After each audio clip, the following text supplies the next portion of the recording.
Who shot Mr. Burns? The season 7 finale of The Simpsons is the first episode of a 2-episode whodunit that asks the question, who shot Mr. Burns?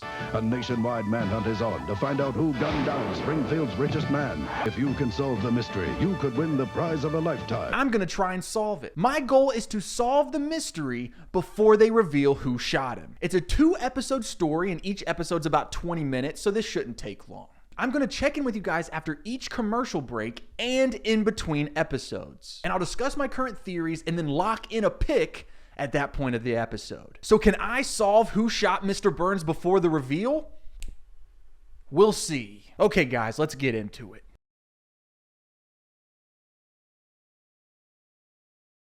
Okay, we have watched up to the first commercial break. And I'm not gonna lie, I was expecting the beginning of the episode to be Mr. Burns getting shot. However, we're at the first commercial break and he's still alive. So we don't exactly have a lot to go off of yet. I did pick up on a few clues though, and we're gonna break those down. In the opening credits during the theme song, one of the sections is where Bart Simpson writes on the chalkboard. And it's usually different every episode. Well, this episode, it says, "This is not a clue."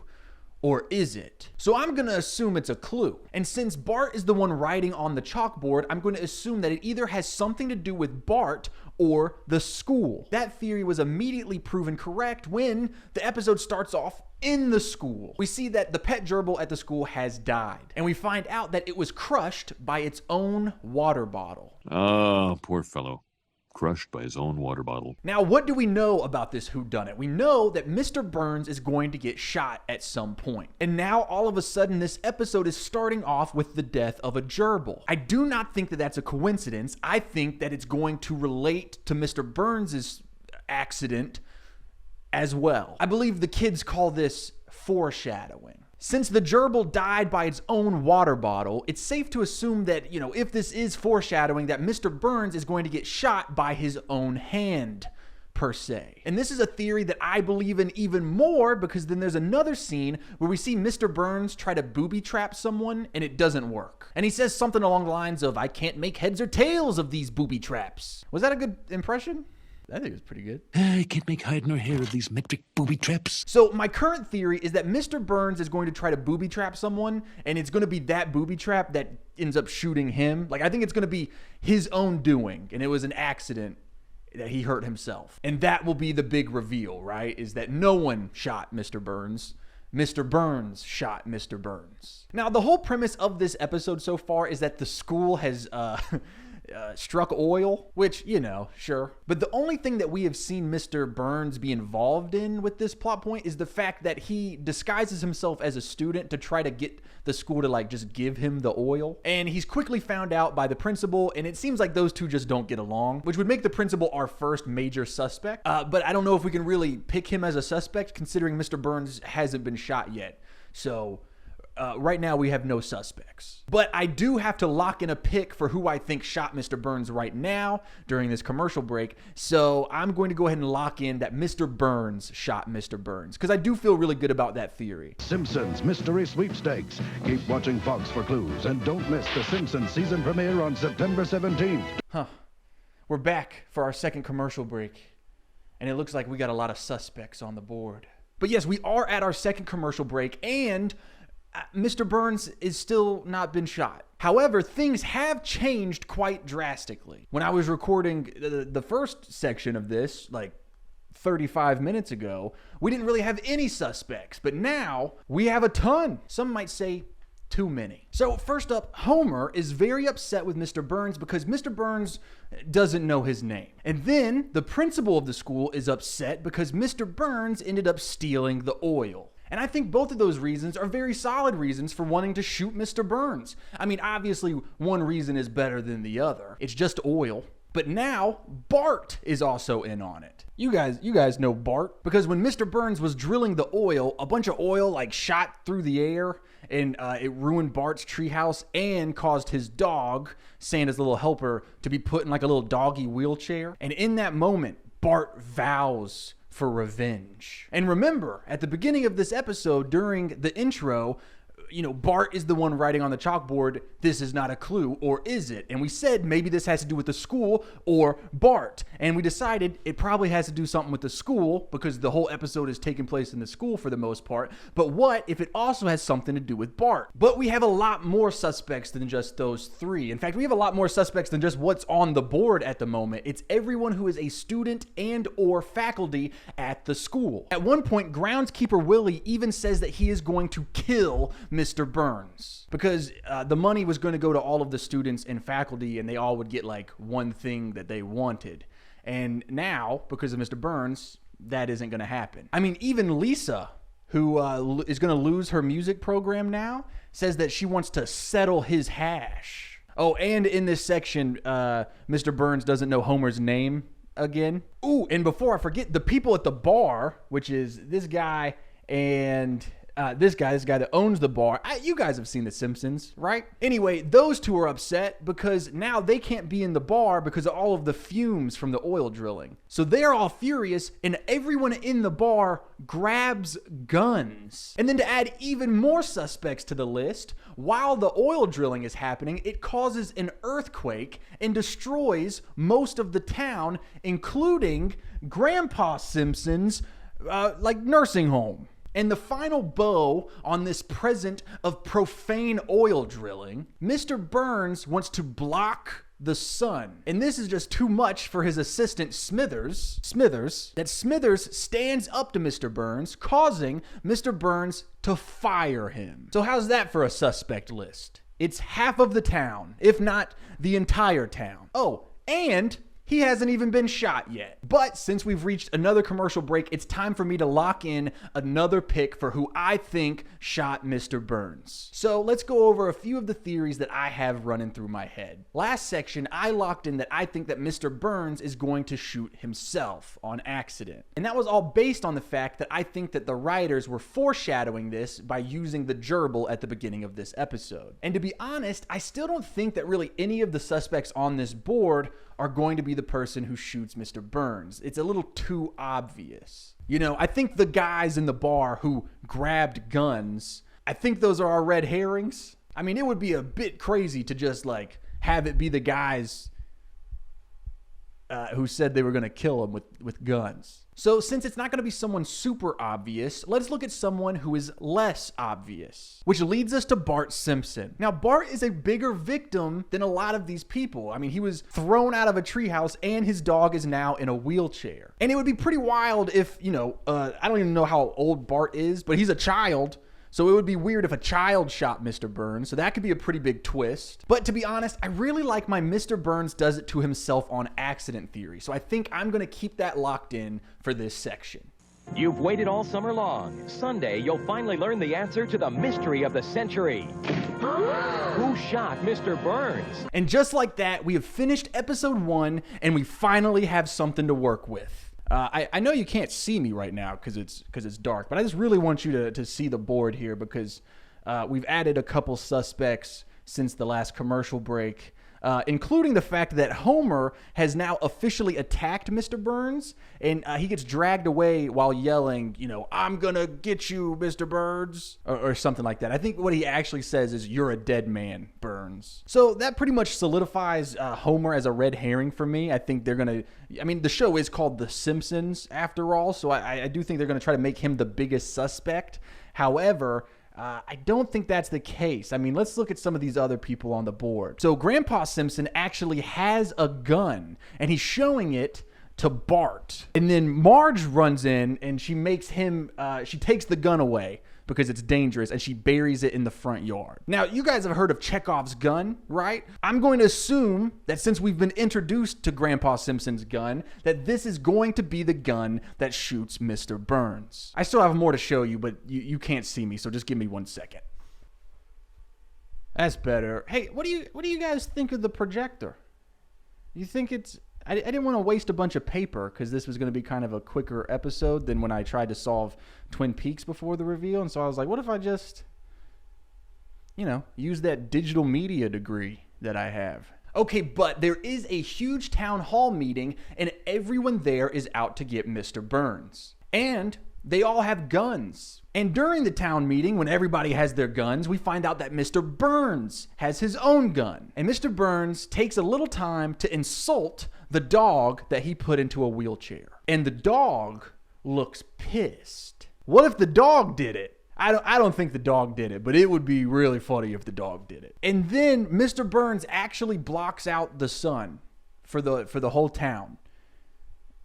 Because why not? So now, technically, everyone in town is a suspect because every single person in the town has been directly affected by Mr. Burns. Everyone's upset, and we find out that the gun that was buried in the Simpsons' front yard has been dug up. You want to know who digs in a front yard? A dog. What if the dog shot him? But I digress. We see Mr. Burns walking down an alleyway after the whole town hall meeting, and we don't see what's going on, but we hear a confrontation. And Mr. Burns audibly says, "Oh, it's you." And then we hear a bit of a struggle, and then bang. Mr. Burns has been shot. And all of the townspeople gather around to look at what just happened. And the townspeople raise their eyes, look directly into the camera as if they're looking at me. And they say, "Can you solve who did it?" Well, I'm glad you asked, residents of Springfield. Yes. Yes, I can.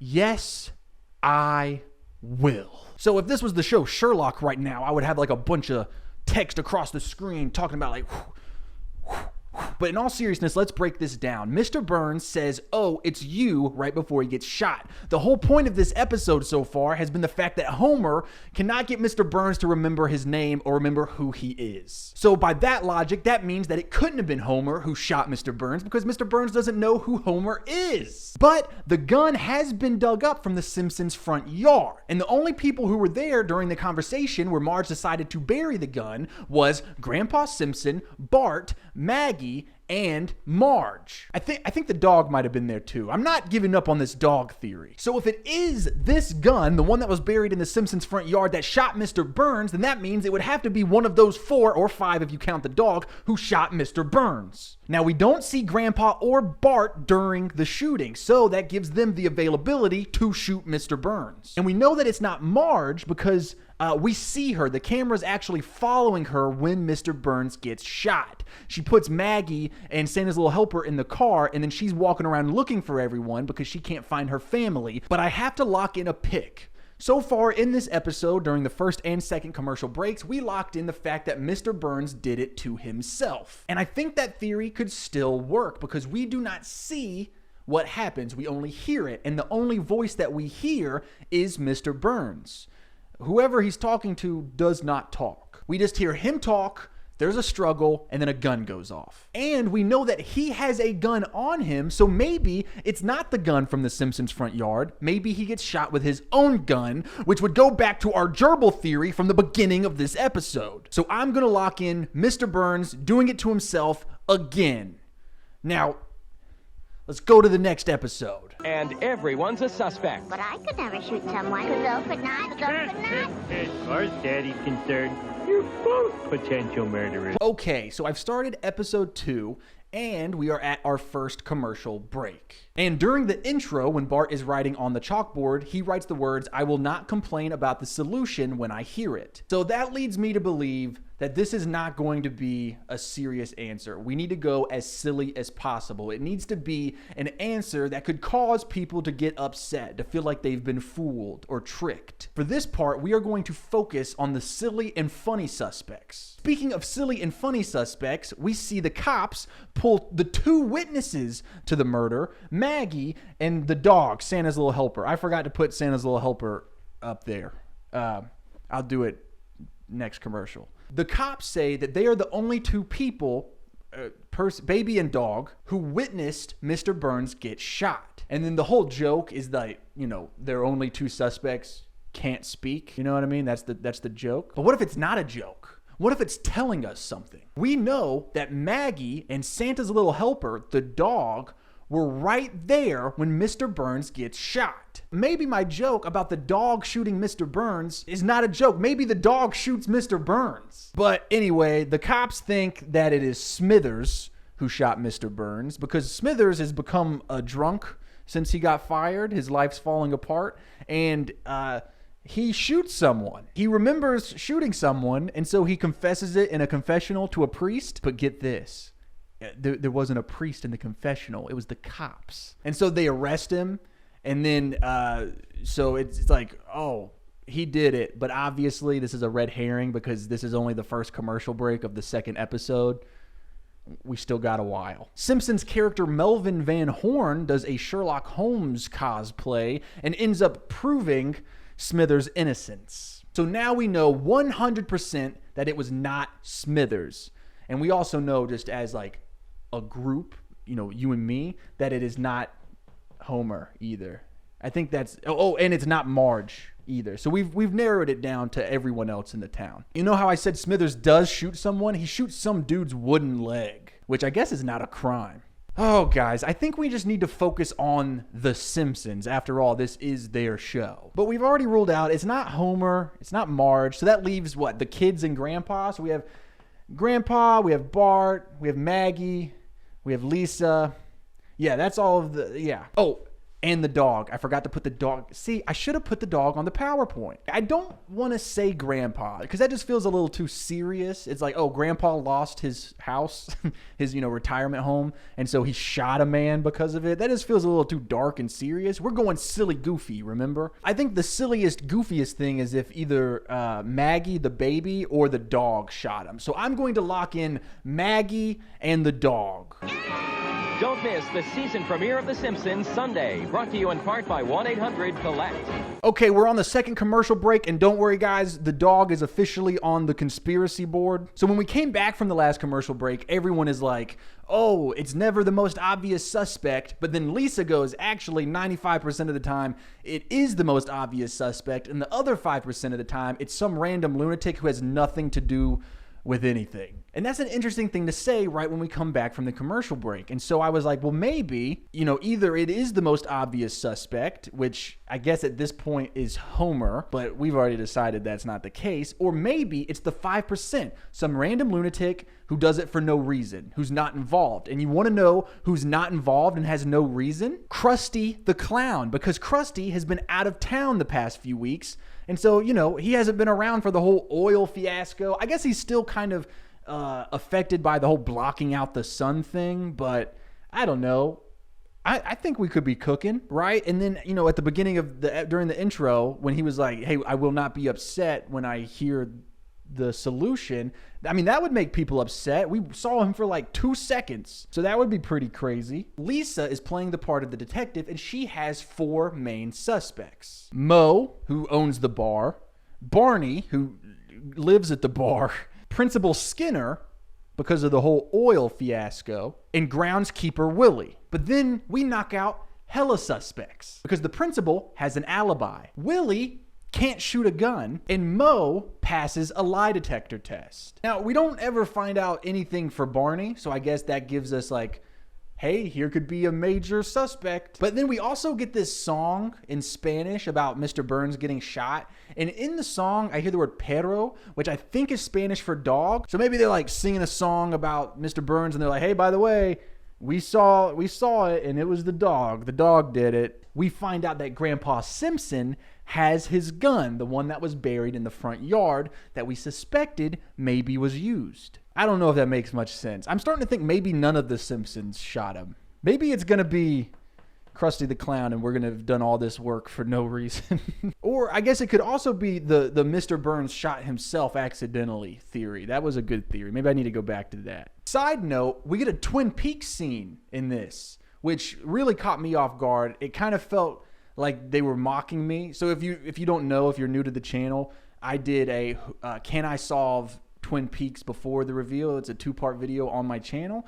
And it drove me insane. So this kind of felt like The Simpsons was mocking me for having a meltdown. Anyway, the cops are now analyzing DNA evidence that they found on Mr. Burns' coat. What the DNA reader tells them is that it belongs to a Simpson. Now, I know I just said that maybe it wasn't any Simpson, and I think that this could still be the case because I mean, that is pretty vague. And we did see Homer attack him and like scuffle with him. So that could be where the hair came from or something. Following that though, Mr. Burns wakes up and yells, "Homer Simpson." So now all of the cops are after Homer, but we know that that guy doesn't know who Homer Simpson is. He has no idea who Homer Simpson is, and the person who shot him, he thought maybe that person was Homer Simpson. I mean, they do find a gun under Homer's car seat that has been fired, and the gun has Homer's fingerprints on it. And the bullets in the gun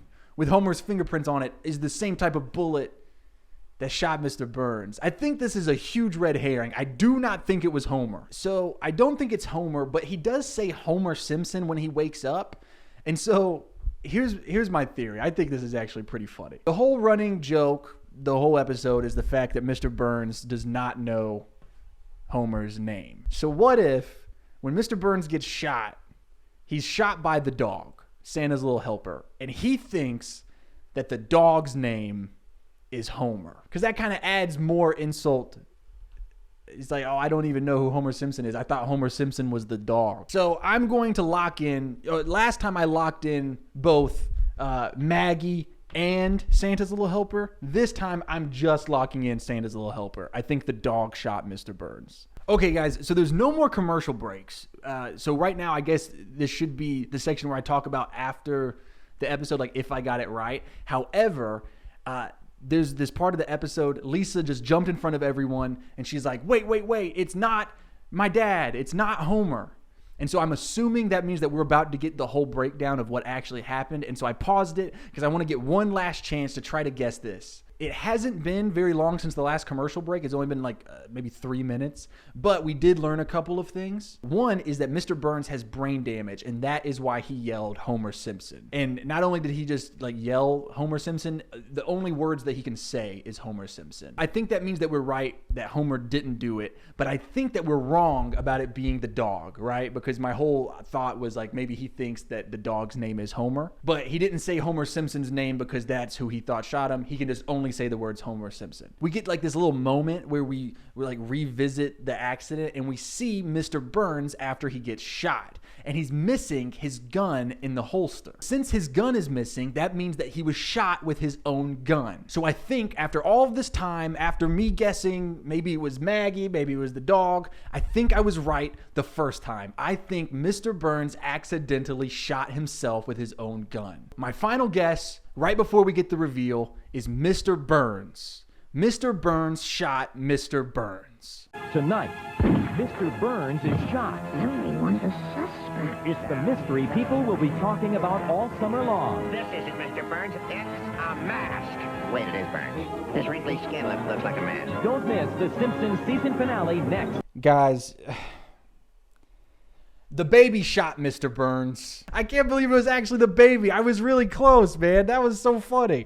So basically what happened was, I guess I was kind of right. It was kind of Mr. Burns' fault. So what happened was Mr. Burns tries to steal candy from a baby, Maggie. And in doing so, there's like a little scuffle. And Maggie gets the gun, and the gun goes off. So I think I get some points on a technicality because like it was his own fault. But also, I did say Maggie at one point. I locked her in at one point. So, did I do it? Did I solve who shot Mr. Burns before the reveal? Not really. Close. Who is A? That is the mystery that is to be solved in the show Pretty Little Liars. So if you know anything about this channel, you know that there's an obvious question sitting right here on this table. Can I solve Pretty Little Liars before the reveal? From the producers of The Vampire They Diaries, found Allison's body. a new ABC Family original series. This is no longer a missing persons investigation.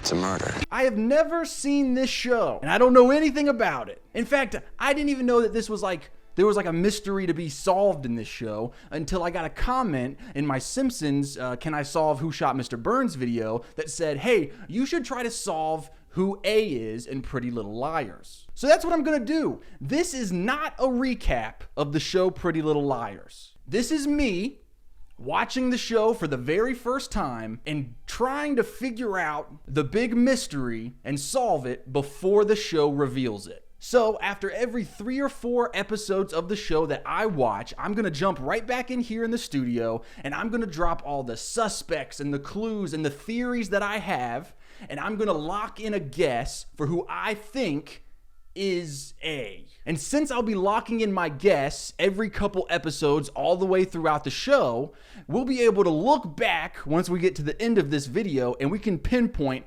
exactly how close or how far off I was from actually getting it right. With all of that out of the way, let's jump into the first episode of Pretty Little Liars. The Little White Lie. Almost harmless, but never completely innocent. Pretty Little Liars coming soon to MTV.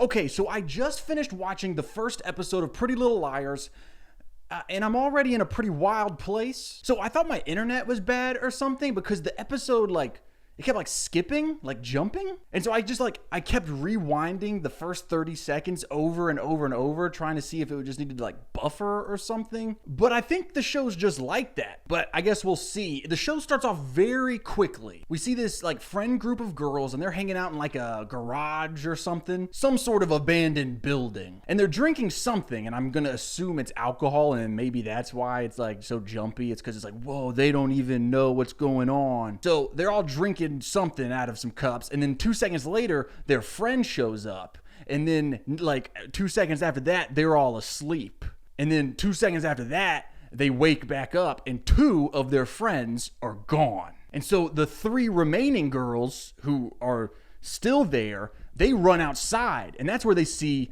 one of their friends, this one, and she's like, she's gone. I looked everywhere for her. I think I heard her scream. It has been a total of 60 seconds into this show, and I had no idea what the fuck was going on. I just really hope that this isn't like my Twin Peaks video where halfway through I'm ready to pull my hair out. But you know what? Let's just jump right into this. The friend, this one that was already outside when the other girls woke up and she was like, oh, I think our friend is missing. She's immediately sketchy. The theory that immediately comes to mind is maybe, oh, by the way, this is the girl I think that is missing. She's the one that this friend ran out, was like, I don't know where she's at. It's her. This is who we don't know where she's at. But my theory is she ran away and she got this friend to help her run away. And that's why this friend's being weird and sketchy, because she knows where this friend is. She's the one that helped her run away. Hold on, let me check my notes. Spencer. Her name is Spencer. So I think Spencer helped this person run away and fake her disappearance. But guys, let's not get carried away, because we are not solving what happened to this girl. No, we are trying to solve who A is. So who even is A? Good question. So basically what's going on in this episode is that the 4 remaining friends, 1, 2, 3, 4, the 4 of them, after their best friend goes missing, wrecks the friendship. It's a year later. And in that last year, they all went their separate ways. They're not friends anymore. And the main character of the show, Aria, she was in Europe for the past year. But now she's back. Side note, how do you just get to go to Europe for a year? What do your parents do? This show is about rich people, by the way. That's a lot of PTO, dog. Oh, speaking of her parents, this is her dad. He cheated on her mom. And Aria knows about it because she saw him in a car with a lady. Guys, this is not a recap of this show. I don't know if you can tell by the way that I have not been doing a good job of explaining what's going on. I am only going to talk about the things that are necessary to try to solve the mystery. But if this was a recap of Pretty Little Liars, I would spend about an hour talking about how this 16-year-old girl walks into a bar, asks for a burger, and then ends up making out with this random guy at 3 in the afternoon in the bar's bathroom. Oh, and guess what? That guy that she was making out with in the bar bathroom at 3 in the afternoon, that's her new English teacher. So we find out. This show is something else, man. I don't know I don't know how crazy this is gonna get. The second that Aria finds out that makeout boy from the bar is her new English teacher, like she sits down in English class, her new teacher walks in, she's like, oh my God, she gets a text message. And I'm gonna read the text message verbatim. I have it written down. It says, Aria, maybe he fools around with students all the time. A lot of teachers do. Just ask your dad. Dash A. So this is our first sign of A. And it seems like whoever A is knows Aria's secret that she knows about her dad, which was that he cheated on her mom. And this text kind of makes it seem like maybe it was a student of his or something like that. I don't quite remember. And Aria sees the text message and she goes, Allison? Now, Allison is this girl. This is the girl that went missing. So it seems like whoever A is either pretending to be or actually is Allison, the missing girl. She's been missing for over a year. Then we meet the next friend in the group, Spencer. Now, Spencer's not making out with a dude at a bar in the bathroom that turns out to be her teacher, but she is doing some pretty crazy stuff. She's flirting with her sister's fiance. Anyway, they both end up in like swimsuits at the same time. And then he ends up like giving her a shoulder massage while they're both like half naked. They're in swimsuits. And then ding, Spencer gets an email. Again, I'm gonna read this verbatim because I feel like it could be important. Poor Spencer. Always want Melissa's boyfriends. But remember, if you kiss, I tell. Dash A. My first question, how is this person seeing all of this stuff? Like, this massage situation took place in her house in the middle of the day when no one else was around. So how does this A person know that that just happened? And they sent the email like right then, like right after it happened. Like, how did they know the timing if they're not watching them? But like, there was no one around. I digress. We meet another friend.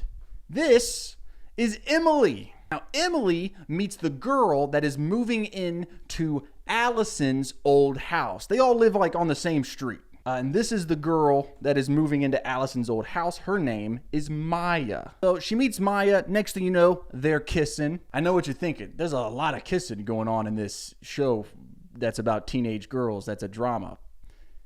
You don't watch teen dramas and then get upset when there's drama within the teens. Oh well, they kiss. Next thing you know, Emily gets a message. Except this time, it's not a text or an email. It's a letter in her locker, her gym locker. Hey, Em, exclamation point. I've been replaced. You've found another friend to kiss. Dash A.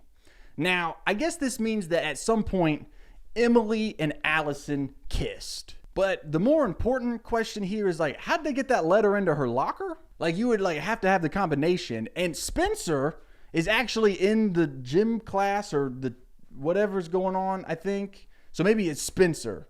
I think they're on the same team of a sport or something. Our fourth and final friend is Hannah. Now, Hannah is shoplifting. Hannah shoplifts some glasses and then she gets arrested for it. And while she's waiting in the police precinct, she gets a text. Be careful, Hannah. I hear prison food makes you fat.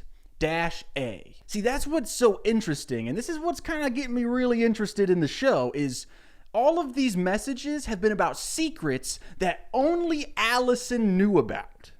And Allison has been missing for over a year. So now whoever this A person is that is sending these messages seem to only know the secrets that Allison knew. And like these messages, they're like preying on the same insecurities that Allison preyed on when she was around. Like the getting fat thing. Hannah used to be chubby. And we get like a bunch of flashbacks in this episode and we see Allison like really bullying Hannah for her weight. You know, I'm thinking at this point of the episode, okay, Allison's got to be alive, right? She's not actually dead. I had my whole running away theory, like Spencer helped her run away. So my thought process is she's back and she's just like harassing her friends now that she's back. But then you won't believe what happens. They find Allison's body, her dead body, like she's dead. And they find her body under like a gazebo. that was like under construction the summer that she went missing. And then the news is going crazy. The news is like, there's a killer at large. We have a funeral. At Allison's funeral, our 4 besties, 1, 2, 3, 4, come back together. And now they're all back together and they realize that each one of them has received a message from A. Next thing you know, a blind girl named Jenna shows up. And for some reason, it's a big deal. I don't know why, but it's a big deal that this blind girl is in attendance. And then after the funeral, a detective walks up to the 4 girls. And he's doing that whole cop thing where he's like, I'm going to find out what happened to her. And I'm going to find out what happened that summer. And the girls, they get really scared. And Arya is like, oh, do you think he knows about? And then they cut her off. And they're like, of course he doesn't. And then they all 4 at the exact same time get a text message. I'm still here, bitches. And I know everything. -A. So let's break this down, shall we? Immediately, this comes across as like a whole I know what you did last summer thing. I don't know if you've seen that movie, but it's giving me those vibes. So I'm going to go ahead and assume that these 4 girls, our main characters, had something to do with Allison's disappearance. Maybe not her death, maybe her death. But I don't know though, that's just a guess. And I'm also guessing that if I use that logic, then this A person is maybe trying to like harass them or blackmail them into being like, hey, I'm going to reveal what you did to Allison. Or like, you know, they're trying to like, A is trying to like expose them. So my thought process then leads me to believe, well, hey, if A is like trying to expose these 4 girls, then it's probably not one of these 4 girls, right? Because they wouldn't want to be exposed for what they did. So let's look at suspects outside of the 4 main girls. Now, my top suspect is this girl, Mona. Mona is this like super nerdy, weird girl that in some flashbacks when we see, you know, Allison still alive, they're like super mean to her.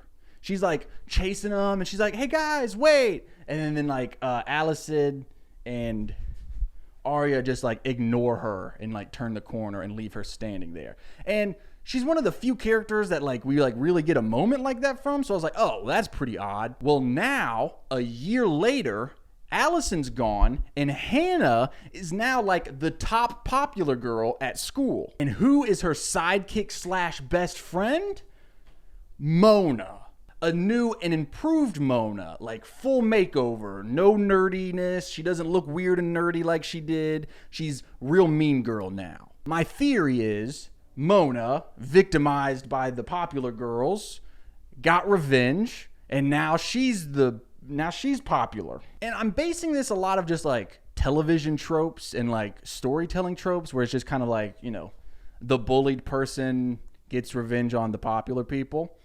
We've seen it a million times. But I do have like a few pieces of evidence, nothing concrete, just things that happen in this first episode that makes me go, okay, this theory could work. The first is the message that was sent to Arya the second that she saw her new English teacher. It was literally the second. So I'm guessing, okay, whoever A is must be in this class. And to be fair, like all of the main girls are in this class, but so is Mona. And like when we see Arya receive the message right before, we see Mona like bent down in her backpack. So it's like, oh, maybe that was her sending the text. So when Hannah gets arrested, like right before the cops knock on the door to arrest her, her phone dings. And Hannah's mom is like, oh my gosh, is that Mona again? You know how moms are. But Hannah doesn't look at the message.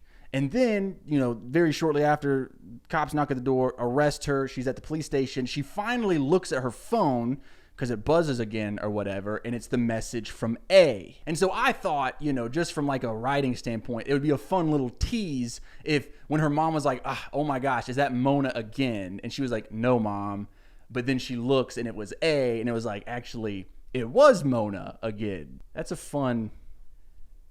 Okay, maybe that one doesn't really work. And the last thing I kind of have to go off of is we get like a little glimpse of a blonde girl after one of the messages is sent. And all of the girls, when they see that like hint of a blonde girl, they think that it's Allison, their friend who went missing. I'm gonna keep reiterating that until we've got that understood. But my theory is whoever A is probably dressing up like Allison because they're trying to be Allison, right? So maybe they've got on like a blonde wig. And that makes me think like this whole A thing is about more than just trying to expose these girls or, harassing them or bullying them. This is about becoming Allison. A is saying the same things that she used to say, picking on the same insecurities that she used to pick on. They want to look like Allison. They want to be Allison.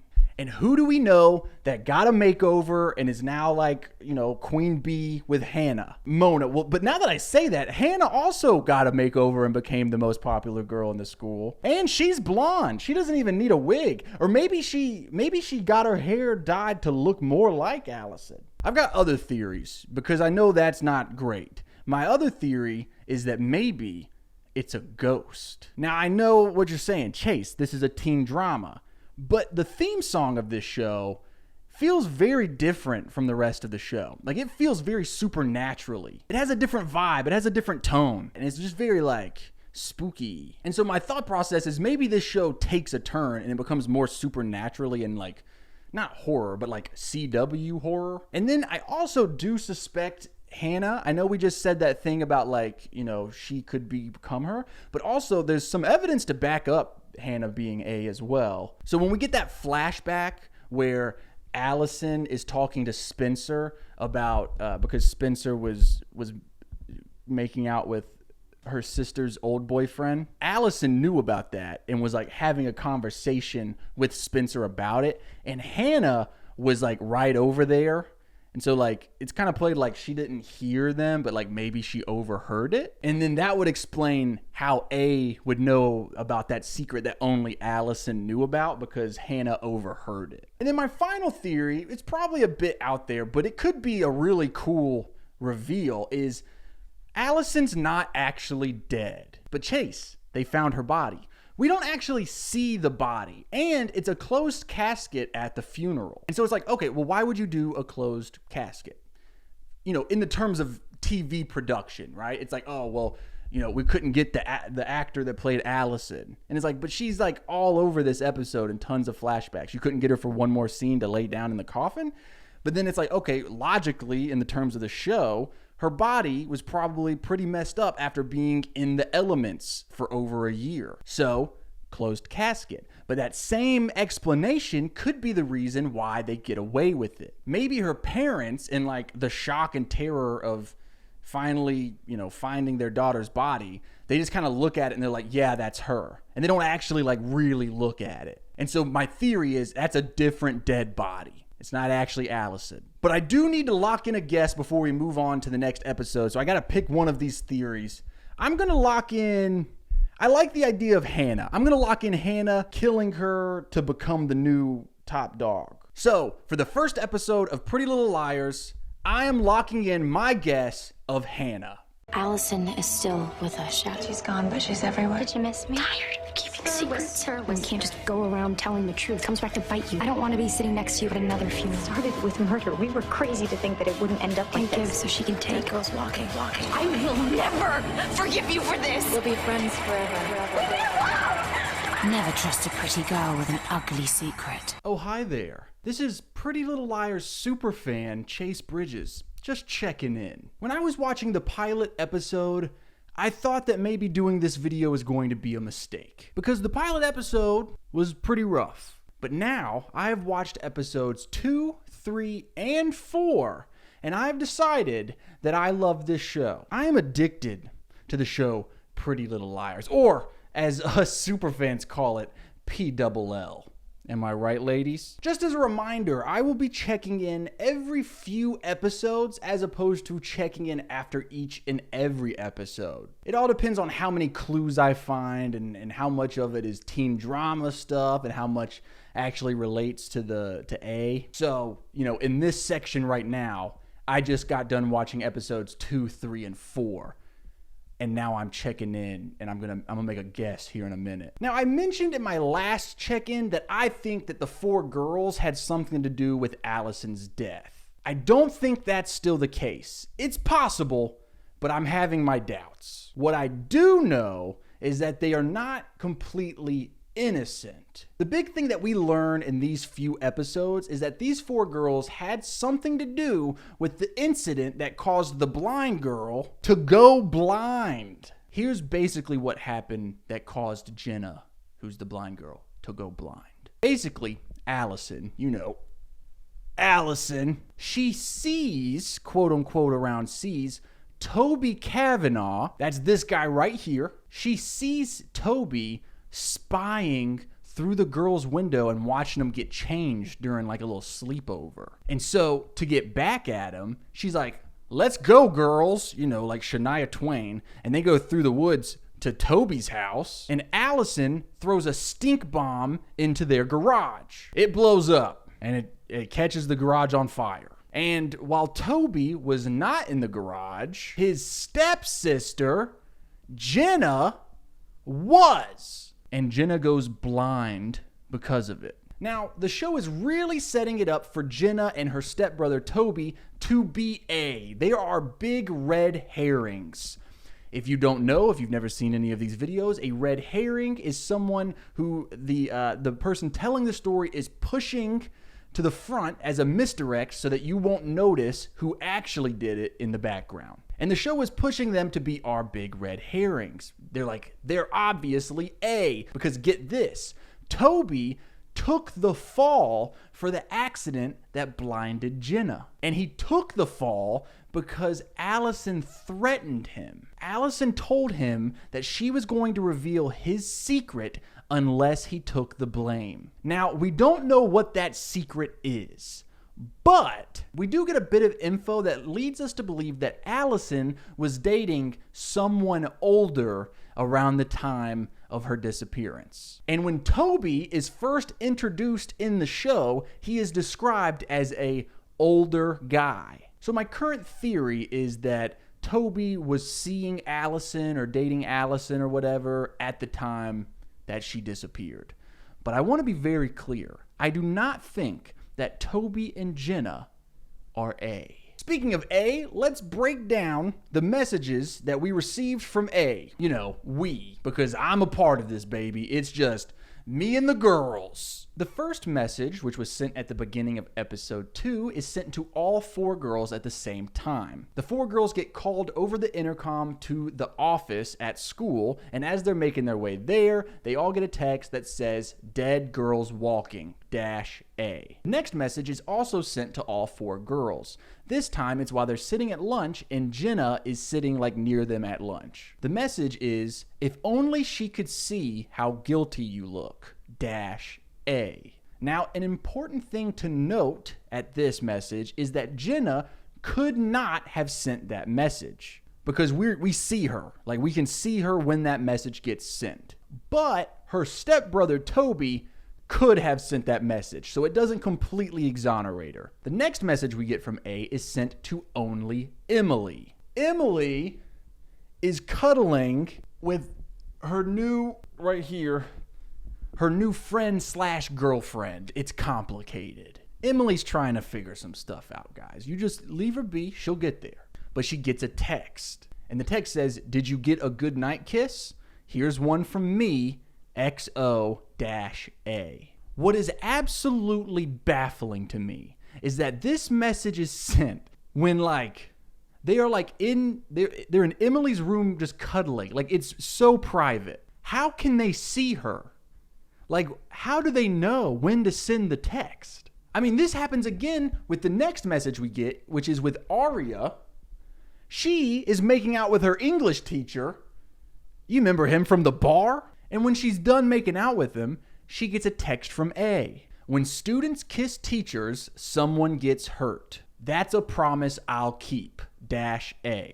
These are really private moments where there's no one else around. And yet A knows exactly what happens and when to send the texts. I know last part I mentioned a theory that maybe A is a ghost. But it gets even crazier because in episode 3, all 4 of the girls are out in the woods and they hear someone out there with them, and then they get a text message. "Heads up, BFFs. It's open season on liars and I'm hunting, -A." So we know that A was physically near them in the woods. And this happens again in episode 4, but I'll get to that. You see, the big hook of episode 3 was that there's a big party going on that like everyone in the school goes to. And while we're at the party, we get some crazy stuff that happens with A. So Emily and Maya, they get into a photo booth at the party and they kiss right when the picture's taken. And when the photos like come out of the booth, a hand comes in and takes the pictures. I am assuming that that hand belongs to A. So A was at the party. Up to this point, A has just been text messages and emails and letters. Now we have physical evidence. There's the noise in the woods, the hand taking the pictures. You know, we're not dealing with a cyber ghost, I guess. Also at this party, Hannah tries to sleep with her boyfriend. He refuses. I'm not sure why that's important, but it just feels important. But right after that rejection happens and he won't sleep with her, Hannah gets a text. Heads up, hun. Hefty Hannah never gets the guy. -A. That's what Allison used to call Hannah. Hefty Hannah. Jeez, man. Kids are ruthless. And then at the end of that episode, we actually catch a glimpse of A. They're in the woods again, and the girls almost see who A is. Like, they almost catch him.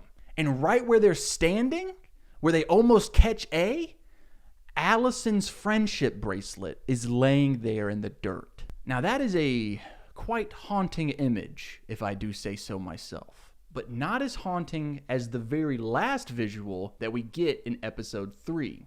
Right before the credits, we have this little moment where A has printed out tons of copies of the picture where Emily and Maya are kissing.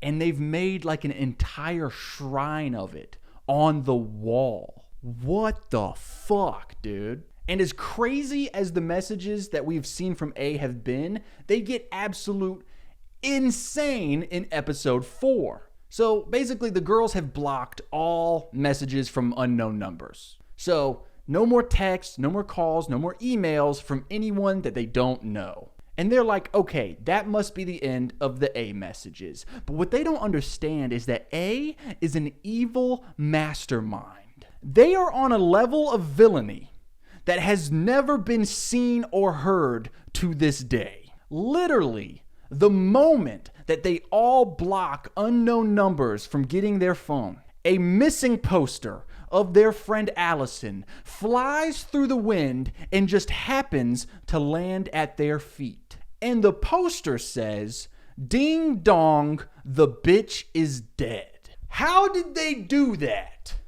How did they know that that poster that they wrote on was going to be taken exactly to the place where the girls were standing by the wind at the exact moment that they all blocked outgoing messages? A is a genius, bro. A is a mastermind. Also, later in the episode, Emily pulls out her textbook from her locker, which was locked. She gets to class, opens it up. The picture of her kissing Maya is in the textbook. There's levels to this shit, dude.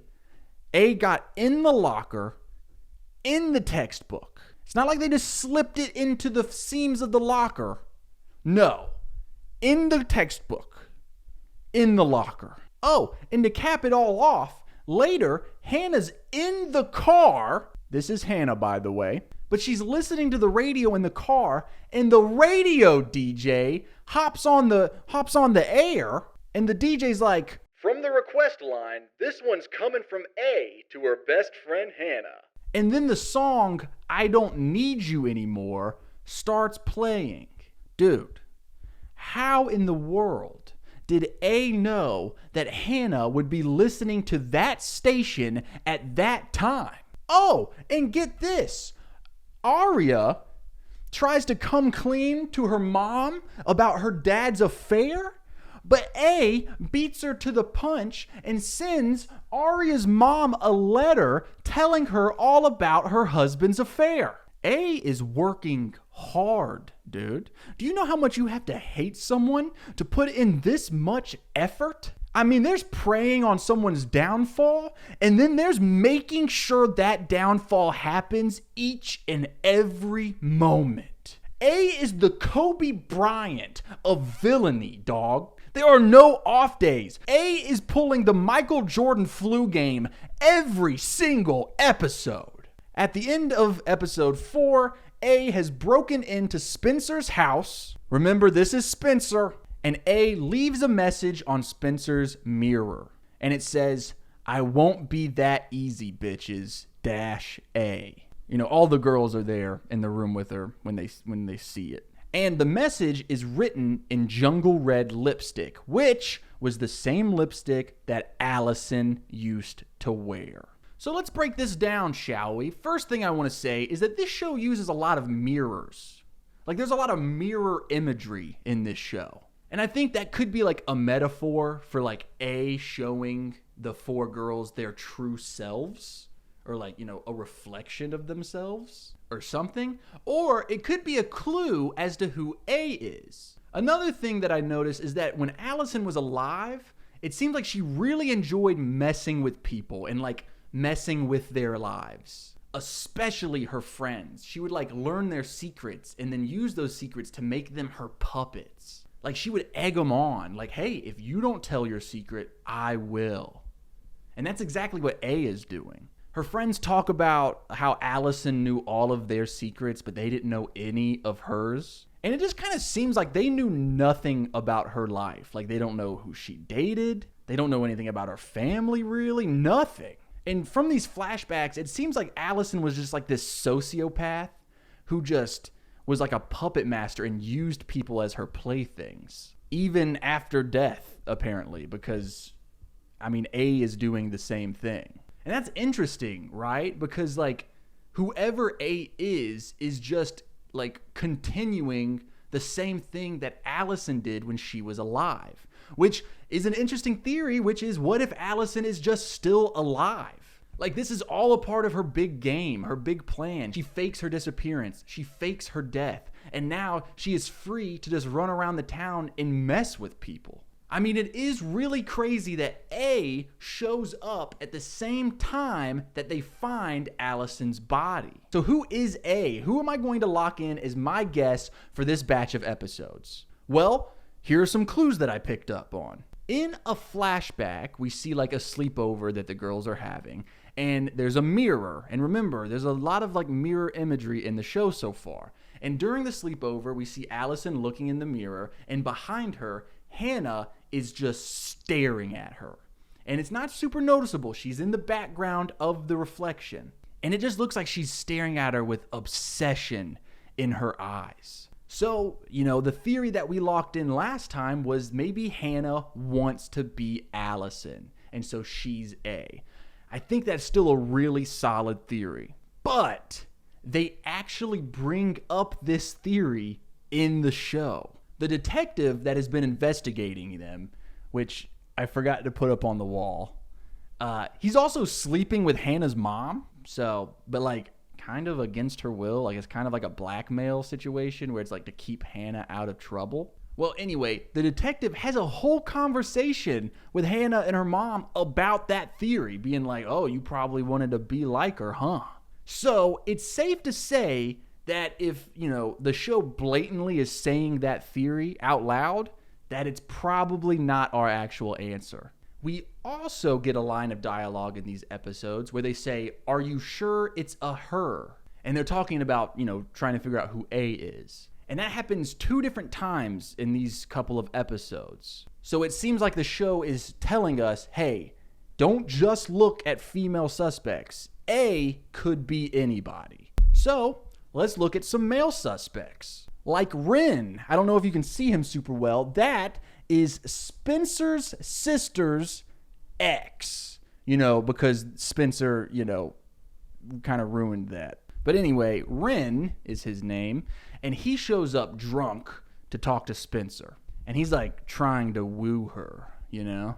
And he mentions that he tried to call her, but she blocked his number. And she's like, oh, no, I didn't block you. Like, I was just blocking all unknown numbers. It wasn't because of you. But my theory is, what if this was a drunk slip-up? He's drunk. He doesn't realize what he's saying. And he goes, hey, you blocked me. He's A. And, she thinks he's saying like, oh, you blocked me. But no, he's saying you blocked me, comma, A. I don't think that's the case, but it's a cool theory. And dude, the mystery is just so fascinating. I'm really, really excited about this because not only is A, sending them messages about secrets that only Allison knew about when she was alive, but now A is sending messages about secrets that nobody knows about because they're happening right now in private, which means that not only is A watching their every move currently, but A was watching their every move back then, like before Allison disappeared. And I mean, A has to be like everywhere all the time. A is seeing personal, intimate moments that are happening in people's cars, in their bedrooms, in their houses, police precincts. So how is A everywhere? How is A at all times watching 4 different girls constantly? In these episodes, we find out that Allison's cause of death was blunt force trauma to the head. Should I say she had blunt force trauma to the head. The real cause of her death was suffocation. So my theory is, whoever A is, killed Allison by, hitting her in the head and choking her or whatever. And then they had to wait a year for all of everybody to be back in town, right? Because Arya went to Europe. I don't know what the others did. But now, a year later, they're all back in town, and it's time for A to complete the second phase of her plan, which is becoming Allison. They killed Allison, and now they're becoming Allison. Because Allison loved toying with all of her friends' lives. She loved it. And now A is getting to do it. Now, I really think that my theory that it's Hannah is so solid, but they talk about that theory in the episode. So I'm thinking it's not Hannah. But the fact that that motive is brought up in the show means that we could be onto something with the motive, right? Of becoming Allison. And who is Hannah's partner in crime and bestie? Mona. So I'm actually going to lock in Mona this time for the same reasons I was locking in Hannah, except with Mona. Because remember, we saw her being super nerdy and left out in the pilot.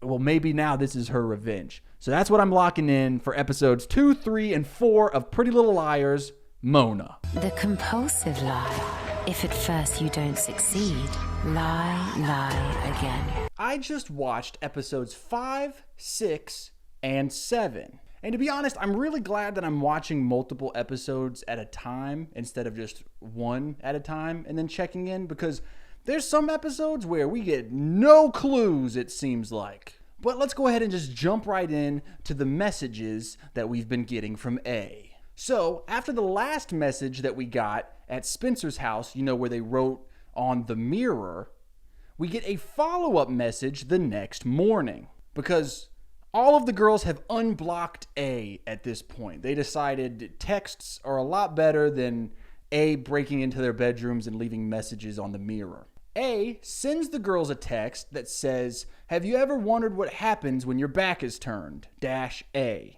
And then attached to the text is a video of them finding the mirror message from the last episode, which means that A was in Spencer's closet filming them when they were reading the message off of the mirror, which is very terrifying. Also, we see A do something that we haven't seen them do before. A sends a message to one of the girls about one of the other girls. Hannah receives a message that says, "Now I know 2 secrets. Hannah got dissed and Emily got kissed -A." And then attached to that text is a picture of Emily kissing Maya. You remember the one from the photo booth that A has been using? So now Hannah knows all about Emily's secret which was that she kissed Maya. It should be noted, I don't think I've said this, and so it might be confusing for some people that have never seen the show watching this. No one knows that Emily is gay. In fact, Emily has just kind of started to figure that out herself. So it's a lot more than just, oh my gosh, she kissed Maya. It's very much like they're going to out her. Another new dynamic is that when Arya accidentally leaves her phone at Ezra's apartment, it starts blowing up Arya's phone, which causes Ezra to look at the phone to be like, whoa, what's going on? And there's a message that says, lucky you, Arya. Other students have to do their homework. You get to do the teacher.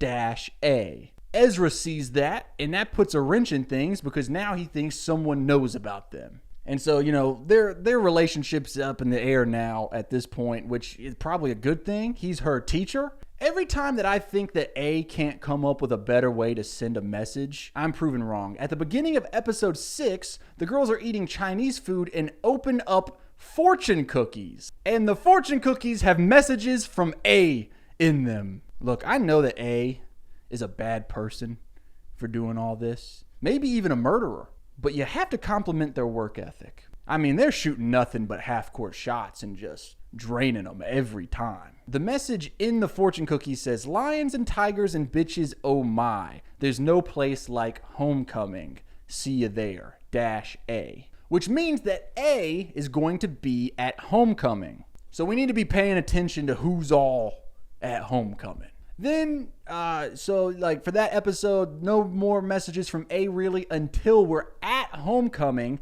and Spencer is at the tarot card reading booth. There's like a fortune teller booth. There's a message on one of the tarot cards that says, kiss bye-bye to your BFF, which I know you don't know what that means yet, but it's like this whole episode, they're really making out Toby. It seems like he's going to hurt Emily. Like, it seems like he's going to kill Emily at homecoming. And to be fair, he does start acting super weird. Like, he starts acting weird. He chases her, and then she accidentally falls down and hits her head. And then, she hits her head, so he takes her to the hospital and, drops her off and then takes off in his motorcycle, running from the police and all that, I know that was vague. We're going to cover all of the Toby stuff here in a minute. In episode 7... we get only one message from A in the entire episode. And that message was, thanks for getting rid of Toby for me, -A. And, because he ran off on his motorcycle. Now, let's really just dig into this Toby character, shall we? The whole show up to this point, it's been really pointing at Toby and his stepsister Jenna as, who A is. They're like, this is our obvious suspects, so I'm assuming they're our biggest red herrings. All 4 of the girls think that A are these two. We see Jenna, and she's using that jungle red lipstick that Allison used to wear, and that was used to write the message on Spencer's mirror. Plus, Jenna keeps saying these real vaguely mysterious things to the girls that kind of imply that she's A. But I think that that's all a big bluff. They are red herrings, and we need to be looking past them at who the real suspects are. So in these episodes, it seems like Toby is really falling in love with Emily. Now remember, Emily is kind of seeing Maya, but it's complicated. Toby asks Emily to homecoming. She says yes. Jenna is upset that Toby is going with her to homecoming. And Jenna tells her stepbrother, once she finds out the truth about you, she'll hate you. Maybe it's maybe the show is being the audience, us, will think that she means, hey, once she finds out that you're A, she'll hate you. But I don't think that's it. Another big Toby red herring moment is that we see that he has a tattoo. And his tattoo says 901 free at last. Spencer figures out that 901 free at last, 901 September 1st, that's the day that Allison went missing. So the girls are like, it's definitely Toby. What a wild tattoo to have. And then add on the fact that at homecoming, he makes Emily super uncomfortable and then chases her and then she falls and hits her head. They're like, Toby's definitely A. Now, what I think is, I don't think he was actually trying to hurt Emily. I think he was about to like open up about something, but he was doing it super creepily. It scared her. She ran away and she fell. I don't think he meant to hurt her. I mean, he might have even been telling her some really important information about who A is, but I guess we'll never know. And I say that I guess we'll never know because it seems like Toby is dead. I know. After he drops Emily off at the hospital, he takes off on his motorcycle. A few days later, they find his motorcycle wrecked. And Jenna is like on the front steps of her house sobbing, implying that he's gone. And that is when we get the final message from A for these chunk of episodes saying, thank you for getting rid of Toby for me. Like, what's frustrating, and when I say frustrating, I mean like if I was one of the girls in the show, which I'm not, what's frustrating for them is A orchestrated all of that. A was playing with their emotions, making them think that Toby was who has been harassing them, which caused him to run off and die. So even though A didn't kill Toby, they kind of killed Toby. Well, I should clarify, we don't know that Toby's dead, but it's kind of the assumption. Oh, but you know what we do know about Toby? He was sleeping with his stepsister, Jenna. I know, dude. This show is crazy. In episode 5, we get introduced to a psychotherapist. Now, the girls think that this psychotherapist is Jenna's psychotherapist. But when Hannah sneaks in to steal Jenna's file, we find out that she's not actually the patient. Toby was his patient. And they read Toby's file, which is not cool.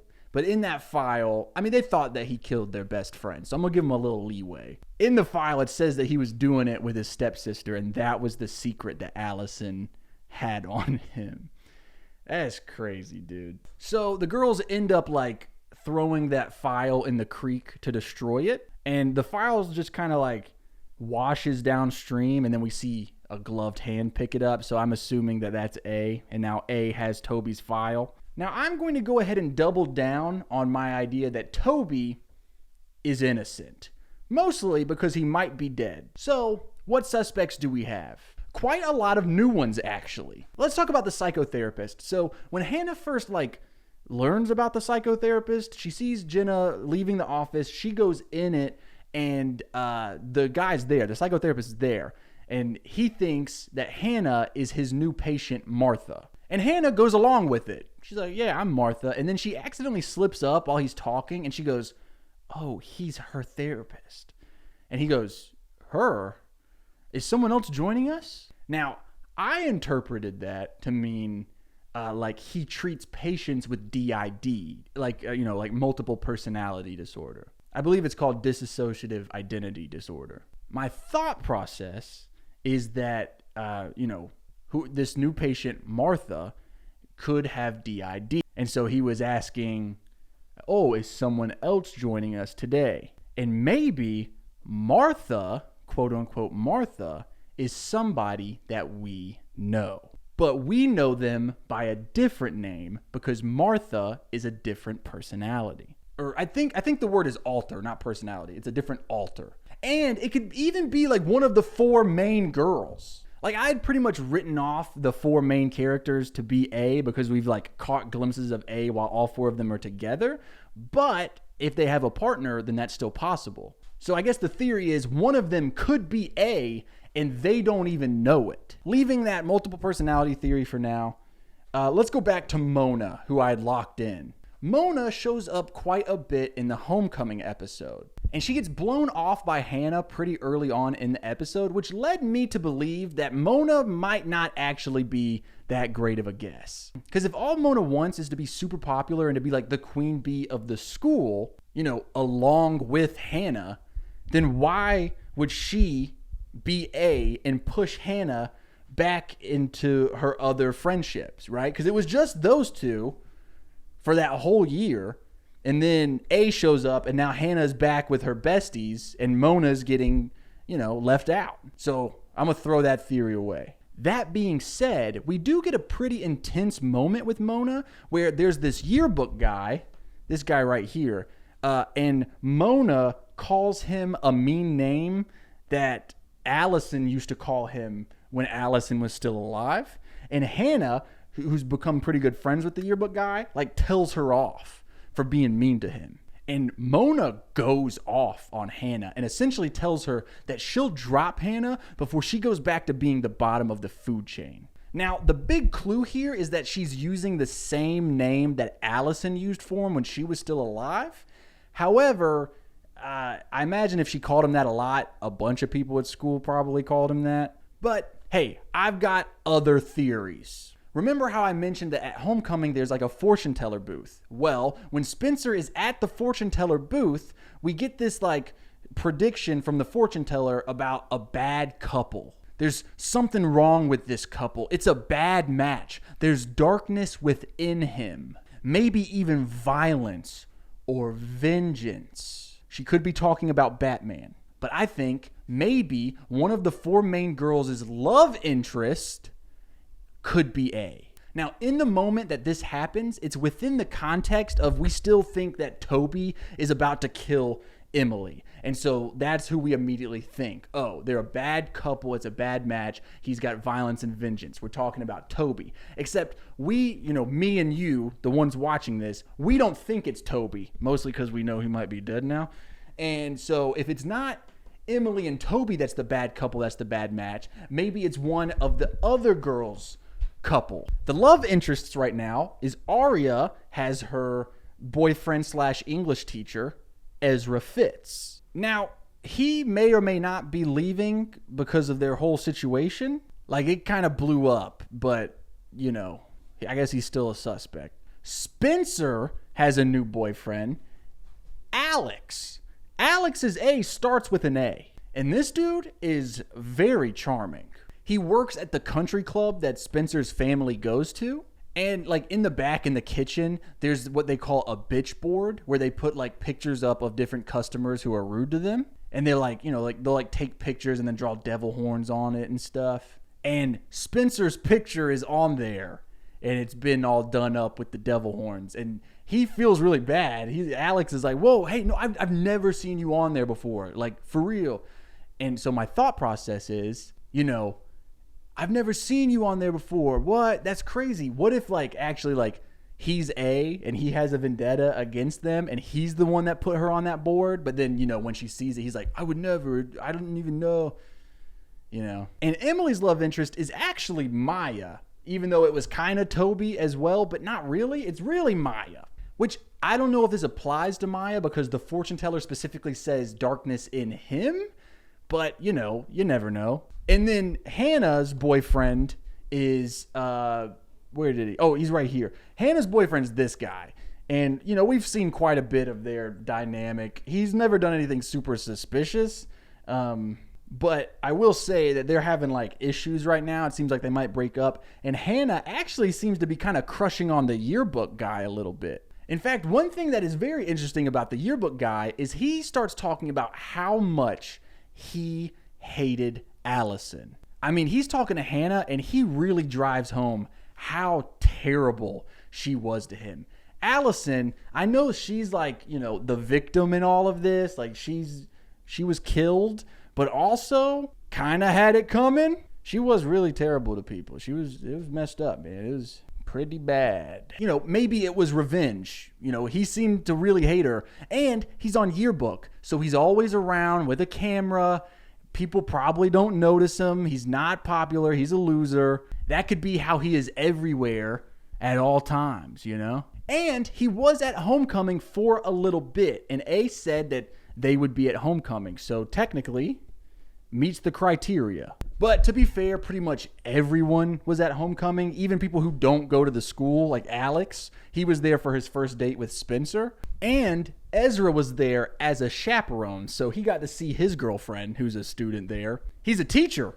He's a teacher at the school there that she's a student at, and they're dating. They're together. They kiss. The only person who I don't think was at Homecoming is Jenna, and that's okay because we don't think it's Jenna anyway. I don't really know who to lock in for this batch of episodes because we have a ton of suspects. My new favorite theory is the multiple personality theory. And the person who I think best describes that suspect would be Hannah.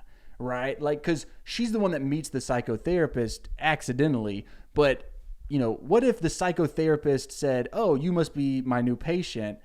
And we were like, oh, she's pretending to be the new patient. But what if she actually was his patient? And just because it was a different name, we were like, well, it's obviously not Hannah. She's sneaking in here.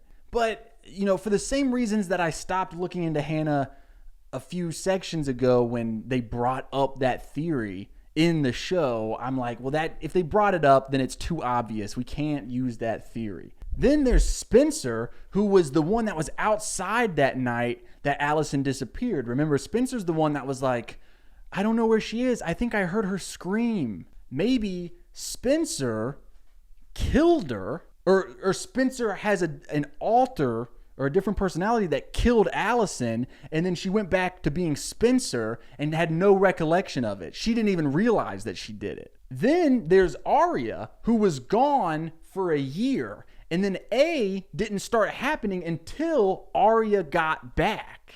And Emily, I don't have anything for Emily. I do think that Hannah is my best bet for this. Oh man. What if it's okay, so if it's going to be one of the main girls, then they have to have someone helping them, because we keep seeing like glimpses of A when the four girls are together. So what if I combine my Hannah and Mona theory and I lock in both Hannah and Mona? Is that allowed? I think it's allowed. So that's what I'm locking in for episodes 5, 6, and 7 of Pretty Little Liars. I am locking in Hannah and Mona as A. The seductive lie. Some are willing to bear everything from the truth. It's time to buckle up, bitches, because I thought we were in like this mid-season slump where there wasn't a whole lot of action happening. It was mostly just like side plot drama. Oh, but I was wrong. I just got done watching episodes 8, 9, and 10, and this is some of the best action we've gotten in this show so far. Along with the texts and the messages, we've started to get a lot of flashbacks that are including Allison from when she was still alive. And it really feels like we are getting so close to figuring out what happened to Allison. Who killed her? Did she die? All of that stuff. However, I need to remind you that we are not trying to solve what happened to Allison. We are not trying to solve who killed Allison. No, we are trying to solve who is A. Leading up to Allison's memorial service, this isn't the funeral, it's like a memorial that the main girls are putting on for their dead friend. Leading up to the memorial, they get a message. And the message says, subject, the dedication. Do it right, I'll be watching, just like Tom Sawyer. Dash A. Now, I don't know what the fuck Tom Sawyer has to do with this. I think he worked on like a fence or something. So maybe A is going to be watching through a fence that A has to paint. Also, unless I'm mistaken, based on my notes, I believe this is the first time that the message ends with dash A instead of just dash A. We've got 2 dashes now. Now, that could mean nothing. Or it could mean everything. Like maybe switching the number of the dashes is evidence that we have 2 different people sending the messages. It's like, it's just subtle enough where it's just like, oh yeah, I always do dash A at the end of the message. And then the other person who's also A didn't understand and did 2 dashes or something like that. But if I'm being completely honest, the stuff that is so interesting from this batch of episodes isn't the messages from A, it's the flashbacks that are including Allison from when she was still alive. Like in one of these flashbacks, she's straight up talking about dying young.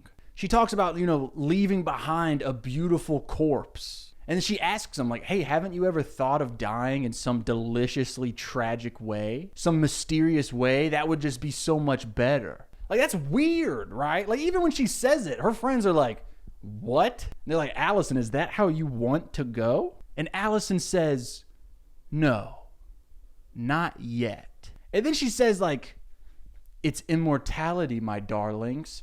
Who is this girl? Allison sucks, dude. Something we learn from these flashbacks is how much she loves toying with other people's lives. Everyone's just a game to her. No one else matters. We also start getting all these hints about her dating an older guy.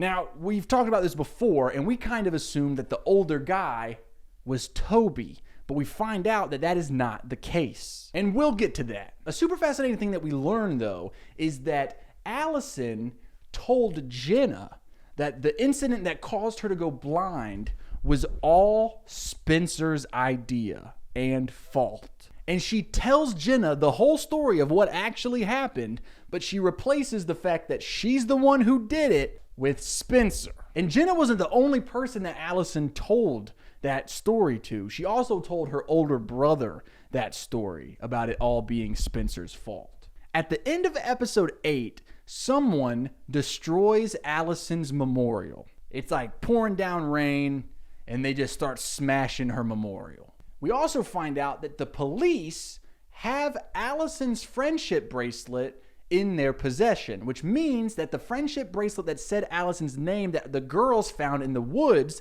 that A dropped was not the actual friendship bracelet. It was a replica. Now, almost immediately in episode 9, we stumble upon Emily, covered in mud and the rain, and we find out that she was there that night at the memorial when it was destroyed. So, well, we don't know if she was there as it was being destroyed.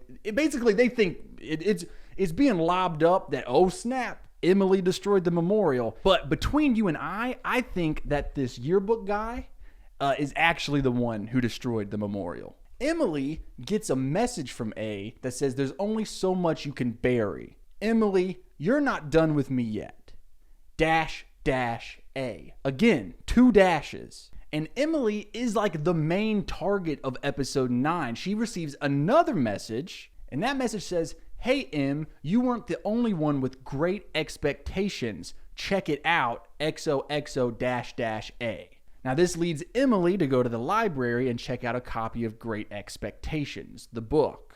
And A has put a letter in the book that Emily had written to Allison. And A is actually in the library with Emily when this happens. So A is like right there.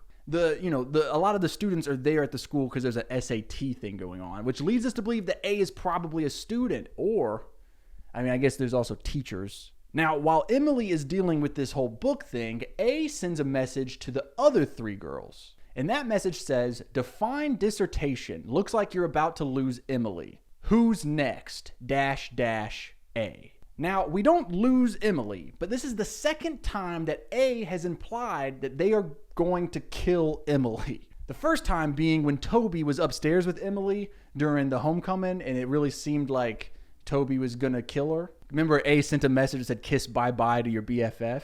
Now, Emily does not die, but the other girls do find out her big secret, and that big secret is that Emily was in love with Allison. And Allison and Emily had actually kissed. And, in all these flashbacks, we see that, Allison was just toying with Emily and, messing with her over the confusion of her sexuality. I could definitely understand why one of these girls would want to kill Allison. It really seems like she just tortured them. Now, episode 10 gets insane. Hey, look, if this show is meant for teenage girls, well then tell my homeroom teacher I'm running late and I'll be there soon because I'm loving this show. Episode 10 is all about Mona's birthday party. And A sends the girls a message saying, Camp Mona, that's what Mona's calling her birthday party. Camp Mona is a scavenger hunt and I'm the prize. Come and find me, bitches, -A.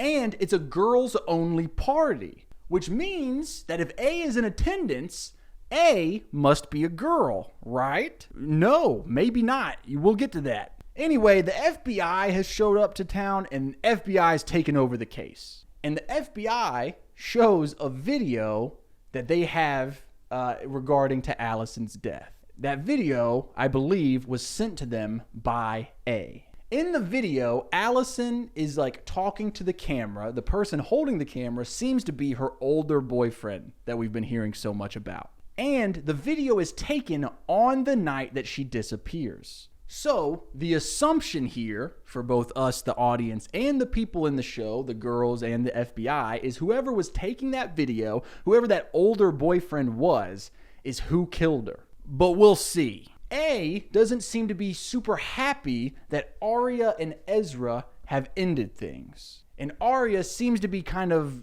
starting to talk to this football player. It seems like she might be moving on from Ezra. She might be finding a new love her own age. So A sends Arya a poetry book where inside is a poem that Ezra wrote about Arya. Because every English teacher writes poems about their students that they are secretly dating. Now, once she reads that poem, it kind of rekindles things between the two of them, and now they're back together. It almost seems like A was upset that they no longer had that secret to hold over Arya's head.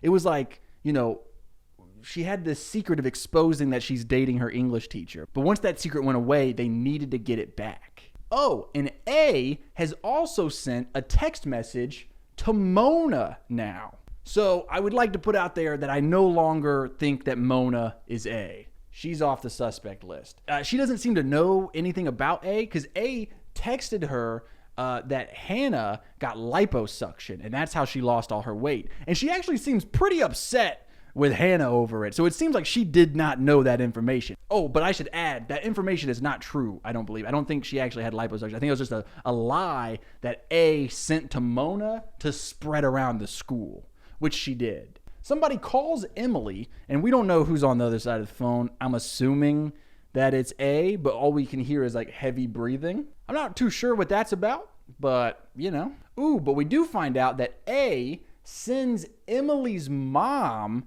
the picture of Emily and Mona kissing, outing her to her mom. A is a messaging fool, man. A just be sending messages to everybody. In fact, Emily kind of gets hit from all sides in these episodes. Like, Toby's back. Toby's alive. He's not dead. And Toby tells her about like what happened with Allison outside of the barn that night. Everybody thought Toby did it. They still think Toby did it. And Toby admits to being there with her that night, but he didn't kill her.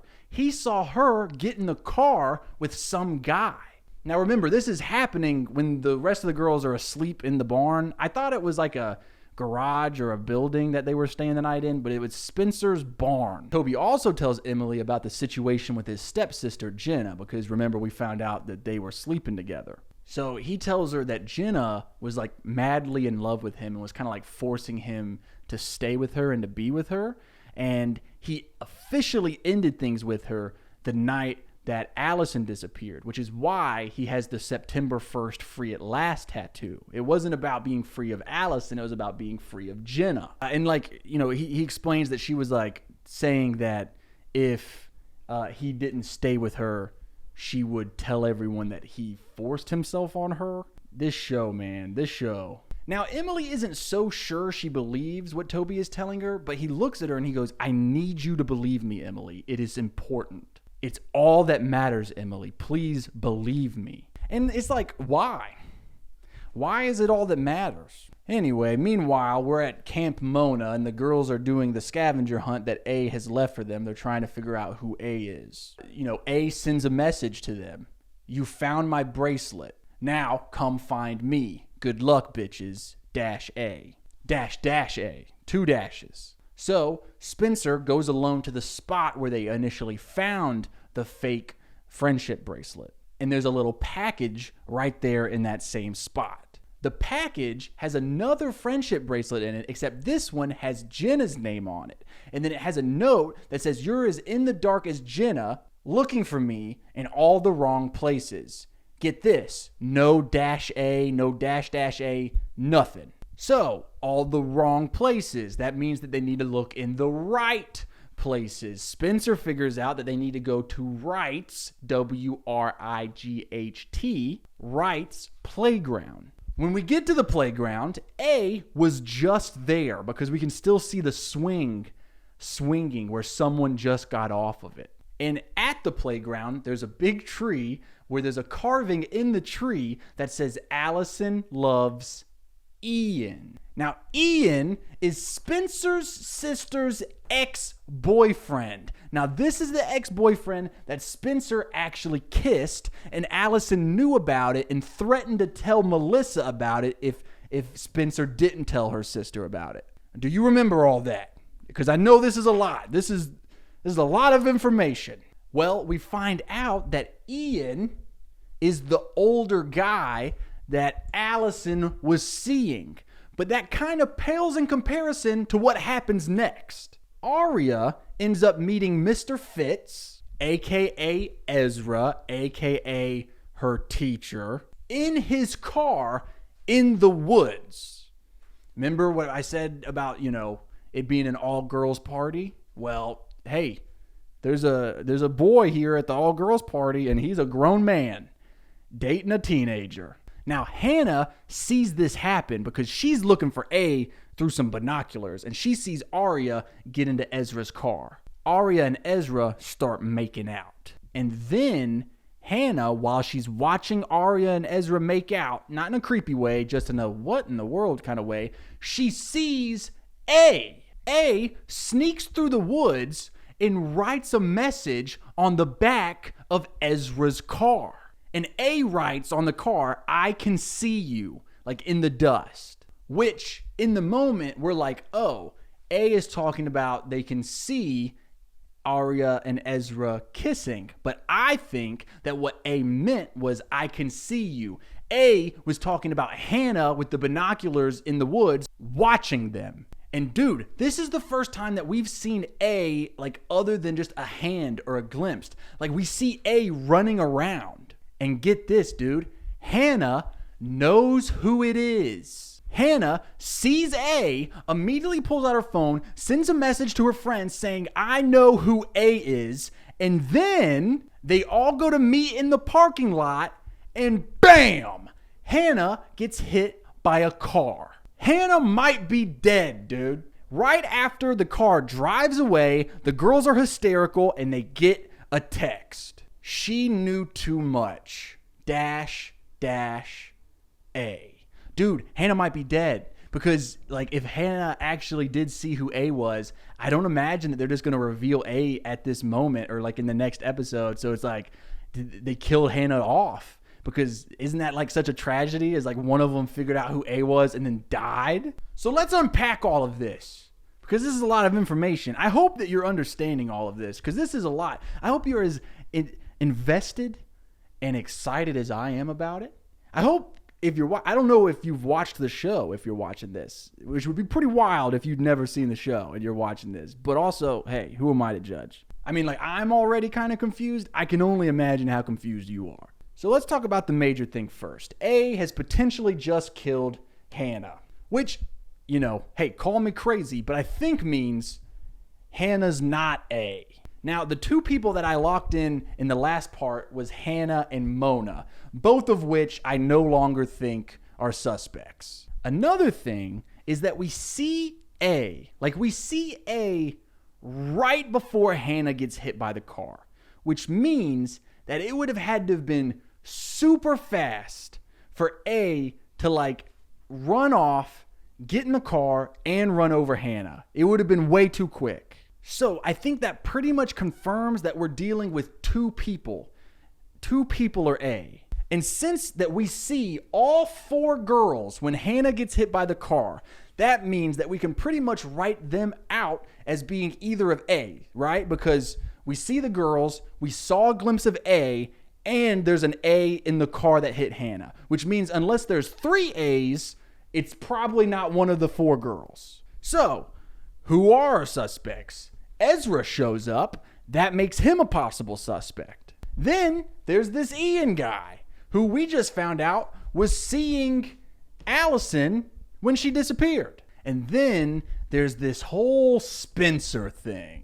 In episode 8, there's this whole chunk that basically people are talking about how Spencer and Allison used to always fight. Spencer was the only one who would stand up to Allison. And, they say this thing about how everyone was waiting for a big cat fight to happen between the two of them. Remember, Spencer is also outside looking for Allison on the night that she disappeared. Spencer also says that she was seeing Ian for a little while after him and her sister broke up.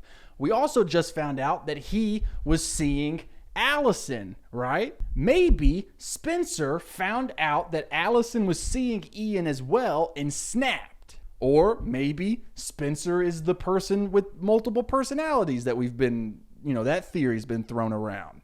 But like I just said a few seconds ago, I don't think it's any of the main girls. They do truly seem to be victims here. And they've all been hit pretty hard, especially Hannah. And right now, I'm really caught up with that whole segment there where Hannah talks about dying young. The way that she's talking, it makes it seem like she was kind of in on how she died. And then in episode 8, the girls are watching a movie called I Walked with a Zombie. Maybe that's a hint to us, the audience, saying like, hey, maybe Allison is back from the dead. Maybe she was never dead at all, kind of thing. I'm not insinuating she's a ghost, although that would explain a lot. I mean, we even get a part where one of the girls says, this is still Allison's movie. We're just on the screen. Like, is Allison doing all of this? Is this her movie? Is this her game? Or, my next theory, maybe it's someone who hated Allison so much that they would destroy her memorial bench. Now, the yearbook guy, I'm not going to lie, I didn't write down his name in my notes. And I don't really want to Google, like, Pretty Little Liars yearbook guy, because, like, what if it is him and then it gets spoiled for me? So we're just going to keep calling him yearbook guy until I can hear his name again and write it down. My evidence for this is pretty straightforward. We get a whole monologue from this guy talking about how terrible she was to him and how much he hates her. And it really does seem like he's the one that destroyed the memorial. We don't know that for sure, but it really seems like it. My other evidence goes back to when everyone thought that Toby was the one who killed her and was like dating her, and like, the cops were like hunting him down. The girl said something along the lines of, what? She was seeing Toby? She acted like she hated him, but she was dating him? Well, who else did she really act like she hated? The yearbook guy. She bullied him relentlessly. What if it was all a cover? What if she was actually seeing him? Or even better, what if they were in on it? What if he helped her plan her disappearance and fake her death and everything? And no one would ever suspect that he's working with Allison because she treated him terribly. If I would have known that he was going to be important, I would have written his name down. This is really silly. My only issue with that theory of it being the yearbook guy is he seems to be really good friends with Hannah now. And I just don't know if he would like hit her with his car and kill her, Unless that was all Allison's doing and he was the one running through the woods. He didn't even know that Allison was going to do that. I would just like to take a side here to say that I really hope that Hannah is not dead. She has very quickly become my favorite character in this show. I also would add she's probably the main character of the show. Like, the pilot really made it out like Aria was going to be the main character of Pretty Little Liars. Which would make sense because I'm pretty sure that actress was also like in Friends and a few other bigger shows. No, not Friends. How I Met Your Mother. I think she played Robin's sister in How I Met Your Mother. Anyway, I think it was maybe like a vehicle for her, but then they very quickly were just like, we can only do so much with this storyline with you and your teacher. Anyway, let's lock in our guess. I don't think it's Toby. I don't think it's this Ian guy. I truly think, and I'm going to get clowned in the comments for this, but I truly think that Allison is still alive and she's working with Yearbook Guy on this huge scheme. And so that is what I'm going to lock in for episodes 8, 9, and 10. The spiteful lie. If sticks and stones don't break your bones, words will always hurt you. Okay, guys, so far I've been doing multiple episodes at a time before I come in here and I start discussing what we found. However, so much happens in episode 11 that I decided we just need to go right into the studio and start talking. So first things first, Hannah is not dead, but she's got a broken leg and they gotta like take out her spleen or something like that. I don't even know where to really start with this episode. So much crazy stuff happens. I guess let's start with the fact that I wrote down Yearbook Guy's name. His name's Lucas. So basically, Hannah wakes up and the first thing that she does is tell her friends the answer to the text that she sent right before she got hit by the car, which was, I know who A is. The answer to that is Noel Kahn. Noel Kahn is this guy. This is the guy right here. Noel Kahn, before you get worried, the video's not over. Because I don't actually think that he's A. But the girls do. So Noel Kahn is the football player that Arya had kind of started dating a little bit when her and her English teacher, a.k.a. Mr. Fitz, a.k.a. Ezra, were kind of having a rocky time with their relationship. Well, so she was kind of seeing him, and so that's him. That's Noel Kahn. Now, what we learn in this episode, it pretty much, to me, explains that he is not actually A. He went to Mona's party to pull a prank, and then he saw Arya get in Ezra's car. And when he saw her making out with her English teacher and his English teacher, because he's in that class, he like wrote on the car window, "I see you." Because at this point, he's not just upset that, you know, he didn't get the girl. He's upset at who did. His English teacher. So he's the one that wrote on the car window, which means that A is the one who hit Hannah with the car. And we see Noel Kahn standing there as the car drives away after hitting Hannah. And he's standing right there, like, looking at him. So I'm pretty sure he's in the clear. Now, another big clue from the last section was that tree that had a carving in it that said, "Allison loves Ian." And just as a quick refresher, Ian is the older guy that Allison was seeing before she died. Ian was also, he was dating Spencer's sister, and then him and Spencer kissed. Shortly after that, Ian and Melissa's relationship ended, and Ian started seeing Spencer in secret. He was also seeing Allison in secret. This is vital information. I hope you're understanding. So Allison knew that Spencer had kissed her sister's boyfriend and was trying to make Spencer tell her sister. But Spencer told Allison no, that she wasn't going to do it. And then Allison kind of threatened, like, well, if you don't, I will. The reason I say all of this is because Ian is back together with Spencer's sister, Melissa. And they eloped.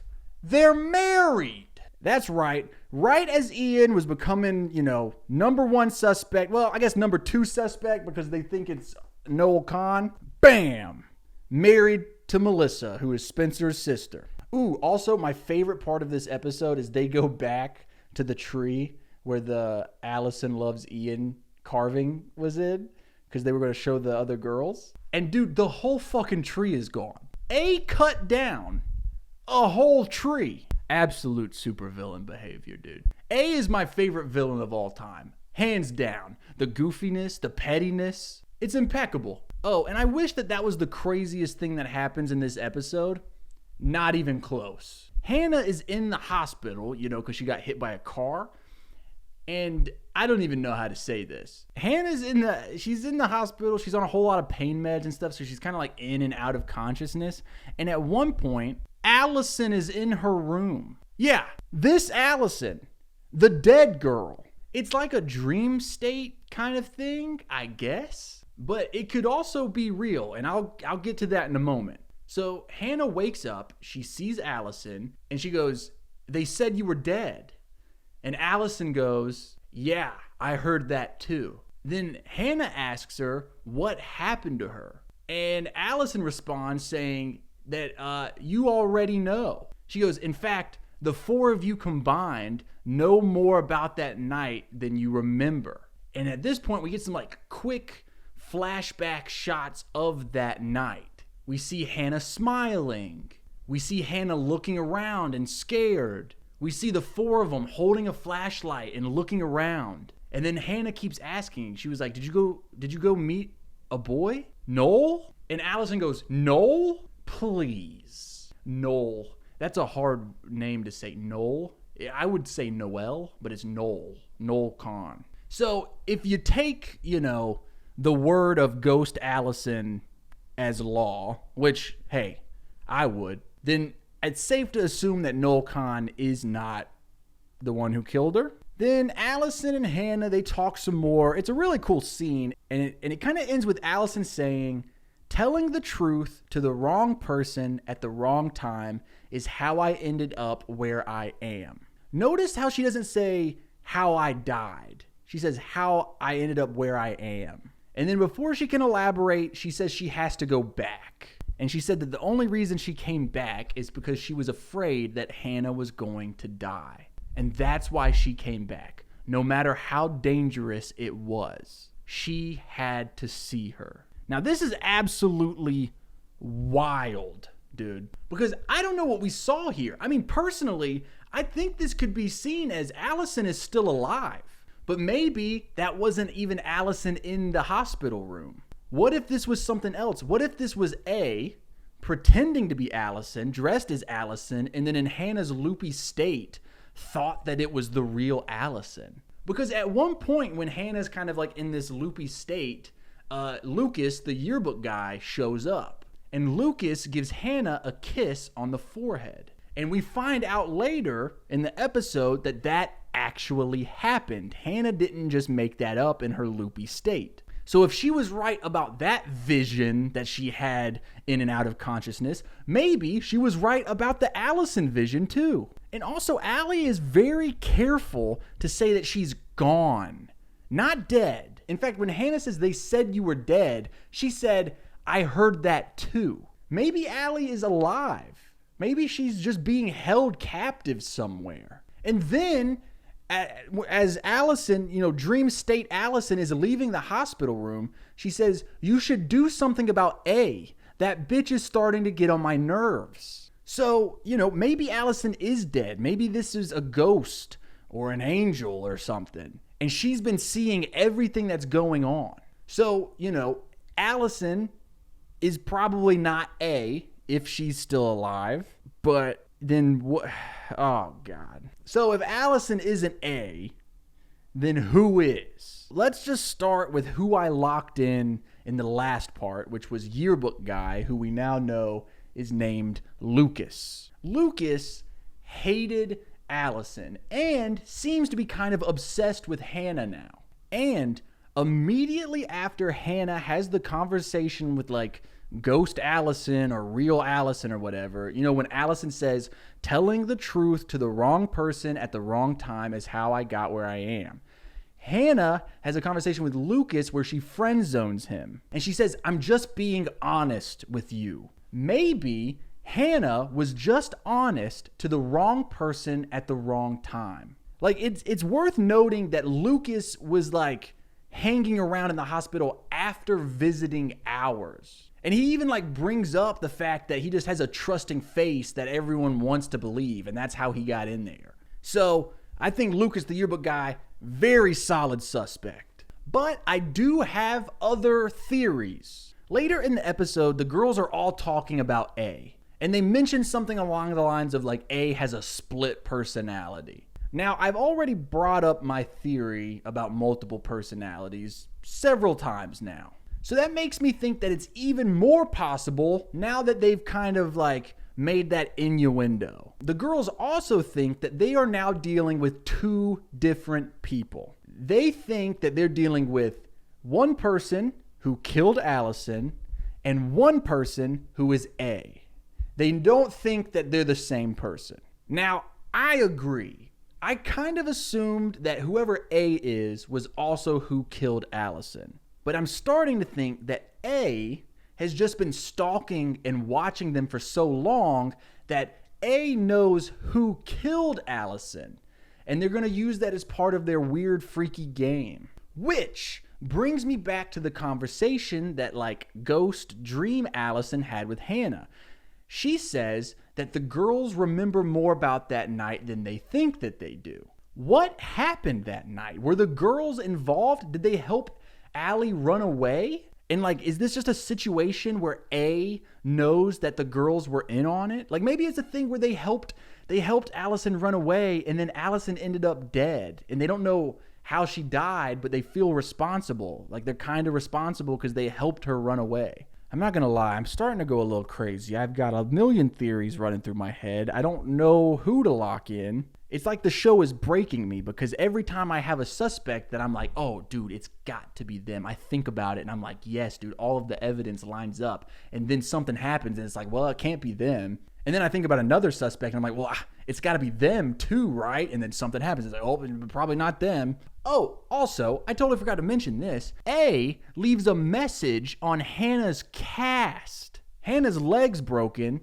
Somehow wrote a message on the cast while she was on the hospital that says, sorry about losing my temper, love. My bad, -A. And this message makes me believe that A truly means that. I think that A did not mean to lose their temper and run over Hannah. If Hannah's dead, that's one less player in the game. They no longer get to manipulate and puppet Hannah, right? And I think A flew off the handle because for the first time, the girls had gotten one step ahead of them. Like, Hannah was posted up, watching, trying to see who A was. And if it wasn't for the fact that Noel Khan interrupted by, like, running out there and writing on Ezra and Arya's makeout car, Hannah might have seen the real A. And that made A furious, causing A to lash out.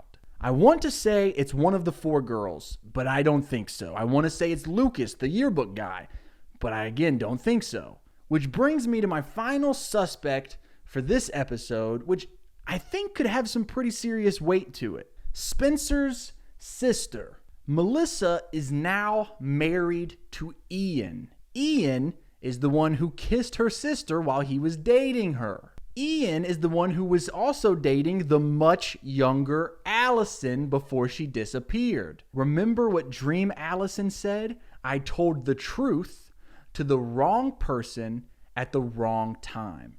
What if Allison, who kept threatening Spencer that she was going to tell Spencer's sister that Spencer kissed her boyfriend, what if Allison told Spencer's sister Melissa and Melissa snapped? Now, I know what you're thinking.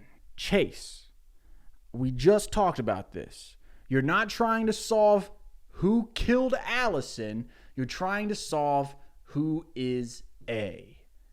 And you just said you don't think whoever killed Allison is also A.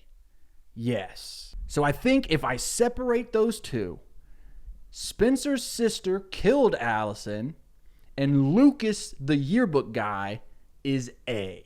And that is what I'm locking in for episode 11. I feel like I am so deep in this mystery, and I am operating at levels that have never been seen before in mystery solving. So twice in a row, I'm locking in Lucas as who is A in the show Pretty Little Liars. All right. Now let's move on to the next few episodes. Next Tuesday, if you've missed any of this summer's hottest new show, catch up with our Pretty Little Liars marathon event. I'm still here, and I know everything. We are halfway through season 1, baby, and I can feel it. I just got done watching episodes 12, 13, 14, and 15. Let's just jump right into it. Right off the bat, Hannah's mom has stolen money from the bank that she works at. Basically, there's like this old lady who only comes to the bank like once a year, and all she does is like put a bunch of money in her safety deposit box, and then she's like, see you next year. And then like also she was like, and I'm the last person in my family, so I don't even know where all this money's gonna go. Oh well, goodbye, see you next year. So Hannah's mom, because they've been having like financial issues ever since her mom and dad got divorced. So essentially, Hannah's mom and dad got divorced. Hannah's mom isn't able to pay like the mortgage and stuff. They might lose the house. So she stole the money from the bank. Because sometimes you have to girl boss your way into being wealthy again. Can I get an amen? Well, dude, A immediately finds out about this. Like, takes them no time at all. And then when Hannah finds out, A sends Hannah a message taunting her. Like mommy, like daughter, can you run from the law with those legs? --A. That is a very mean fat joke, as well as, calling both her and her mother thieves. Which to be fair to A, they are both thieves. Anyway, while that is going on, the show is pushing hard to make Noel the number one suspect for who A is. And we all know my personal rule when it comes to when a show or movie is pushing someone to be the main suspect. It's never them. They're just a red herring. That dude is wild, though. Like, he's acting like A, but he's just not good at it. He's not secretive whatsoever. Like, he tries blackmailing Mr. Fitz because he knows about him and Arya, and so he's trying to, like, get a better grade on his paper. Meanwhile, A officially breaks up Spencer and her boyfriend, Alex. Alex thinks that Spencer sent in some application for a tennis thing for him or something. It really doesn't matter. All you need to know is Spencer didn't do it. A did it. And after they broke up because of it, A sends Spencer a text that's like, game, set, match, A. And then after that, A does something even worse than mess up one's love life. A steals the money that Hannah's mom stole. And then A sends Hannah a message being like, hey, you can get your money back if you do what I say. And then at the end of the episodes, we've been getting these like point of view shots from A's perspective. And at the end of episode 12, we got one of A like stuffing the money that they stole in a piggy bank. And there's a blonde wig in the background. So that just tells us that it could be either a guy or a girl who is A. It also tells us that A is probably not a natural blonde. So, well, there's only 2 natural blondes and one of them's dead. So I guess that just means Hannah's in the clear. It doesn't really... I guess this guy. Well, you know how I mentioned that the show is pushing hard for us to think that Noel is A? Well, the show is also pushing very hard for us to believe that Ian killed Allison. And then Spencer overhears her sister and Ian whispering in the house one night, remember, because they're married now. And A sends Spencer a message that says, married for love or an alibi? I'm going to stop saying -A after all the messages. Just know that there is one. But you know what? That is a very interesting situation because that means that A is not only just watching the 4 main girls, A is also watching every moment of like their family members. Like, A knew about Hannah's mom stealing the money, and now they seem to know about whatever they got going on. How is A everywhere?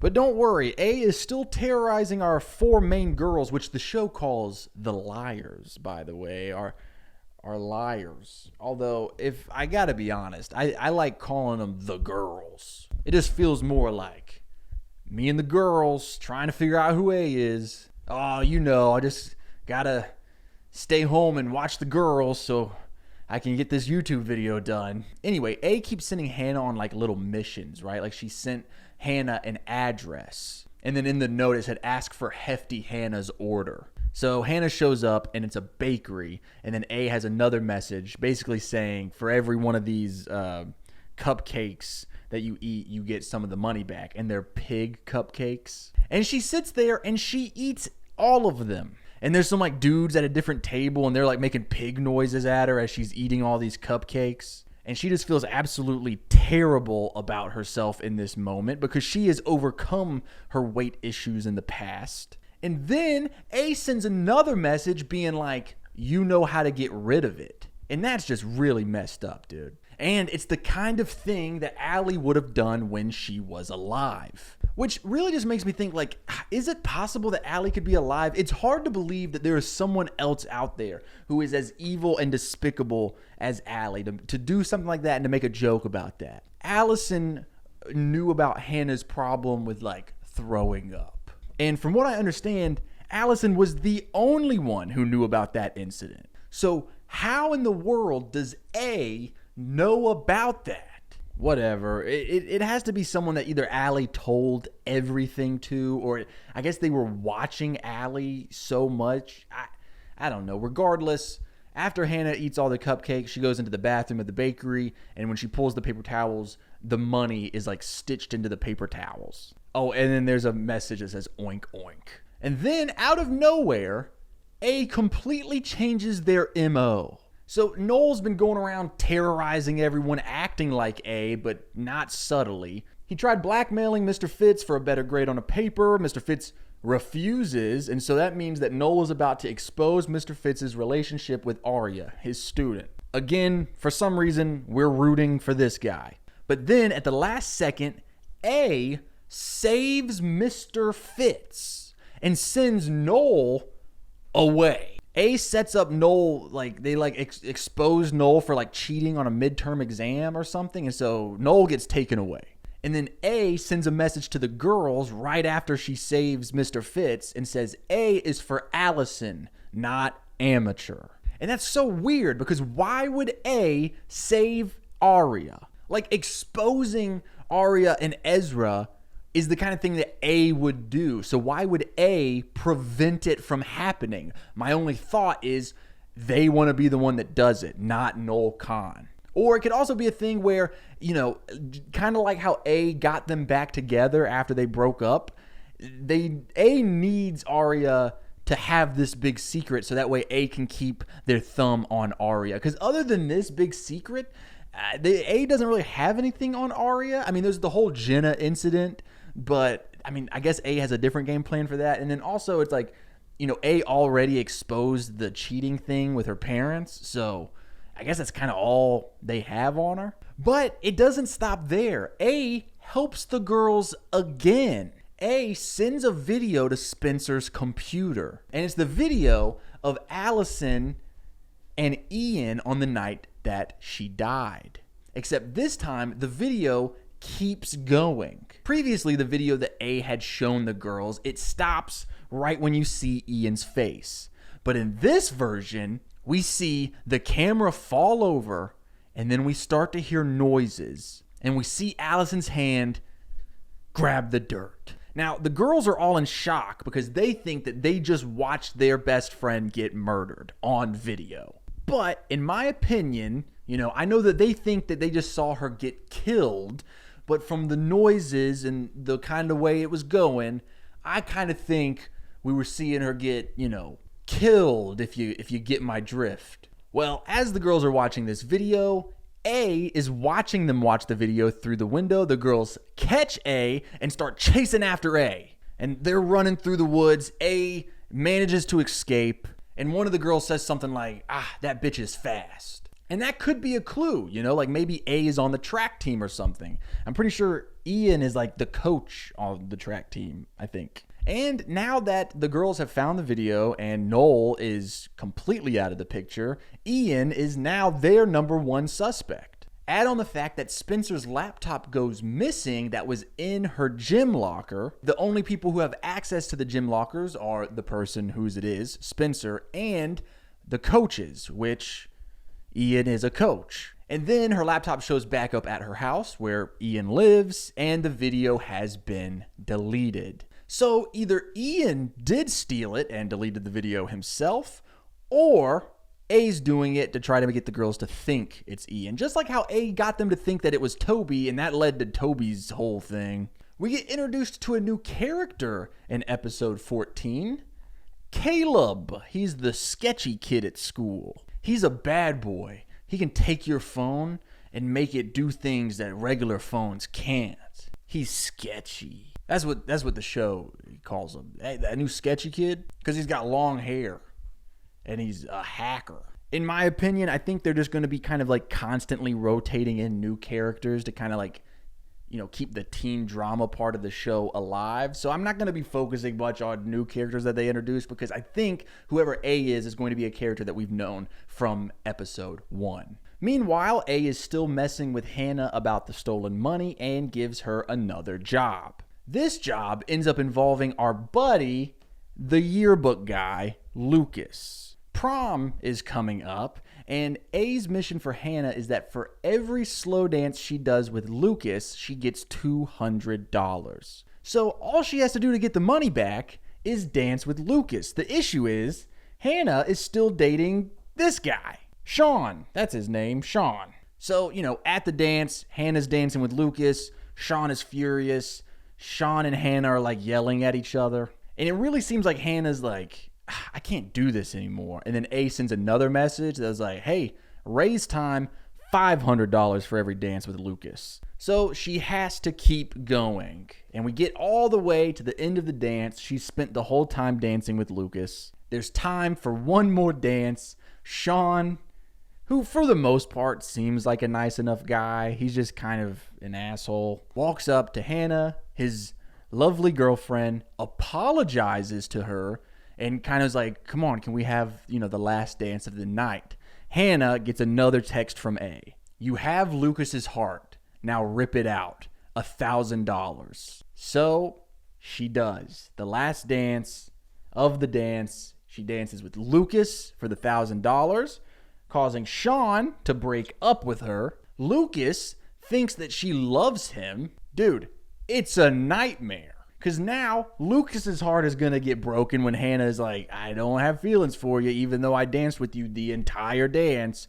And Hannah doesn't even have her boyfriend Sean anymore. During the dance, Ian, he's there as like a chaperone. He gets super weird with the girls, basically saying that they need to be careful before someone gets hurt. And the show's really pushing us to think that he killed Allison. I think he's more likely afraid that his relationship's going to get ruined if it gets out that he was seeing such a younger girl. Because I think he was in college. I mean, he's definitely at least Ezra's age, and it's a problem that they're dating. On Spencer's laptop, there's a new picture and message from A. It's Allison with a dark shadow behind her. And it's from the night that she disappeared. The message says, watch your backs. I didn't, -A. And one of the girls is like, there's a shadow behind her, Spencer. Do you know who that is? And Spencer's like, I don't know who that is, but she knows who it was. Spencer starts acting very suspicious when it comes to this picture, and we find out in just a moment. Well, before we talk about that, I have something else I want to bring up. At the end of episode 14, we get another one of those in-credit shots from the point of view of A. A walks up to the coat check at the dance. Arya's mom is the one working the coat check. A hands the ticket, receives their leather gloves and jacket, and Arya's mom says to A, have a good night. I hope you had fun. Which means that whoever just accepted that coat and leather gloves is either a student or someone who looks like a student or someone who is supposed to be there, because Arya's mom doesn't seem the slightest bit suspicious. So going back to the whole picture of Allison thing where Spencer was being super weird, the girls are trying to figure out who took that picture. The picture looks like it's being taken from Allison's bedroom. So they assume the person who took the picture was Allison's brother, Jason. Now, Jason is back in town. The whole picture has been a big storyline, but the other big storyline during these episodes has been the Hannah money situation. And Hannah gets another job from A. This time, her job is to show Arya's mom what has been going on with Arya and Mr. Fitz. Basically, Arya and Mr. Fitz are going on a date that's out of town, so that way no one can see them. And Hannah gets Arya's mom a ticket to the same event. And Hannah is just so conflicted. She feels terrible because she's about to ruin Arya's life. But Hannah needs that money for her mom. Because get this, Hannah's mom is about to get found out for stealing the money. So if she can't scrape the money together in time and get it back in the safety deposit box, she could go to jail. Because the lady, who comes once a year to check her box that Hannah's mom stole the money from, well, she randomly calls one day and is like, hey, I'm stopping by this week. So they're panicking, and we've got two very rough situations going on. We've got Arya about to be found out about her love affair with her English teacher, and Hannah's mom's about to go to jail for robbing a bank. And as if enough wasn't already going on, we get a whole new character, Mose from Ned's Declassified School Survivor Guide is here. Her name is Paige, and she is very mean to Emily. They're on the swim team together. Paige is afraid that Emily is going to get the captain spot on the team. She makes some very homophobic remarks to Emily and tries to drown her. It is pretty wild for this lady to just show up and be evil right off the bat. And usually this is one of those side plots that I probably wouldn't have even brought up in this video because it has nothing to do with the mystery. But it kind of does have something to do with the mystery, because Paige, while she's trying to like butter up the team so that she can be captain, she gets everyone on the team a friendship bracelet. And this friendship bracelet is from the same exact place that Allison's friendship bracelet was, which means wherever Paige got her friendship bracelets made is the same place where A had the fake Allison friendship bracelet made. Meaning, all they have to do is ask her where the friendship bracelets are from, and they can go and ask the friendship bracelet store who was buying friendship bracelets. And that's exactly what Spencer does. Spencer goes to the friendship bracelet lady place, asks the friendship lady bracelet lady person. There's a lady who makes these friendship bracelets. Spencer goes to her and says, hey, who bought this bracelet? And so the lady like flips through her records and goes, Spencer Hastings. And I was like, what? And then Spencer comes clean to her friends. She's the one who's the big shadow in the picture of Allison from the night that she disappeared. And we get some more juicy details about what's going on in that picture. Spencer and Allison were having a big fight because Allison was going to force Spencer to tell her sister that she kissed her boyfriend. But Spencer didn't want to tell her sister that for obvious reasons. And they were fighting about it right then, right before Allison disappears. Oh, and before I forget, remember how I was saying that the lady who had the money at the bank that Hannah's mom stole? She died. Yep, dead. Which means Hannah's mom is safe, but also A might have killed that old lady. Pretty close call for Hannah's mom. Speaking of close calls, Sketchy Guy ends up tampering with Arya's mom's car right before the event and keeps Arya from getting found out by her parents. So, that's good, I guess. Although, maybe this is a controversial statement, but I think she should probably get busted for dating her English teacher. Let me rephrase that. I feel like he should be busted for dating his student. Oh, and by the way, the reason that Sketchy Guy messes with Arya's mom's car is because Hannah kind of confessed to him like a little bit of the situation, and he seems to really like Hannah, and so he did it for her. The end credit scene for episode 15, the ones, from A's point of view, is A talking to the bead lady who makes the friendship bracelets. And the friendship bracelet lady is like, I told them exactly what you want me to. So I'm guessing that means that the bead friendship lady is an op. It really seems like A's latest plans has been to just break up the main four girls from their love interests, kind of like, breaking their hearts. A got Hannah broken up with by Sean. A also got Spencer broken up with by Alex. A tried to get Arya busted for her relationship, which would have broken them up. And A played a key part in getting Emily's girlfriend Maya sent away. So why would A even be doing that? We get a flashback in these episodes where we see that Allison broke up Noel Khan and his girlfriend. She texted some secret of his to her, and it caused her to get up and break up with him right then. And then when her friends were like, Allison, why did you do that? She was like, because Arya likes him. I did it for you, Arya. And so that got me thinking, right? So Noel is another person who was kind of like a victim of Allison's behavior when she was still alive, which got me to think well, maybe A isn't just 2 people or 3 people. Maybe A is a whole bunch of people. It's just every person in this town that was terrorized by Allison when she was alive.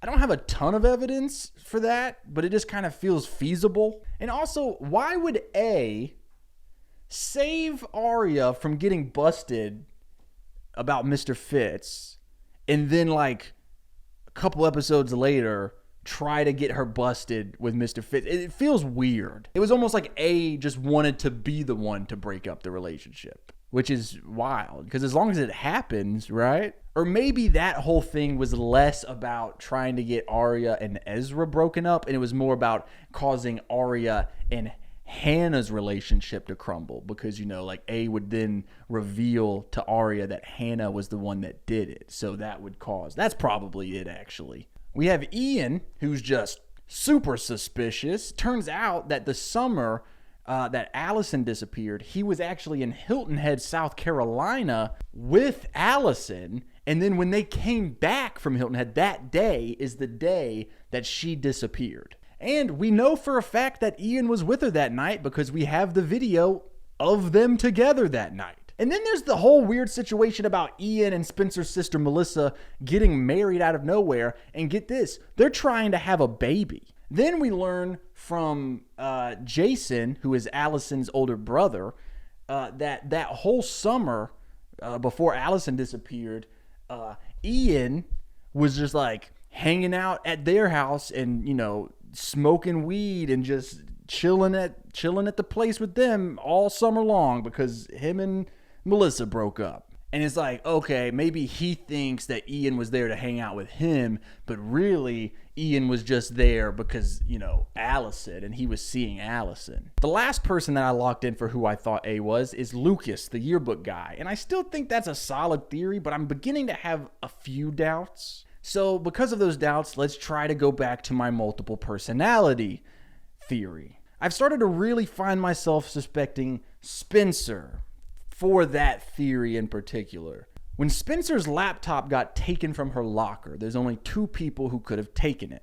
Her or Ian. Well, if it wasn't Ian, because that's who they all suspect did it, so let's say that it wasn't him, then it had to have been her. She was already hesitant when the other girl said that they should take it to the police. So what if, you know, she stole it? Or maybe she doesn't even know that she's the one that took it because it was a different personality. And remember when I told you that Alex and Spencer broke up because A sent in an application for some tennis thing for Alex that he didn't want her to do? When they break up, Alex explains to her that she was the only person who knew about that. So it had to have been her that sent the application, even though she was insistent that she wasn't. And, you know, we just kind of assume, hey, A knows everything, A did it. But what if it was one of Spencer's other personalities? Then there's that whole thing where Allison was threatening Spencer that she was going to tell her sister about what she did, which was, you know, kiss her boyfriend, who is now her husband and potential baby daddy.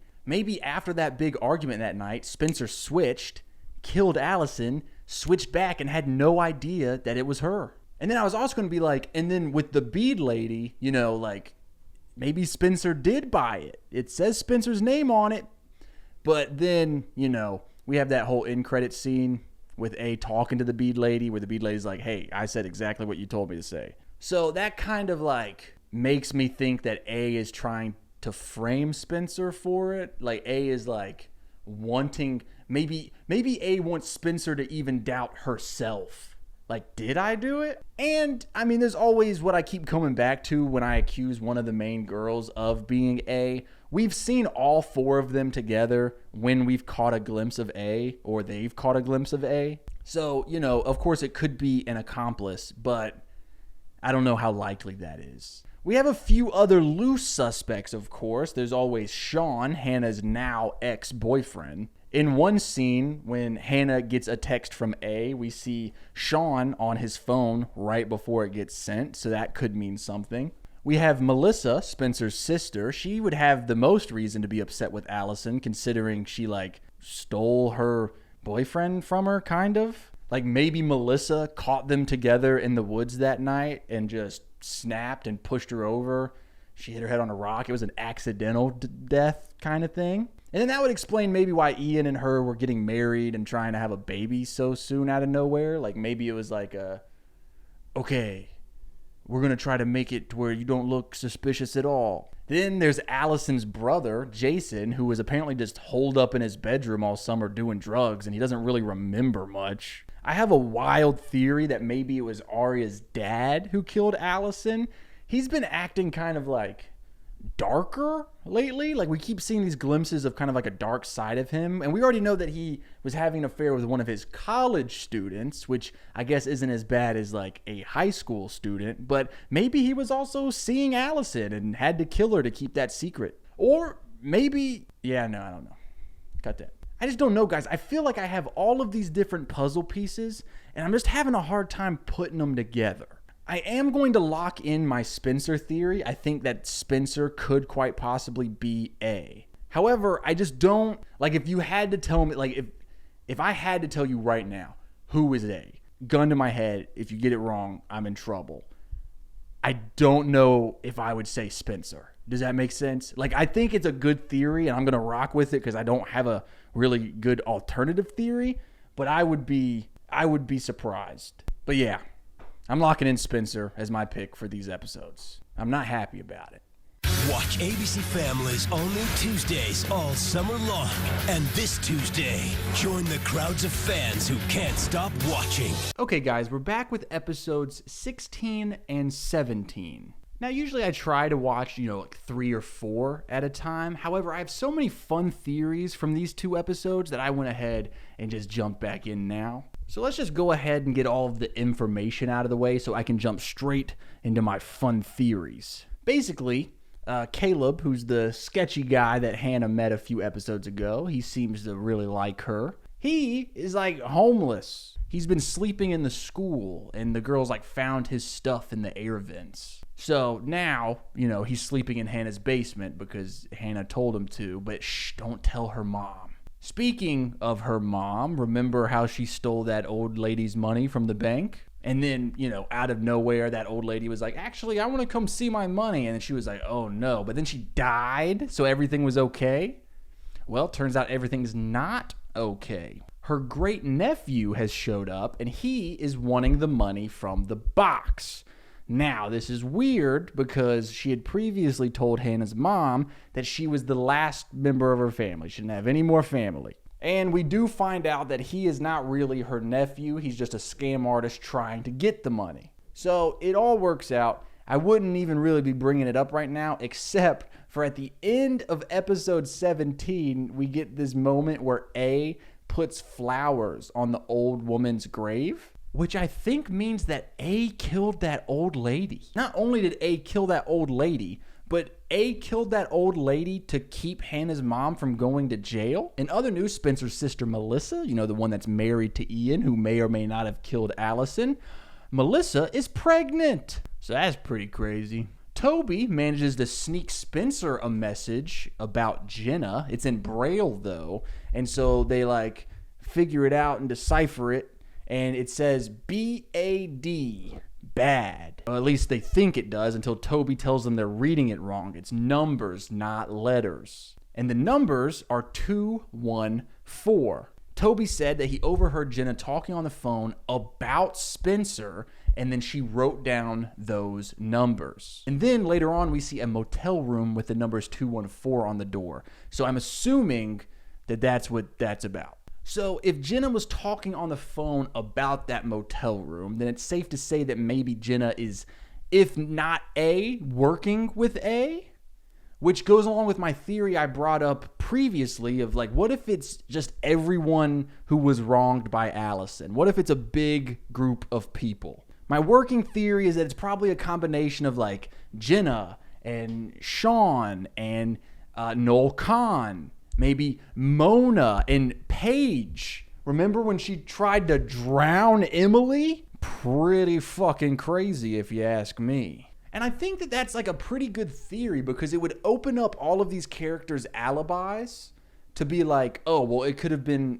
countless other people who did it. So it's oh, well, it couldn't have been Jenna because we saw Jenna. And it's well, that's okay because even though Jenna was right here and we saw her, it could have very easily been, Paige, who tried drowning Emily. Speaking of Paige, the crazy lady, she shows up at Emily's house one night and just starts apologizing to her. And we don't really know for what, but then she gets back on her bike and just rides off into the storm. And then the next day we find out that she got in an accident on her bike. Now, I will say we do find out in a different episode that it seems like her dad might be abusive to her. So that could be kind of what her whole deal is and why she's acting like that. But, it's very possible that she was apologizing for being a part of the A thing. And it's well, then why would she admit to Emily that she's A if she's A? And it's I think she's starting to have feelings for her. At the end of episode 17, she kisses Emily. And then she's don't tell anybody.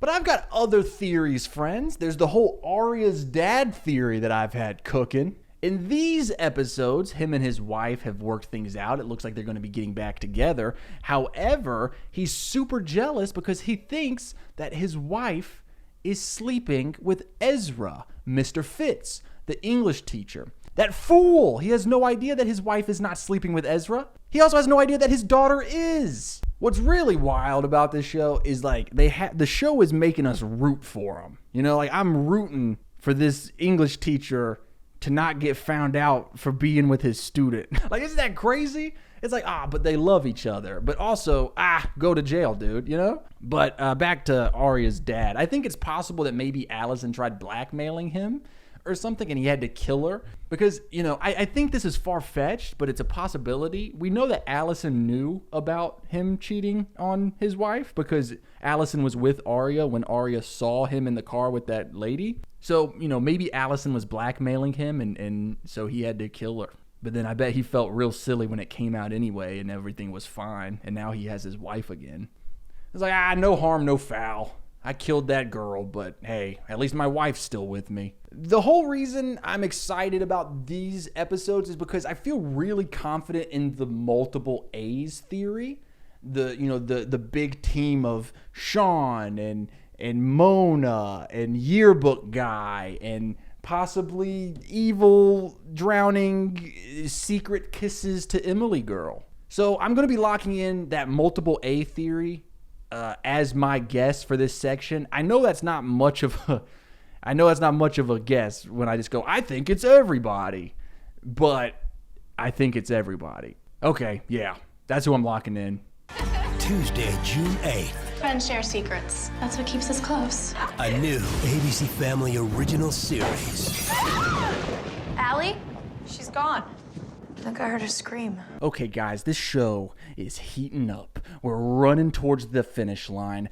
This is a great mystery. Every episode has me on the edge of my seat. I'm super pumped. This is not just a teen drama, okay? This is my life. I just got done watching episodes 18, 19, and 20, which only leaves 2 episodes left for season 1, which means we could get the reveal of who A is any moment. And you can tell that this show is really hyping us up for a twist ending.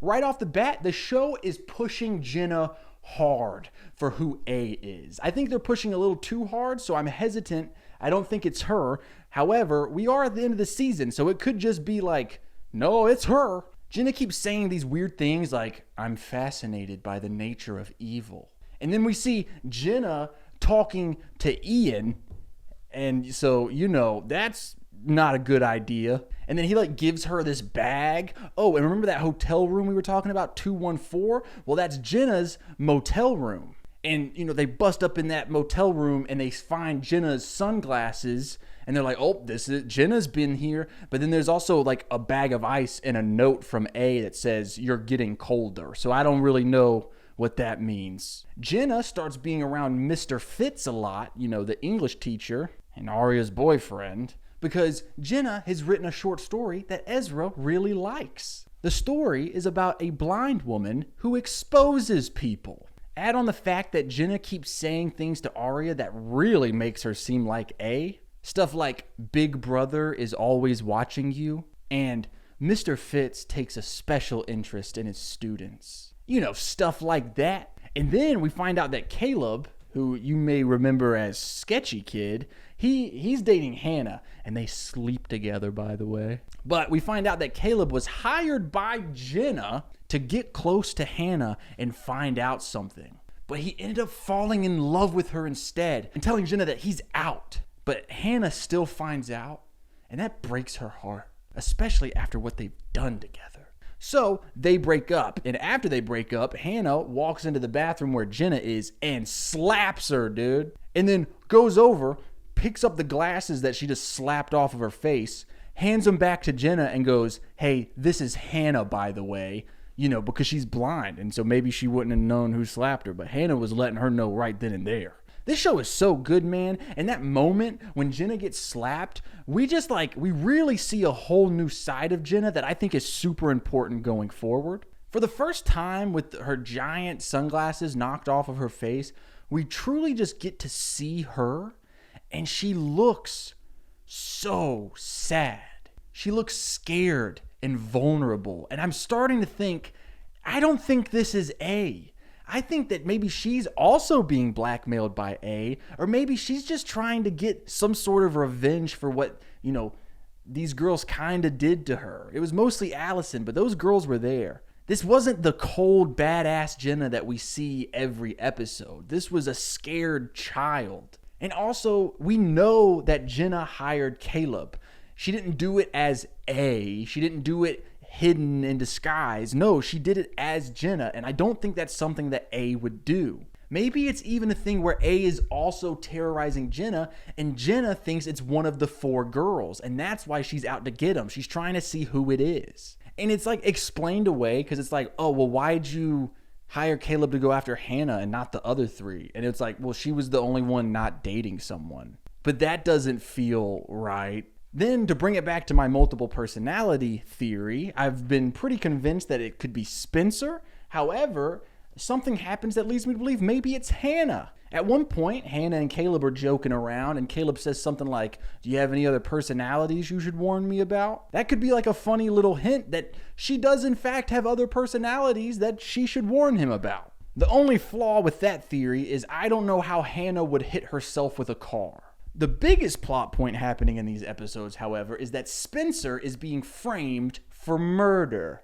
And not just any murder, Allison's murder. This whole thing starts when they find a trophy at the school with blood on it, and the trophy belongs to Ian. And they think that that could be the murder weapon that was used on Allison, so they take the trophy and they give it to the police. Turns out it was a trap set by A. That wasn't a real trophy, and that wasn't Allison's blood. And all that really did was point them towards Spencer. They think that Spencer was trying to frame Ian, especially after they find out that they were romantically involved. Now her parents think that she's mentally unwell and that she needs to see a therapist. The police get a search warrant to search Spencer's bedroom, and guess what they find? They find fibers from the sweater that Allison died in. But they find it on Spencer's friendship bracelet. So why would A want to frame Spencer? Well, we know that Ian has been working with Jenna on something, and he seems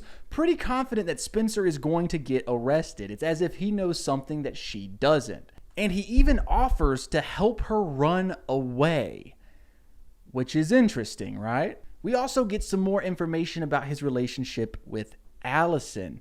We found out that him and Allison were in Hilton Head together, but then we find out that he wasn't in Hilton Head with Allison.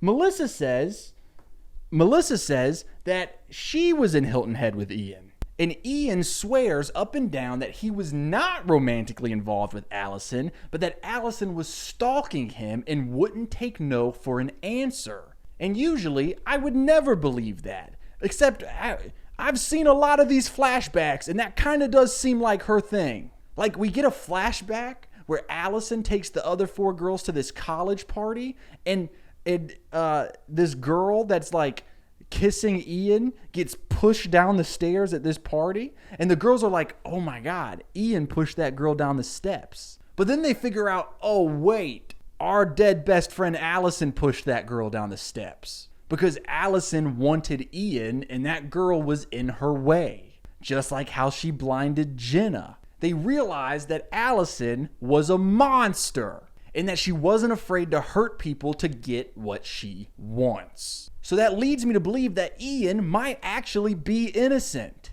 But how does that explain the video from the night that she dies where Ian is with her and like the camera knocks over and she's like grabbing the dirt and then I guess she dies after that? Like what happens? Like maybe he was just like meeting up with her to be like, hey, you gotta leave me alone. And then Melissa hops out of the bushes and beats her up. And then, like she dies later that night. Like it's a separate incident. Like this incident happened, she didn't die. Something, another incident happens, she dies from someone else's hand. If Ian is innocent and someone's blaming Spencer, maybe no one's framing Spencer. Maybe Spencer could be to blame. Maybe it's the multiple personalities theory. We get this scene where Spencer and Toby are staking out the motel room, the 214 or whatever, and they end up kind of like cuddling up all night.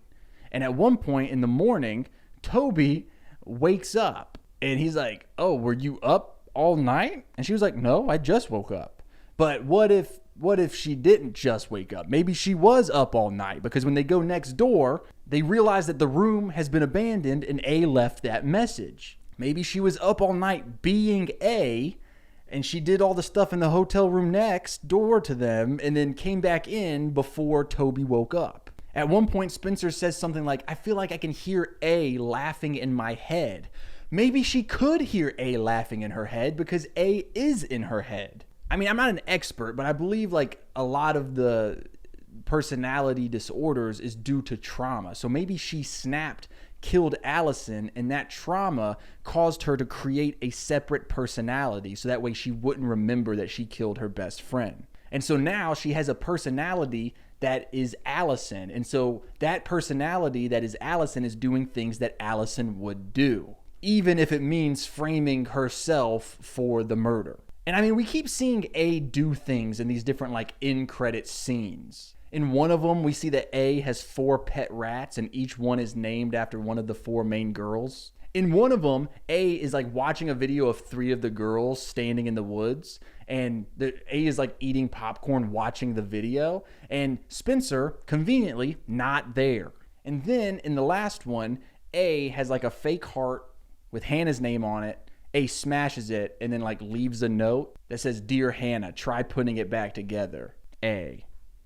I don't really know what that one means, but I mean, you know, Hannah's relationship ended because of, you know, Jenna. Yeah, I don't know why I put that in this part of the video. So I do feel very good about that Spencer theory. Let's talk about my Arya's dad theory. I didn't really set out for this to be a serious theory, but little things keep happening where I'm like, hey, this could be a real thing. In these episodes, him and his wife are sneaking around and being together again. And at one point, Arya's mom is like, the lying, the sneaking around, I feel like a teenager again. And Arya's dad is like, I know, it's fun, isn't it? Yeah, he's having a great time lying and sneaking around like a teenager. Maybe that's what he does all the time as A. Remember, guys, this man is not squeaky clean. He was having an affair with one of his college students, which, you know, don't get me wrong, is not as bad as having an affair with your high school student. Another character that we don't see a lot of, but I feel like should be a bigger deal, is Arya's brother. You probably didn't even know Arya had a brother if you were just watching this video, because literally there's no reason to bring him up. So what's even the point of having him as a character if you're not going to use him? We see him every once in a while, and it just kind of seems like his big story arc is he's getting angrier and angrier due to his parents' divorce. And then if you think to when Jenna made that comment about Big Brother is always watching, maybe she literally meant their brother, you know, Arya's brother. The only thing is it's her little brother. It's not her big brother, but I mean, I don't know. He's probably bigger than her. When it comes to all of the theories that I've got going, like the multiple A, where it's just like a big group of people, I don't really believe that anymore. I don't really believe the Arya's dad theory. I mean, it's a fun theory, but I don't know if it has that many legs. And I mean, what does that even leave me with? Just the Spencer multiple personality theory, which, to be fair, I feel like I have the most evidence supporting.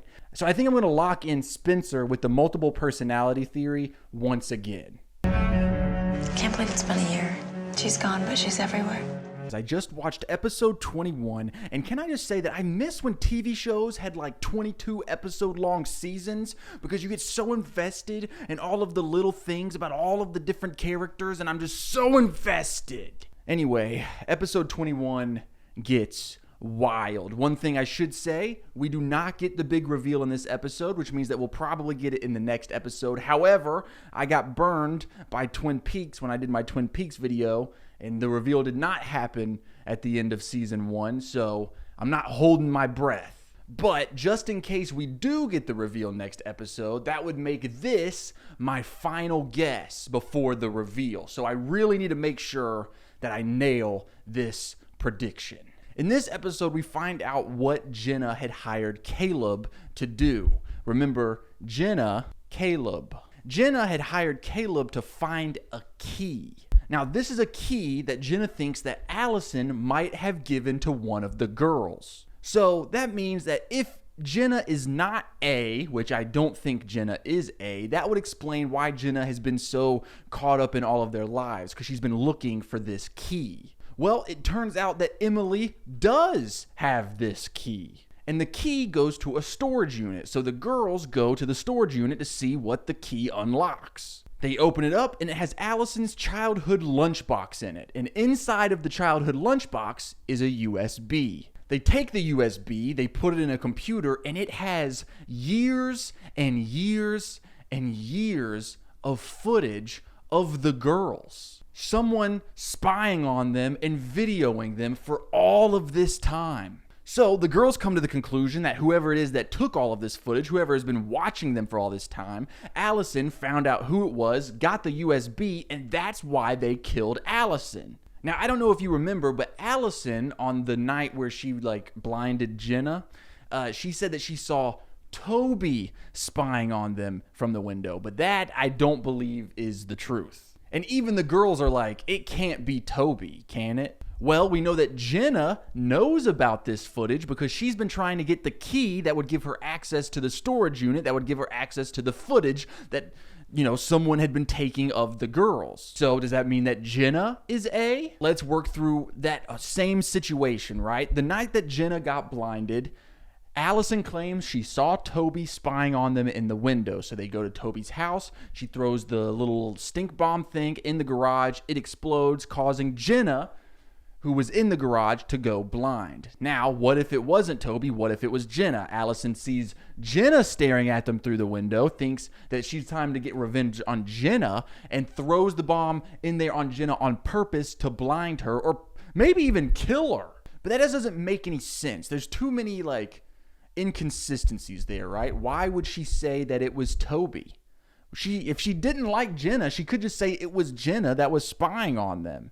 Then they would go to the garage. She would throw it in there. Same revenge, same house. We also find out in this episode that Melissa, Spencer's sister, was actually not in Hilton Head with Ian like that she claimed. It turns out she was just trying to cover for him. So that means that Ian might have been in Hilton Head with Allison romantically. So it's like, oh, Ian's our bad guy then, right? Well, I don't know, because Ian ends up saving Spencer when it looks like A is gonna get her. You see, Spencer gets trapped in a fun house at the carnival by A, and A even leaves a message in the fun house for Spencer. It says, "Shut up or I'll shut you up." Now that leads me to believe that maybe this is A telling Spencer that she just needs to shut up and take the fall for Allison's murder. Because remember, Spencer is currently being blamed by everyone for Allison's death. Spencer is suspect number one to the police. And, long story short, Ian is actually the one that kind of saves her from the funhouse. So if he was A, then he must have been doing a good job acting, right? Because he did seem very upset. Oh, and that leads me to introduce another character that I don't even think I have them on the wall. This is Garrett. He is a police officer, and he grew up on the same street as the girl, so they're kind of childhood friends. And his chief or whatever was like, hey, keep an eye on these girls. Because remember, everyone thinks the girls are super guilty. And also, it just kind of seems like he is friends with the girls and he wants to help them. So he's been following them a lot and keeping an eye on them, both because of his orders, but also I do think he genuinely wants to help them. But something that happens because of this is he follows Arya to Mr. Fitz's apartment one day, and now he knows that, Arya and Mr. Fitz are a thing. And we even see him talking to Mr. Fitz. He knocks on the door of his apartment and he starts talking to him. And he's like, hey, you mind if I come in? I want to talk to you about one of your students. And it really looks like he's about to lay into Mr. Fitz, right? Because technically, hey, I know the show has us rooting for these guys. We want them to end up together, right? Well, he's a grown man and she's his student. So I was kind of rooting for maybe this cop is just going to beat up Mr. Fitz, right? Because don't get me wrong, Ezra's a nice guy. He seems like a very good person, but also student. And also, guys, when it just comes to this episode, basically, if what we learn in this episode is true, which I think it is, that means that who we are looking for is the person who has been spying and videoing the four girls for years and years and years. And the reason that is frustrating for me is because Spencer is in the footage too, which means that my Spencer with the multiple personality theories, I'm getting flustered. Which means since Spencer is in the footage as well, it means that she's not the one who's been doing it, which means that my Spencer multiple personality theory does not work. So if I can't go with my Spencer theory, who is my biggest suspect? Well, I'm glad that you asked. It's the yearbook guy, Lucas. Now, I know what you're saying. Chase, we've accused him before, and you pretty much seemed like you didn't think it was him. Well, that was before I learned more information. And that new information is, I don't have any other real theories. And here's another thing. We haven't seen this guy in a while. But it would make sense that he's the person spying on him, right? But if he hasn't even like been in the show for a good while now, it's like he's just gonna pop back up next episode. That doesn't feel right. And then there's this whole Jenna situation. How in the world does Jenna know about the key to the storage room to the footage if she's not the one that took the footage? And is the person who took the footage of the girl and has been watching the girls for all these years, are they A? Are they the killer? Are they the same person? In the end credit scene for this episode, we see A taking the key that's under Mr. Fitz's rug, like in front of his door, which means that A now has access to Mr. Fitz's apartment. Now, I'm not sure what that means because as up to this point, the only relationship Fitz has had with A is A trying to expose their relationship or save their relationship. And I don't really want to lock in Jenna, even though I can't understand a reason that she would know about the key and the footage if it wasn't hers, except maybe she is being blackmailed by A, and A is like forcing her to try to find this key. And she doesn't actually know what the key goes to. She just knows it's like a thing of like, hey, find this key or I'll tell everybody the truth about you and your stepbrother. But at that point, A already knows everything and is able to sneak into anything and everything. So why doesn't A just get the key themselves? Why does A need Jenna to get the key? And then there's Ian. Was he or was he not in a relationship with Allison? Was he or was he not in Hilton Head with Allison? He's having a baby. He's having a baby. And so the issue is I don't know who to lock in. I went from having like a ton of suspects to now I don't know if any of these people did it. We haven't seen this detective in a while, so it's not him probably. I guess I have to lock in Jenna because the only thing that I have going for me right now is that Jenna knew about that key. Now, does that mean that Jenna is the person who killed Allison? Does that mean that Jenna is A, or is Jenna A and the person who killed Allison? I don't know. But I'm going to lock in Jenna mostly because I have any other options and this could be the big reveal next episode. So maybe that's why it seems a little obvious because I was like, she's just a big red herring. But like, I mean, if next episode's the reveal and we don't have any other clues towards any other characters, I mean, unless I'm missing something, but come on, be real. Yeah, that's who I'm locking in. I'm locking in Jenna for season 1, episode 21 of Pretty Little Liars.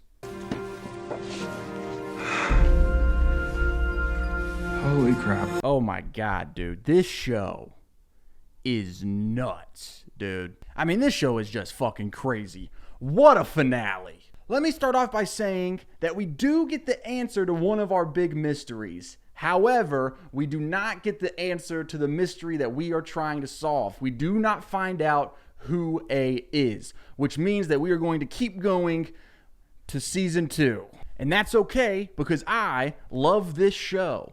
We find out in the finale that whoever has been watching and recording the girls for all of these years have also been watching and recording Jenna. And they caught on video the whole situation of Jenna forcing her stepbrother Toby and like being like, hey, you're going to stay with me or else I'm going to tell everybody this was on you, big dog. So that explains why Jenna needs that footage, right? Because she can't have that getting out because it will expose her for the monster that she is. Speaking of footage, we get a flashback scene where we see Allison visiting Jenna in the hospital, and we get a lot of answers of what's going on.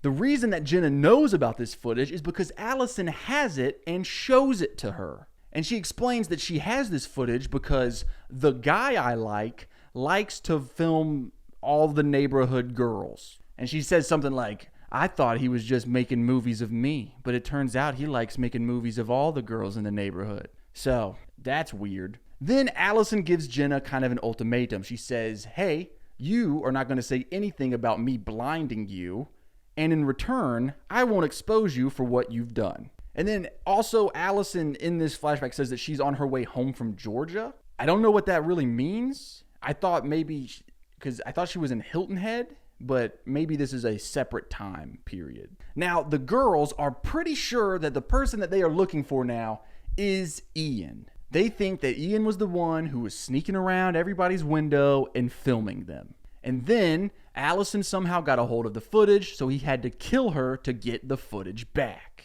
And so, in order to test their theory, they set a trap for him. They text Ian a random number and they say, hey, we have the footage, we want money, this is the drop-off location. Because they're trying to make it seem like it's not them. So they're trying to make it seem like it's someone else who only needs this information for like blackmail. They're just trying to get money from it. So then, at the end of the episode, and this gets pretty crazy, by the way, so buckle up. Melissa calls Spencer because she needs a ride home from church because Ian didn't come to pick her up. So Spencer goes and picks up her sister Melissa at the church. They're headed back and they get T-boned by a car. They go to the hospital because it's a pretty rough accident. Spencer's fine. Melissa's in trouble, but they're trying to figure out, is the baby okay? Is Melissa okay? It seems like she's all right, but Melissa left her phone at the church. So Spencer goes back to the church to get it. And Ian is waiting for her at the church. Now, this is crazy because the other three girls, excluding Spencer,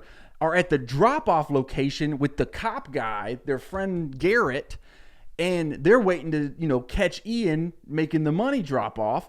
But get this, Ian's not there dropping off the money. He sent someone else to do it. So that's a big issue. So Ian's at the church with Spencer, and he is psychopathic. He's trying to kill Spencer. He's chasing her all over the church. They go all the way up to like the top of a bell tower on some Hunchback of Notre Dame shit. And so he's grabbing Spencer and he's trying to throw her off the bell tower because he's going to make it look like she killed herself. And he tells her that he already wrote her a suicide note and it's on her computer at home. And then we get a moment where I'm pretty sure he admits to killing Allison. Because I'm pretty sure because it's a little vague because he's talking about what he put in Spencer's suicide note to take the blame for killing Allison.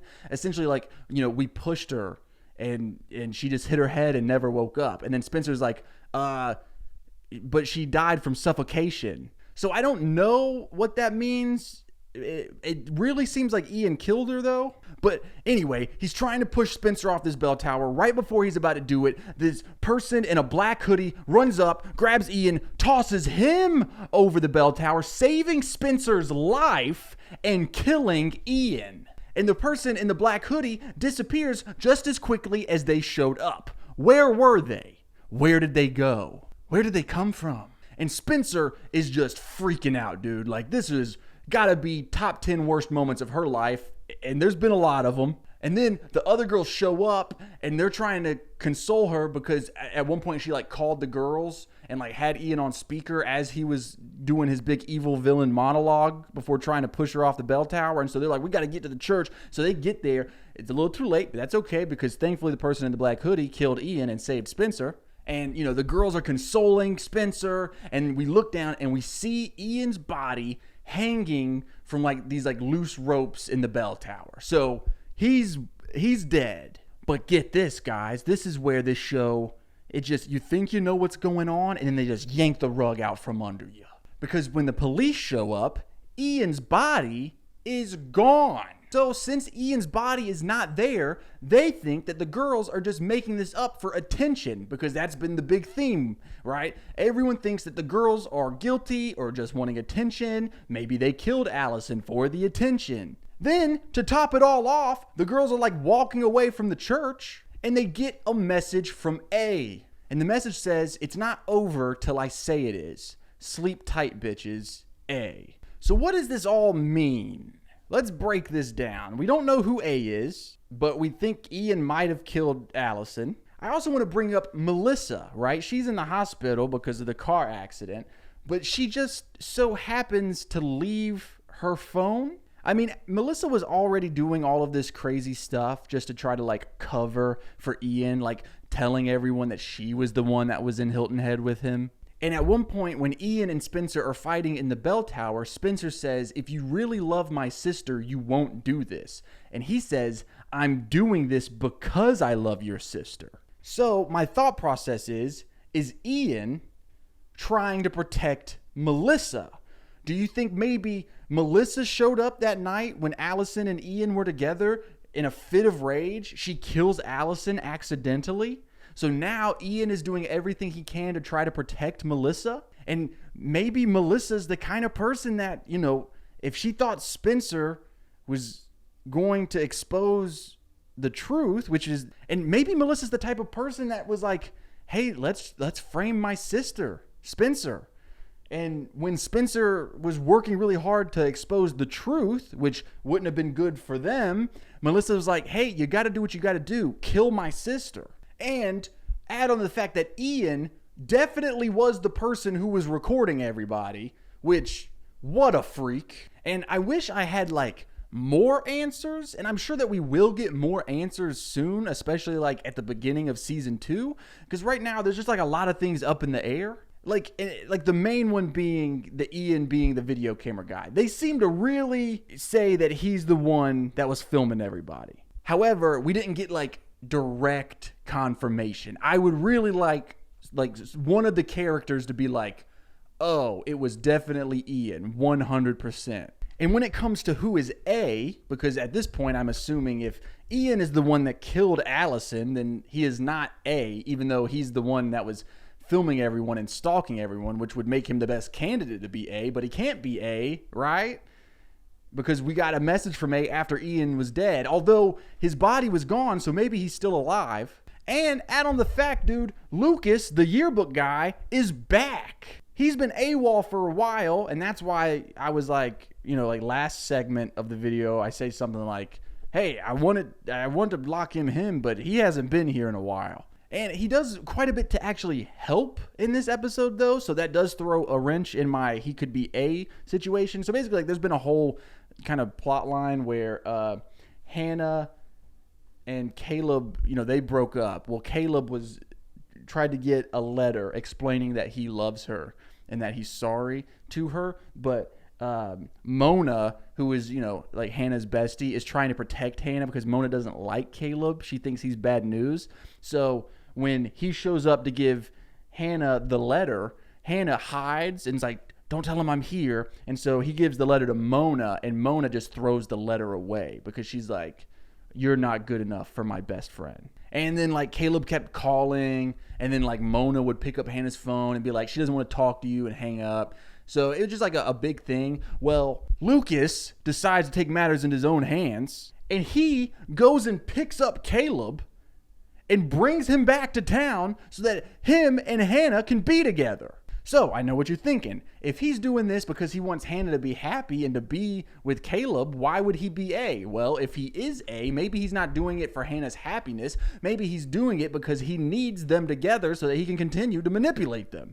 Kind of like, why would A save Ezra and Arya from getting exposed by Noel Khan?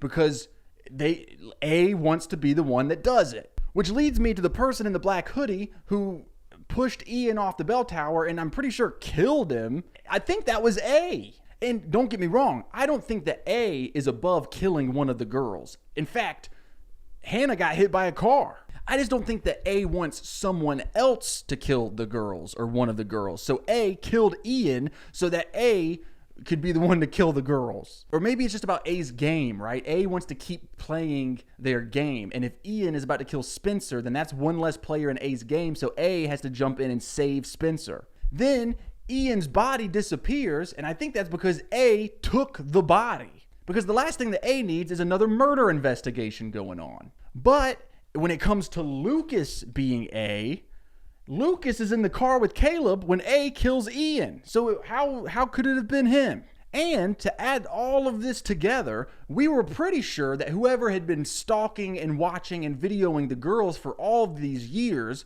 was going to be A. But we find out that it's Ian who was videoing the girls. So he can't be A, I don't think. So I guess what the show is saying is multiple people had been stalking and following the girls for years and years.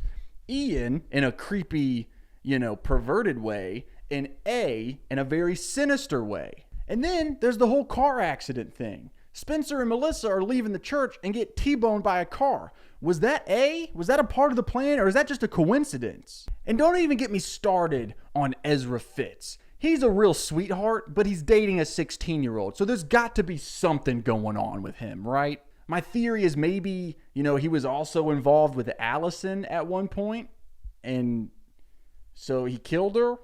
I have no evidence to back that up. Arya's little brother is completely AWOL in this episode. We don't see him at all, so I'm assuming he doesn't have anything to do with it. There's Mona. We've talked about Mona before, but she only shows up like every couple episodes, and kind of just seems like her main story right now is just like this beef with Caleb and Hannah. It's just like a romance plot. And that's what's so fun about this show. I really love this show, and what makes the mystery so fun is because we're juggling all of these different characters and all of these different clues and all of these different plot lines. What is in relation to the death of Allison? What is in relation to who is A? What is just a romantic subplot that has nothing to do with the mysteries? Which leads me to what I think could be my best bet for locking in who I think A is for the season finale. I mentioned that I don't think that Lucas could be A because he was in the car when A killed Ian in the bell tower. Now here is what I'm trying to explain. What if it wasn't A who pushed Ian? What if it wasn't A who saved Spencer? What if that was somebody else? We don't know who was in that black hoodie. It could have been anyone, and it's just the show making us think that it was A. But if that was not A, then that frees up Caleb to be A. He was bullied horrendously by Allison. He's on the yearbook, so he's always running around events with a camera. He says he has a trusting face that people want to believe. He doesn't have any friends, so what is he doing with all his free time? He disappears for episodes and episodes and episodes on end. And quite honestly, I just think he would be a perfect A. So I am locking in Lucas, the yearbook guy, for who I think A is for the season 1 finale of Pretty Little Liars. Can I solve Pretty Little Liars season 2 before the reveal? Tuesday, June 14th, Pretty Little Liars is back. Any one of these people could be A. Watch our marathon event. Then, it's the summer premiere everyone's waiting for. We have so much to lose. The bodies are piling up. Zombies don't text. And all eyes are on the liars. If I'm lying, where is he?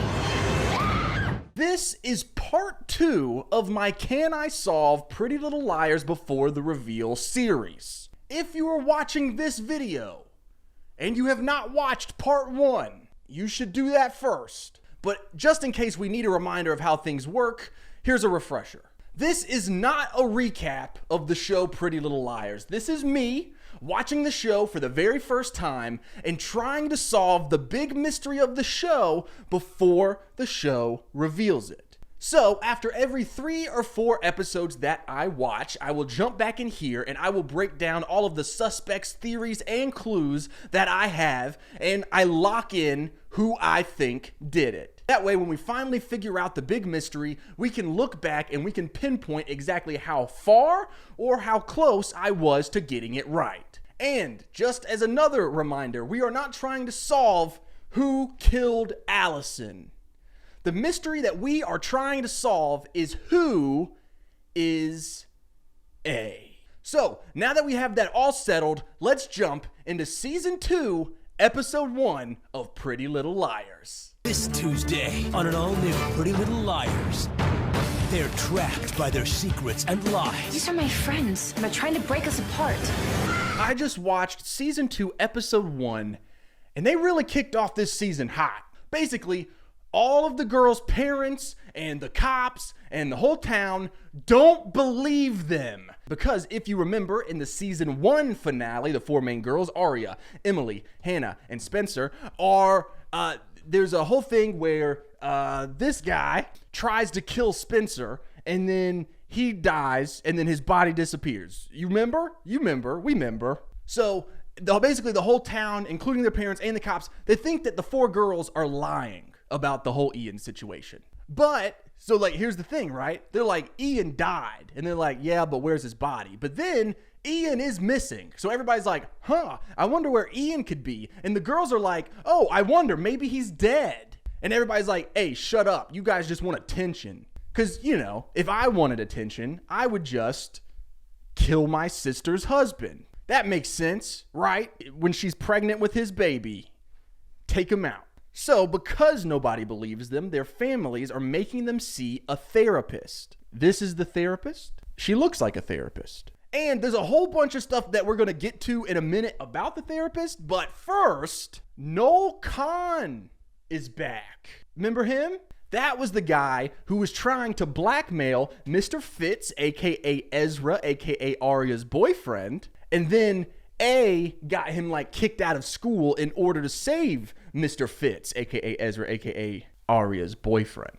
But he did show back up in the season 1 finale, right at the very end, as the girls were walking away from the church and they were like, oh my God, Ian died. And then we see him in the crowd of people. But he is officially back at the beginning of this season and he's dating Mona. Speaking of dating, Arya and Mr. Fitz are arguing and it seems like they're going to break up. Also, Hannah has officially told Caleb, her ex-boyfriend, to leave her alone. So it looks like he might actually be gone for good. Now, let's get back to the therapist. The girls are supposed to be talking to her about everything. However, they're afraid to tell her anything. And then finally, they all get the courage to go and talk to her on a random day, and they're just going to tell her everything about A. They're going to tell her about A. They're going to tell her about the video that they have of Ian being with Allison the night that she died, and all the stuff that they've learned. They're just going to tell this lady everything. And then A interferes. So in this episode, A sends Arya a picture of Mr. Fitz's desk from inside his apartment and says, look familiar? What's missing? And that is how the girls find out that A has stolen a key to Mr. Fitz's apartment. And that is very scary because A has potentially already killed 2 people and hit Hannah with a car. So they're thinking, oh no, A is going to kill Mr. Fitz. But tying this back to the therapist, before they can do anything, before they can tell her about A, before they can tell her about the video and all the information, they look up on her shelf and guess what's sitting there? Mr. Fitz's college diploma. It's just sitting there on her shelf. And so the girls, they get out of there ASAP because somehow A knew that they were going to show up and tell the therapist about what they know. Even though this wasn't a scheduled appointment, this was just a random you know what? We got to tell this lady. Let's go. And then somehow A knew and took Mr. Fitz's diploma and put it in her office. How did they even know that that was their therapist? A is always one step ahead. And this is so crazy. Hannah even makes a joke where she's like, I'm starting to think this bitch has superpowers. And I agree. A is a supervillain. Dog, A is like the Green Goblin. A small detail that I did notice in this scene that I think could probably be pretty important is Hannah is really obsessed with the therapist's shoes. And they make a point to really emphasize that. So I think that it's important. But I don't know how that's going to come to play yet, but I guess we'll just have to wait and see. We do see A stalking the therapist at one point in a very creepy scene. So I'm thinking maybe A is going to kill the therapist. And my theory about why the shoes are important is maybe the only way that they can identify the body is because Hannah remembers those are her shoes. Now let's talk about the biggest crazy plot line from this episode. Spencer, you remember Spencer and her sister. Spencer finds Melissa's phone and sees a message on it from an unknown number. And the message says, Melissa, I'm sorry, it's not safe yet, I can't tell you. And the girls, the Pretty Little Liars, they immediately think what I think right now, which is A is pretending to be Ian and texting Melissa.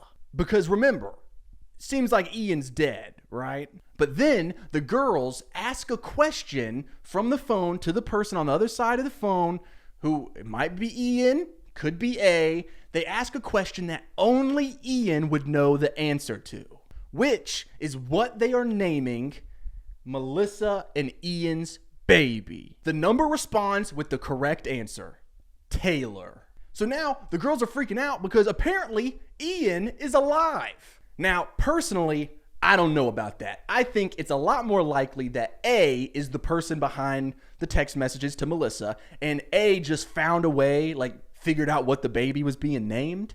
I mean, A is watching them all the time. It's not crazy to think that A overheard a conversation of what they're naming the baby. The end credit scene is from A's perspective, as always. And in this end credit scene, we see A being shown around Emily's house by a realtor. I know what you're saying. Chase, you haven't said anything about why there would be a realtor at Emily's house.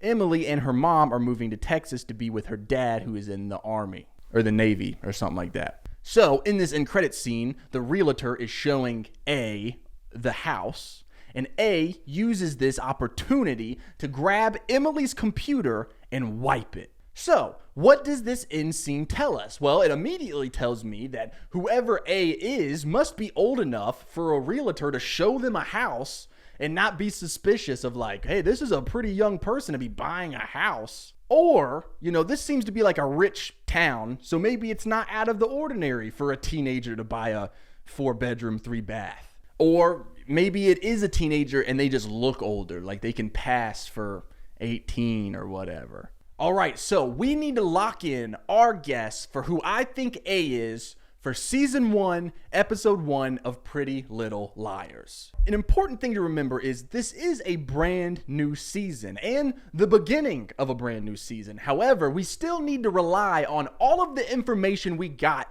in Season 1. So it would be really dumb to lock in a character that we just met, like the therapist. And it would probably be dumb to lock in a character that, although we knew them last season, we're pretty sure they aren't A. Just because it's a new season doesn't mean that, like, the reason that we didn't think it was them in Season 1 doesn't apply now, right? Like Noel Kahn. Pretty confident Noel is not A because A got him kicked out of school. So even though Noel's back for Season 2 and he's creepy and he seems like he's going to be another, like, hey, he's the big bad guy again, I'm fairly certain we should not lock him in. That being said, I don't know who to lock in because this episode, although I kind of answered some questions, not really. I think I'm just going to lock in someone who I locked in quite a bit in Season 1, and I'm still pretty confident that they could be A, and that would be Lucas, the yearbook guy. He only shows up in this episode for like 5 seconds, but he's still around, and what's the point of keeping him around if he's not a bigger part of the show? Plus, I don't really know who else to lock in. So, my locked in pick for Season 2, Episode 1 of Pretty Little Liars is Lucas, the yearbook guy. And this week, I know about stuff that I wish that I didn't. Some secrets should never be uncovered. Okay, dude. This season is even more insane than last season. So I just watched episodes 2, 3, and 4. And I was going to watch one more before I recorded this section. However, the ending of episode 4 is so insane that I needed to go ahead and do this now. Let's start with Jason.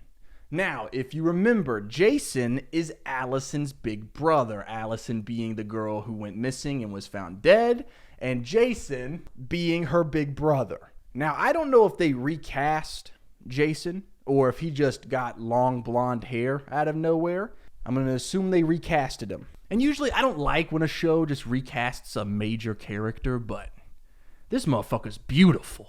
Anyway, Jason is back in town and it is a major plot. We got everyone in the town is talking about him now that he's back in town. Like Melissa, who is Spencer's sister, is like, you can't trust Jason. And the only reason she brings that up is because Jason and Ian, they were like best friends. Jason and Ian, they were tight.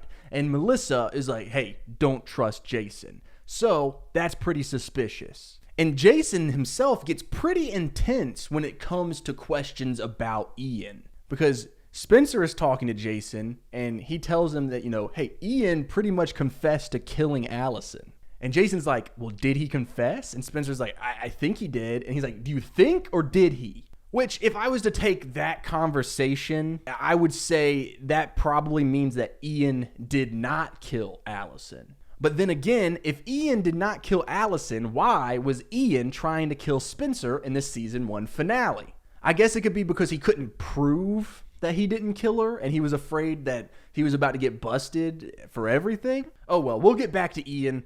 Let's stay focused on Jason. We get a flashback at one point of Allison and Jason fighting, like siblings do. And Allison has hidden something of his. And the other girls are there when Allison and Jason are fighting about this thing that she has hidden of his. And she says, I have hiding places all over the house, the yard too. When I want something to stay hid, it stays hid until I want it to be found. Now, this flashback is pretty wild because it doesn't seem to have too much about the plot of this particular episode, which means that it must have something to do with the bigger plot of the show, which is who is A and what happened to Allison. It seems like Allison has taken something important of Jason's. And when I say important, I think maybe it could be very incriminating. And that is why he's so upset that she hid it. But she hid it really well, and he never found it while she was still alive. Meaning, now that she's dead, he doesn't have any way of finding it. So now, all these years later, Allison's dead, and he is really concerned because all of this stuff about her death is happening. He realizes he needs to find whatever it is that she hid, and that's why he's back in town. He has moved back into their home, which was, they had sold and moved away, and then it was Emily's girlfriend's house for a little bit, and then she got sent away, and now he has moved back into that house. And I think that this would line up pretty well because he's always working on something in the house, and at one point, one of the girls walk by, and there's like a wrapped up tarp in the front yard where he's like digging a hole. And it really looks like he's like burying a body or something. And the girls think that there's someone else in that house with him that he's trying to keep hidden. The girls think it's Ian. Because remember, they think that Ian is alive again, even though they previously thought he was dead, because they sent a text message to Melissa through Melissa's phone to who they assume she was talking to, Ian or A, and whoever was on the other end of the phone knew their baby's name. So they're like, hey, only Ian and Melissa really knew about that. This has to be Ian. Ian is actually alive. And again, we will talk about Ian in a moment because things happen. But we're going to stay focused on Jason. Jenna, remember her up here? She is the blind girl. Well, Jenna and the cop, Garrett, he's at the very top up there. They are a couple now. And we get this moment where Jenna and him are talking, and she says something about the Jason thing. Now, we don't know what the Jason thing is. But if I had to guess, I'm assuming it's not great.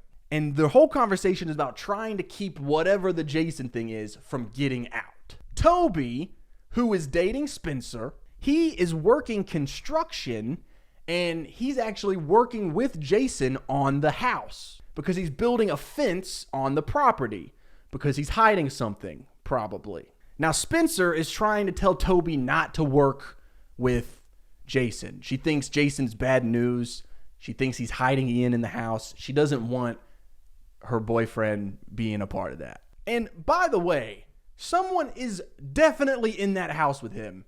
I don't know if it's Ian. I don't know who it is, but someone is in that house because he's covering the windows and he's trying to keep people from going inside. And the show is just throwing all of this Jason stuff at us. Just boom, boom, boom. Lots of Jason. So it seems like Jason is our new main suspect. The issue is, I really like Jason. He's very nice to Toby, even though Toby was the main suspect of his sister's murder pretty recently. And he's given Toby a job, and he's just really nice to him.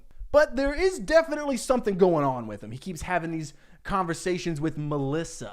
Like he says, hey, Melissa stopped by here a few times. And when Spencer's like, why has my sister been stopping by here? He's like, oh, some of my mail ended up at your house, so she was bringing it by. But then at one point, he like drops a trash bag and there's like bloody rags in it, which, kind of suspicious. Now let's switch gears and talk about the other half of that best friend duo, Ian. Quick reminder, at the end of season 1, we see Ian die, but then Ian's body disappears.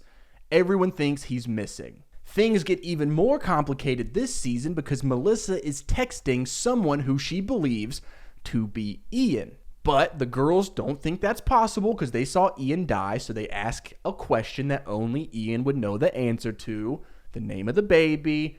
They got it right. So now the girls think that Ian is alive. There's a bunch of wacky stuff going on in town, and the girls think that all of it is connected to Ian, like someone has been breaking into houses. And they've been like stealing camping gear. And so they think, oh, Ian is stealing this camping gear because he's hiding out in the woods. And then someone breaks into Spencer's house, and they're upstairs, like in Spencer's bedroom. Arya happens to stop by, catches them in the act. They're wearing like a black hoodie. You can't see their face. So they have to attack Arya. They like push Arya down so that they can escape. They think that that person was Ian, and that the reason Ian was up in her bedroom is because he was going to kill Spencer. I think it's more likely that whoever that was A. And A was doing something and just happened to get caught this time. But yeah, their big theory is Ian is camping out in the woods in town. Melissa is visiting him in the woods. Or Ian is staying in Jason's house where he's staying hidden. And that could be why Melissa kept dropping by. And Melissa, we keep overhearing these little phone calls with Melissa where she's like, no, she's still awake. Stay down the road until she's asleep. She's talking about her sister. But then we find out that Melissa hasn't been meeting with Ian because she's been texting who she thinks is Ian, but that Ian or whoever's on the phone won't tell Melissa where he is hiding. So Melissa's having to wait before she can see him again, or at least that's what she thinks. I can't stress this enough. This is getting complicated, but there is a result. Melissa has been meeting with her ex-boyfriend, the one who fell in love with Spencer. He is a doctor, and she has been meeting with him to get medicine or something. I'm guessing it could be for Ian after his fall. We see Melissa packing bags. We see Melissa packing passports for her and Ian. So Spencer knows, hey, my sister is about to meet with Ian. And it looks like they're leaving town. They're leaving the country, baby. So she meets up with Melissa's ex-boyfriend, the doctor. His name is Ren. I think he's up there. Yeah, he's that guy. He has been helping Melissa, but he still feels like something's off. And so he lets Spencer and the girls follow him and Melissa because he's going to be taking Melissa to meet up with Ian in the woods. So the girls, Emily, Hannah, Spencer, Arya, they follow Melissa and Ren. They're driving through the woods. They end up at this shack. Melissa walks into the shack and screams. Inside this shack is Ian's body with a gun in his hand and a suicide note. This is where it gets crazy. Here is what the note says. I killed Allison. I lost my temper because she knew too much, but there's only so much you can bury. It won't be that easy, but pain is scratched out. I know how to get rid of pain. I can't hide is scratched out, run from the law. Come and find me.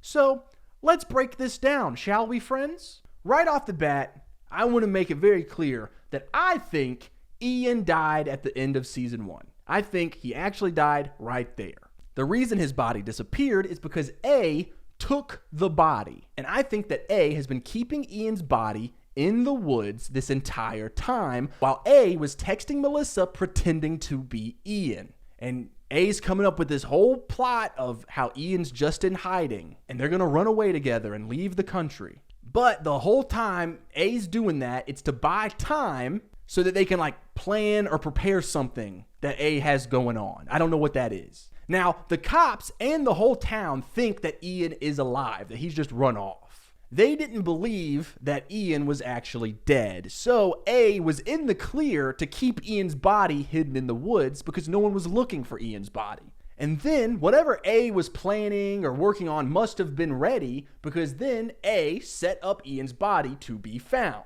A has planted Ian's body and written a suicide note confessing to the murder of Allison. Officially, this will end the whole investigation of Allison's death because Ian has confessed. Now, I don't quite understand why A had to go through all of these hoops and obstacles because Spencer heard Ian pretty much confess to Allison's death. So if A would have just left Ian's body where it was that night, everyone would have believed Spencer and been like, oh, he confessed and tried to kill Spencer. And that would still achieve the same goal, I imagine. However, maybe A just wanted to really make sure that, like, since A was the one that pushed Ian, that it couldn't, like, no one, because then there would be a new investigation of, like, who killed Ian. So maybe A just wanted to make sure all of their tracks were covered, made it look like a suicide, and then their hands are clean. That was a lot to break down. Pretty insane couple episodes, if you ask me. This show is just super good, though.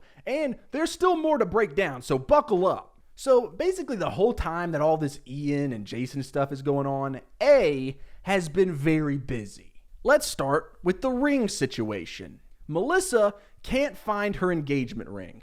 However, Spencer does find the engagement ring. But instead of giving Melissa her engagement ring back, she decides to pawn off the ring so that she can buy Toby a truck. And then she's like, well, I'll just get the money to buy a truck. And then Monday, I'll go get the ring back. The issue is that right after Spencer leaves the pawn shop, A walks in and buys the ring. So now A has Melissa's engagement ring. And when Spencer goes back to get the engagement ring, the pawn shop guy gives her like this old horseshoe and is like, that's what you gave me. And she's like, this isn't what I gave you. And he's like, oh yeah, I think it is. Quick note, that horseshoe came from the same shack that Ian's body is found in. So do with that information what you will. Meanwhile, A has also been messing with Emily. Now remember, Emily is about to move to Texas. But then, like a swim team, Emily's on the swim team. There's a recruiter for a college that shows up and is like, hey, we would really like you at our school. But you can't move to Texas. And so she goes and she tells her mom, and her mom's like, okay, if you can get it in writing that he's going to give you, you know, a scholarship, then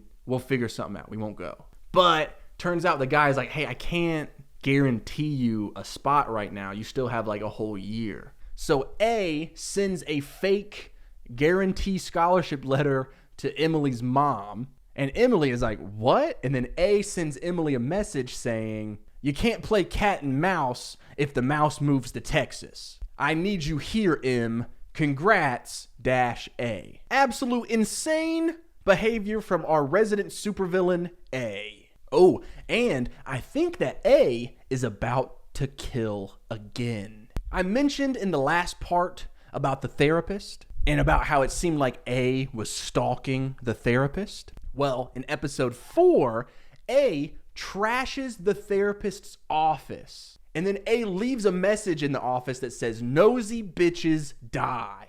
And there was no sign of forced entry. So that means that A had a key. And it doesn't help that the A break-in happens right after Hannah has like a one-on-one session with the therapist. I'm thinking that A is threatening and going to potentially kill the therapist because A is afraid that the girls are going to tell the therapist too much. Because as much as A seems to be in control, if the girls trust the therapist enough to tell her about A, it could be game over for A. Now, all of that been talked about, let's talk about some of the little clues and theories that I have for these few episodes. At one point, Mona calls Arya Big A, which is pretty hilarious. It's kind of like, oh, well, maybe Arya is A, but I don't think that makes any sense Speaking of Arya, Mr. Fitz, her boyfriend and English teacher, no longer works at the school. He got a job at the college where Arya's dad works. So now they're not even being very secretive. Like, they're just kissing in public at the college where her dad works. Now, the only reason I bring this up is because Ezra's ex-girlfriend also teaches at the college, and she sees him kissing Arya. Also, Arya is taking a pottery class at the college, and Jenna, the blind girl, happens to be in the same pottery class. So, we'll see how that goes. Spencer has a dream at one point where her and the girls are seeing a movie. And I'm pretty sure that the movie that they are watching is the old silent film version of Dr. Jekyll, Mr. Hyde, which I could be wrong about. I couldn't figure out exactly what the movie was, but it seemed like it was that one. If it is that movie, which I think it is, that could be a pretty cool little hint, a little clue about my someone having a different personality. Caleb, if you'll remember him, that is Hannah's ex-boyfriend. He was called the Sketchy Kid last season. He left town, but he's officially back in town and living with Lucas, the yearbook guy, which is kind of wholesome because they're friends now. Except Lucas could potentially be A, so maybe it's not that wholesome.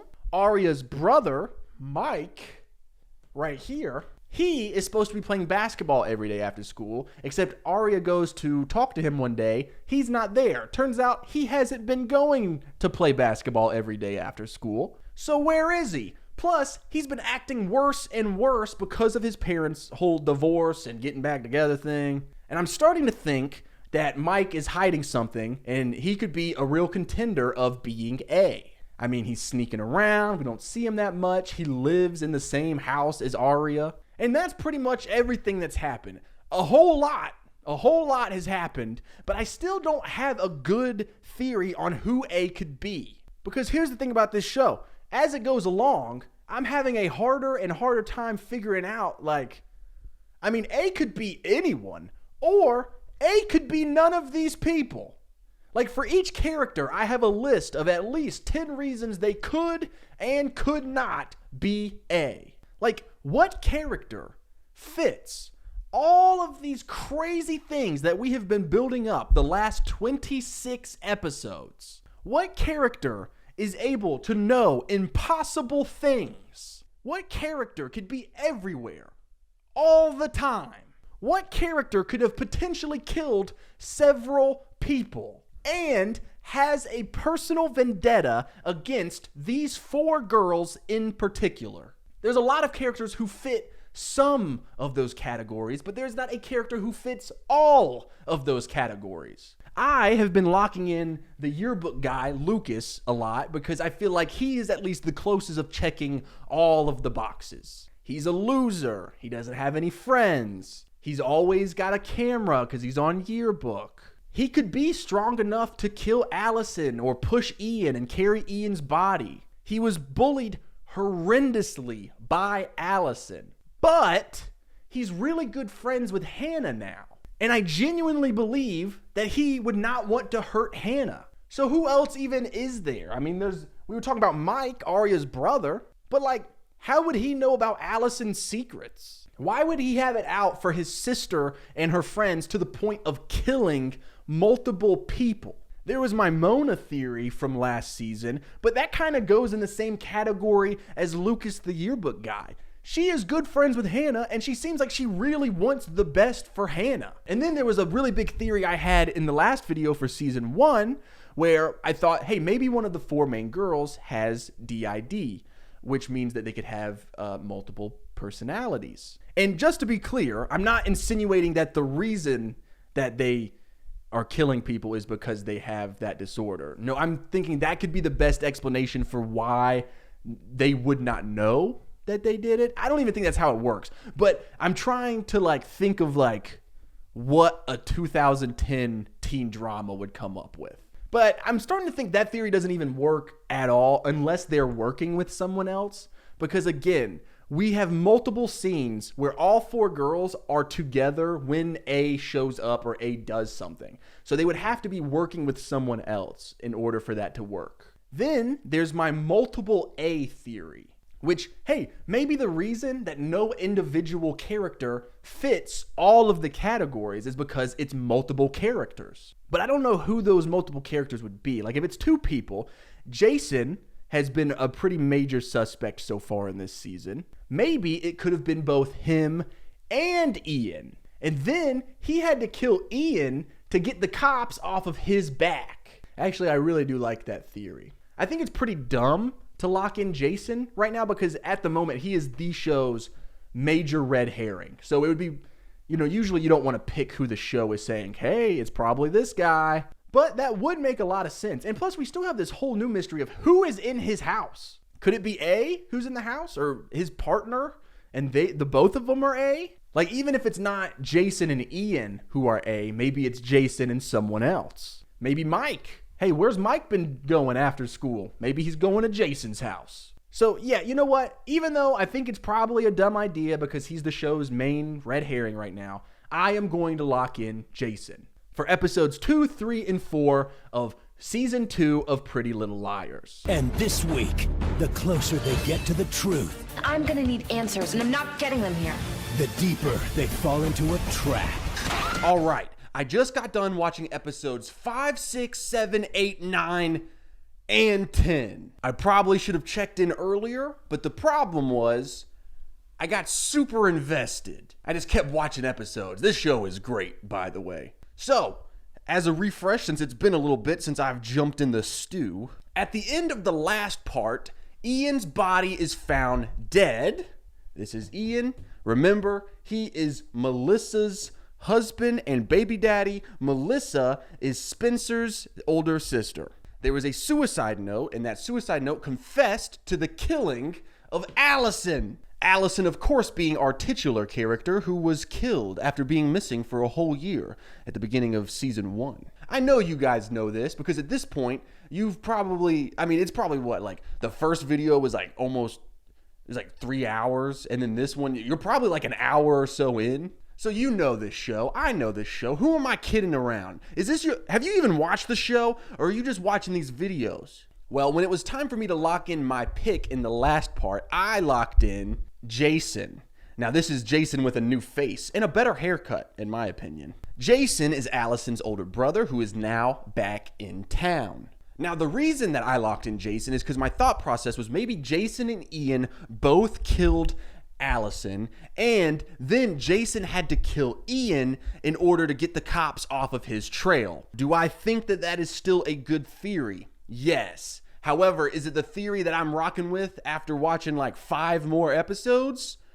Probably not. One of the things that we learn in this batch of episodes in regards to Ian's death is that when they found his body, he had been dead for at least a week. It seems like we were right. Ian did die that night at the church, and then somebody moved his body to that shack in the woods. Well, what about the suicide note that had a confession to killing Allison? What about that, Chase? Well, I'm glad you asked. A sends Emily a message. And in that message it says, "Hey, Em, is it just me or does that suicide note look familiar?" And Emily was like, "No, it's not just you, A. It does look familiar." And Emily finds out that that suicide note was made up of messages that A had previously sent. Now, once the girls realize this, they get on the same thought process that I'm on, which is Ian didn't kill Allison, probably. My guess is, and their guess is, that A faked the suicide note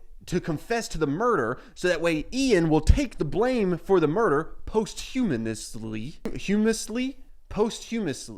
You know, the one where they're dead. And then at the end of episode 5 of season 2, it is confirmed to the girls that Ian did not kill Allison. A sets up a projector in the graveyard, which pretty baller, and it's the same graveyard where Allison and Ian are both now buried. And the projector is showing the video that we had previously seen and the girls had previously seen where Ian and Allison are talking the night that she dies. However, this time we see way more of the video. Usually it just ends when like the camera falls and then we see Allison's hand and it like grabs the dirt. We see that Ian does not kill her and he walks away, leaving Allison by herself. So now we know that Ian is being framed. Now, they're also like, hey, well, if A faked the confession, does that mean that A killed Allison?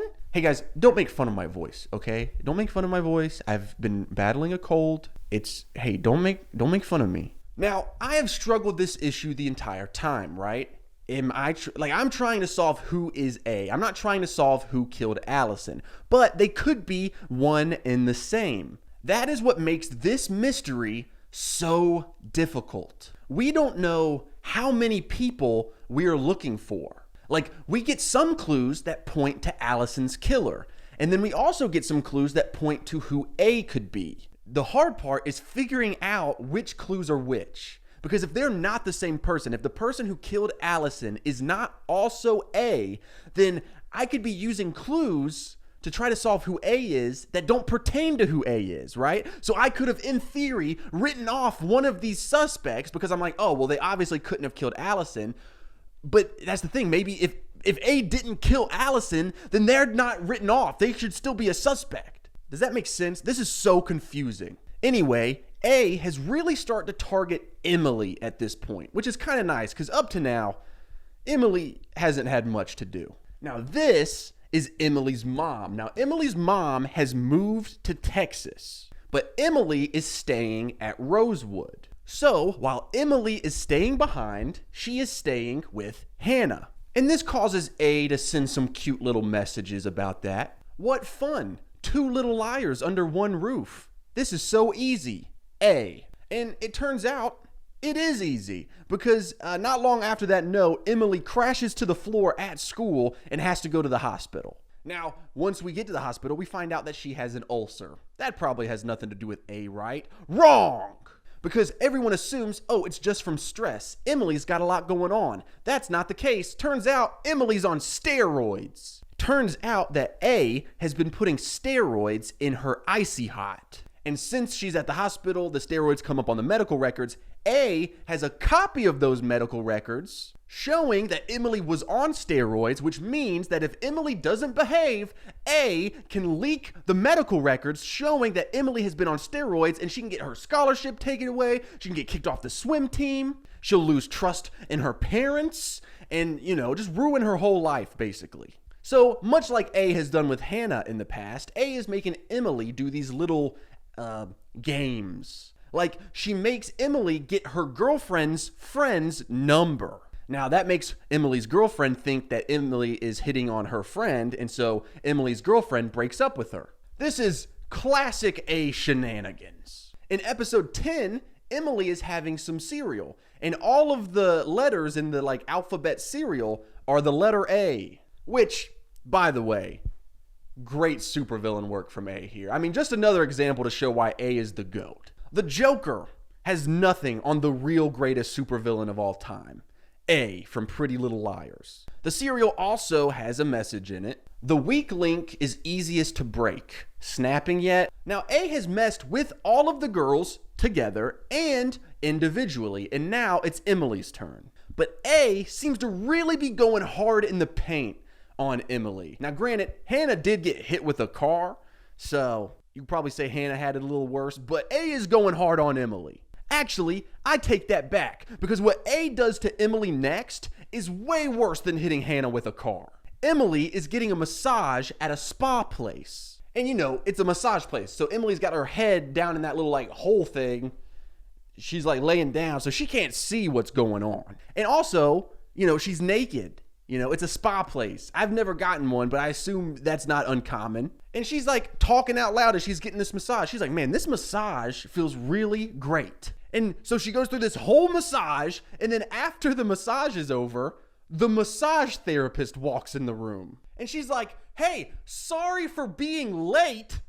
Are you fucking kidding me? And Emily's like, huh? What do you mean? We just started. And then she looks over and there's a little glass of water on the table. And in the condensation of the glass of water, the letter A has been written in the condensation. Dude, A was massaging Emily in the room. If Emily had looked up, she would have seen who A is. That's how ballsy A has gotten. And just like, how absolutely horrific is this, dude? And it makes it worse because A sends Emily a message right at that moment that's like, see how easy it is for me to get my hands around your neck? Dude, are you crazy? This is an Avengers level threat, okay? A is too much for these teenage girls to handle. We gotta call in the Air Force or something, dude. So let's, I know it's kind of hard to transition from that, but let's talk about Jason. So Jason shows up to Ian's funeral, and he has this moment with Arya at the funeral where he's telling her like he feels so much better now that Ian has confessed, because it turns out Jason was so high the day that Allison died that he couldn't remember if he did it or not. And he was just like really scared that he was the one that did it, and he just had no clue. But what he did have is a note that he received that day or that night or whatever that said, I know what you did. And he doesn't know who that note is from, but his worry was that, he thought that note was from Allison and then went and confronted her about it. Now, if you ask me, I think that means that he did not kill her. But it also tells me that he did something that he's worried people will find out about that he would be willing to kill over, or at least be worried that he might have killed over. Because if he's worried that he might have killed Allison to protect that secret, must be a pretty big secret. And then there's a whole bunch of stuff about Jason and his mom. Now, for those of you who have not seen this show, you probably got a little worried when I said that, because this is definitely the kind of show that would have Jason sleeping with his mom. But don't worry, it's not that crazy. See, Jason's mom and Spencer's dad, this guy, have been fighting a lot, like secretly, but also in public. And whatever they're fighting about, it seems to be about why Jason is back in town. So I'm not sure what that's about yet, but I think it's probably important, especially after what we see Spencer's dad do later, and we'll get to that. Now, do you guys remember my theory about I think that Jason is back in town and back in his childhood home because he's looking for something that Allison hid? And he even tells Arya that he has been looking for something. But he says it in a way that's not super suspicious, and so it's the kind of thing that like we as the audience should pick up on, but it's not like thrown in your face. So I think it's a good clue. My guess as of now is whatever he is looking for is evidence of whatever he did that was that secret that he was afraid of Allison knowing about. And does that make sense? Like, he's looking for it because Allison knew his secret and he doesn't want that secret to get out. I think that makes sense. Now, this is where these batch of episodes get super crazy. And I know what you're saying. Chase, they've already been super crazy. They get way super crazier. So, do you remember Jenna and her boyfriend, the cop that she's been sleeping with or whatever, Garrett? Well, remember when they had that conversation and they talked about the Jason thing? Well, there's a conversation between Jenna and the cop in these episodes where she says something like, hey, Jason might be starting to remember things from that night. And then she also says that she's worried about the girls finding out about Jason. And she's like, do they know about Jason? We need to take care of this. Side note, apparently Jenna is going to be getting some sort of experimental surgery that could potentially let her see again. So that's pretty crazy. Anyway, when it comes to who the girls currently think killed Allison, they all think that Jason killed her. Well, I say they all think Jason killed her. They all, except Arya, who's kind of conflicted because she kind of likes Jason, I mean, what's not to like? I mean, look at his hair. But Spencer and Emily break into Jason's tool shed. And inside the tool shed is a dark room. So it's completely red. It's for photography. And the whole shed is covered wall to wall in pictures of Arya sleeping, which is so fucking weird, dude. And then they also find a box of surveillance gear. Now, this is very obviously pointing a strong finger at this dude is A. However, I think it's just a red herring because get this. Aria and Jason end up kissing, yada yada, teen drama. But she confronts him about the pictures of her sleeping. And he's like, oh, dude, I found a roll of film and Allison's stuff. And so I was developing it. And then, like, you know, it was a bunch of pictures of you sleeping. And so I thought, oh, well, maybe she knew about this. And so I was going to frame them for you and give them to you as a gift. Now, Aria totally believes him, which is, I mean, I wouldn't believe him, but that's besides the point. Anyway, so Aria believes him, but then Spencer stumbles on some old yearbooks. Spencer and her boyfriend, Toby. They're like, they find some old yearbooks, right? You know, they're going through these old yearbooks. They find, it's Ian's old yearbooks. They're throwing out his things, and they look at his picture in the yearbook. And with his picture is like a list of what clubs that he was in. He was in drama and sports, and then there was one thing that said NAT Club. And they're like, that's weird. I've never heard of NAT Club. What's that? And they searched the rest of the yearbook to see if anyone else was in NAT Club. And they can't find anything else about NAT Club, except that Ian, Garrett, the cop, and Jason, all three had NAT Club under their pictures. And then Spencer finds a shirt of Ian's that has some like Latin words on it, and they start with the initials NAT. And those Latin words translate to we see all. So now the Pretty Little Liars, the four main girls, they know that those three guys were really close. Garrett the cop, Allison's older brother, and Ian. Well, obviously they're like, oh, so these three guys, they did it. My theory is that these three dumbasses were just doing drugs and peeping Tom and on people. Is that a verb? Peeping Tomin'? Like, they were just being peeping Toms. They were in girls' windows, taking pictures and videos of them getting changed. And they're just doing a bunch of drugs, and they're just being morons. And then I think something happened. The three of them, including maybe Jenna, because remember, she's a part of this as well somehow. They all did something that was a big deal. And it caused them all to swear to secrecy, which I'm guessing became an issue because Allison probably found something that exposed that secret. And that something could be the evidence that Jason is trying to find in the house and get rid of. And that same thing could be what caused Ian to freak out and try to kill Spencer. And that would explain what has Jenna and the cops so worried about the Jason thing. Now, this is all just speculation on my part, but if you take all of these pieces, it seems like the four of them all did something very bad, and then they were like, okay, guys, we cannot tell anyone about this. And they're really scared of it getting out. Now, the immediate guess is like, oh, well, what terrible thing could the four of them have all done? And it's like, well, probably killed Allison, right? But I'm not so sure, because it seems like whatever it is that they did happened before Allison died. Because remember, Jason received that note before Allison died saying, I know what you did. And that was what caused him to go and confront Allison. Well, we don't know if he confronts Allison. He can't remember anything about that night, but he thinks that he would have gone and confronted Allison. Which, that brings up another point. Why can't he remember anything from that night? He says it's because he was so high. But if you remember when I said these two were talking and they were like, oh, I think he's starting to remember stuff from that night. So that leads me to believe that they drugged him, right? But why? Guys, this is all coming together. We're getting all of these little pieces and we're getting them into the web.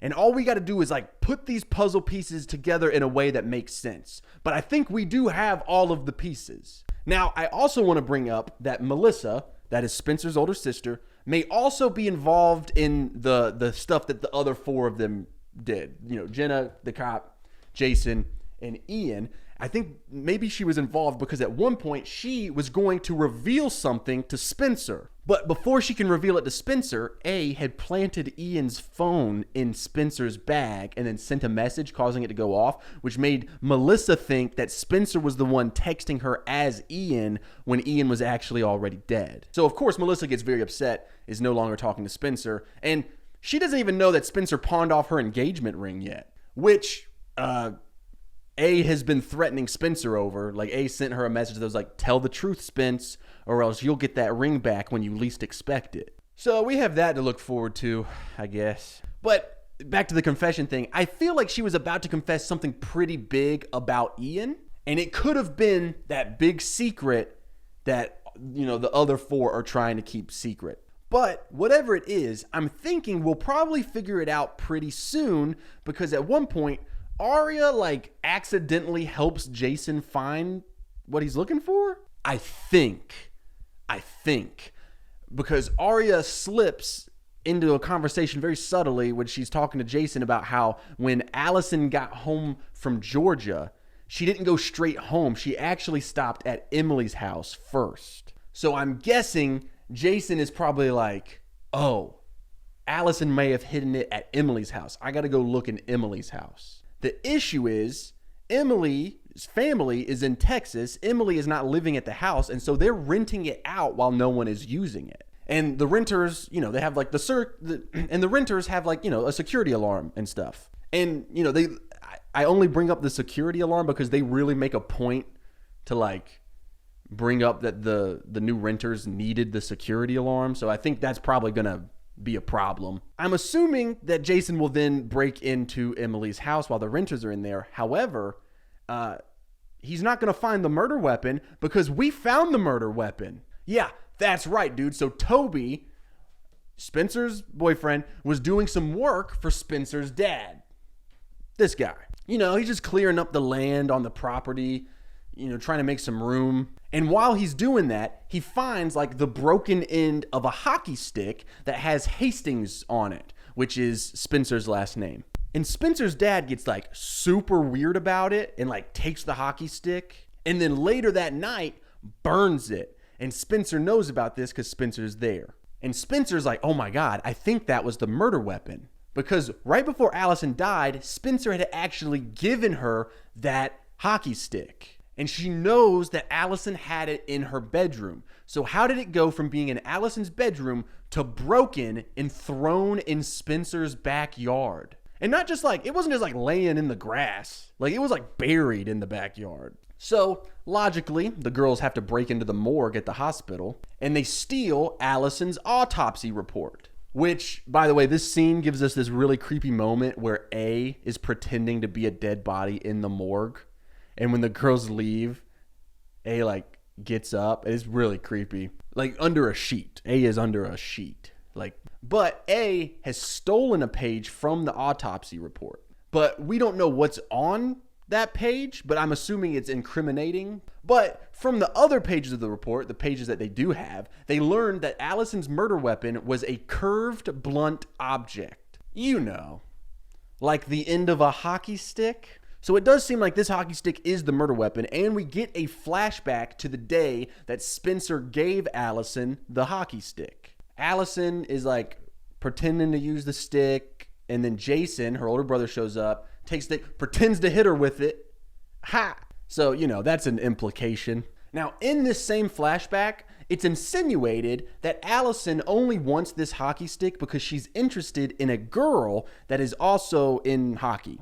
Allison does this little tongue-in-cheek moment thing where she's like, hey, just because I play the field a little doesn't mean I'm on the team. The implication being that just because she's interested in a girl doesn't mean that she's gay. I think. I don't know what that has to do with anything, but that is the implication of this scene. Because, there's also the whole thing where she was leading Emily on all the time and using her sexuality as a weapon against her. And we have been very suspicious of all of the potential male love interests of Allison, but maybe we need to be looking into some potential female love interests. Now, one more thing about Allison's autopsy, and then we can move on to the next thing, is the blunt object cracked her skull. But she also had dirt in her lungs, which means she was buried alive. So that's pretty dark. Okay, that was a lot of information that we just went through.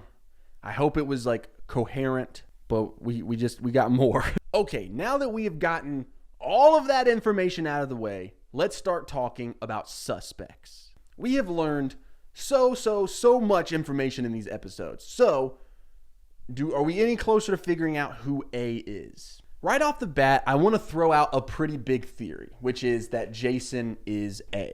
Or on an even more grand scale, I want to throw out the theory that Jason, Jenna, Garrett, and Ian are all A. That is kind of the most obvious of all of the theories. Spencer in episode 10 even mentions, hey, maybe it's a group of people. I do not think that this is the case. I think that the show wants us to think that.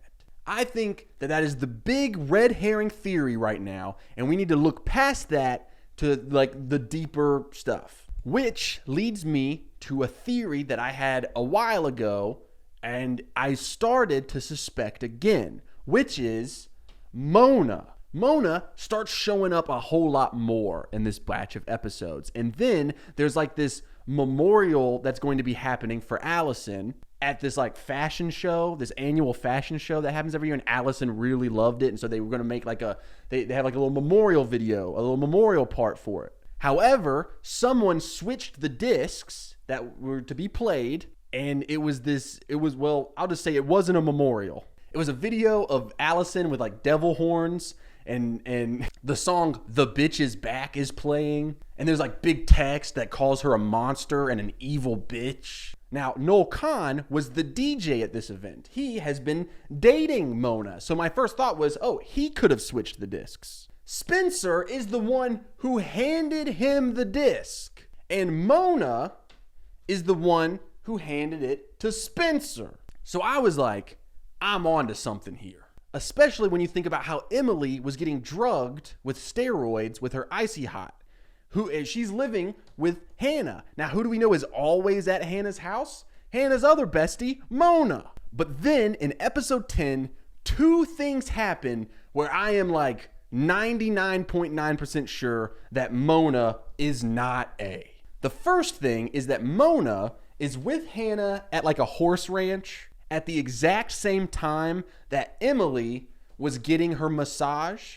So therefore, Mona could not have been the one that was there giving her massage. Plus, while Mona is with Hannah, it just truly seems like she cares for Hannah and wants to be there for her. I do not think that she is faking being Hannah's friend. I don't think she would hit Hannah with a car. Also, if A moved Ian's body from the church that night after he died, I don't think Mona would have been able to move that giant man's lifeless corpse by herself. So we're throwing out that theory as well, which leads us to the next big thing, which is Spencer's dad. He was arguing with Allison's mom and Jason. He burns the murder weapon. So pretty suspicious. Kind of lines him up to be like Allison's killer potentially. It would be a pretty out of left field pick for him to be A. Like, what are you doing texting teenage girls all day, dog? So there's that. But also, I have another pretty out there theory. We still haven't figured out who Jason is hiding in the house with him. We 100% know someone is in that house, but we have not learned who. So this is a pretty wild theory, okay? But what if Allison is the one in the house? What if Allison is still alive? She and Jason have been working together and doing this giant scheme, the two of them. They're both A. Jason has been doing like the heavy lifting part, and then Allison is sneaking around, doing the text messages. Now, the big question then is why? And I don't know why. I have no idea. Maybe it has something to do with that big secret that Jason has. But yeah, no, I don't know. I'm really struggling. Like, I feel like it could be anybody, and it could also be none of them. I am still suspicious of Ezra, by the way. Haven't brought him up in a while. He is still dating Arya, don't worry. But that definitely seems like it's going to be blowing up pretty soon, which I am looking forward to. Maybe it'll be a big thing where it's revealed that not only is he getting busted for dating a teenager, but he's a manipulator and a terrible person. And he could have been A all along. I doubt it, though. One of the parents, it could be one of the parents. Because that's what's so weird about A, dude, is A seems to be always watching and listening. Like, even in private, intimate conversations. Like, it'll be Spencer and her mom having a conversation in Spencer's bedroom. And her mom walks in to her room, gives her a hug, and she tells Spencer that she is sorry that she did not believe her. And right at that exact moment, A sends Spencer a message mocking that hug. Like, how in the blue fuck does A know that Spencer's mom walked into the room and hugged Spencer right at that moment? Now, my only theory of how that's even possible is, their phones and computers are all bugged, which would point us to Caleb, Hannah's boyfriend, because he's really good with technology and he's a hacker. I don't think it could be him, though, because he's not around that much. And he's actually gone again at this point because he found his birth mom. So he's like going to visit her for the first time. So yeah, he's got his own stuff going on. I don't think he has time to be doing all this. So like, who does that even leave suspect-wise? Like Mike, Arya's brother? He's depressed and he got in trouble for breaking into people's houses. Toby? I mean, he was like the big red herring in the very beginning. But like, he's just doing manual labor and trying his best, Arya's dad could be a good suspect. But here's the thing about that. If he is actually A, then he would already know about Ezra and his daughter's relationship. And I just can't see that guy being okay with that. So who is even left up here for us to pick? We eliminated the whole like Jason and Ian and Garrett the cop thing because that is obviously what the show is like pushing. So then it's like, okay, there's got to be multiple A's then maybe, right? Like if it can't be one of these people, maybe it's a couple. But I've already, I don't think it's these two, Jenna and the cop. I don't think it's them. So that leaves like Jason and Ian's dead. But I do think that I could be onto something with the whole whoever is in Jason's house. Like it could be Jason and whoever's in his house. Maybe it's Allison. Maybe not. And that's kind of cheating if I just locked in, okay, it's Jason and whoever's in Jason's house, because we don't know who's in Jason's house. But that's the only theory I have that makes sense. Like I'm so confused. I don't even know what I've been talking about the past 2 minutes. I do think it's Jason and whoever's in his house. So I'm going to lock in Jason again, but with the caveat of whoever is in the house with him is also doing it. Okay, that is my locked in pick for who I think A is for episodes 5 through 10. And this week, they're ready to move on, but someone won't let go. I will never forgive you. Pretty Little Liars. Episode 11. This is one of those episodes where so much happens, I was like, let's just go ahead and talk about it now. So, the girls, our 4 main characters, they go and speak to their therapist. And they actually tell the therapist about A. Now, this is the very first time that they have ever told anyone about A. And the therapist seems to really want to help them. So she is actually taking action and trying to help them figure out who A is. Well, A doesn't like that, and we already know that A was following the therapist. And remember a while ago when I was like, dude, I think A might try to kill the therapist. Well, the first thing that A does is send the therapist a threatening phone call. And in the phone call is a recording of the conversation that she was having with the girls during the session. So she calls the cops and she's like, there's a bug in here. You need to find it. And not a bug like an insect, like a recording device. Like she didn't think there was like a cockroach. But the cops couldn't find anything. But it doesn't help that one of the cops there is Garrett, the one who's dating Jenna.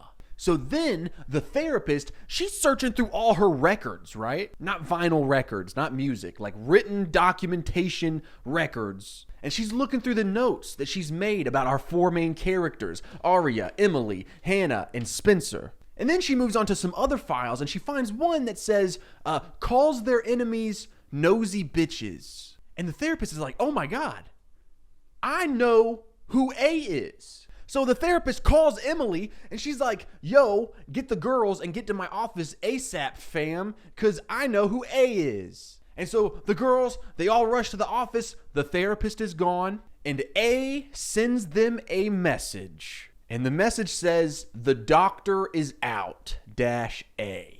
I think A killed that therapist in order to hide their identity. And we find out that A did in fact have the room bugged, and the bug was hidden underneath a bobblehead of Sigmund Freud. Now, if you don't know who Freud is, I don't really either, But I Googled him, and, I hear his name just kind of used in the pop culture zeitgeist. He's like the father of psychoanalysis or something like that. It's like the theory of how like the mind works. And that kind of is another little hint that maybe my theory that one of the main characters could have multiple personalities. But before we get ahead of ourselves and start flying down that theory that we've already debunked 8 times, right beside the bobblehead of Freud is a little statue of a red fish. A red herring, perhaps? So that leads me to believe that was just done by, the writers, and they're like, or the director or whoever, and they're like, this will be a fun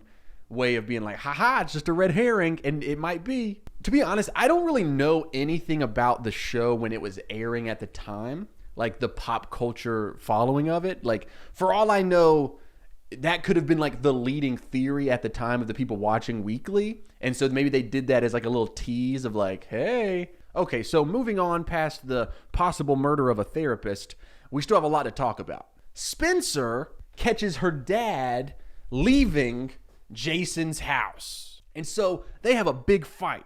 And it ends with her dad telling her what it is that she has been arguing with Jason and his mom about. He tells Spencer that about a week after Allison had originally disappeared, that her and Jason's grandmother died. Now, this is the grandmother that Allison was visiting down in Georgia. Well, it turns out that the grandmother changed her will right before Allison disappeared, writing Jason out of the will. So when Allison disappeared, and then right after the grandmother passes away, they hire Spencer's dad, who is a lawyer, to change the documents to make it look like he, Jason, was never written out of the will, because they were afraid that it was going to look really suspicious that maybe Jason killed his sister over the will. And Spencer was like, why would you do that? And he gets weird. And she's like, what does that family have on us? So let's break that down, shall we? And I think the best way of breaking that all down is to go through the events of Allison's day, the day that she disappeared. Allison was in Georgia visiting her grandmother. We learn in a flashback during this episode that Allison was planning on getting her brother Jason disowned by their grandmother, because she was going to tell her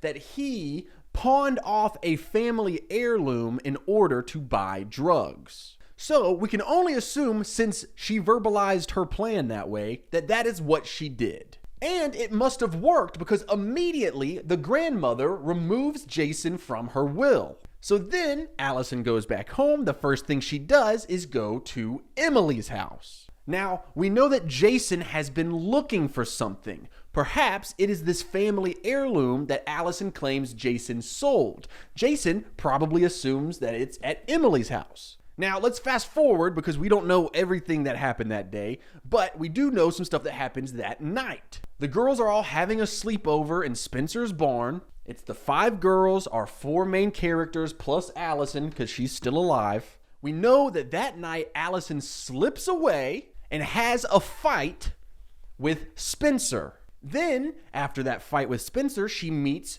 Toby. After she meets up with Toby, she leaves and goes to like the makeout park where she meets Ian. We know that Ian leaves Makeup Park and Allison is still alive and there. Now, we don't know what happens next, but we do know that at the end of the night, she gets hit in the head with a blunt object and buried alive, where she is missing for the next year before her body is found. So, what does that tell us? Spencer has a theory that Jason, Allison's brother, killed her over being removed from the will. But what if that is not the case? Remember, we have all of this stuff going on between Jason, Garrett the cop, Jenna, Ian when he was still alive. In fact, Garrett and Jenna went and visited Jason again. I'm assuming they were talking about whatever that big secret that they all have together is. We know that Allison was planning on telling her grandmother that Jason was going to sell the family heirloom to buy drugs.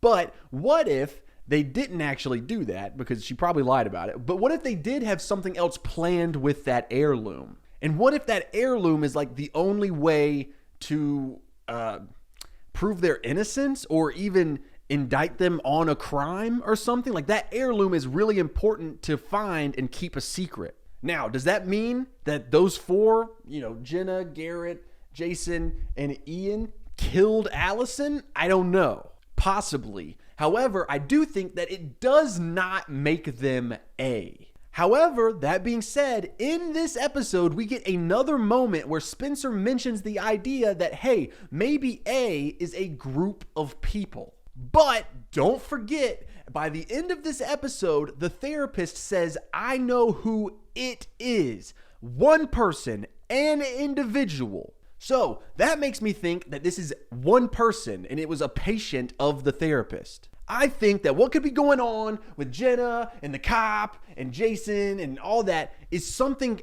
entirely different from what we're dealing with, which is who is A and also like who killed Allison. It's not what we're trying to solve, but I do think that that has more to do with A than whatever it is that they've got going on. So, who could A be? There's a few things that happen in this episode that point at some certain suspects. Mike, Arya's little brother, who we have mentioned a few times, is really going through it. He is really depressed. And in this episode, he's on his laptop and he's messaging someone. And Arya's like, who are you even messaging? And so that made me think, oh, maybe he is A. Maybe he's working on his A messages. But I think what would be even more likely than that is whoever he was messaging is A. A could be messaging him, pretending to be his friend, getting in his head, making him so depressed, putting these thoughts in his head that are making him spiral more and more about his parents' divorce and about his family. Like, maybe A is the person who convinced him he should break into those houses in the first place. And then at one point, the therapist actually shows up at the school and is giving like a talk to the students. It's like all the like graduating seniors or something like that. I don't know. But the therapist uses this moment to talk about cyberbullying and harassment. And the therapist is kind of making a pointed statement at A. And while the therapist is giving this speech, the camera focuses on a few individuals. The cameras lock in on Arya, Emily, Hannah, Spencer, Mona, and Lucas, the yearbook guy. Mona and Lucas are two people that I have accused frequently, in Lucas's case, of being A. So that leads me to believe that the show wanted us to see those two during the speech. Now, I have dismissed both of those suspects as being A. Why? What do those two have in common? I don't think it could be either of them because of their relationship with Hannah. Isn't it strange? And I know I'm just now realizing this. I've written both of them off for the same reason, because I truly think that they have a true friendship with Hannah. How convenient. I mean, these two characters are kind of the same character. Both of them are specifically friends with Hannah and not the other three girls. They were both bullied and harassed by Allison before she disappeared. They both have ups and downs with Hannah, and they both do things that they think are best for Hannah. Like Mona trying to get rid of Caleb for her. And then Lucas bringing Caleb back into town for her. That's really fucking weird, right? So my gut reaction is like, oh my God, I think these two are A. But then we go back to the fact that the therapist says A is one person. And I think that she's probably right, because then A kills her over it. If the therapist was not on the right track, if the therapist was accusing someone who was not A of being A, then A would probably find that really funny and let it play out. So if it's only one person, then that eliminates that theory, which leads us all the way back to Jason. It seems like all roads lead back to Jason. We have the stuff with Spencer and her family and them talking about like, hey, what does this family have over our family? Then you have the whole Jason being involved with Jenna and Garrett and Ian before Ian died. So I'm like, if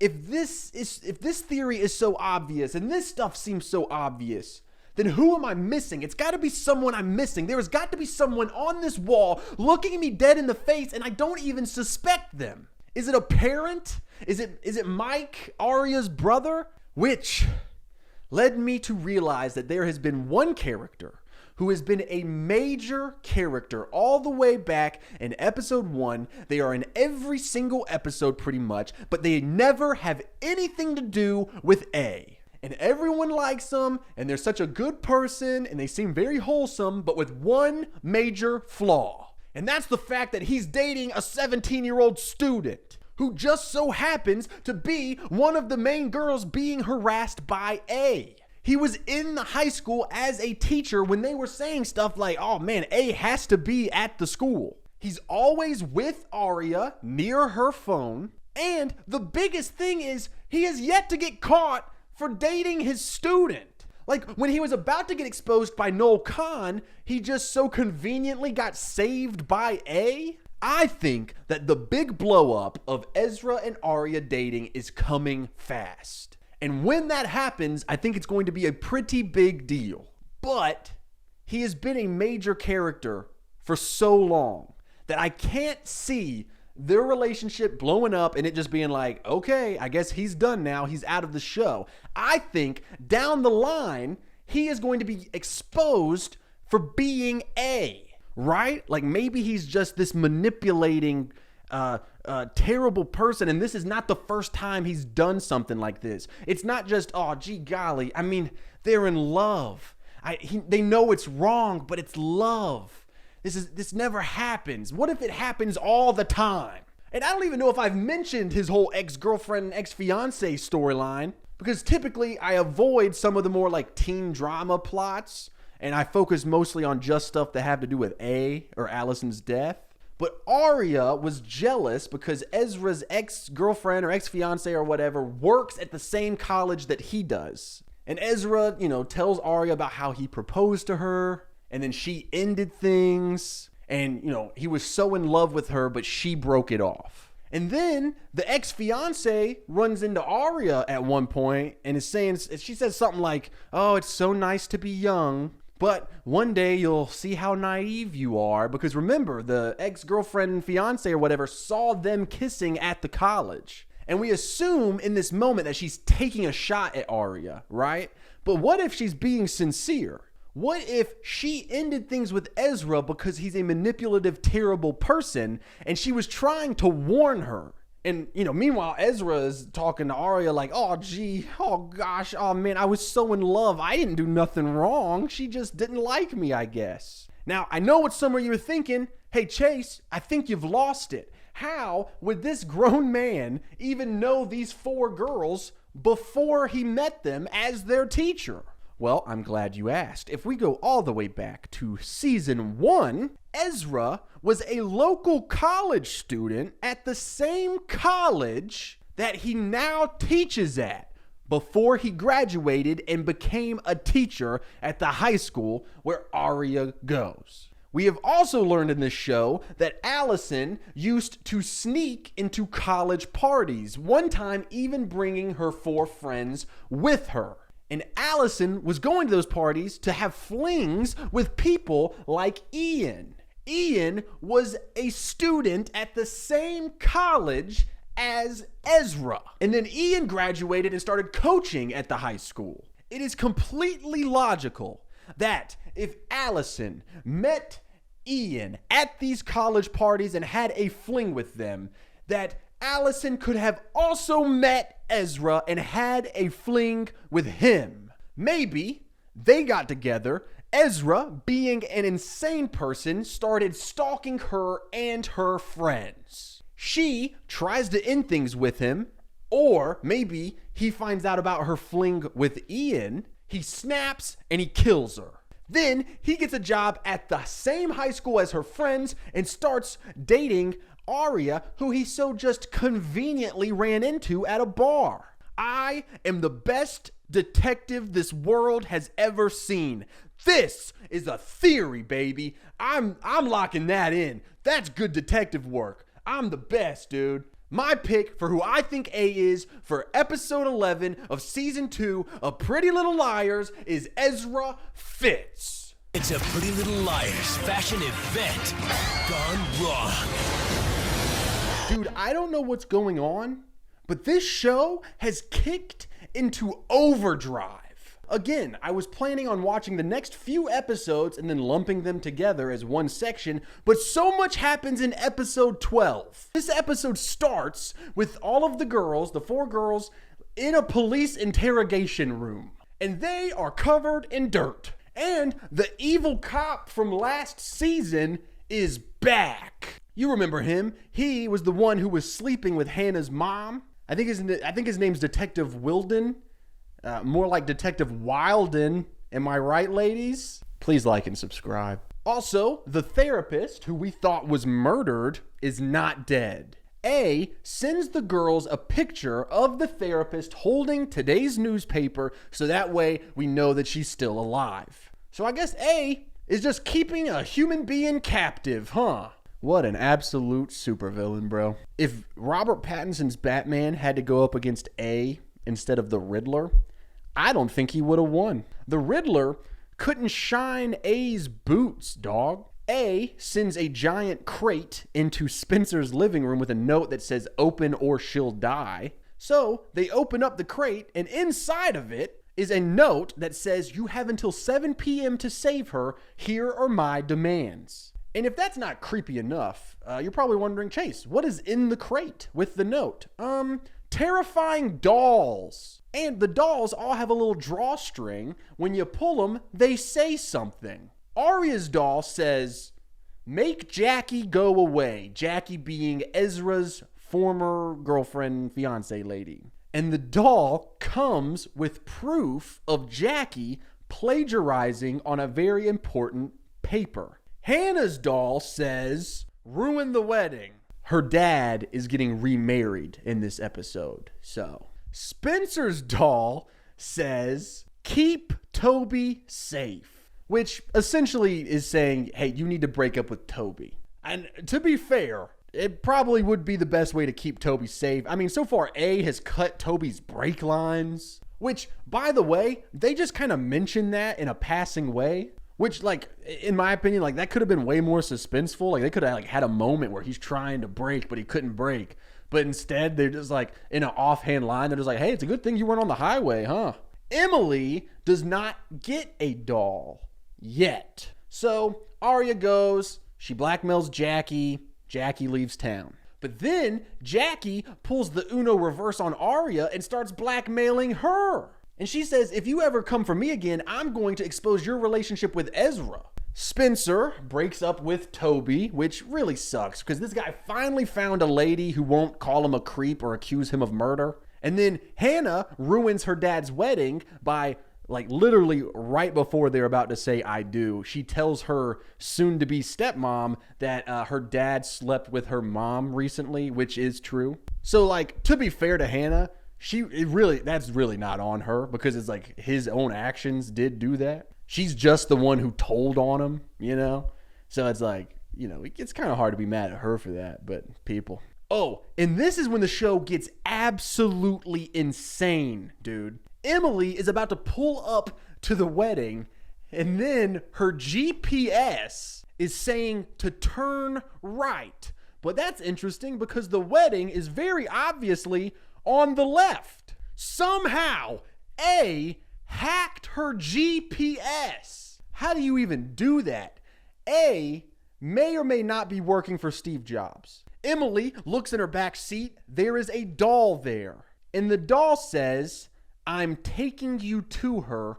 Go alone." So Emily goes to where the GPS is taking her. And then the other girls who are at the wedding, which is not a wedding anymore, gets a text sending them the same address to go to. But Emily gets there first, and then it's like a barn. And so she goes and she checks the barn. The barn has a running car inside with, like, you know, like the fumes trapped in the car in there. So, you know, Emily runs in because she thinks the therapist is locked in that car. She's not, but A locks the barn with Emily inside. Emily passes out from the fumes and she is about to die. But someone drags her out of the barn. And who pulls her out of the barn?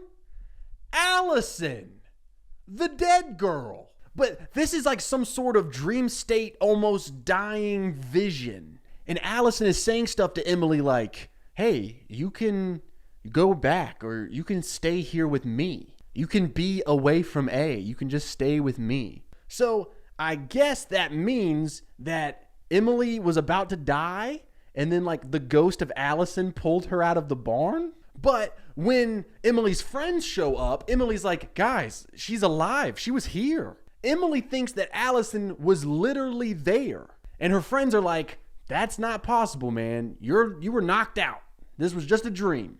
Which makes me be like, well, then who pulled her out of the barn? But we don't really have time to think about that, because then A sends them a message on a shovel that has some coordinates on it. And the girls are like, oh no. And so they go to the coordinates and they've got the shovel, and it seems like the therapist was buried alive by A. So they start digging, you know. And that's when the cops show up. And there is not actually a body under that dirt. This was all a ploy, and the girls get arrested. And we find out that the evil cop, Detective Wilden or whatever, is back on the case because he had some information that, I guess proved he was onto something, so they put him back on the case. Because remember, he's been trying to prove that the girls had something to do with Allison's death.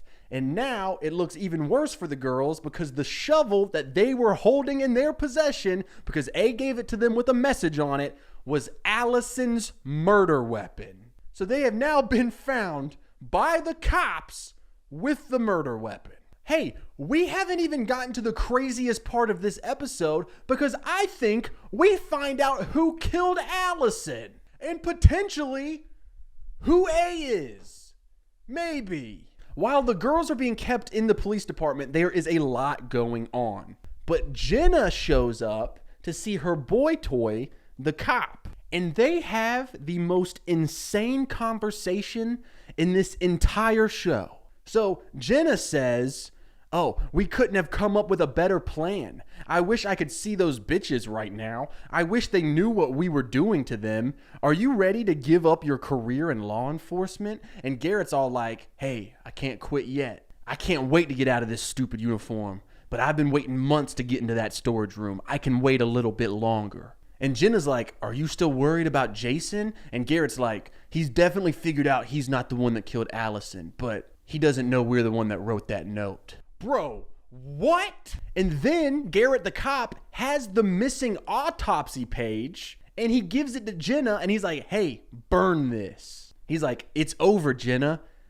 There's nothing else that can tie us to that night. And then Jenna says she deserved to die that way. What does this mean? So let's break that down. Now, I'm afraid that this is like being purposely misleading, but that conversation seems to confirm that they are the ones who did this whole plan to the girls to get them caught by the cops, and they are the ones that killed Allison. When they say the thing about he doesn't know that we wrote that note, the note that they're talking about, I believe, is the note that Jason found that made him think after the fact that he went and got Allison because of it. We've talked about this. Now, I also think that when Jenna is like, I wish they knew that this was us that was doing it to them, I think what they mean is that they set them up with the murder weapon to get caught, but also they could be talking about something else, because it really seems like A has to be the one that set up the girls. So that would make Jenna and Garrett A. And I mean, they could be A. Like, that could have been the reveal. I'm not so sure, but when Jenna first walks into the police department to talk to Garrett in this episode, it's in the same point of view shot that all of the A cutscenes at the end are shot in. So that leads me to believe that Jenna has been A this whole time. However, something happens at the end of this episode that makes me think that we did not get our big A reveal after all. In the end credit scene thing where we always see, from the point of view of A, we see A at a diner with the therapist. And the therapist says, I did everything you said. And A hands her an envelope, which means that either A blackmailed the therapist into leaving town, or A paid the therapist off to make her leave town. Regardless, A did not kill the therapist. But the interesting part about this is the waitress, when the waitress sees A at the diner, the waitress says, what can I get for you, pretty eyes? Which means that she could see A's eyes. Jenna wears giant sunglasses, which means that the waitress would not have been able to see her eyes. Here's what I'm thinking. I'm thinking it is very possible that Jenna and Garrett killed Allison. That mystery might just have been solved, but I do not think that they are A, which means that the mystery that we are trying to solve is still going on. We're going to keep watching. So, that being said, let's hit some more points of stuff that happened in this episode. Emily's old girlfriend Maya is back in town, and Hannah points out that she's wearing very nice, fashionable boots. A few episodes back, in one of the end credit scenes from A's point of view, we see A buying some very nice, fashionable boots. These could be the same boots. That is suspicious. And then we have the entire situation of Emily being in that barn. Who pulled her out of the barn? And Emily seemed so sure that Allison was actually there and alive. Could she have been right?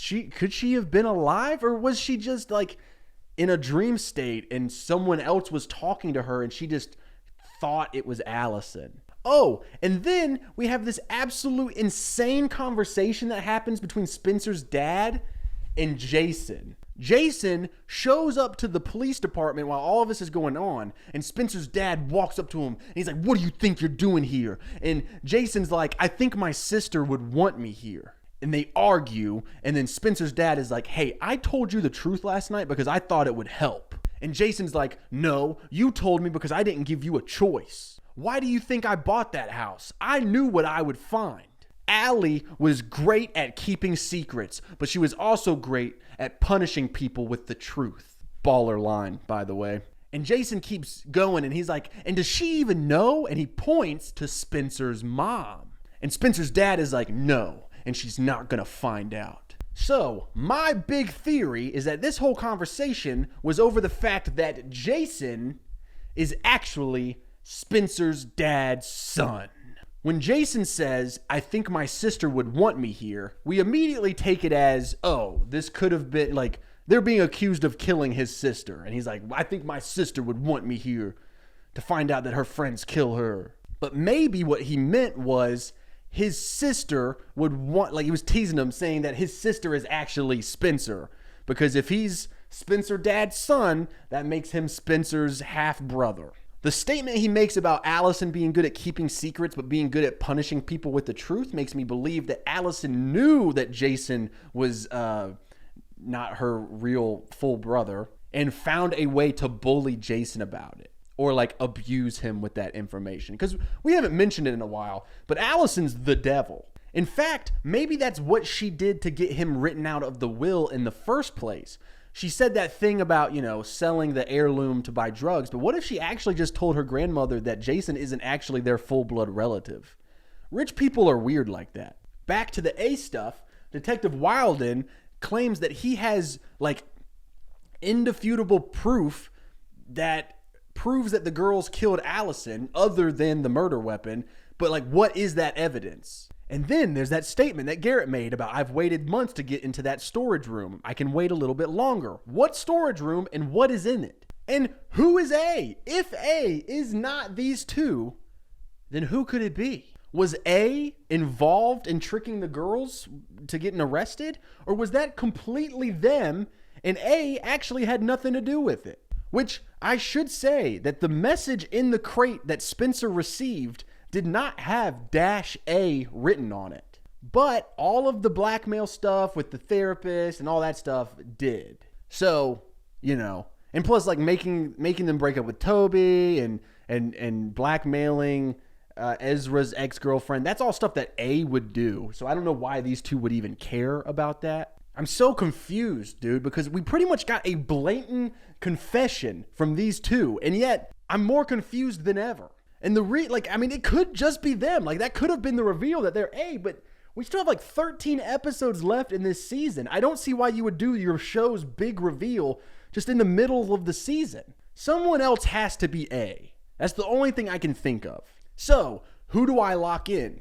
Even though we learned so much about so many different things in this episode, I'm going to stick with my Ezra pick. Which, by the way, in this episode, Arya's mom actually confronts Ezra. She walks up to Ezra and she tells him to leave now, or she's going to tell everyone what he's been doing. You see, a little backstory to this. Arya's mom thinks that Ezra is dating Spencer because she walked by and saw them talking in a car once. And so she was like, oh my God. Well, Ezra has no idea about that. He thinks that Arya's mom knows the truth about him and Arya. And so he goes, but I love her. And Arya's mom is pissed. And she's like, if Spencer's parents found out? And Ezra's like, what? So I'm thinking that this whole Ezra-Arya situation is going to be blowing up very soon. And maybe when he gets revealed for being, dating his student, that maybe some information about him will also be revealed. Right? Well, that's my locked-in pick for Season 2, Episode 12 of Pretty Little Liars, and I'm so excited to keep watching. And this week, no dirty secret ever stays buried. It could be evidence. Arya. Pretty Little Liars. Hi guys, real quick before we jump in the next part, this video does not have a sponsor.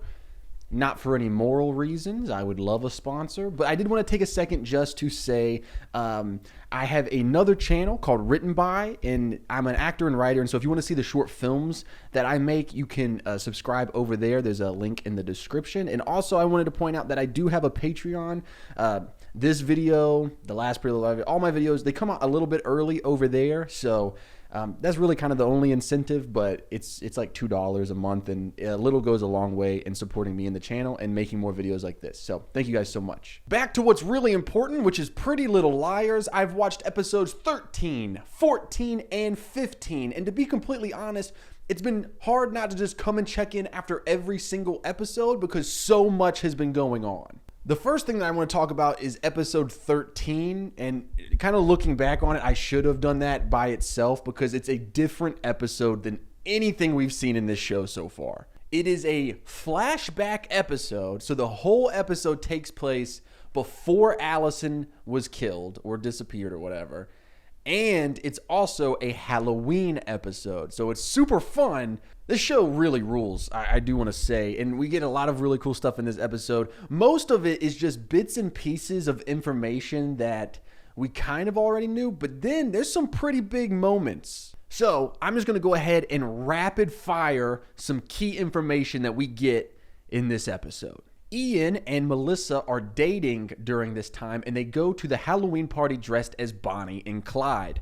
I took this to mean that, potentially Melissa was involved with Ian and his crimes. Mona and Lucas, the yearbook guy, both get bullied by Allison pretty heavily in this episode. And we even see Mona and Lucas sit together at lunch and talk a little bit. When they talk, it's after Allison makes a particularly nasty comment about Lucas. And after she does, Lucas looks at Mona and says one day she'll get what's coming to her.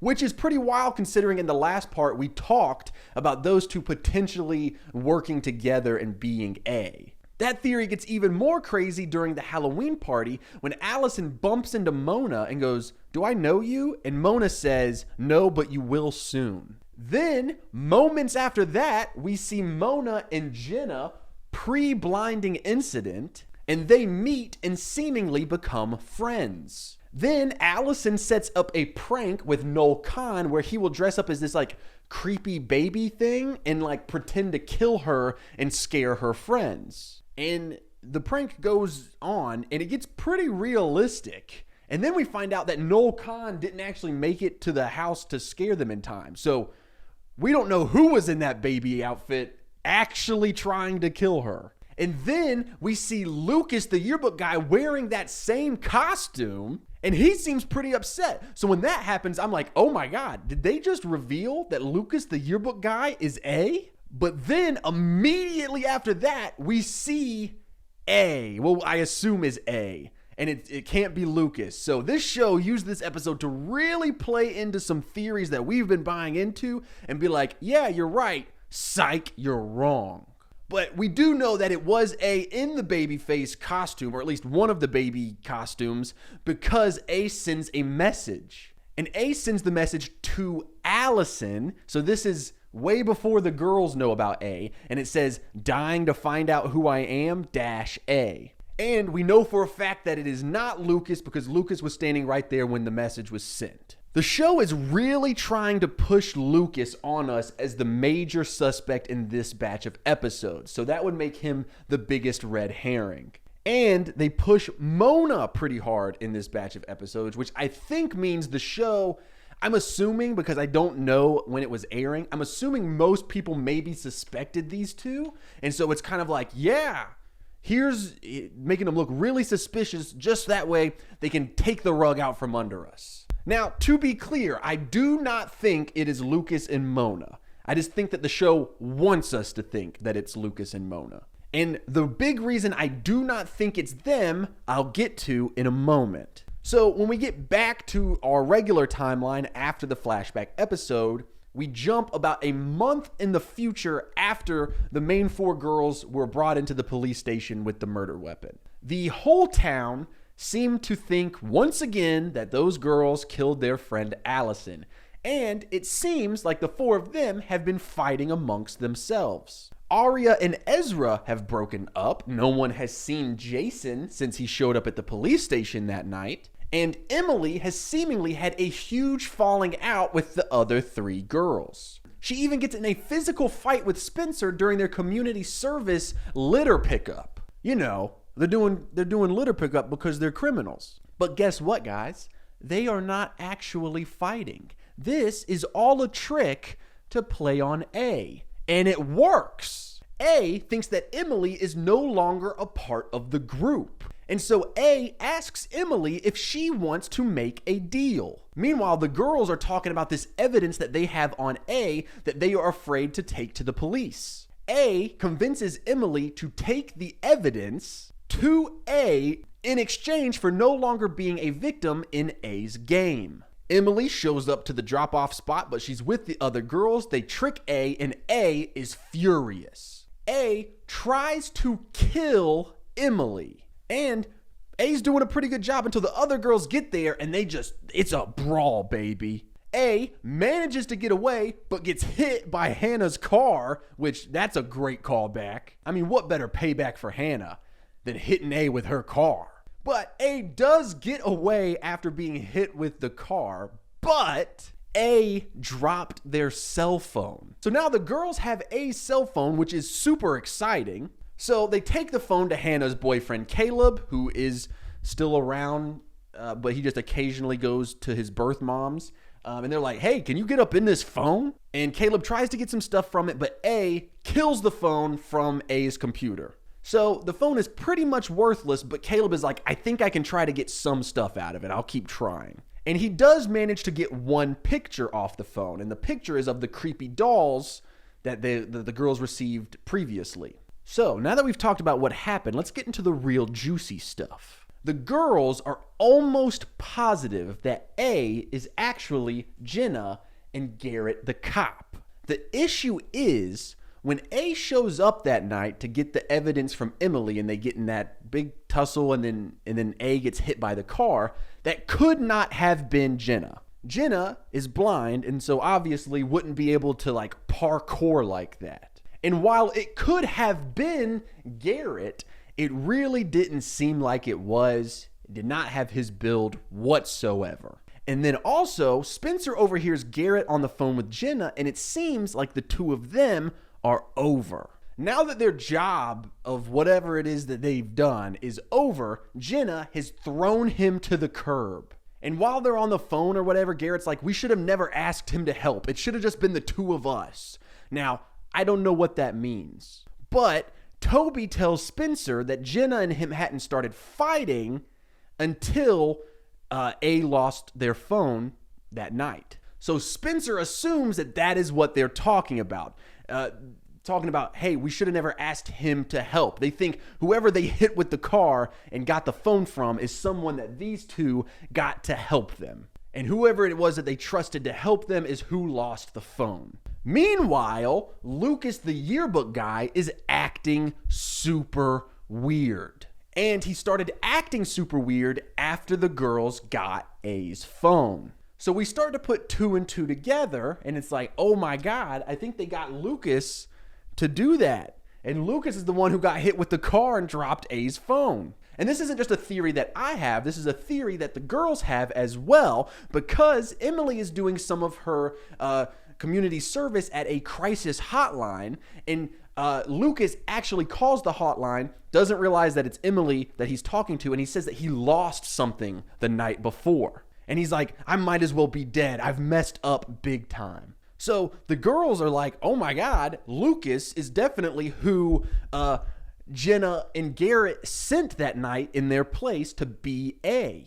But Hannah is defending him because Hannah's a good friend. And Hannah's like, there's no way that he would do that to me. And frankly, I agree. I think that this is all a big coincidence. I think Lucas was calling about something else, and it just so happened to happen at the same time as this whole A phone debacle. My theory about what he could be calling about is I think he is still in love with Hannah, and I think maybe he's just having a crisis because he feels like he can't be friends with her because like he needs to end this friendship, because he also was good friends with her boyfriend Caleb, and he doesn't want to, you know, he just can't be friends with her because it hurts his heart so much.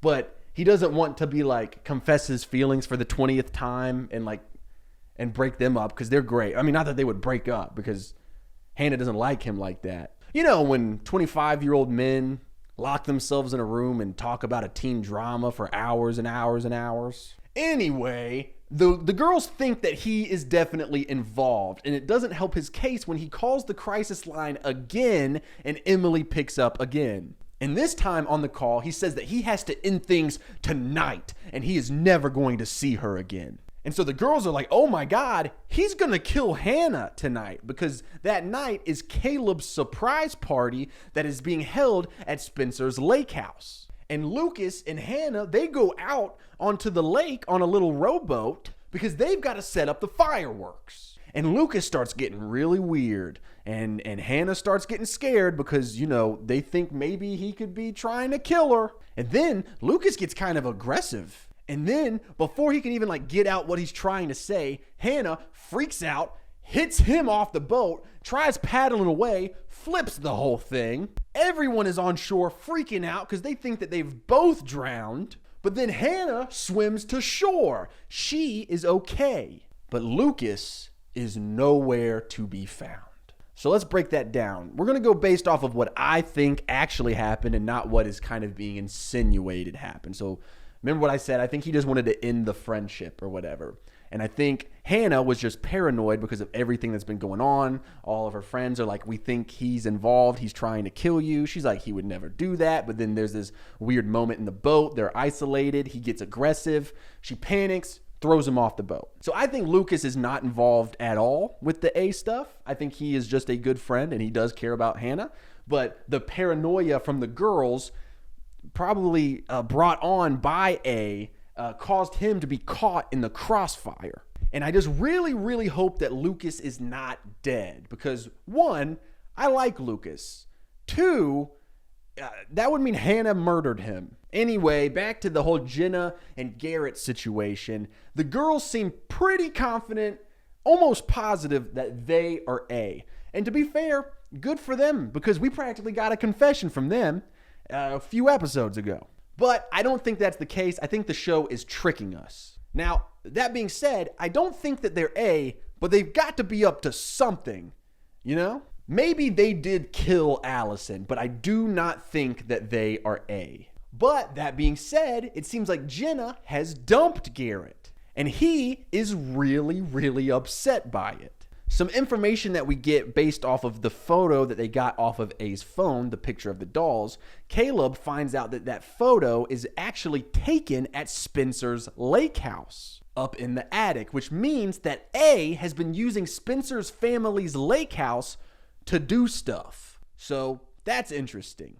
Oh, and I forgot to mention that when Hannah washes up on the shore after the whole Lucas drowning potentially situation, Mona and Noel Kahn are soaking wet. And they're like, why are you guys soaking wet? And they're like, it's a nice night for a swim. So my theory is like, hey, why would they be in the water if it wasn't for nefarious reasons? And then I was like, oh, they're teenagers in a teen drama. They might have just been skinny dipping. Because it seems pretty obvious, like that, you know, hey, they're soaking wet. Why would the show even bring that up if it wasn't like, oh, this is suspicious? But I think it could be a red herring, because if you go back to the flashback Halloween episode, the show was blatantly pointing the finger at Mona and Lucas, like practically screaming at us, these two are A. But then after everything we've talked about him, you know, I think he just got caught up in I don't think he's A. I don't think she's A either. I just think that the show really is pushing us to believe that those two are A, so that way we don't pay attention to who is really A. But that being said, on the off chance that they aren't just huge red herrings, a big reason that Mona and Noel Khan could be wet is because maybe they jumped in the lake to save Lucas. Because we can go all the way back to my theory from a long time ago that A is actually a whole bunch of people that used to be bullied and harassed by Allison, which would lead me to the whole dash A, dash A, sometimes no A mark on all of these messages. It could be a whole bunch of people are A, and it could be explained of like, well, one person always does one dash, this other person uses two dashes. Like that could explain some of the inconsistencies that happen. But the one thing that I cannot get over, and my main reason that I don't think that the whole bunch of people are A theory is true, is I 1000% with all of my heart do not believe that this man, Lucas the yearbook guy, would ever do anything to hurt Hannah. I think he is a good person, and I think that he is a good friend. And although I'm not as passionate about her as I am Lucas, I do not think Mona would ever do anything to hurt Hannah either. I just feel it in my heart. These are good friends. So that leads to my big theory that I've been really banking on being true, and that is my Ezra is A theory. There are some complications with that theory now that that whole relationship has blown up. I know, the moment we've all been waiting for. Ezra ended up telling Arya's parents about their relationship, and it did not go well. They were furious. Mike, Arya's little brother, punches Ezra in the face. Arya is grounded and forbidden from seeing him again. Her dad wants to call the police on him. It's a rough situation, but I would like to add, well deserved. He's a grown man dating a student that he was a teacher of, you know? You're going to get punched in the face. So, because of that, it does kind of seem like that storyline could be over. And it really, like, I was kind of hoping when that blew up, other things would be revealed that could maybe implicate him as A, but that didn't really happen. And so I think I should be looking for other suspects, which leads me to, I know you guys are going to make fun of me for this, my next theory, Allison. Now, I know Allison is dead, but hear me out for a second. We have seen her show up a lot. Because remember when Hannah got hit by the car and she was in the hospital that night and she saw a vision of Allison, and Allison was like, I needed to come by. I got to get back. I only risked this because I thought you were going to die. We just thought like, oh, that's just Hannah's morphine making her have visions. But then when Emily almost dies from the fumes in the barn, we see Allison again. And this time it seems like Allison actually like physically moved her body from the barn to outside of the barn. And again, it's like, oh, it's a vision. But what if it's not? We still have not figured out who is hiding in Jason's house. Could it be that Allison was in a bad situation, so Jason and Allison worked together to fake her death? And Allison, who cannot give up torturing and tormenting the people around her like puppets, and she is the puppet master, has continued to taunt them from the grave. But that doesn't explain the whole Jenna and Garrett situation. It doesn't explain the Ian and Jason stuff. It also doesn't explain almost anything else. Like, because remember, in the flashback episode, Allison was receiving messages from A. And A, like, tried to kill her. I am truly lost. I don't know I don't have any substantial theory other than the Allison is still alive theory. The only other logical theory I have is that the show actually just revealed it the other episode and it is Jenna and Garrett, and then that's the end. I don't think they would do that. It wouldn't make for a great season of television. So I'm going to lock in Allison as who is A for season 2, episodes 13, 14, and 15 of Pretty Little Liars. Oh, man. With an all-day marathon of secrets hosted by the guys of Pretty Little Liars. Then at 8, the liars take danger to a whole new level. I need to take care of this. Episodes 16, 17, 18, 19, 20, and 21. This season had reached a point where we were checking in almost after every episode, and now that the season slowed down just a little bit here towards the end of the season, I figured we could lump a few of these together. And I think the first thing that we should talk about is the Lucas situation. Did Yearbook Guy drown? Is he dead? Well, no, to both of those things. We learn pretty quickly in episode 16 that Lucas is not dead. And then it becomes a whole thing, and the girls still think he's trying to kill Hannah. He pops up in Hannah's house. It's very spooky and dramatic, and he finally gets to tell Hannah what he had been trying to tell her this entire time. No, he's not A. No, he wasn't helping A. He has a gambling problem. I know. Turns out he had taken some money that Caleb had given to him to keep safe because he doesn't have like a bank account or whatever. And Lucas gambled it all away, and he felt terrible about it.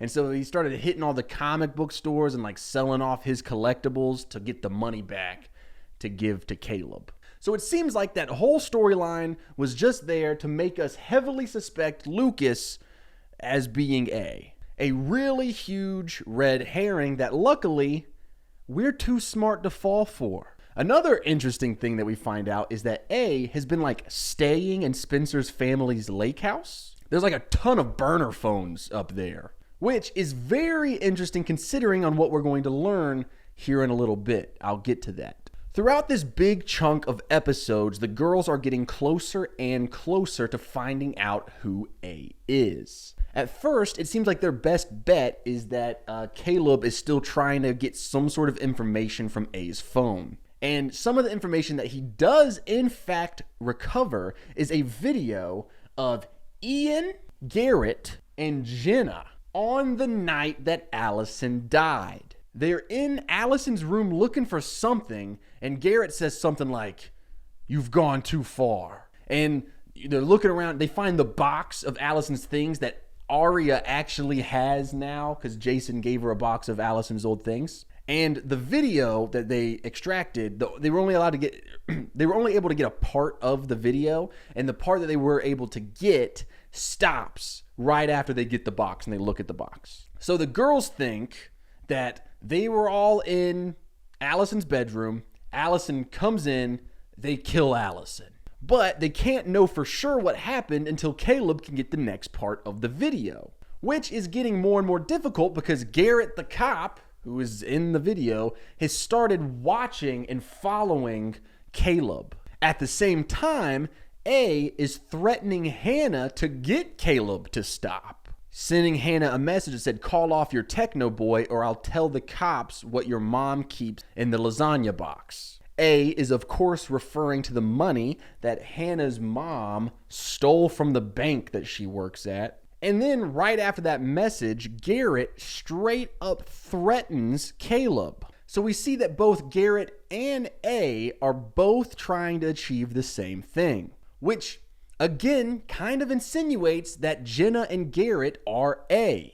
But Jenna isn't even with Garrett anymore. They've broken up. Jenna is dating Noel Kahn, which is pretty crazy because we suspected him a long time ago of being A, but then he got burned by A. A set him up to get suspended from school. But now that he's with Jenna, he's up to his evil activities again. We see him attack Aria on the roof of the school before Aria's like childhood best friend that she's been hanging out with a lot, like karate kicks him. And it turns out the reason that Noel was even on the rooftop with Arya was because he was looking for Caleb. So again, that lines up with what A is trying to do, which I assume means that Jenna is A, and Jenna's just making her new boy toy do her dirty work. Kind of like her old boy toy, who is also trying to get Caleb to stop hacking the phone. Now, when it comes to what our four main characters, who they suspect almost everyone at this point. They think the same thing we do. They could potentially be A, Jenna and Garrett. They also suspect Noel Khan, and they suspect Jason, Allison's older brother. However, I'm almost 100% confident that Jason is not A. But before we talk about that, Garrett and the cops get a warrant to take and search Caleb's computer. Because A actually steals Caleb's computer, puts something super incriminating on it, and I guess tipped off the police. Which would make sense if Garrett is A, or a part of Jenna and him being A. I don't know how it works. Because it's like, if these two were A, and then now they've broken up, who gets custody of A? You know what I mean? Because it seems like Jenna and her new boy toy, Noel, are still keeping up their half of the A festivities, and then he's also still doing some A stuff just on his own, vigilante style. Anyway, the cops bring Caleb in with his computer, and they're like, you better open up this computer. You better give us this password and show us what's on here. And so he plays along, he logs in, but he's got Hannah and Spencer off on a computer trying to shut down his computer from a different location. And Hannah and Spencer manage to wipe his computer from where they were. And it was like literally seconds before the cops were going to find the stuff that could put Caleb away for life. Well, maybe not for life. I don't know what jail time is for a teenage boy who hacks the school files, but they were acting like he'd go away for life. But anyway, Caleb is home free. He's able to get a little bit more of the video off of A's cell phone, which they look at the box, and then someone's like, oh no, she's coming. We assume that means Allison is coming, but it's not Allison that walks in the room. It's Melissa. So now our main girls are like, oh my gosh, Spencer, your sister is a part of this. They're like, Spencer, dude, your sister may have helped kill Allison. What is going on? And Spencer's like, well, let me talk to her, guys. We don't know that for a fact. And so Spencer goes to talk to Melissa, but then Melissa is like walking up to the restaurant. Garrett, the cop, pulls up. She gets in the car with him and then texts Spencer being like, oh, sorry, can't make it. And then we learn that Garrett, the cop, has been going with Melissa to her baby doctor appointments. Dude, the people in this town, they pass partners around like it's a wine tasting. They're like, well, I have a little bit of this. Oh, here, try this. It's great. Fast forward a little bit, and Melissa finally does talk to Spencer. Spencer's like, I want you to tell me what you were going to tell me about Ian back then, but then you didn't. And she's like, I will, but we can't do it here. We can't do it in the house. So Spencer goes with Melissa to a secondary location, and Spencer leaves her phone at home. So that's as far as we got with that particular story arc, but I'm very excited to keep watching and learning more because this show is heating up real good for the season 2 finale. Moving on, let's just rapid fire a bunch of evil stuff that people do in these episodes. A sends Spencer a picture of her and Toby kissing after she was supposed to have broken up with him as per their agreement. And A sends with the picture a message that says, I warned you. Shortly after that, A messes with Toby's scaffolding for a construction project he's working on. He goes flying. He ends up in the hospital. A sends a message saying, almost got him.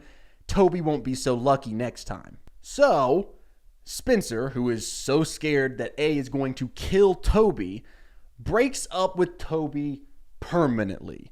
And she does this by getting Emily to go in there and be like, Toby, Spencer's been cheating on you. And he believes her, it works. And so they're pretty much done. Toby leaves town after that. It's pretty sad. Meanwhile, Hannah's new stepsister, yes, her dad did end up getting married to his new lady.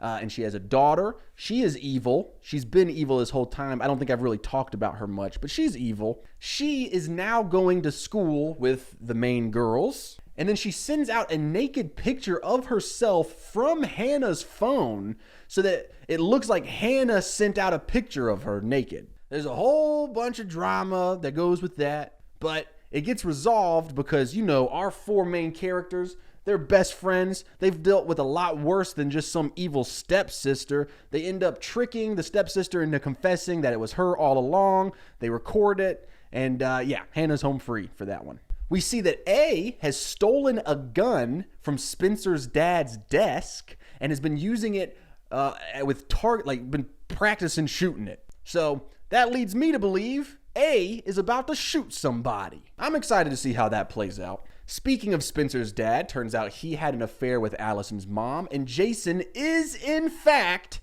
his son, which makes Jason Spencer's half-brother, and now they're working together like family. So that leads me to believe that Jason is definitely not A. He seems to be completely on the same side as the girls, and honestly, that makes me happy. Maya, Emily's old girlfriend, has been back in town. They had some issues at first, but now they are officially dating again. Emily couldn't be more excited until Maya gets caught with weed again. And she's probably going to get sent away to that conversion camp place again, which is very sad. But she's like, I can't do it. And she tries to get Emily to run away with her. But Emily's like, I can't run away with you.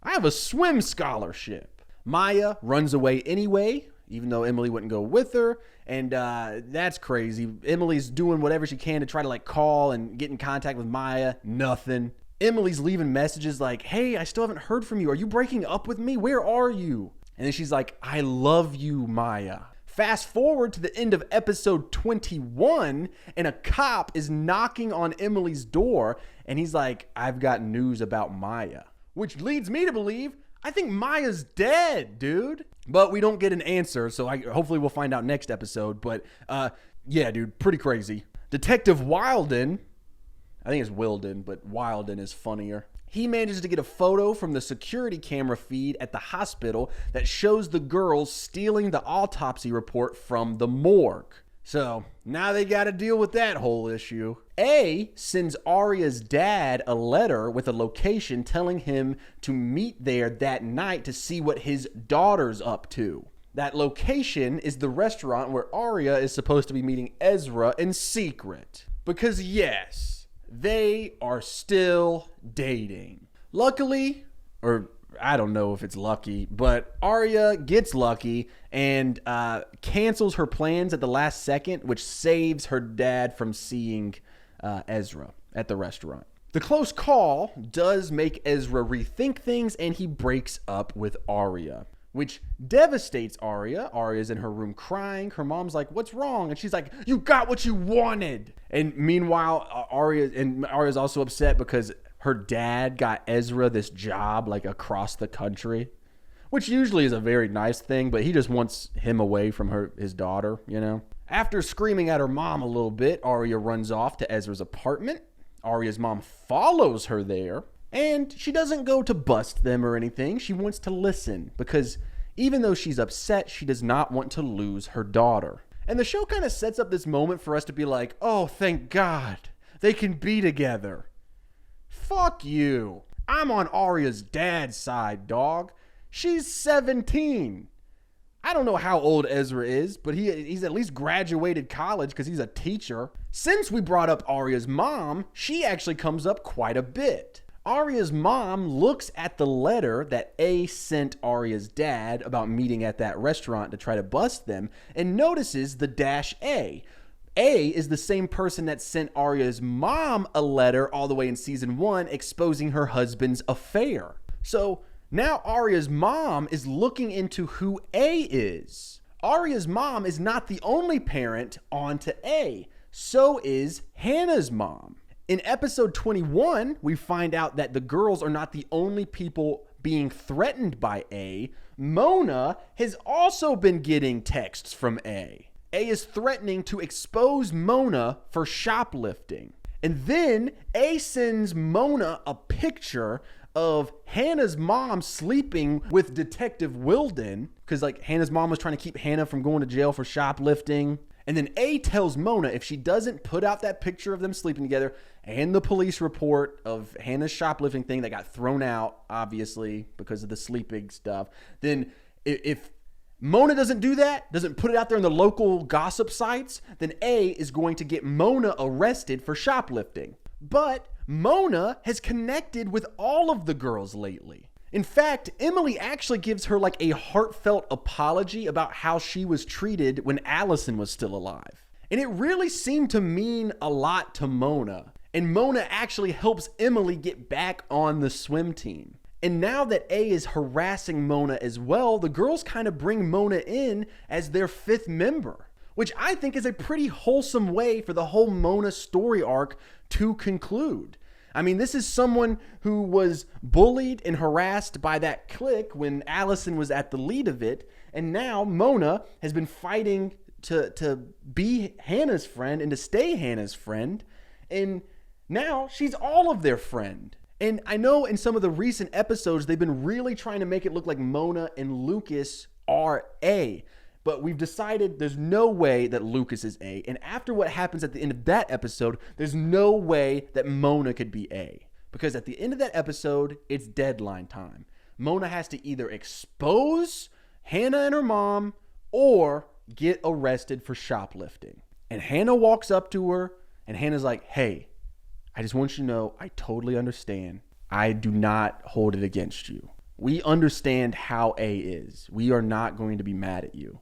But Mona did not throw Hannah's mom under the bus. Mona turned herself in for shoplifting. And then right after that, A threatens Mona again, but Hannah grabs Mona, takes her over to the other lunch table where all 5 of them eat together. It is 5 Pretty Little Liars now. They are a wholesome group of friends. That's enough to make a grown man cry.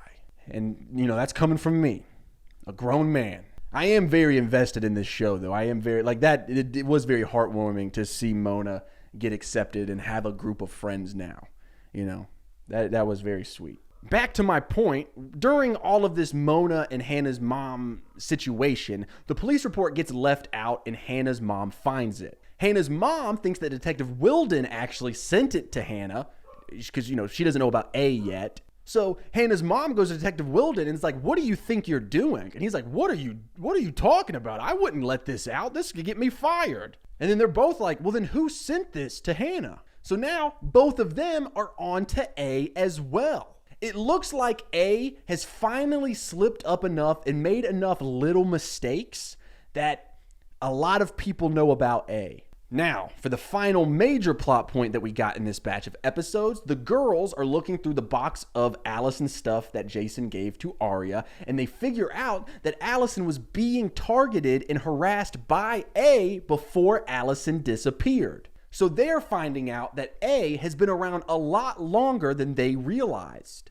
Now, obviously, we knew that because we saw the flashback episode, but they didn't know that. We also find out that Allison had an alter ego called Vivian Darkbloom. She would like wear a brunette wig and be mysterious. Like she even had a fake ID with that name. They follow that Vivian Darkbloom lead, which leads them to a dry cleaners, and they find a like red trench coat that Allison would wear when she was Vivian. In the pocket of that jacket was a phone number, which belonged to a guy. That guy knew Vivian and says that he works for a cell phone company. And the reason that he knew Vivian is because Vivian hired him to find out who was sending her the texts from A. She never paid him his $2,000 for doing that, but he did give her the information that he found, which means 2 things. 1, if the 4 girls can scrape together $2,000, they can also find out who was sending the messages from A. And 2, Allison knew who A was. And that is probably why Allison died. So now the girls have to find $2,000, which usually wouldn't be a problem for Spencer, but that's a whole issue. Spencer is pretty much cut off because she hasn't been going home.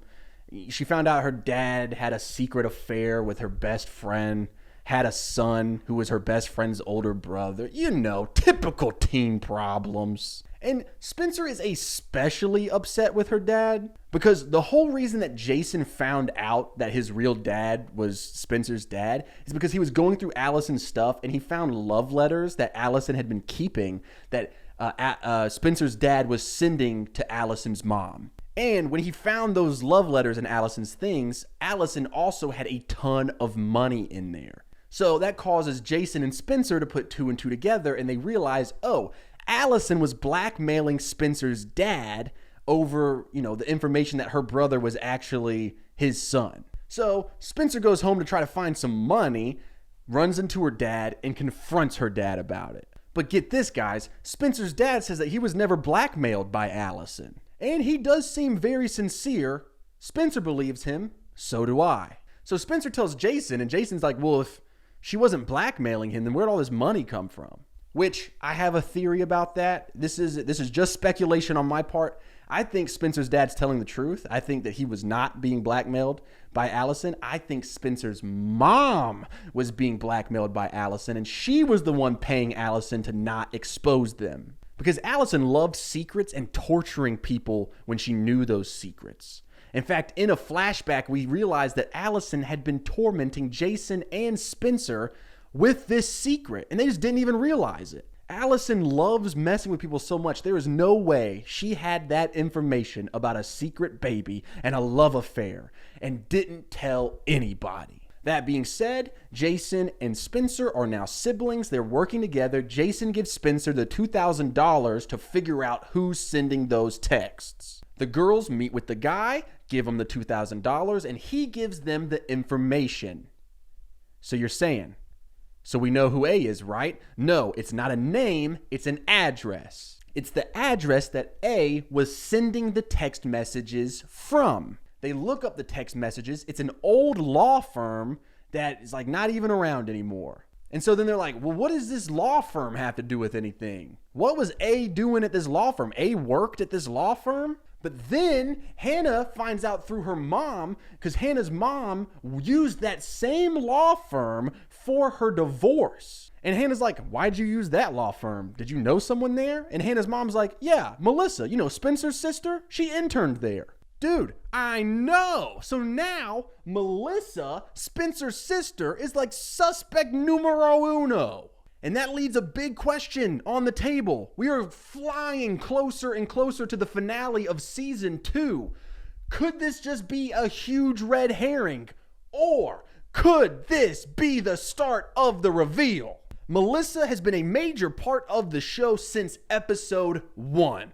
And while we have never seriously considered her as a suspect, we did have that theory that we thought that she set her sister up that night at the church when Ian was trying to kill her. Remember? Because she left her cell phone. And if we go all the way back to season 1, my first video, I think we even locked in Melissa at some point, because I was like, what if she found out that Ian was seeing Allison and snapped and killed Allison, like out of jealousy? Which leads us to that video that they pulled from A's phone where Melissa shows up in Allison's bedroom along with Ian, Jenna, and Garrett. And now we find out that Allison was receiving text messages from A that were sent from the same law firm that Melissa was interning at. And this is like, it's all coming together. But Melissa's pregnant. No one's gonna suspect the innocent pregnant girl. Likely story.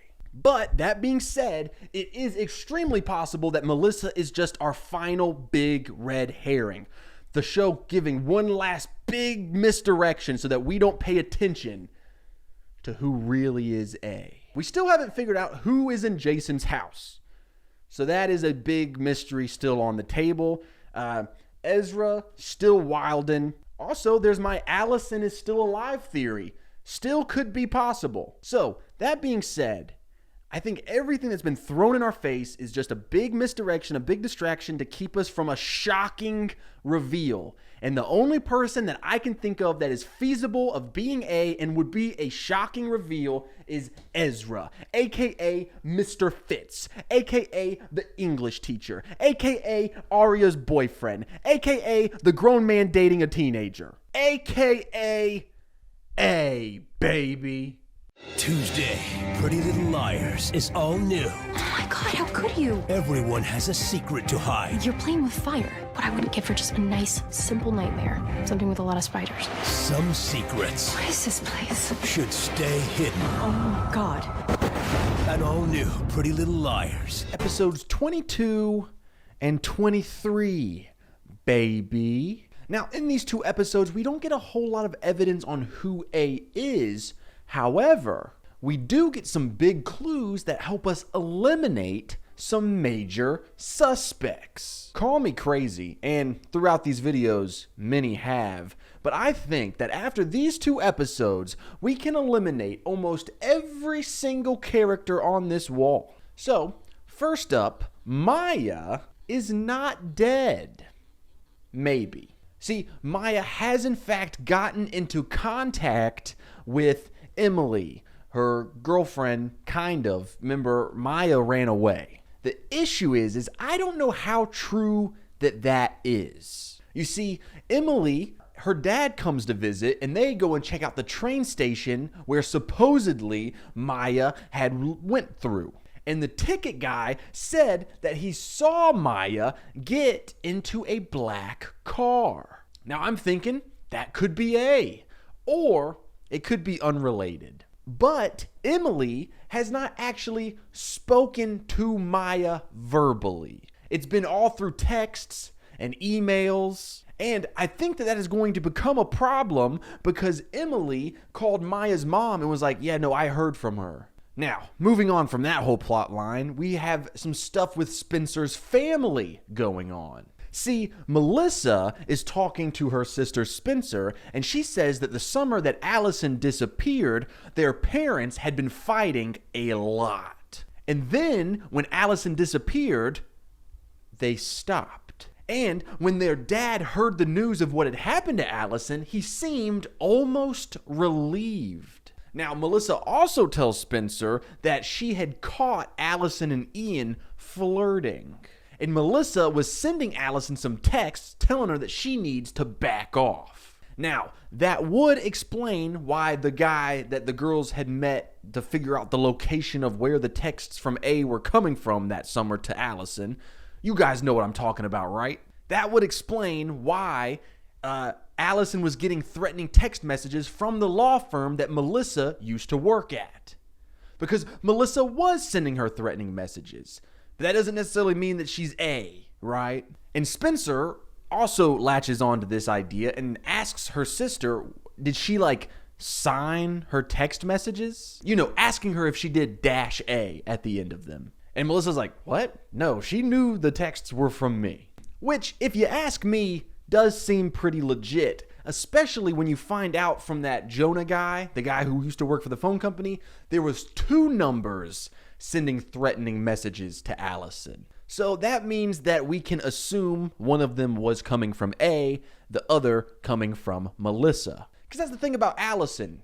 Everyone wanted to kill that girl. And frankly, I kind of do too. It's a good thing I wasn't in this show because I would have been all over this board. You know what? That's exactly what this show needs. Another brunette white guy. But like I said, the guy says that there was 2 different numbers sending threatening texts, and he does give them a rough address of where the other threatening texts were coming from. We'll get back to that in a minute. First, let's stay on track with Spencer and Melissa's family. Spencer goes through her dad's desk and finds a bunch of tax paperwork.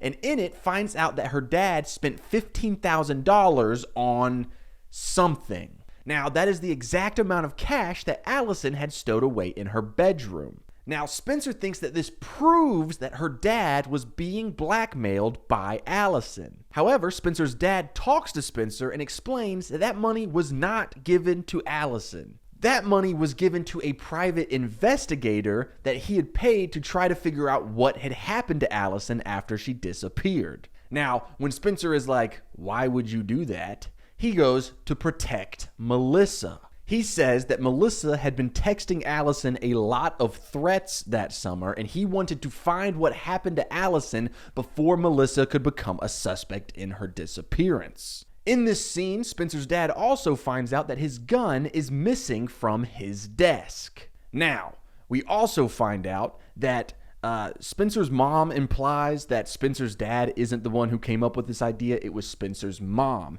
And the way that this was presented was like it's a really big clue. However, I don't really get why. But I will say in these 2 episodes, Melissa, Spencer's sister, looks extremely guilty. And Spencer's mom does seem guilty of something. I just don't know what. I don't think Spencer's mom is A, if that's what you're thinking, because I'm not. Melissa is kind of the obvious choice for A right now, which leads me to believe that it's not her. Hannah, meanwhile, finds out that her mom has been working with Detective Wilden.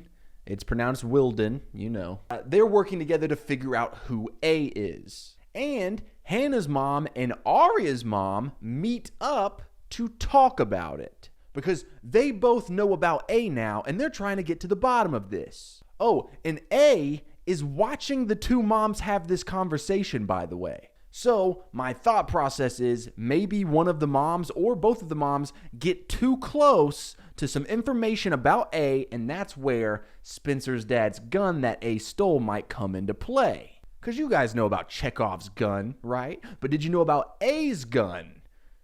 It means that thing could go off at any moment, and someone's mom might die. Now, let's go back to that address I was talking about that the phone guy gave to the girls. He's not able to get them an exact address like he was last time, but he's able to give them a rough area.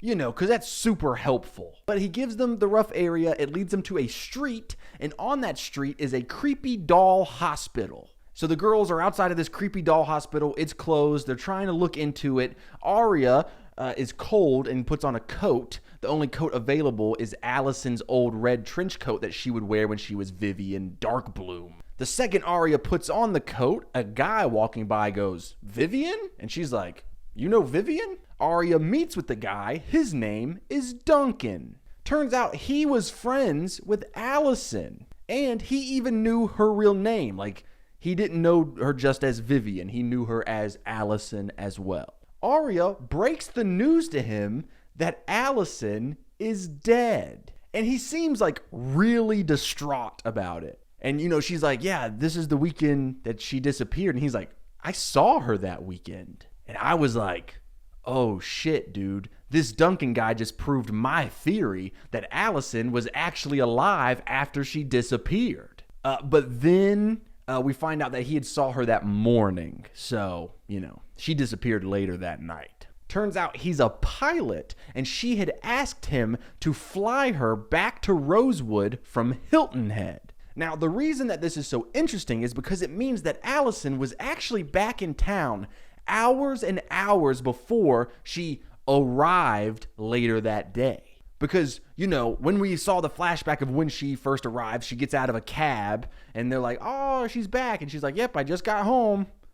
Turns out she had already been there for like 6 hours. So, you know, what was she doing for 6 hours? Probably up to no good. It's because she's always on that damn phone. Now, let's talk about one of the biggest suspects that we've had since the very beginning of the show, and that is Jenna. Now, lately, the show has pretty blatantly been going, "Hey guys, Jenna is A." But in these episodes, we find out that Jenna is not A. And we find out another major suspect is not A either. Jenna has gotten her eye surgery on one of her eyes at least, and she's back walking around with her stepbrother, Toby. Now this is pretty wild, but Toby very upset with his ex-girlfriend Spencer because he thinks that she cheated on him with a doctor nonetheless. So the girls, including Spencer, think the reason that Toby is doing this is to spite Spencer. Then one night, Hannah runs to Jason's house to grab something from his front porch, and she accidentally shows up just in time to save Jenna from the house being on fire. And then, right as Hannah and Spencer drag Jenna out of the house blows up, like with a bomb. In the hospital, Jenna finds out that Hannah is the one who saved her life, and she decides that she wants to speak to the girls. She tells them what happened. She says she received a text from Jason saying that he wanted to talk to her. So she goes to the house. Someone lets her inside. Very shortly after, she couldn't breathe, and smoke was everywhere, and that is all she remembered. But we find out Jason wasn't anywhere near that house. So that means that this was A trying to kill Jenna. That would mean, logically, Jenna is not A. A was trying to kill her, which, you know, gives her a clean bill of innocence in my book. And we also get this moment. It's a really intense moment where Jenna is like sobbing, and she truly seems just so scared and vulnerable. And she asks Hannah, why in the world would she save her? And Hannah just says, you're welcome. It was a really beautiful moment, a really beautiful scene that I think really wraps up Jenna's arc from this hatred after, her incident that caused her to go blind. And now it's kind of this acceptance of and forgiveness. She thought these girls, Aria, Emily, Hannah, and Spencer, were just as evil as Allison, but they're not. Oh, and remember how I mentioned we find out another major suspect is not A? During the end credits scene, from A's point of view at the end of episode 23, we see A planting a police badge at the scene of Jason's house where Jenna was almost killed. I think that A is trying to blame Garrett for Jenna's accident, which means that if A is trying to frame Garrett, he is not A. So we find out that two of the biggest prime suspects for who A could be is not A. Now we have just one more major clue to talk about from these episodes before we can start talking about suspects and theories. The girls get some of Allison's old things from Jason, and they're searching through all of her things trying to find some sort of clue. But they can't find anything until they look at the newspaper that was used to wrap up some of the things. They're looking at the newspaper, and Allison had highlighted different things in the newspapers. And the newspapers are kind of pointing the girls at what Allison was doing and where she was that morning that she was in town 6 hours before she claimed to be. So I'm assuming the next episode will pick up from there and we will go venture off to this land. And that will hopefully lead to some more clues. Now, let's talk about who A could be. Now, we've ruled out all of the major red herrings at this point. No longer Garrett and Jenna. We've already ruled out Mona and Lucas, the yearbook guy. Can't be Ian. Ian's dead. Pretty sure it's not Jason, and it's not any of the four main girls. It's not Hannah's mom, it's not Aria's mom, and it's not Detective Wilden, because those three are all searching for who A is. It's probably not Aria's brother. It's not Emily's parents. It's not Noel Kahn. It's not Toby. And last but not least, it's not Caleb. So, suspect-wise, who does that leave us? Well, we have Melissa, Spencer's sister, still on the table. Both of Spencer's parents are pretty suspicious. Aria's dad is surprisingly an option. Ezra is very much an option. Maya seems like she can't be an option because she doesn't live there, and she didn't live there when Allison was alive either. But I am thinking it would be a fun twist if Maya was a student there at the school the whole time for years. No one knew her, and then she rebranded herself with like a makeover. And then now her whole disappearing, running away act is because the heat was getting to be a little bit too much in A's kitchen, you feel? I think that theory is pretty unlikely, but not impossible. We also have the possibility of Allison being alive somehow. I do not know how that would work, but I can't rule it out. There's Hannah's dad, but I think that's pretty unlikely. Hannah's evil stepsister, even more unlikely. And then I think that's it, right? That's pretty much every suspect.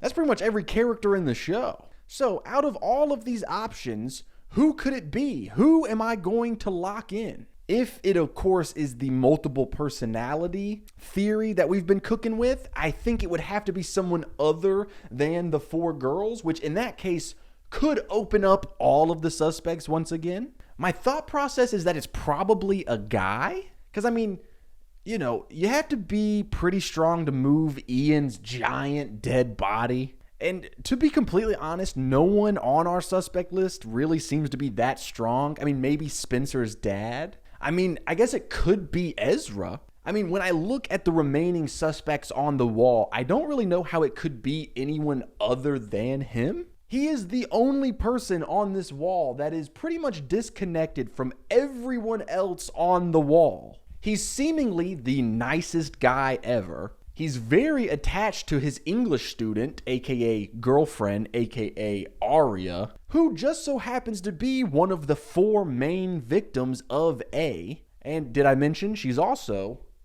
a teenager? Say, Ezra, I heard you like 'em young. You better never go to cell block 1. And then, of course, Melissa seems like the obvious answer.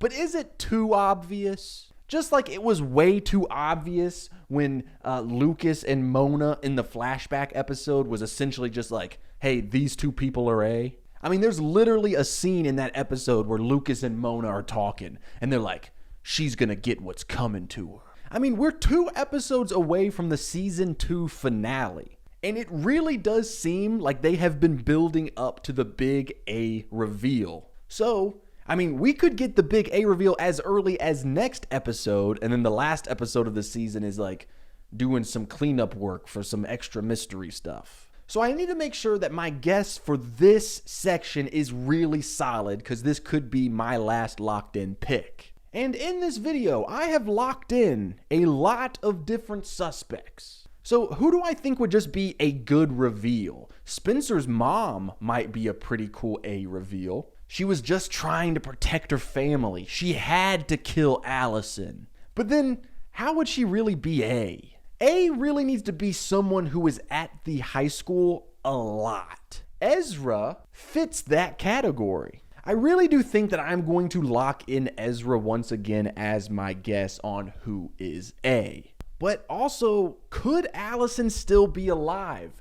That could be a huge theory. That could be the reveal. I mean, I think it would definitely be the biggest shock factor. Her body had been hidden away for a year before they found her body, so the body could be pretty disfigured, so they wouldn't be able to necessarily instantly realize it was her. Now, they did do an autopsy on the body, so I guess that would confirm that that's her body. And also, where would Allison be hiding this entire time? We do find out that Spencer's lake house, A has been practically living in there. So I guess that could answer that. Or maybe that's who's hiding in Jason's house, who, even though he's like a good guy now, we still don't know who's in his house. And I mean, since we're so close to the end of the season, I'm assuming the big reveal of who is in the house with him could also be the big reveal of who A is. But how would Allison be able to hide in the school, in the hallways, in the classrooms? We do know that she liked to wear wigs and disguises. Maybe it's someone who's been around in the background and we just weren't paying close enough attention. I think that there might be way too many holes in that theory though for her to actually be alive. Even if it's some reason the autopsy report didn't figure out that it wasn't her body, it still doesn't explain how she would be able to get close enough to leave some of the messages that the girls have gotten these past 2 seasons without being seen by somebody. I also don't understand how we had that whole conversation with Jenna and Garrett where they practically confessed to all of it. I do not know, guys. I do not know. For episodes 22 and 23 of season 2 of the teen drama Pretty Little Liars, I am locking in my guess, Ezra Fitz, for who is A. What do we do now? We're too close to back off. The race to find answers is on. Allison took out a classified ad and A responded. A is everywhere. Did he just tell you this? And everyone is a suspect. Melissa could have killed Allison. Say that again? Just one more episode until A is revealed. I just watched episode 24 of season 2 of the show Pretty Little Liars, a teen drama that first aired in 2010, and this was the last episode before the season 2 finale. And I don't usually like to look at those kind of things, but I got very excited, and it really seems like the episode description for the season 2 finale heavily implies that we might get the big reveal of who A is. So, I think that means that this is my final chance to lock in who did it and solve the mystery. Now, This episode gives us a ton of action, and we get a bunch of clues. But then at the end of this episode, we get a huge, shocking moment that pretty much gets rid of my big theory that I had gathered from this episode. So, before the ending pretty much changes my whole big theory, I do want to kind of tell you guys my big theory, which involved a psychic boy that we meet. Yeah, I said psychic. The girls end up going to that creepy hospital doll thing place store. We mentioned it last part.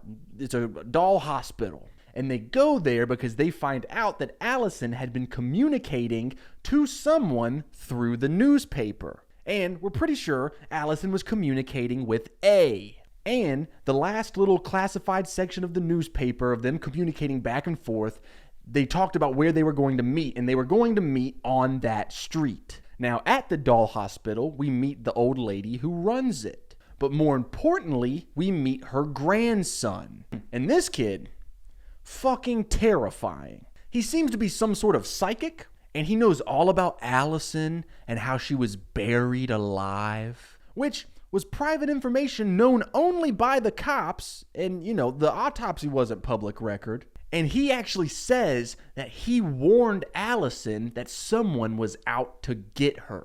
And he goes, a couple with dark brown hair. And when Hannah's like, well, the girl in the couple, was she blind? And he goes, no, she can see. And so I was going to spend this entire section of this video pointing out every couple that has dark brown hair, which is most of them. But then at the end of the episode, we get one of those end credit scenes from the point of view of A. And A is talking to the lady who runs the store and her psychic grandson. And it seems like they have a deal where A told them what to say to the girls. So none of the information that we learned can really be used because I'm assuming it's just A giving them information that A wants them to think. So what can we use from this episode? Thanks for asking. Well, Spencer saw and talked to Allison. The dead girl. It was seemingly a dream or a reaction to the medicine that Spencer had been taking, but she swears up and down that Allison was real. And she talks to Emily about it, and Emily tells her that she also saw Allison when she almost died, and that her conversation with Allison felt so real too. And plus, we never learned who dragged Emily out of that barn. Seemingly the ghost of Allison. And I don't remember, but I don't think that the other girls know that Hannah also saw Allison after she was hit by a car. I don't remember if Aria at any point talked to Allison, like in a dream or anything. I don't think so. My point is, it seems practically impossible for Allison to still be alive. However, what if she is? When Spencer woke up from her dream, the door was wide open. Was it from A or someone else, or was it from Allison? Here's what's even crazier. If Allison is alive, I don't think she's A. Because whenever she shows up to talk to the girls, she's trying to help them figure out who A is. So then I'm like, let's go back to other theories. Remember the, a different personality theory. I'm like, well, maybe the reason that Spencer is seeing Allison and talking to Allison is because that is a personality in her head. And I know we've gone back and forth on that theory for hours and hours at this point, but I just can't seem to figure out how any of this is possible. How can A be any of these characters? How can A possibly know everything about everybody at every time? I digress. Let's talk about the next really big thing in this episode. Jenna takes her bandage off after her experimental eye surgery, and we find out that it did not work. She is still blind. We get this moment where she walks up to the girls and she just is like breaking down, and she apologizes to them and just wants to move on. Some of the girls buy the apology, some of them don't, but it leaves them all with a really big question, which is If Jenna's not A, then who is? Now, the girls mention Garrett and Melissa as their two prime suspects. And because of that, Spencer confronts her sister again. Spencer shows her sister the video that they have of Melissa and Ian and Jenna and Garrett in Allison's bedroom the night that she died. And Melissa threatens her. She tells Spencer that she's seen videos of her and her friends that make them look extremely bad. Now, this reaction to the confrontation makes her look extremely guilty. So, the girls decide that they need to set a trap for her. And this is where things get crazy, so buckle up. Hannah sends her boyfriend, Caleb, and her bestie, Mona, to a part of town that Melissa's going to be at and has them make out. And they make sure that Melissa sees it. So then, if they get a message from A about them kissing, we know, and they know, Melissa is A. Big brain moves. And it works, by the way. Melissa's walking by the car. She sees the two of them making out. Very shortly thereafter, boom, Hannah gets a message from A, mocking her about her best friend and her boyfriend kissing.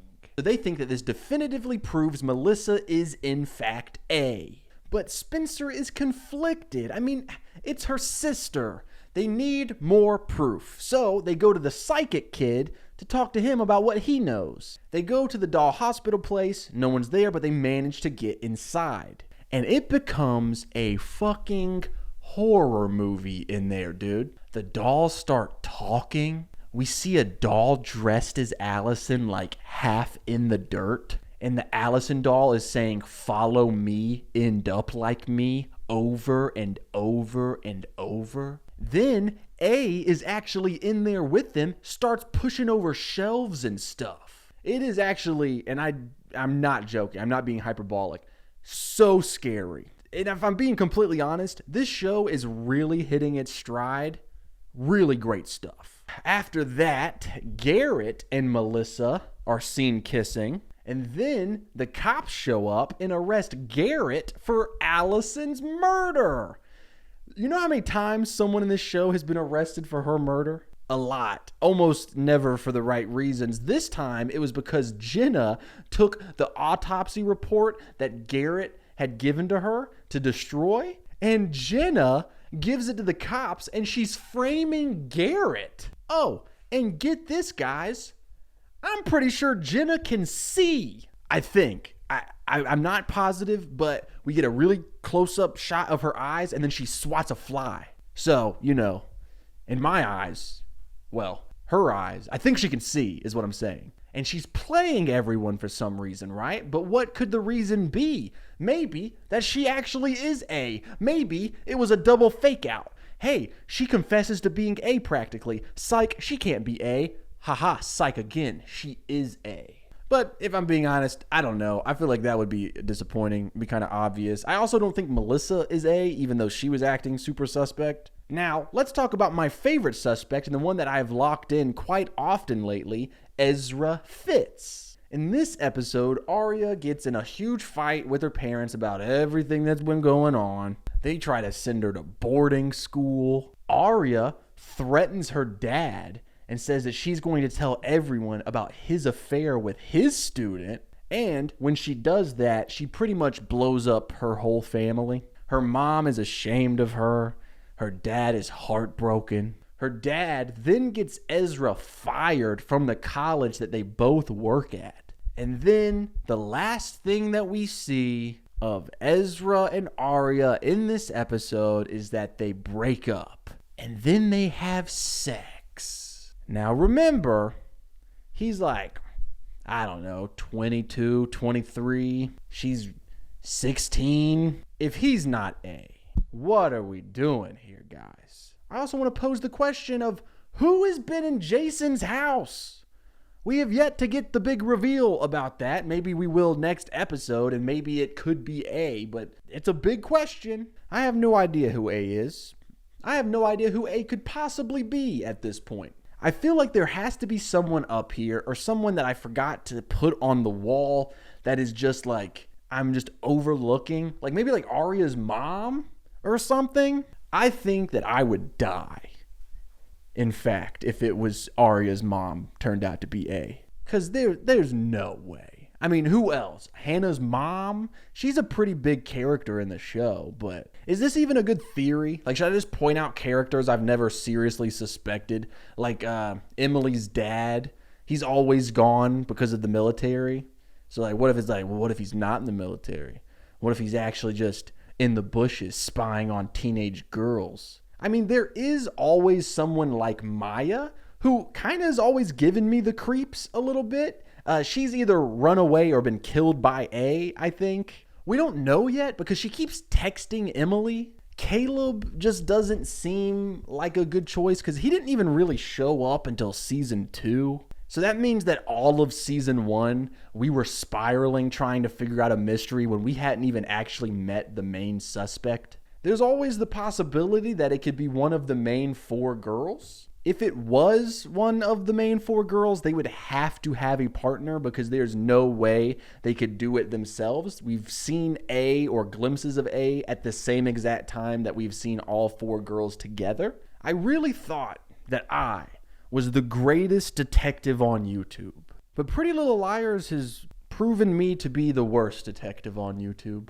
Like, I'm joking around, but I am so serious. I do not have any idea who A is. I mean, I've got to lock in a guess, and it's got to be a big one because I think we get the reveal next episode. So whoever I lock in, this could be it. Dude, I think I'm going to have to go with the Ezra theory. I mean, we have had this same Ezra and Arya storyline for 40 episodes. In fact, that is one of my only complaints about this show. The pilot episode and the first few episodes really make it out to seem like Arya is the main character of the show. But then she's just kind of tucked away with this Ezra storyline. Will they get caught? Oh, nope, they didn't get caught. Oh, I think they're about to get caught. Nope, they didn't get caught. I mean, the two of them are completely cut from the entire rest of the show. A lot of the time. Off on their own little world. Not having any relation with the rest of the show.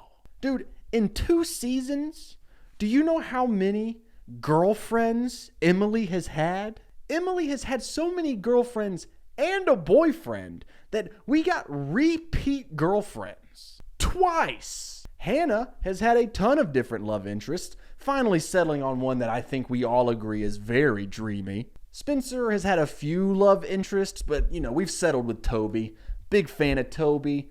Major victim of A. Our friend Toby. And meanwhile, while all this is happening, Arya's off with Ezra in his apartment, playing Scrabble or whatever the fuck an English teacher does with his student. And Ezra never even really interacts with the other 3 main characters of the show, except for like on very rare occasions. And Ezra hasn't been a part of any of the major A stuff. Every other character on this board has interacted with A at some point, except for Ezra, except for when A almost exposed him for his relationship, but then A saved him and his relationship. And even then, I don't even think he knew about that. So what is the reason to have a character that has pretty much nothing to do with the rest of the show, unless he is actually super important to the rest of the show? Because he is actually A. That's right, baby. I'm locking in Ezra Fitz for who I think A is. Pretty Little Liars. We're about to get the big reveal, I think. If not, it'll be pretty embarrassing. Boom. Ezra Fitz. Catch up with our Pretty Little Liars marathon. Then, Be there when the clock strikes midnight. the spring finale millions are dying to see. Hello?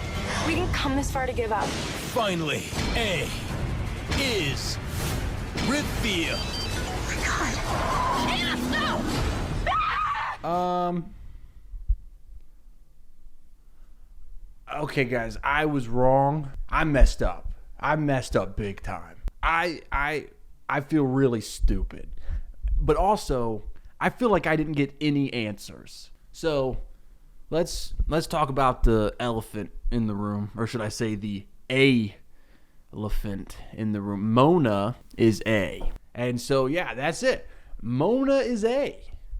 This woman, this young lady, it was Mona, I guess. But we don't really get a lot of answers on why she's A. Like, she says that she decides to be A because Arya, Spencer, and Emily stole Hannah from her, and they took away her only friend. But that doesn't even make any sense, dude. Because A is the one who brought the girls back together and made them close again. And she implies that she killed Allison because she wanted to be friends with Hannah. And then Spencer is like, well, then why did you hit Hannah with a car?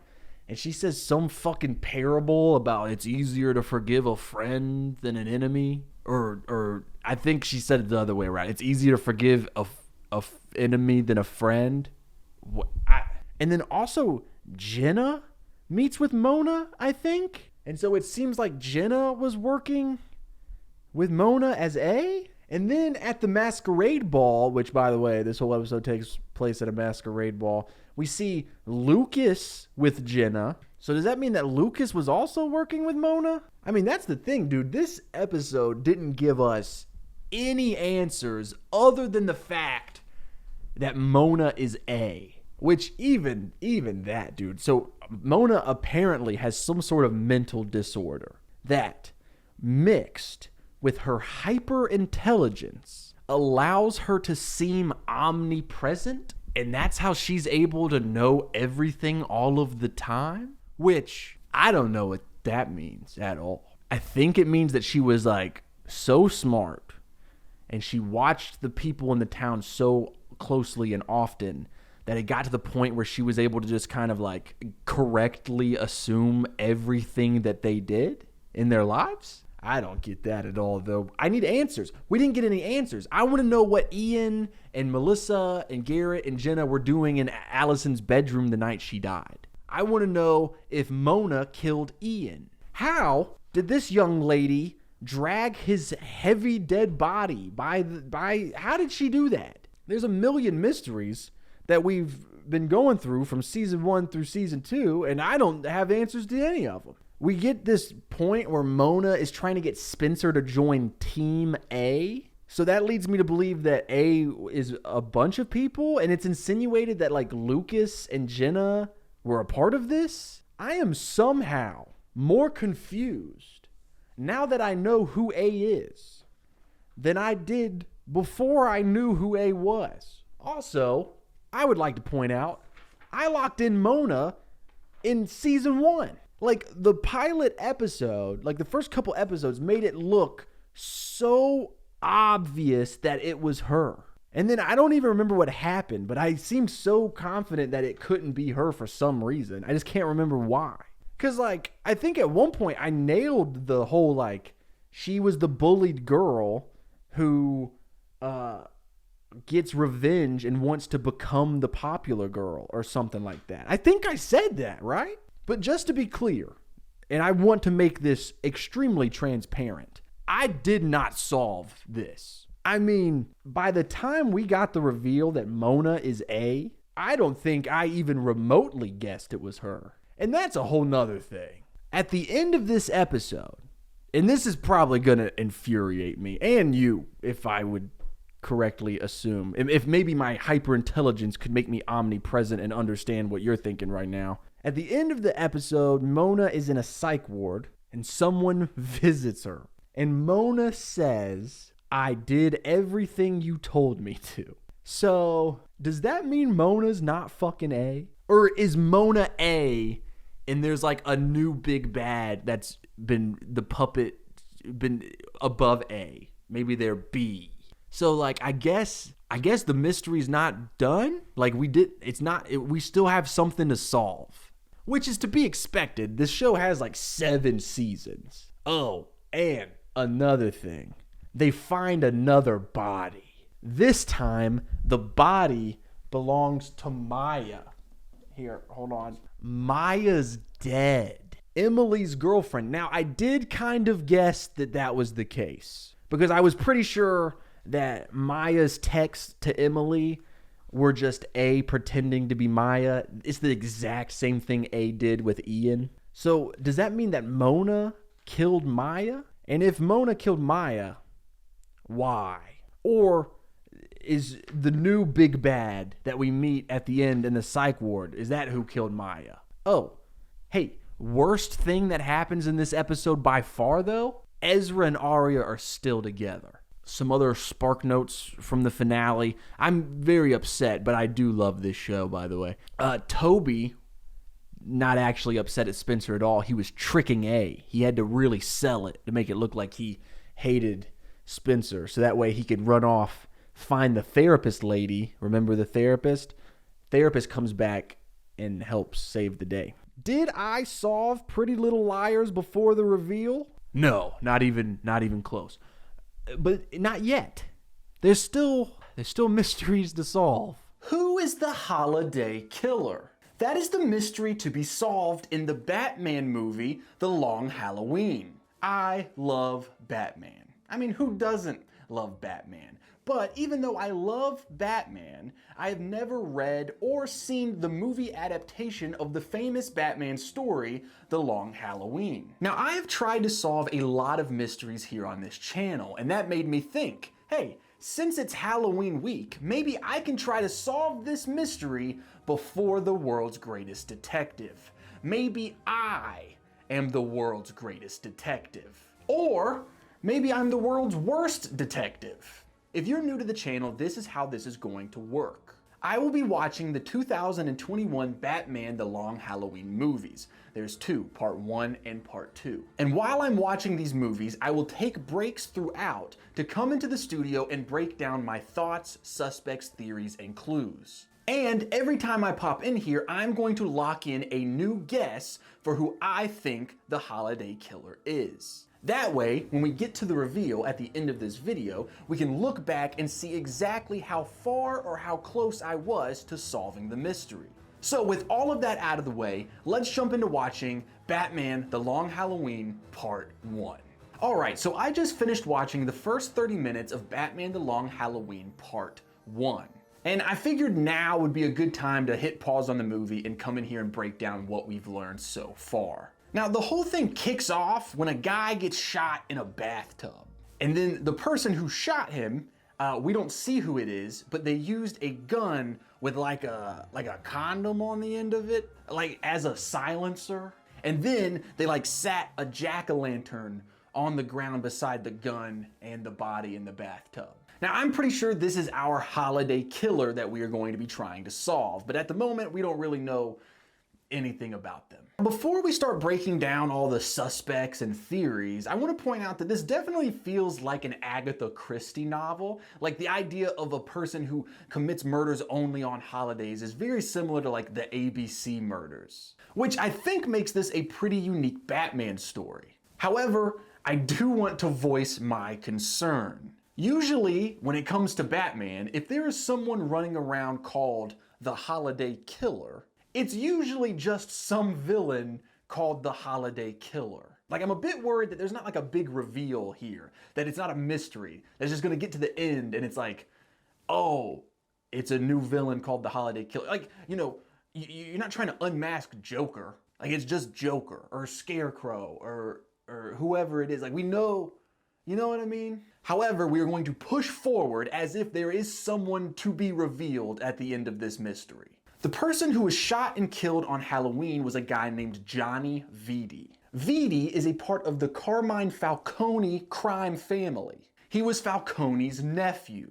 Now, Captain Jim Gordon, we usually know him as Commissioner Gordon, Batman, and the district attorney, Harvey Dent, they're all working on this case together, right? Now, the prime suspect in Dent's eyes is that this is Falcone himself. Turns out, Johnny Vitti, the guy who got shot, was about to turn on the family and snitch to the DA and, you know, pretty much turn on the Falcone family. So Dent is like, hey, this is pretty obvious. Falcone found out his nephew was about to turn on the family, so we killed him. However, we then get a scene with the Falcone family. And it seems like most of the Falcone family actually believes that the person who killed Vidi is a rival mafia boss named Salvatore Moroni. It's important for us to note that in this scene, Falcone never says anything about him being the one to kill Vidi himself, or that he wasn't the one that killed Vidi himself.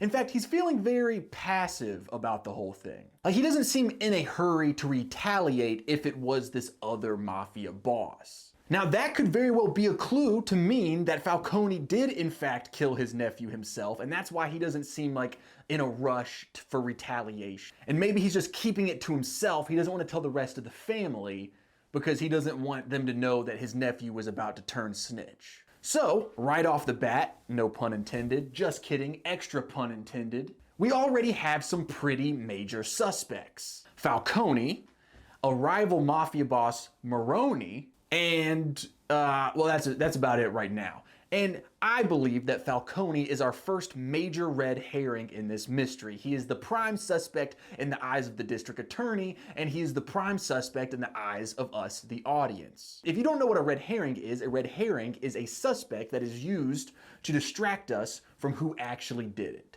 So while we're looking at Falcone and thinking, oh, I think he did it, the real killer is here in the background. Misdirection, as they call it. So I know what you're thinking, Chase, there has to be more than just two suspects, right?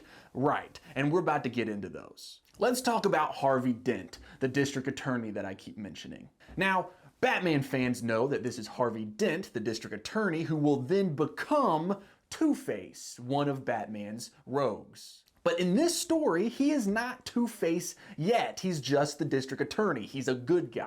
The issue is even though he is a good guy right now, he is very obviously struggling with his morals. And, side note, during this movie, in the first 30 minutes, they have made a ton of Two-Face puns. It's like they want you, it's like, obviously we know that Harvey Dent becomes Two-Face.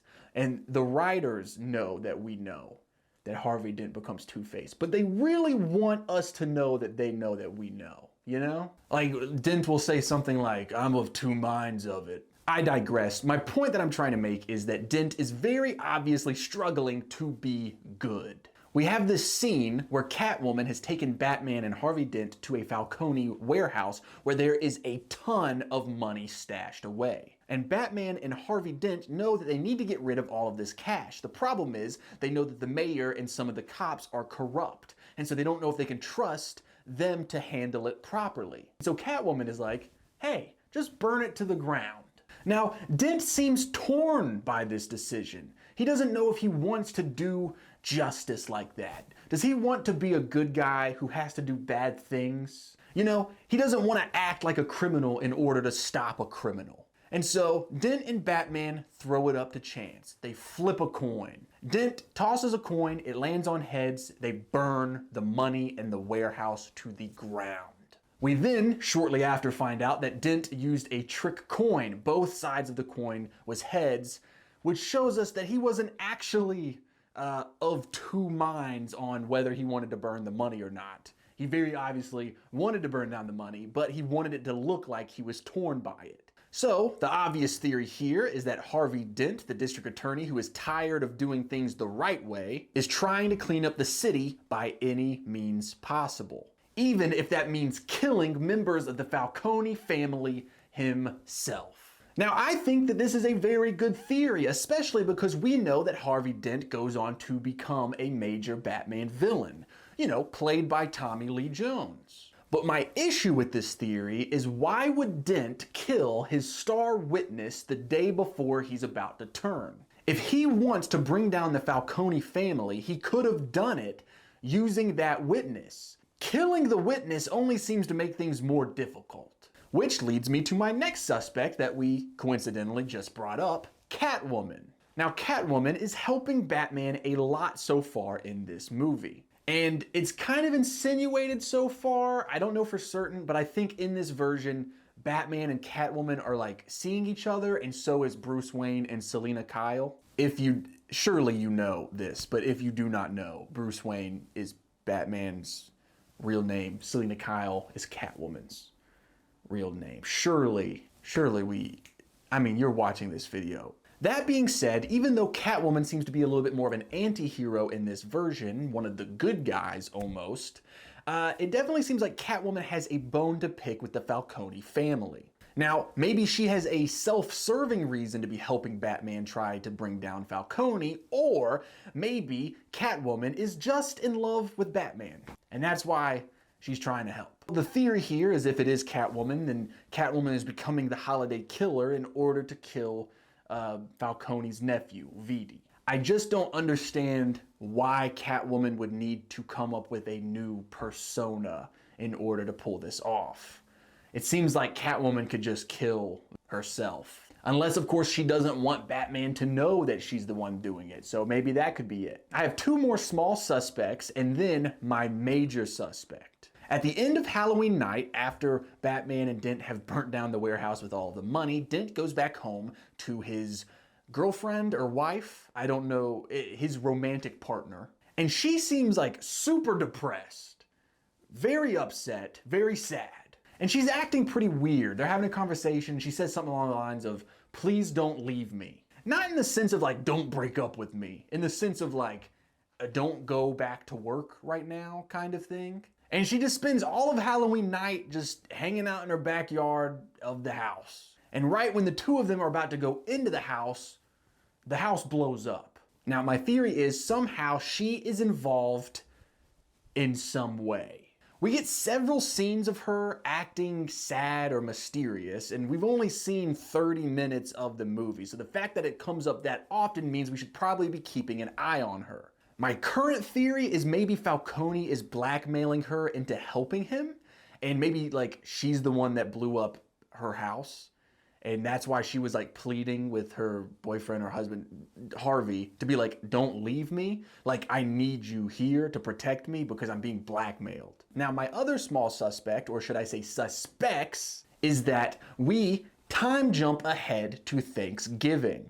And Batman has this giant fight scene with this like gang in Chinatown. And he's like fighting them, and he says that some of these members of this gang were seen outside of Dent's house on Halloween night when it blew up. So it seems like we now have a third crime family gang that is a part of all of this. So that gang is now a suspect. So that whole gang is a suspect. Now for my final and biggest suspect of this section, Alberto. Alberto is a part of the Falcone crime family. He seems to be like Falcone's like personal assistant or like advisor or something. Almost like an accountant. He's small and he's nerdy and he's constantly doing crossword puzzles that he calls logic puzzles. And like Falcone and all the other members of the family, they're kind of like picking on him and making fun of him for this. So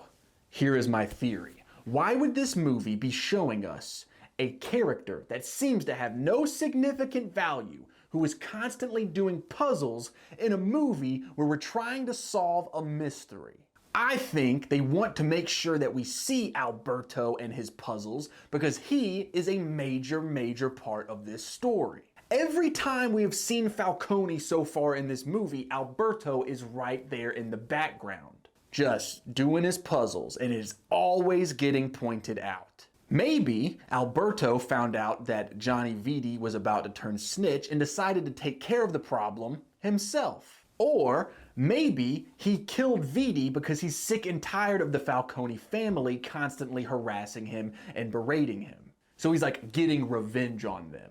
Regardless, I think that Alberto is a very important character in this movie because why else would the movie be like, yo, check out this nerd doing puzzles. What a loser. Anyway, we have a very serious mystery to solve, and whoever is doing it is very good at puzzles. I wonder who it could be. So that is who I'm going to lock in for my first guess on who I think the holiday killer is. Alberto, the Puzzle King. Now, when I stopped the movie, it was officially Thanksgiving, which means that I imagine the holiday killer is about to strike again, and we will be getting some more clues and hopefully suspects for us to work through in the next part. So, see you in a second.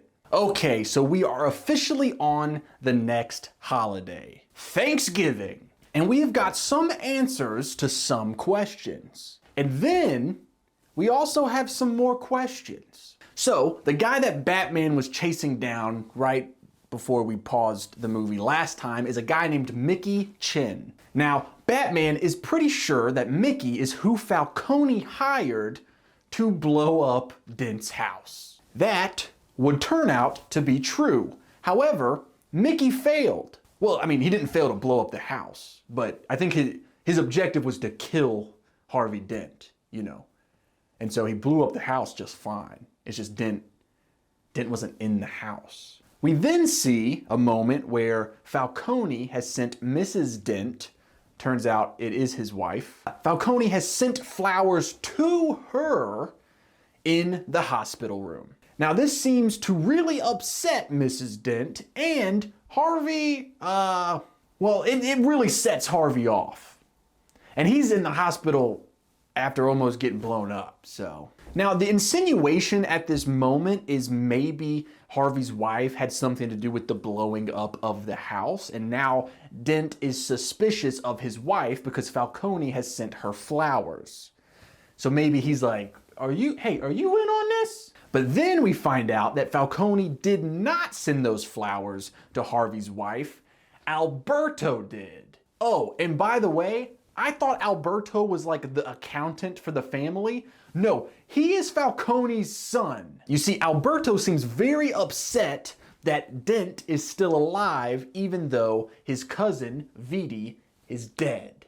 Because he blames Dent for his cousin's death. And Alberto has an argument with his dad where he's like, you know, why is Dent still alive? And his dad's like, don't worry, I'm handling it. And he's like, how, with Mickey Chin? And his dad's all like, who do you think hired him? So now we know for sure that the person who hired Mickey Chin to kill Dent was in fact Falcone. But I should add that once he finds out that his son had sent flowers to Mrs. Dent in the hospital room, he like flies off the handle. He like is screaming and yelling at his son and like choking him. And he starts like belittling him. He's like, if you think you're the one that's gonna take over this family business, you're wrong. You're pathetically delusional because you're weak. This is a really devastating scene for Alberto. It was rough. Anyway, right after that scene, it is Thanksgiving dinner time all across Gotham City. The Falcone family is eating around the table. Alberto, not present at the dinner. I would imagine because of the choking and harassment that happened in the kitchen earlier. Mickey Chin and his whole like crime family are gathered around eating on Thanksgiving. And that's when the holiday killer walks up, same gun with the baby bottle nipple on it. It was not what I thought it was. But yeah, it's a silencer that the holiday killer uses on their guns.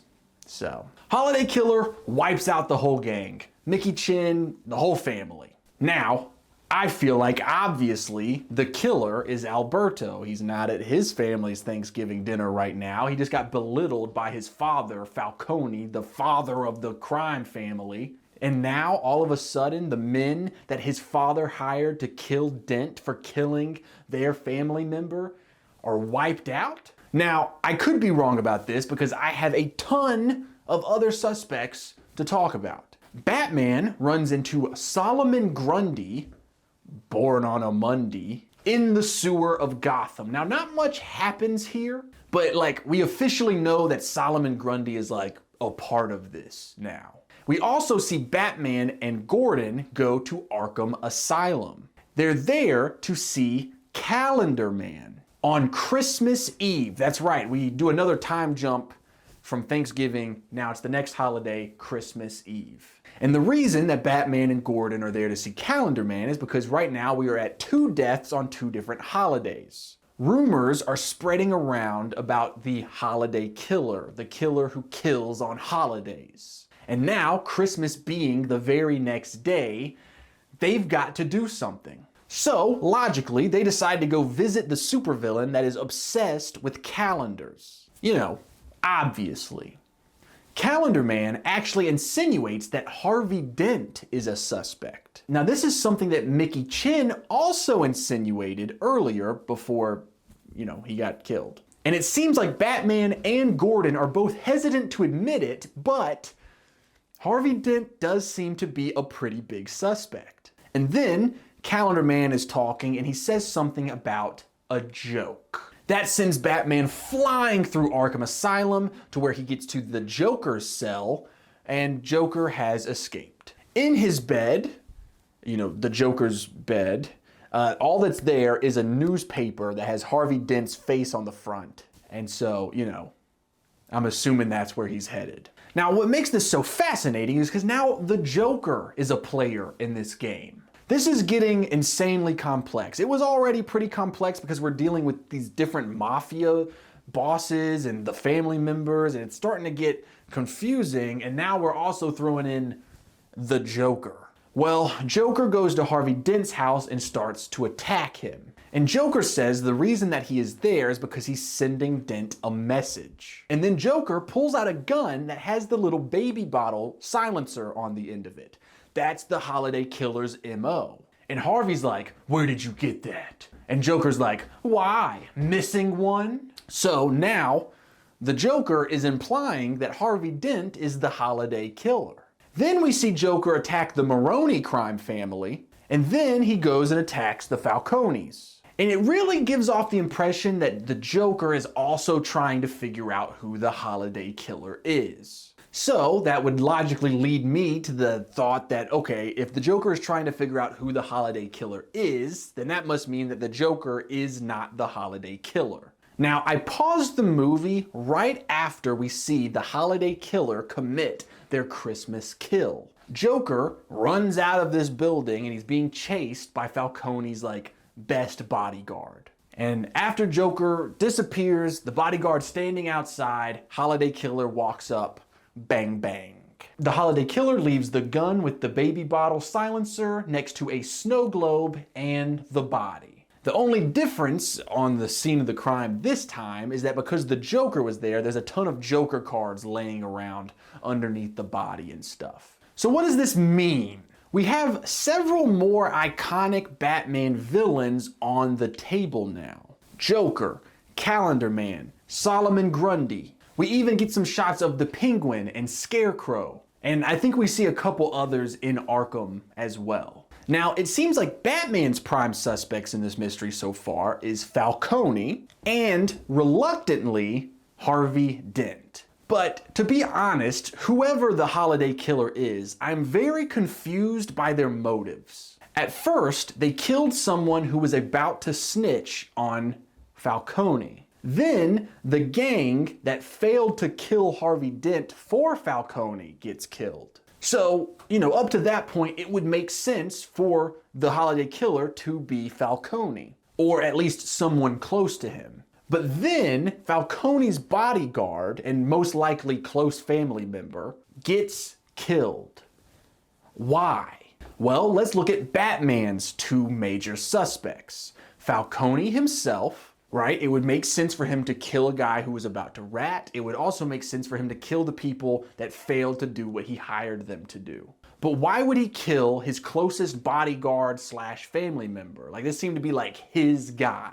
And then Batman's other major suspect is Harvey Dent. Now, why would Harvey Dent kill the guy who was about to rat on the Falcone family? That being said, when it comes to the gang that gets killed by the Holiday Killer, I can completely understand why he would want to kill the people that blew up his house. But then why would he kill Falcone's bodyguard, right? Is it just because he's close to Falcone? Now, there's a lot of conflicting theories and reasonings there, but let's talk about my major suspect, Alberto. Obviously, it would make sense if Alberto took out the guy about to rat. But the issue with that is, if Alberto himself killed his cousin who was about to rat, why would he be so upset with the gang members that failed to get justice for his cousin, right?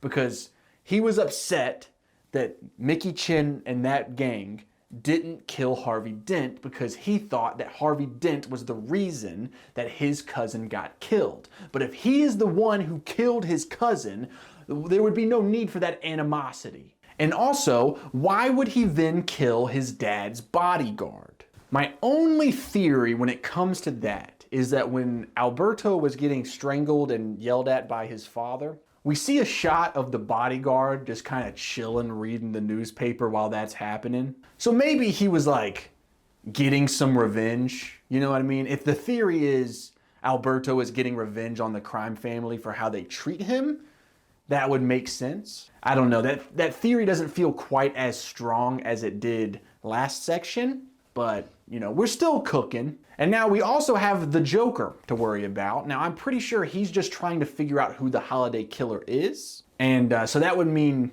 that he's probably not the holiday killer, which leaves us with Catwoman, who we really didn't see much of in this chunk of the movie. We got this one little shot of Selena Kyle, her alter ego, with Alfred making Thanksgiving. And then the only other suspect left is Harvey Dent's wife. There's definitely something going on there, but I just can't pinpoint what. Her and Harvey's conversations are all very vague. I can't tell if she's being blackmailed or maybe she is a crime boss herself. I don't know. Even though I'm not super confident in my Alberto guess, I think I am going to lock him in again. So my second locked in pick for The Long Halloween Part 1 is Alberto. I feel like an idiot, dude. Okay, so I just finished The Long Halloween Part 1, and before we move on to Part 2, the second movie where we will finish the mystery, what happens at the end of Part 1, pretty detrimental. So I felt really confident saying that Alberto was the holiday killer. And as the movie was coming to an end, I was feeling so confident that Alberto was the holiday killer. Like, we have this moment where his dad is giving a speech at like the New Year's Eve party on a yacht. And his dad's like, I want to thank someone very important to my family. The son that I never had. And his son, Alberto, is like, oh my God, finally, my dad is giving me the respect that I deserve. And so he takes a step forward and his dad is talking about Bruce Wayne. Now, obviously, we know Bruce Wayne is Batman, so there's like, well, yeah, what a kick-ass guy. But all Alberto knows about Bruce Wayne is like this party billionaire philanthropist, you know, asshole. So he's like, my dad would rather have him as a son than me? I bet Bruce doesn't even know how to do logic puzzles. So at that point, Alberto, furious, and I'm watching the movie and I'm like, I nailed it, dude. Are you kidding me? And if you watch my channel, you know that I do not get these mysteries right often. So I was really getting excited. And then Batman starts putting some stuff together and he realizes, oh my God, it's Alberto. And I was like, oh no, because this is only part 1. We have a whole other hour and a half movie to watch. Batman corners Alberto on like the corner of this boat. And he gives this whole speech about how Alberto is the holiday killer. And Batman says, almost verbatim, exactly what I've been saying about Alberto. And then Alberto gets shot by the holiday killer. And right before he gets shot, he's given a monologue. And he's talking about how he isn't the killer. And he doesn't even want to be a part of this crime family. And he just wants to have kids with boom, bang, shot. Holiday killer assassinates him. And what hurts even more than being wrong about Alberto is that Batman is talking to Gordon and Harvey Dent. And he says, Alberto was the simplest solution, but a wrong one. And I was like, hey, I'm over here thinking I'm a genius and that I solved this mystery before the second movie. And Batman calls it the simplest solution. I fell for the big red herring of the mystery. I thought I was being more clever than the movie, and I fell for exactly what they wanted me to fall for. This is not my first rodeo. I'm better than this. I should not be falling for major red herrings, but I underestimated the mystery. Maybe I am the world's worst detective. Well, we know that it's not Alberto now, so who are our other suspects? Right before Alberto gets shot by the holiday killer, he's saying something about just wanting to have kids with, and then he gets shot, interrupted. Kids with who is the big question here, because that's obviously a big deal, because the answer of that question got cut off by the holiday killer. The only other person in this movie that we have heard talk about kids is Harvey Dent and his wife. Harvey keeps saying stuff like, well, we can have a baby. And his wife is like, I can't because I don't want to. And I don't want to because I can't. And so that leads me to believe, okay, if the only 2 times we've heard about kids is like this weird vague sentence from Mrs. Dent and then Alberto, I'm like, okay, are those 2 connected? Like, you know, Alberto gives this big speech about this woman that he fell in love with. Maybe that was Mrs. Dent. And so, you know, I guess she's like killing people because of it or something. I don't know, dude. And then there is always Harvey Dent as a major suspect. He is going through the process of becoming Two-Face, I'm pretty sure. He's really struggling with his mental health. And like we get this like line of dialogue about how he failed like a gun evaluation or whatever, so he's not allowed to have a gun. And that's the thing about Harvey Dent and his wife's storyline in this movie so far, is it's all so vague. We just get like little bits of information that aren't even information. Like I feel like we're purposely being kept in the dark a lot when it comes to those 2 characters. We do know that pretty much everyone in this movie thinks that Harvey Dent is the holiday killer, but we, the audience, know that this man, Harvey Dent, goes on to become Two-Face. And they are really playing that up. Like, they'll hide part of his face and then expose it and it's completely fine. And it's like, oh,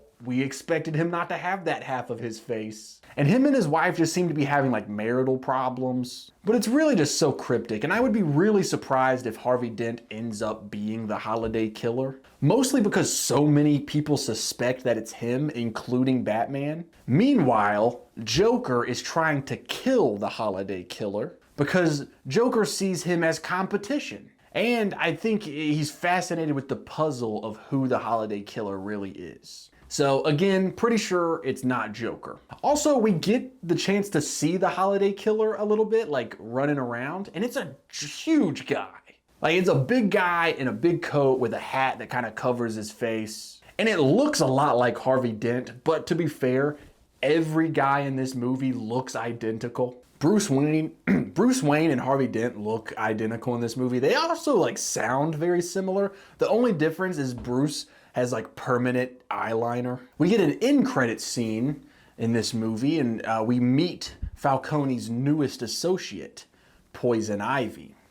We also see that Batman and Catwoman break up, so I think that means that Catwoman could be back on the table as a suspect. I really have no idea what's going on. I thought that this was going to be a really easy mystery that I could do quickly for Halloween. And like when I first, like the first 30 minutes of this movie, I was like, this is almost laughable how easy this mystery is going to be. It's obviously Alberto. You know what's embarrassing? I was worried that I was gonna get a lot of comments not believing that I didn't know who the killer was because I guessed Alberto so quickly. That is how confident I was that Alberto was the killer. I thought people were gonna think I was too good at solving the mystery. Do you know how embarrassing this is? So I need to lock someone in for this. And I've really torn because I don't know who to lock in. On one hand, vibes-wise and suspicion-wise, I feel like Mrs. Dent is the way to go. However, we've seen the holiday killer at this point, and he's a jacked dude. But I don't think it's Harvey Dent. I don't know any other big dudes that it could be, so I'm going to have to lock in Mrs. Dent. So, let's start watching The Long Halloween Part 2 so I can try to redeem myself. All right, losers, I really dropped the ball in Part 1, but we're gonna redeem ourselves in Part 2. Because now I know what it feels like to be embarrassed by Batman. When Alberto got shot and Batman said that it was the simplest answer, that really hurt. That is detrimental to my ego. I might move to Gotham City and become a supervillain now.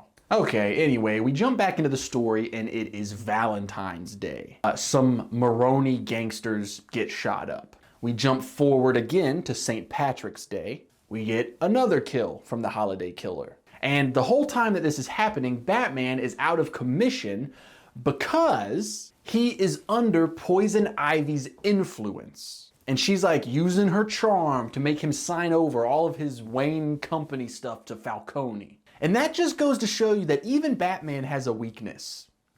And it's bad bitches. Anyway, fast forward to Mother's Day, and the holiday killer has killed again. This time the person who was killed is the gun dealer who was selling guns to the holiday killer. So it seems like Holiday is trying to cover any tracks of people who might know their real identity. So that's pretty much what's been happening so far in part 2. But now Batman is back in action. Scarecrow has escaped from Arkham Asylum. Ooh, and we've got this Romeo and Juliet plotline going on between Falcone's daughter and Maroni's son. You know, so they're in love and they're trying to stop the gang war so that they can be together. Which leads us to the big event that happens right before I paused the movie to come in here and check in, which is it's Father's Day and the head of the Maroni family, Maroni, gets killed by the holiday killer right in front of his son on Father's Day of all days.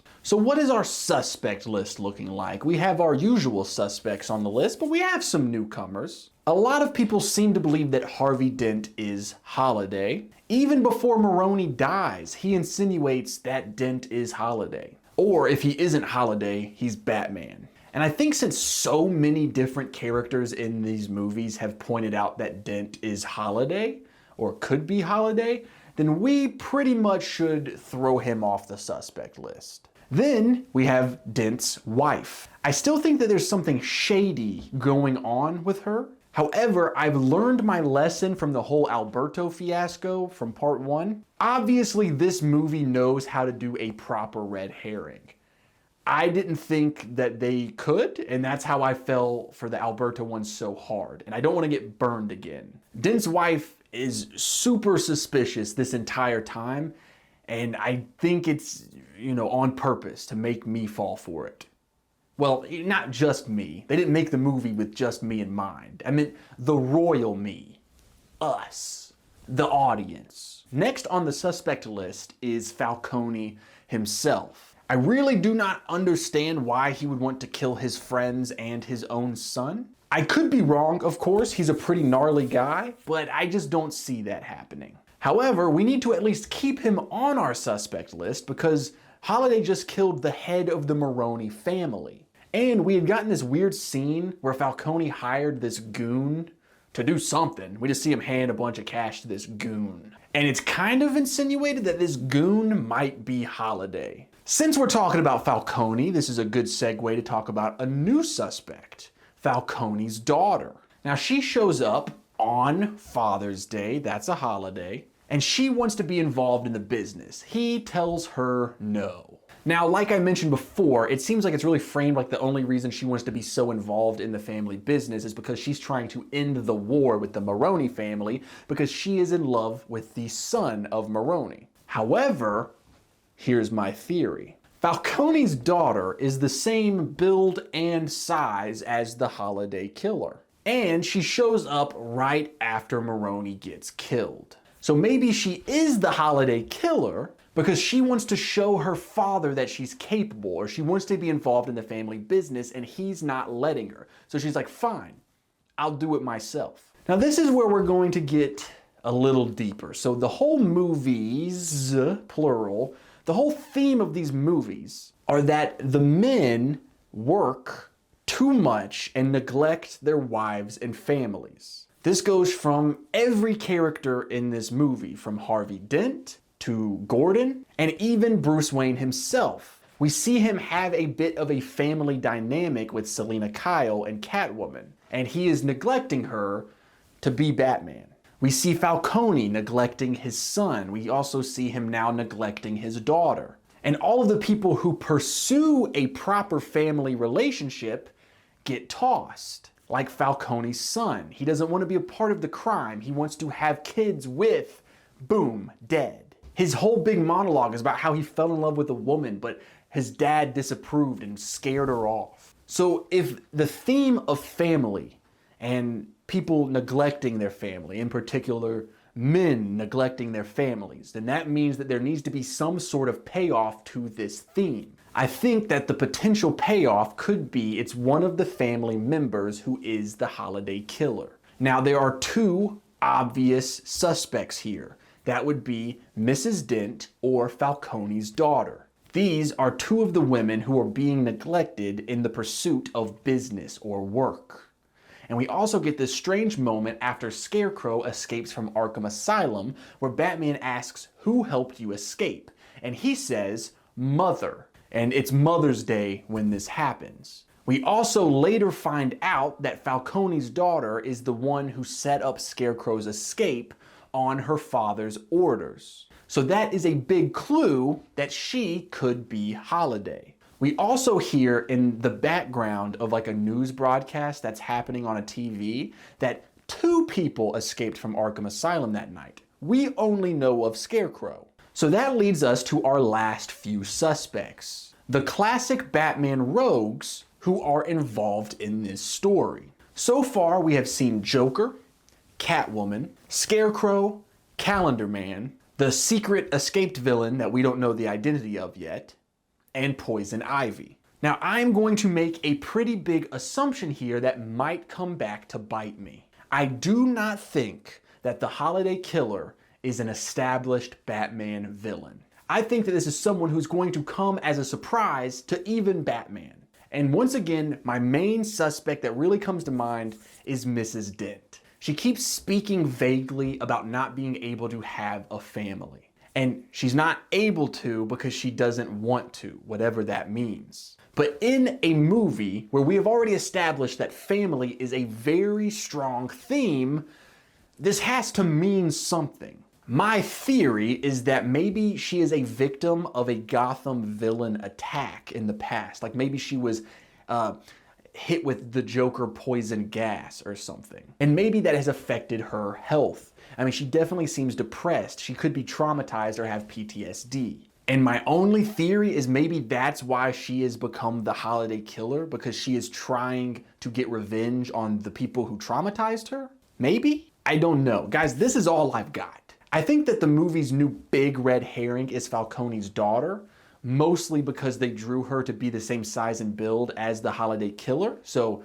maybe that's who they're trying to draw suspicion to. So that does open up a little bit of a window that Mrs. Dent might not be the big red herring. So I am going to lock in Mrs. Dent. Let's keep watching. Okay, so much is happening. It is the 4th of July and the Holiday Killer has struck again. So it's the 4th of July, Harvey Dent, his wife, Jim Gordon, his wife and kids, they're all out at the boardwalk for the 4th of July event. And at one point, Falcone walks by that group and he speaks to Mrs. Dent. Now that causes Harvey to fly off the rails. He's like, "Don't touch her." Now this is important because it really seems like Falcone and Mrs. Dent know each other, which along with a few other little moments that happen leads me to believe that Mrs. Dent is actually the woman that Alberto Falcone was in love with that his father didn't approve of and scared away. Now Chase, what are those other little moments that you just mentioned that makes you believe that?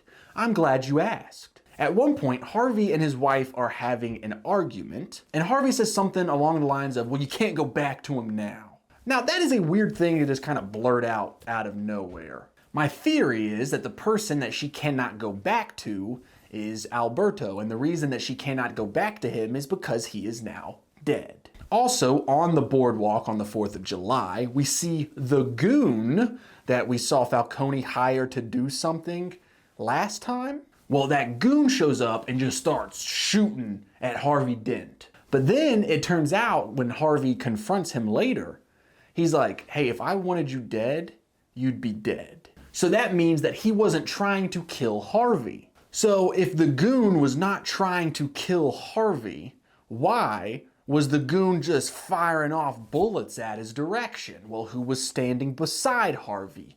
Mrs. Dent. And we saw Falcone hiring this goon, and we see now that Falcone obviously knows Mrs. Dent, so I'm thinking that it means that Falcone has hired the goon to kill Mrs. Dent. Why does he want her dead? I don't know. We gotta figure that out. While this is going on, Harvey is becoming Two-Face. He is really going bonkers. And at the same time that he is going crazy, the whole city is pretty positive that he is the holiday killer. Now, I think that the holiday killer is actually framing Harvey. And it's gotten to the point that because Harvey is actually going crazy, he is starting to think that maybe he's the holiday killer. The kill that happens on the 4th of July is the goon that was shooting at Harvey and his wife. And Harvey passes out and actually wakes up beside the goon's dead body along with the holiday baby bottle silencer gun and, you know, the whole MO. Basically what I'm trying to say is it really looks like Harvey killed this goon. Add on the fact that Batman finds 2 more of those holiday baby bottle silenced guns in Harvey's basement. Everyone's pretty certain that Dent is Holiday. I would like the record to show that I do not think that Harvey Dent is the holiday killer. Now, right before I paused the movie to come and check in with you guys, Dent has acid thrown on his face, which means that he has officially become Two-Face now. And what's even worse for Harvey is that when Maroni, the son, not the father, because the father has been killed by the holiday killer. Come on, guys. I know there's a lot of family and gangster affiliation names that we have to follow, but you can do this. Which reminds me, how's this working out? I've so far I usually do the conspiracy board. I did a projector one time. How's this working out? This is my first time trying it. Anyway, when Maroni, the son, not the father or the Holy Spirit, throws the acid at Dent's face, he accuses him of being the holiday killer. So now even like the news and like everyone in the city is like, yeah, no, Harvey Dent is the holiday killer. The acid does not kill Harvey Dent. He escapes his hospital room. Batman and everyone else in the town thinks that Harvey Dent is the holiday killer, which means to us, the ones trying to solve this mystery for real, we know that there's no way that he could be the holiday killer, so we need to dig deeper. So what about Mrs. Dent? She is obviously connected to Falcone in some way. And let's not forget that the basement where holiday guns were found is also her basement. And so far, she has acted extremely suspicious this entire mystery, and Falcone tried to have her killed. But is that too obvious? Am I falling for another major red herring just like I did in part 1? So we need to look at other suspects. We did find out who the other escaped villain is from Arkham Asylum. It's the Mad Hatter. He is working with Scarecrow to do a job for Falcone. And, you know, I really don't see what those two have to do with anything else in this movie. So I don't think that the Mad Hatter or Scarecrow for that matter is Holiday. So I guess toss those off the board. We do have another character that has similar parallels to Mrs. Dent, and that is Captain Jim Gordon's wife. Her husband is always working and missing out on key family events. Maybe she's had enough and is like taking out mafia members herself so that her husband can stay home for a night. That doesn't seem very likely, I'll go ahead and say, but it's a possibility. So the question that I'm asking myself now is, do I double down on Mrs. Dent? Or do I try to focus in on a different suspect and try to save myself the embarrassment that I had when I was so sure that it was Alberto? The issue is I cannot think of a single other character in this movie that it could possibly be. It can't be Harvey Dent. Most of the other characters in this movie are dead at this point, and I don't think it is a Batman famous villain like Mad Hatter, Scarecrow, or Joker.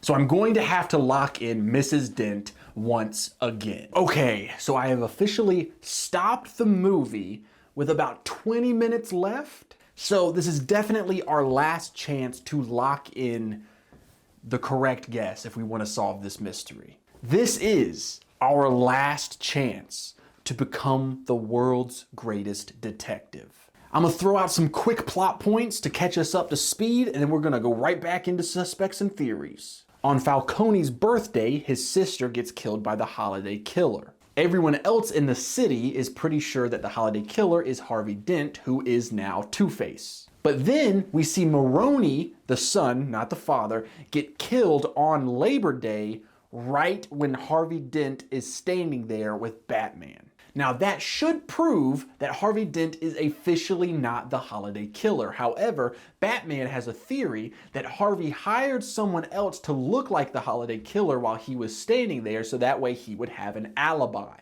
I disagree, but you know, he's Batman. Who am I to disagree with him? Then it's Halloween again. Harvey Dent, aka Two-Face, has broken every single villain out of Arkham Asylum, except for Calendar Man. We'll get to that in a second. We see Scarecrow, Poison Ivy, the Penguin, Mad Hatter, Solomon Grundy, Joker, Two-Face. All of them are wreaking havoc in Gotham. And they're going after Falcone. Now, right before I had hit pause to come in here and check in, they had just killed Falcone's daughter. Now, we are all caught up plot-wise. Let's get into what we're really here for, the theories and suspects. I am almost 1002% positive that Harvey Dent, aka Two-Face, is not the Holiday Killer. There is a moment where Batman tells Harvey that he found holiday guns, you know, the ones that have the little baby bottle silencers, in his basement. And Harvey seems genuinely surprised by that information. Which leads me back to the main suspect that I have had for a while now, which is his wife, Mrs. Dent. We have talked about how I think she connects to Alberto Falcone, and this seems to be even more confirmed after Batman has a conversation with Falcone. Falcone tells Batman that there's a rule in his business. Leave the wives out of it. But Dent doesn't play by those rules. Now, do you remember a while back when I talked about a major theme of these movies being men neglecting their wives and families for business? This is telling us that we are 100% right about that theme. When he says leave the wives out of it, he is insinuating that when they do crimes or killing or feuding, they leave the wives out of it. But I think that it's actually deeper than that. They leave their wives out of everything. The business, their lives, all of it. Dent was neglecting his wife. Gordon is neglecting his family. Batman is neglecting Catwoman. Catwoman is not his wife, but romantic partner. Then we find out that Catwoman is pretty sure that Falcone is her real father and that she has no idea who her mother is. Which means in that scenario, Falcone has neglected a woman who had his child and thus has neglected the child. So when you put this giant theme of neglecting the women in these businessmen's lives in exchange for work or the greater good, you know, whatever, you know, Gordon and Dent are pursuing saving the city. Batman is pursuing saving the city. Falcone is not trying to save the city, but it's more of a work trying to save his money, I guess. But whatever it is, there has to be a payoff to this theme, which means that it makes sense that it has to be one of the women in the film that is the Holiday Killer. And the only person that makes sense is Mrs. Dent. Now, I know what you're thinking, Chase. We have seen the Holiday Killer several times now. And he is a giant dude. Mrs. Dent is not shredded like that. And that is a very good point that I don't have an argument or any sort of evidence to fight against. You're 100% right. There is one last thing that we need to talk about before we watch the last 20 minutes of this movie and find out who the Holiday Killer is. We get a moment where Batman goes and visits Calendar Man once again in Arkham Asylum. Now this is before the giant breakout that happens where all of the criminals leave except for Calendar Man. Calendar Man tells Batman, "Let me walk out of here and the killings will stop." Calendar Man is implying that he knows the identity of Holiday and that he is the only one who can stop them. Now why is that? And why have we gotten a focus on this particular villain, Calendar Man, more than really any of the others that we've run into in this movie? or movies? And why is Calendar Man the only one that they do not let escape from Arkham when everyone else does? This is a major thread of the story that I really have no clue anything about. I feel like it is a missing piece that could help me crack this case. And yet, I cannot think of anything. Because, hear me out, someone who only commits crimes on certain holidays, that sounds exactly like Calendar Man. So that is obviously why Batman and Gordon and the others have gone to visit Calendar Man to see what he knows. Because that is his MO. But if he is not involved whatsoever, how come he knows who it is? It must have something to do with the dates, right? Because that's what he specializes in. So if he has nothing to do with the holiday killer, and yet he knows who the holiday killer is, he must have been able to figure it out due to the calendar. Who commits crimes on holidays? And the only answer I could think of was someone who doesn't already have plans. That's right, baby.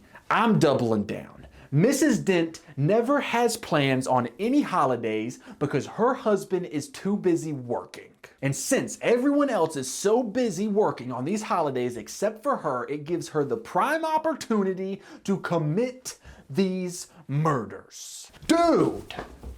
I nailed it! Do you know how good it feels to solve one of these things? Okay, so my theory about how Harvey Dent's wife was with Alberto Falcone, back in the day until his dad got involved and ended it. That was true. We nailed it. And Mrs. Dent, her first name is Gilda, by the way. Gilda is the holiday killer. She was getting revenge on the Falcone family for ending her relationship and taking away her baby. So, if we look back at this video, I was locking in Alberto for the entire first part. But after he died, I locked in Gilda. And I had Gilda locked in for the entire second movie. So, I think that definitely means that this mystery is put in the solved category. And if you take the two movies, they're an hour and a half each, you put them together, that is 3 hours of total mystery. Alberto died at the halfway point, so I solved Batman: The Long Halloween in exactly 1 hour and 30 minutes. Now, don't get me wrong, I do have a few questions, like why whenever we saw Holiday running around, he looked like a jacked dude, and Gilda is like a small lady. So I guess she was wearing like a full body costume or something, and it like makes her taller and wider. Also, I have no clue why Calendar Man was involved at all. Like that whole riddle thing that I did in the last part, I just kind of made that up because I was grasping for straws. And to be completely transparent, I thought I was going to get the mystery wrong. I did not think it was going to be Gilda. And so I was like, well, maybe this is like a Hail Mary pass for Calendar Man. And to follow along that train of thought for a second, the only reason that I suspected Gilda at all in the first place was for like two very distinct reasons. If you don't already know, when I'm solving these shows and films, the mysteries in them, I'm not going about it in like police deduction or like actual like crime solving. I'm using my knowledge of story structure and storytelling. And once I noticed the theme about the leaving the women out of it and the whole families being neglected and torn apart, I figured that the reveal would have to tie into that theme in some way, which led me to one of the female family members, which there was only like 2 of. The second reason that I suspected Gilda is because we meet her almost immediately and she absolutely has a mystery that needs to be solved about her. She makes it very clear that there are unanswered questions about her as a person and her as a character. So once we got a good bit into the story, I realized that there was only 2 different ways for her story arc to conclude. One of which is that she is the holiday killer, but the other is her getting killed and being the final nail in the coffin that makes Harvey Dent Two-Face. Her death finalizing Harvey's descent into madness. And when Harvey becomes Two-Face and Gilda has nothing to do with it, I kind of had my answer. All right, dope. Thanks for watching. Who killed Laura Palmer? That is the mystery that is to be solved in the show Twin Peaks. A very strange small town gets shaken to its very core when one of the young teenagers gets murdered. The first season has 8 episodes, but what if I can solve it in 1 or 2, maybe 4 or 5? The challenge that I'm setting for myself is to solve the murder before the show reveals it. In this video, you're gonna see me try to solve the mystery after each episode that I watch. I'll watch an episode, take some notes, and then record myself work through the different clues and suspects. And I'll lock in an accusation. So that way, at the end of this video, we can go back and see exactly how right or wrong I was after each and every episode. Now, it probably seems obvious, but spoiler alert for the first season of Twin Peaks. I also apologize if the focus goes in or out. You know, I got a lot going on.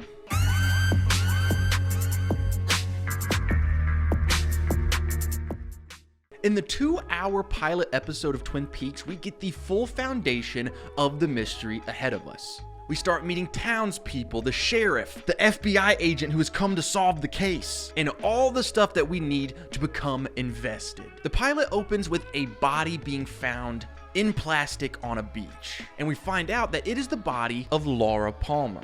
We see things like how devastated her parents are. We see how the kids at school handle the news. But most importantly, and immediately, we meet Bobby. Bobby is her boyfriend and quite obviously our first red herring. A red herring is a plot device used in mysteries to help misdirect you from the real killer by giving you an obvious alternative. Now, Bobby is immediately suspect number 1 for the police department and the audience watching at home. And like in Scooby-Doo, since he's the first suspect we've met, it's kind of safe to assume that he didn't do it. I'm pretty sure that Bobby is innocent just based off of this pilot episode alone. However, we learn some information later in the episode that, you know, it could change things. The next suspect that the show very blatantly throws into our face is the mysterious Jay, or James. James is this mysterious biker guy who is in love with Laura, and it appears that Laura has been cheating on Bobby with him. But don't feel bad for Bobby, because he's cheating too. James is actually the last person to see Laura alive, and he doesn't have an alibi for that night. He tells Laura's best friend that she was talking crazy that night and then ran off into the darkness, never to be seen again. Now, he's pretty obviously another red herring, because all of the evidence in the pilot episode leads directly to him. Laura's wearing a necklace with half of a heart. He has the other half. Her diary, which the police find, says that she was with Jay that night. His name starts with a J, and he was with her that night. So it would be pretty wild if it was just case closed after the first episode. So it's safe to assume that James is also innocent. Plus, at the end of this episode, the FBI agent and the sheriff arrest James, and we see a mysterious hand digging up his half of the necklace that he had hidden in the woods. But he's in jail, so it couldn't have been his hand.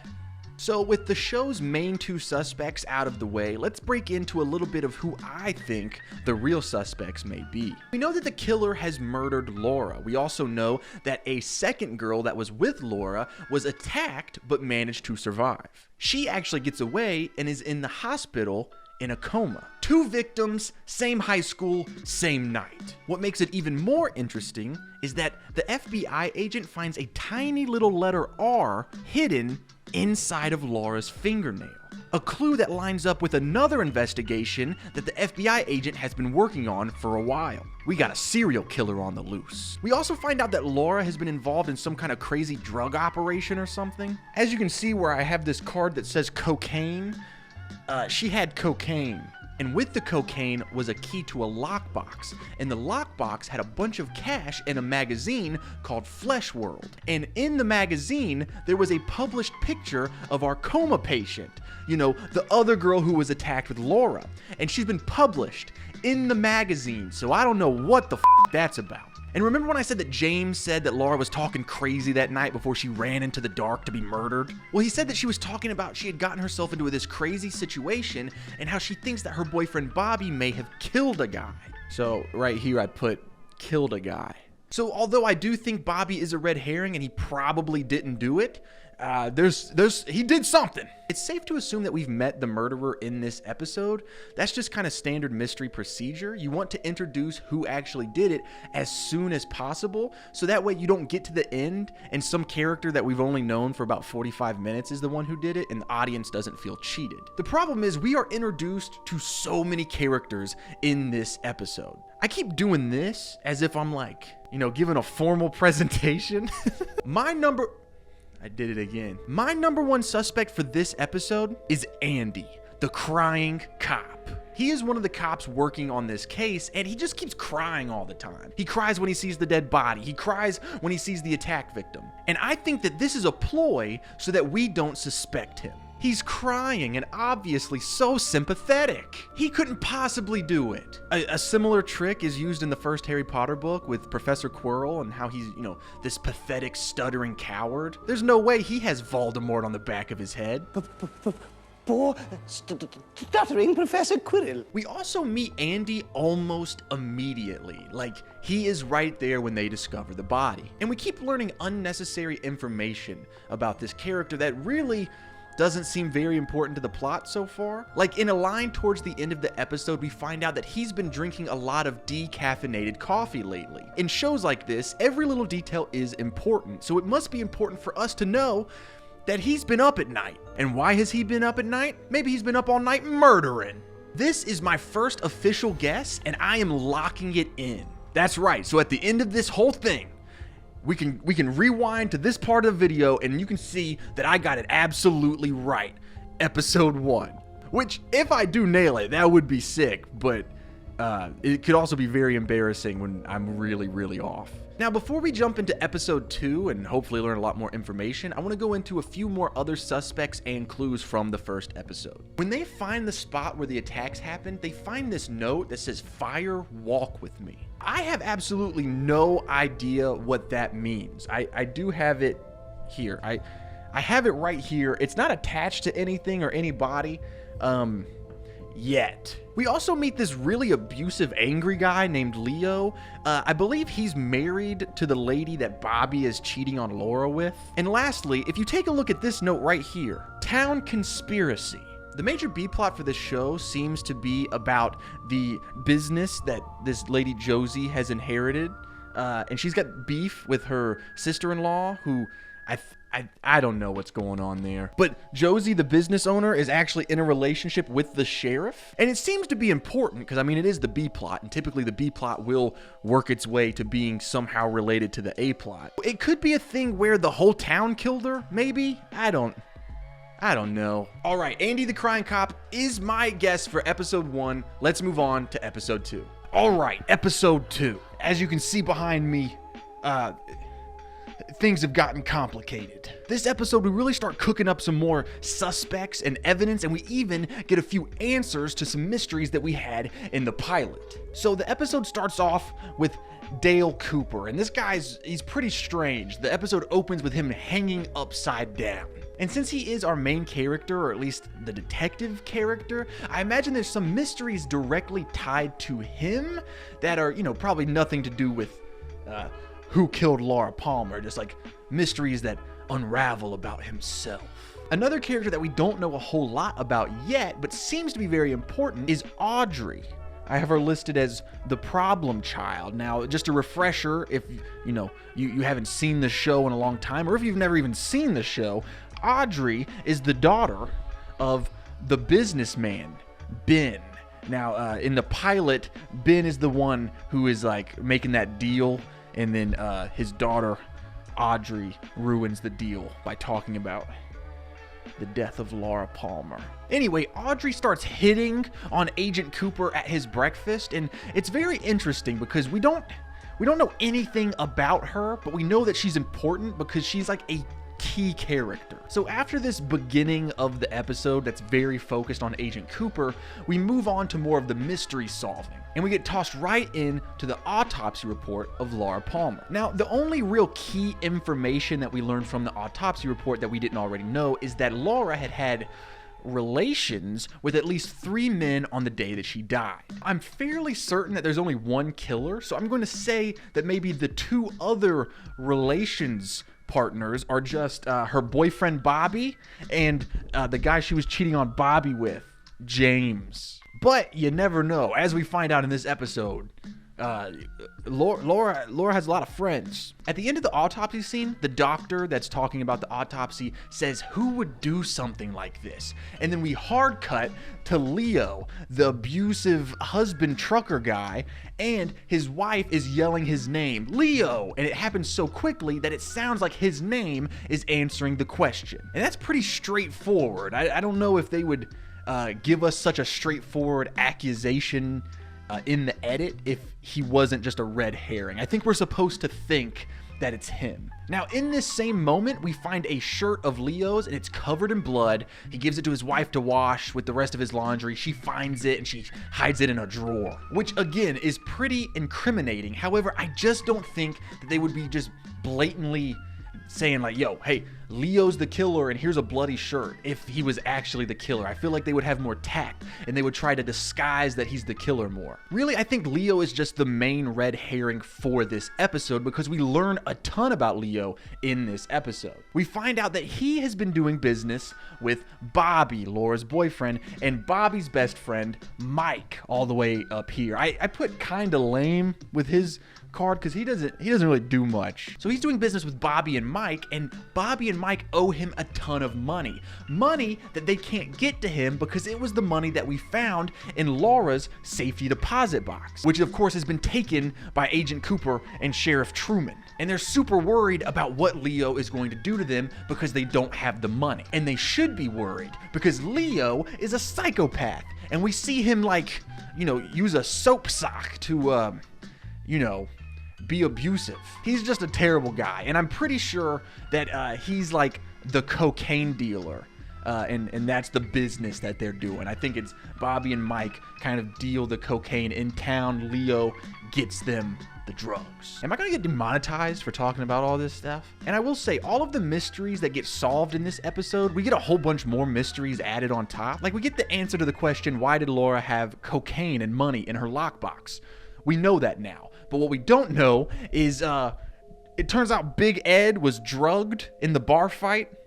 And I don't see what he has to do with anything at all. See, Big Ed is actually James's uncle. But I don't see how he would even be involved with Laura's death. And he seems like a general good guy. The only thing is he is cheating on his wife, like everyone in this town is. But I don't see how he's tied into the murder, but he got drugged. So maybe the cheating and the drug is like a separate subplot. Speaking of subplots, we mentioned in the last part about the town conspiracy. Well, in this episode, we find out that Catherine, who's the evil sister-in-law of Josie, who's now the owner of the mill, she's cheating on her husband with Ben, Audrey's dad, the businessman. And they talk about how they're trying to bankrupt the mill, and in this conversation, they talk about maybe just burning it down. Now, this show is notorious for being weird, and we get a few like weird moments in this episode. Like, Laura's mom has a breakdown in her living room, and during it, she sees like a guy hiding behind her couch, and then a one-armed man is sneaking into the ICU where the other victim is in a coma. Oh, and how could I forget?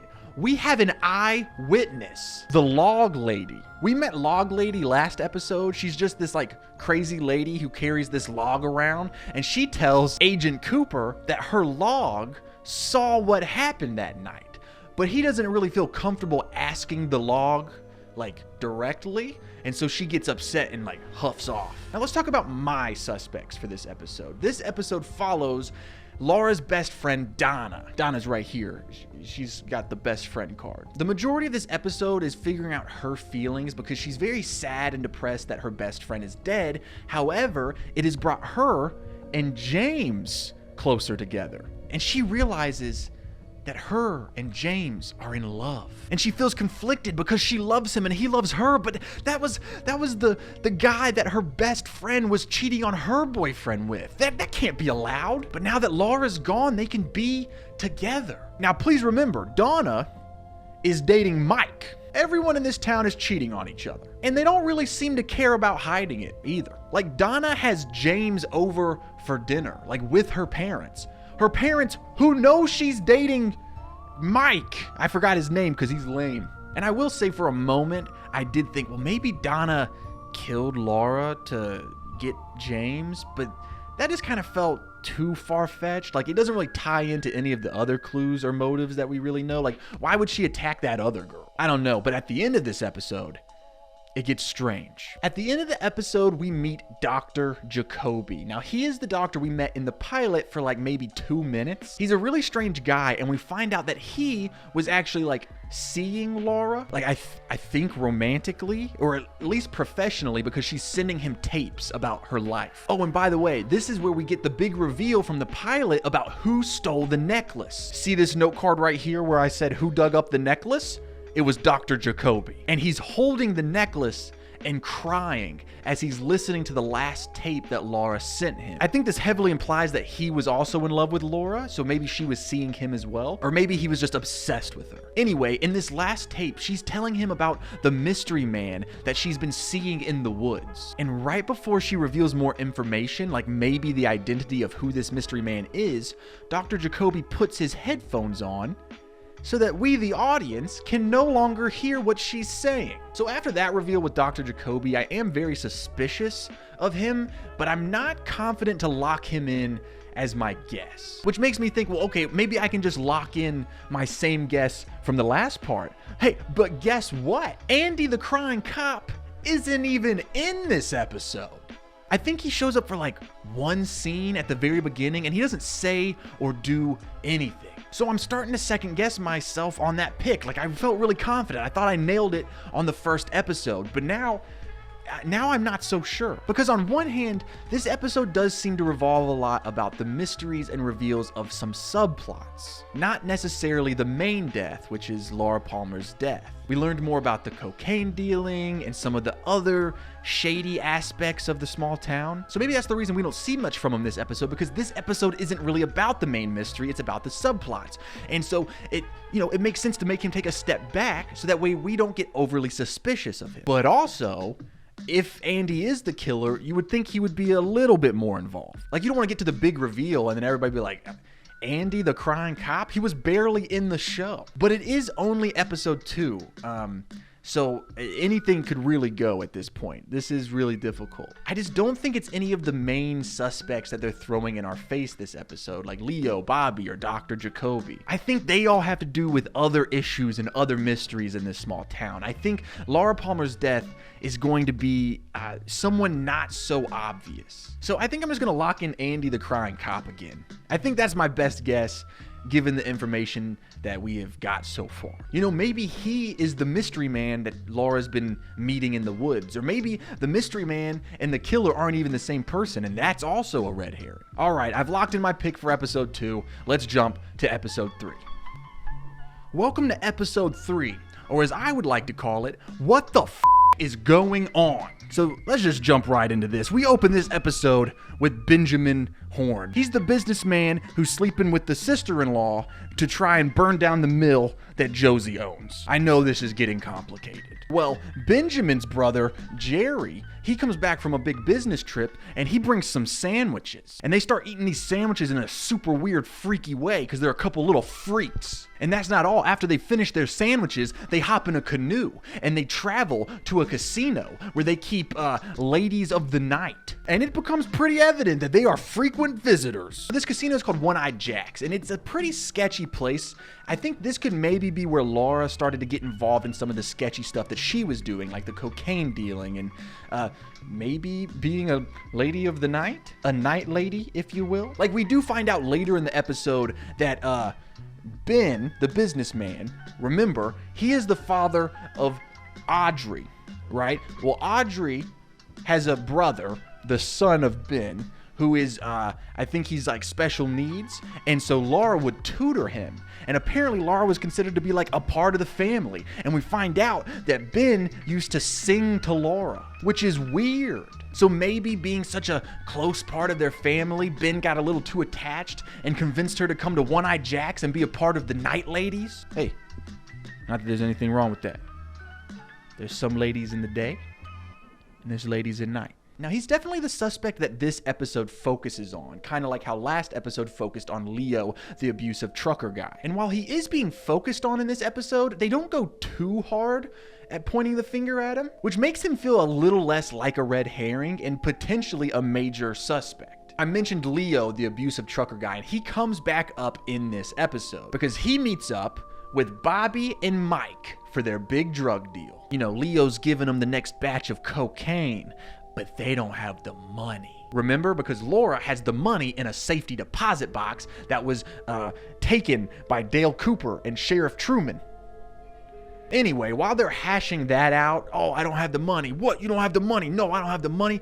Oh, well, then you can't have the drugs. A mysterious masked man shows up for like 2 seconds. Now, this leads me to believe that this mystery masked man in the woods is probably the same mystery man that Laura said that she was meeting in the woods the night that she died. And I'm also starting to think maybe this mystery masked man is the kingpin of this entire operation. I thought maybe Leo was the guy running all these drug deals, but maybe Leo has a boss and it's this mystery masked man. And I think I'm right because Leo seems more concerned about who his wife is cheating on him with than he does about the drug money. Oh, by the way, the person that his wife is cheating on him with is Bobby. Are you guys following along? At the end of this drug deal thing, Leo tells Bobby that Laura was a messed up girl and that maybe one day he will tell him more about it, which means that Laura was involved in some stuff that even Bobby didn't know about. So it's pretty safe to assume that if she was involved in things that he didn't know about, he's probably not the one who killed her. All right, now let's talk about what our special agent FBI Dale Cooper is up to. Agent Cooper and Sheriff Truman are in the woods with the whole police department, and they're doing a Tibetan mind trick. Basically, he has someone read out the name of all of the suspects. And then when he hears the name, Agent Cooper takes a rock and throws the rock at a bottle that's way over there. And he doesn't go into super detail, but I think the idea is if he hears the suspect's name and he throws the rock, his subconscious will make him hit the bottle if there's something more to that suspect. So they start going through the list of all of the J names in town because I think they believe that the J that she talked about meeting that night in her diary is the same guy who killed her. Now, I thought we had cleared up the whole J mess because James was a J that she met that night, and we know that for a fact. And I thought they knew that for a fact, but they seem to believe that there's a different J. And maybe they're right. Maybe the mysterious man in the woods, the mysterious man that Laura's been meeting in the woods, is a J name as well. Now, with this whole Tibetan rock throwing thing, it's kind of set up to be like, oh, Agent Cooper, what a weird guy. However, I don't think that this would be included in the show if there wasn't some sort of rhyme or reason for the results. So when they're going through it, he completely misses by a mile when they read off certain names like James or the waitress who works in town. But when Dr. Jacoby's name is read, the rock hits the glass, but it doesn't shatter it, and he makes that note. Now, we know Dr. Jacoby does have a lot of mystery tied up with him since at the end of last episode, we learned about the tapes and how he may have had a romance with Laura. So the fact that the rock actually hit the bottle on his name leads me to believe that we should take the results of this bottle rock game seriously. Which leads us to where Leo's name is read. Now we know he's guilty of at least drug dealing. When his name is read, the rock hits the bottle and shatters it. I do have one more observation from this rock game thing, but I'm going to save that for later in this part where I make my guess. The rock thing isn't the only weird thing that Agent Cooper does in this episode. At the end of the episode, we see him go to sleep and he starts to dream. Now, he had already mentioned that his dreams are where he came up with the idea for the bottle rock test. So we know that his dreams have some level of importance to his character and who he is. In the dream, we're in this weird red room, and it's like this dream state world. We see the one-armed man that we saw last episode in the hospital sneaking in to go see the coma patient. And he's talking about like devil worshiping or something like that. And the guy that he's talking to is the guy that Laura's mom had a vision of when she was having her breakdown in the living room. So these two seem to be like buddies or like a part of the same cult or something. We also meet this person who talks backwards but forwards. And this guy is sitting beside Laura Palmer, except it's not Laura Palmer, it's his cousin who just happens to look a lot like Laura Palmer. They're talking to Agent Cooper, who's wearing like a lot of like prosthetic makeup. I don't know if it's to make him look older or just to make him look weird because this is like a dream world. And right at the end of the dream, Laura, or not Laura, leans in and whispers something in Agent Cooper's ear. Now, we can't hear what she said, but we do know that he immediately wakes up from his dream, grabs his phone, calls someone, and says, "I know who killed Laura Palmer." This is a lot to unpack. We're at the point where this might not be a traditional murder mystery, and once we leave that genre, anything goes. Another thing that worries me is that Agent Cooper claims to know who did it, which means, in theory, he could reveal who did it next episode. And if he does reveal it next episode, then that means this is our last chance to guess who did it before the reveal. But I don't know. I don't know if they're going to reveal it next episode.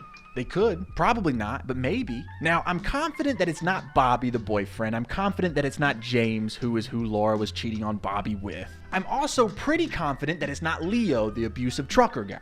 I think that there's a possibility that Benjamin Horn, the businessman, could have been involved, but I think it's more likely that he's just like a part of it. From what I've seen, it looks like we're leading up to this one big bad killer who has people like Benjamin Horn in his ranks below him. This big bad who not only killed Laura, but is running the drug operation, who wants to put the mill out of business or burn it down. He's like a kingpin, and I think Laura's death is just a consequence of getting too close to this kingpin. And I think that the kingpin is the masked guy in the woods, which means that it's not Bobby, it's not Mike, and it's not Leo.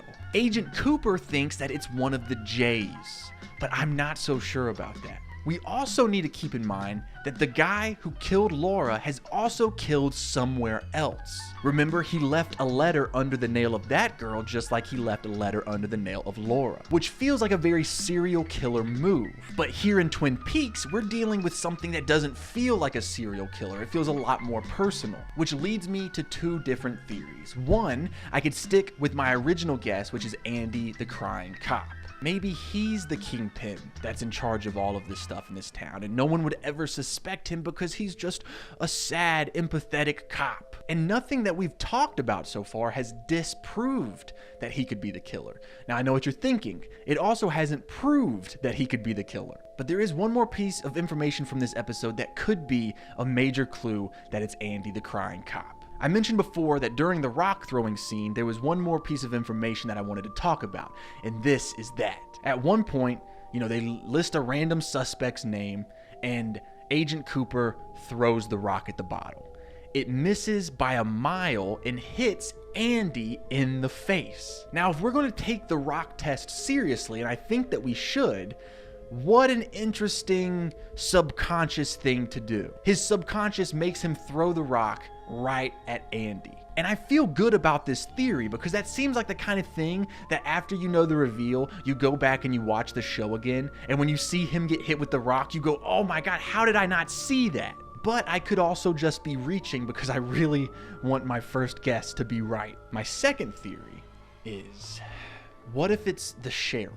Now, we haven't really learned a lot about Sheriff Harry S. Truman. And that's kind of weird, right? Like, he is one of the main characters. He's one of the people trying to solve this crime, and he's the sheriff of the town. And I keep telling myself, like, well, we'll learn more about him later. It's still early in the show. But the reveal could be next episode. Here's what we do know about him. We know that he is in a relationship with Josie, the owner of the mill. And we know that he does seem to be a pretty solid leader for the community. But that's about all we know. Agent Cooper is playing the Sherlock Holmes role in this mystery, and because of that, the sheriff has fallen into more of a Dr. Watson role, which is something that he even brings up in an episode. He says, I better start learning medicine. Huh? Because I'm Dr. Watson. In the mystery genre, there is a trope called the Dr. Watson did it, which is essentially when the Dr. Watson character, the sidekick to the main detective, is actually the killer. And you know what? Maybe he is a great leader of the community because the community is sketchy. What if he's the kingpin of this giant operation of drugs and trafficking and taking over a mill and, you know, all of this sketchy, weird stuff that's been going on in this small town. And who's gonna stop him? He's the sheriff. He's the leader of the community. They don't seem to have like a mayor or anything. They all look to him. And no one ever comes to this small town. He could get away with anything until Agent Cooper comes to town, where he immediately takes a step back and lets him take the lead on solving the mystery. And he's doing everything he can behind the scenes to mess up the investigation. So there we go. That's my pick for episode 3. Sheriff Harry S. Truman.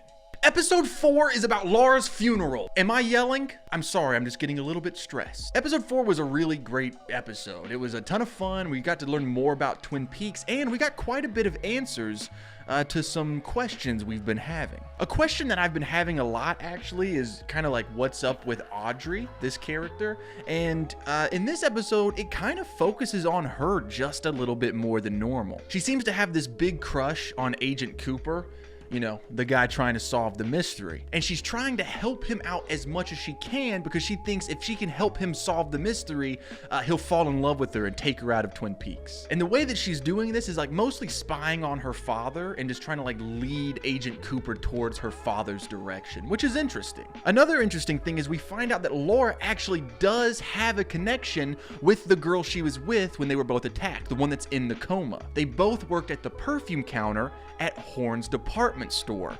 Horn's department store is owned by, you guessed it, Benjamin Horn, the big bad businessman. Now I know what you're saying right now. Chase, who cares? At the end of last episode, we found out that Agent Cooper knows who the murderer is. Who is it? Well, he sits down for breakfast with the sheriff, and the sheriff goes, dude, who did it? And he was like, what happened was she whispered in my ear, who killed Laura Palmer?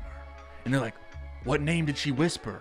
And he goes, I can't remember. Now, personally, I think that this is a lie. Like, I think he does remember who did it, or at least who the person in his dream said did it. But that's the thing. You can't convict someone, you can't arrest someone based on a dream that you had. So he's gonna keep that name to himself so that he can further investigate without anything getting out into the town who they're actually going for. Which lines up with my theory from last episode where I said maybe the sheriff did it.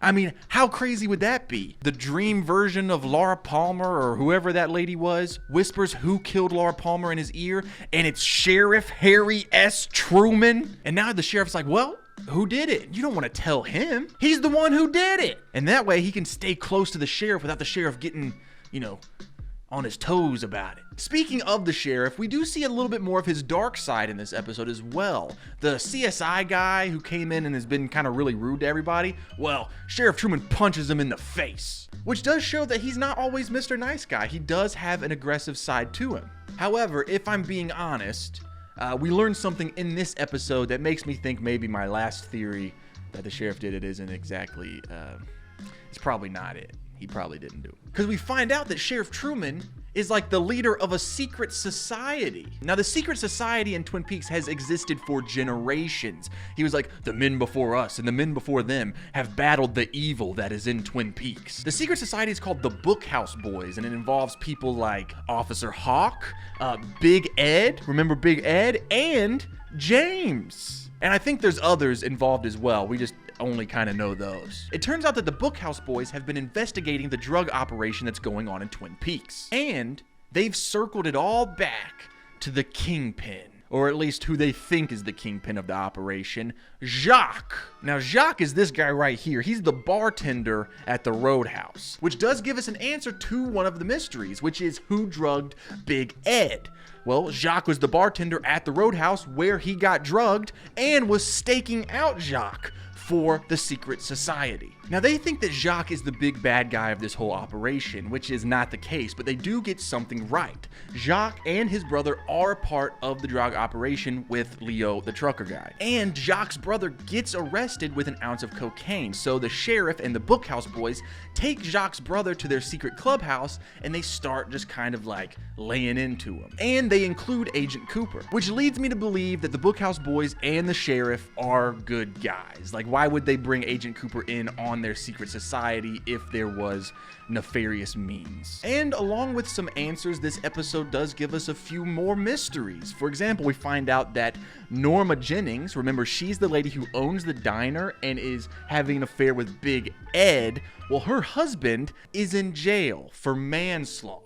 And it looks like he's going to be getting out of jail soon, so we'll see how that goes. Oh, and another little reveal that we got that we kind of already knew is that Catherine, the evil sister-in-law, probably killed her brother. Her brother being Josie's husband, who owned the mill and then, left the mill to Josie. I believe Catherine and Ben the businessman, who are having an affair together, are working together to try to get the mill's land. So they probably killed her brother. So who do I want to lock in for this episode? There's still so much mystery on this board. For example, who did Bobby kill?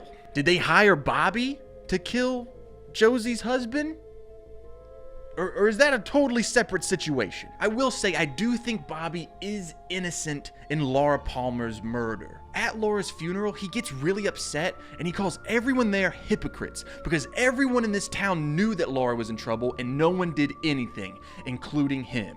And then the funeral ends with a big fight between him and James. Another thing that kind of throws a wrench into the mystery is that when the sheriff is telling Agent Cooper about the secret society, he talks about this dark, evil darkness in the woods of Twin Peaks, which makes it feel very supernatural. And we have all this stuff about it, like this cult where they have a one-armed man, and the reason that he has a one arm is because he had the cult's symbol on his arm, and so he cut it off because he was done with killing. Or at least that's what Agent Cooper saw in his dream. So while we did get quite a few little reveals in this episode, we still have a whole lot of mystery left to unravel. I mean, we have all of this supernatural stuff, the cult stuff. It's going to be a lot, and we are officially at the halfway point of this mystery. So this is probably where things are going to start getting really intense. So even though we have all this supernatural and cult stuff that I'm sure that we'll learn later on, with the information that we have right now, I think we're still looking for one big bad Kingpin mystery masked man who is the Kingpin of this whole crime operation and who killed Laura Palmer. And I think that that mystery masked man is going to be someone we know.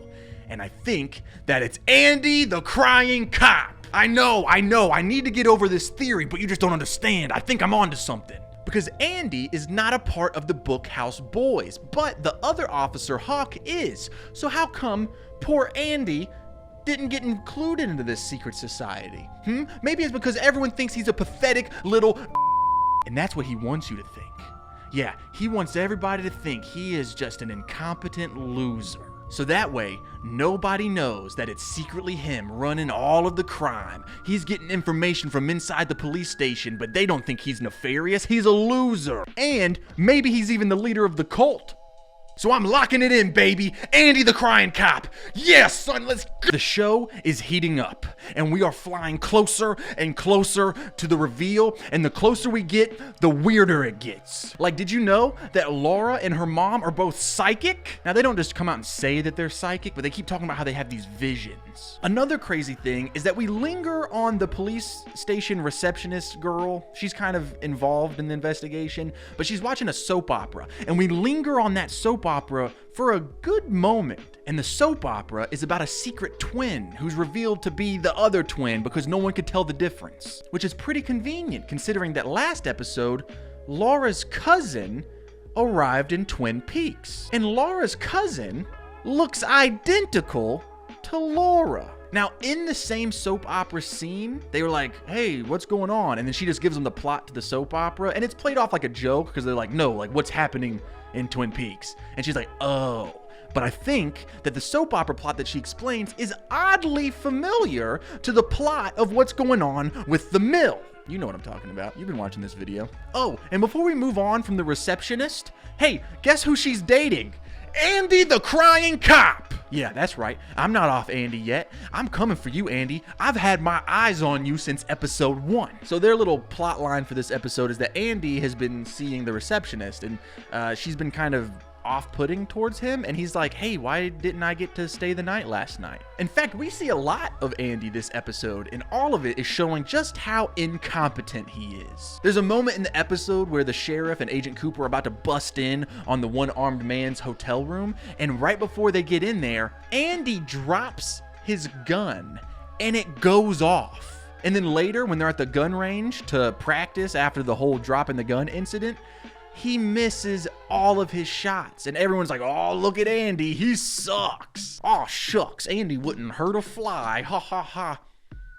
Anyway, enough about Andy, because I'm pretty sure at this point I'm just delusional and I'm looking for clues to prove that Andy's right.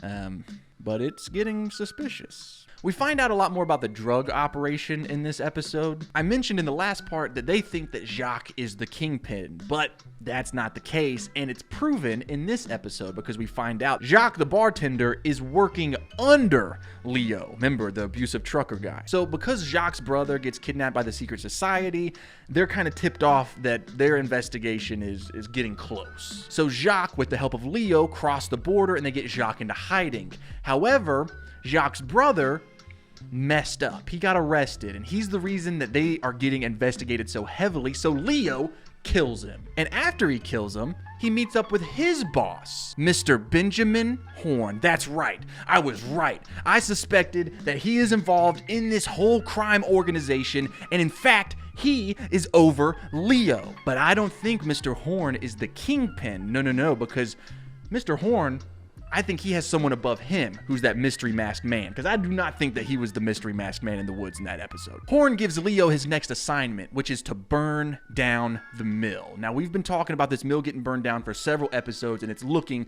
like it's finally about to happen. He wants Leo to burn it down and make it look like Josie burned it down because it was failing, because it was, they were going out of business, which is not the case, but they've been cooking the books. In this episode, we find out some more about Laura's body. We find out that she had bird scratches on her. We also know that Jacques has a bird that matches the description of the claw marks. We also find a poker chip from One-Eyed Jack's in Laura's stomach. Now, we know that Laura was working at One-Eyed Jack's as a lady of the night. Well, let me rephrase that. We don't know that, but it's strongly implied between the poker chip and what we've learned, and then also a conversation that Audrey has with Donna, the best friend. See, we talked about how Audrey wants to solve the murder so that way she can make Agent Cooper fall in love with her and he'll take her away, and she's roped in Donna, who's Laura's best friend, to help with her investigation. Oh well, let's go back to our main boy, Bobby. Now, we've pretty much cleared Bobby of being the person who killed Laura Palmer, even though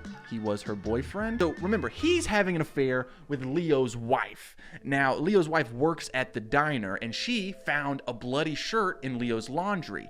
Remember that? We've talked about that. Well, it looks like Bobby is trying to frame Leo for the murder of Laura Palmer so that way he'll go to jail and he can be with Leo's wife. Oh, and bro, speaking of wives, remember how I talked about how Big Ed, who he's cheating on his wife with, Norma Jennings, at the diner? Well, last episode I mentioned that her husband is in jail for manslaughter.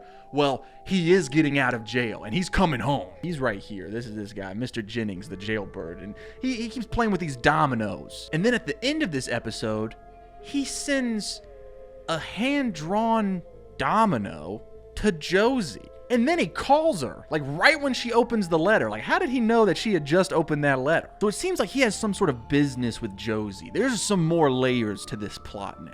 And these layers, I think, can be explained with the soap opera plot that we heard about earlier in the episode. Remember how I said that it was very familiar to the whole issue with the mill? In the soap opera plot, it talks about how a lady seduced someone to get the property, and then she betrayed him, or something like that. My theory, if we take that soap opera plot and apply it to the mill, it means maybe Catherine and Benjamin didn't kill Josie's husband. Maybe Josie was working with the domino guy, Mr. Jennings, and she killed her own husband after seducing him just to try to get the land. And maybe the reason she's with Mr. Sheriff Truman right now is because she's seducing him in the same way to try to get him off of her trail. This episode has been a lot, and I know that this is getting more and more confusing. Like, can you imagine if you have never watched this show and you're watching this video right now? Okay, it's time to lock in my guess, but before I do, we really need to try to make sense of this whole Laura potentially swapping places with her cousin thing. Now, none of this is confirmed. This is all my theory.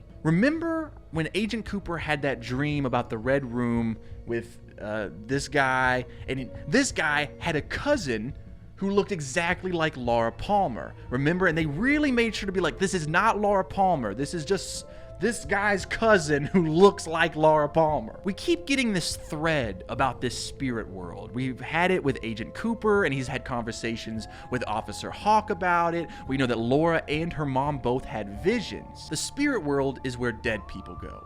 And you can access the spirit world through dreaming, and not just like going to sleep dreaming, also coma patients. And then there's people like Laura's mom and Laura herself who maybe just have visions that direct into this spirit world. I think that the girl who everyone thinks is Laura Palmer, the girl who was murdered, was not actually Laura Palmer. It's Laura's cousin or someone who just looks exactly like Laura. And I think that Laura knew what kind of trouble she was in Twin Peaks and escaped, switching places with this girl to try to get herself to safety. Then when she hears that Laura, the girl she switched with, is killed, she goes back to Twin Peaks as her cousin in an effort to try to comfort her parents. She didn't know that this was going to happen, and she feels terrible that all of her friends and family think that she's dead. And she's perfectly safe because the Kingpin and all of the stuff that she got involved with, they all think that she's dead. This is just Laura's cousin. And I think this lookalike Laura is the person that Agent Cooper was talking to in his dream. Remember, she made very clear,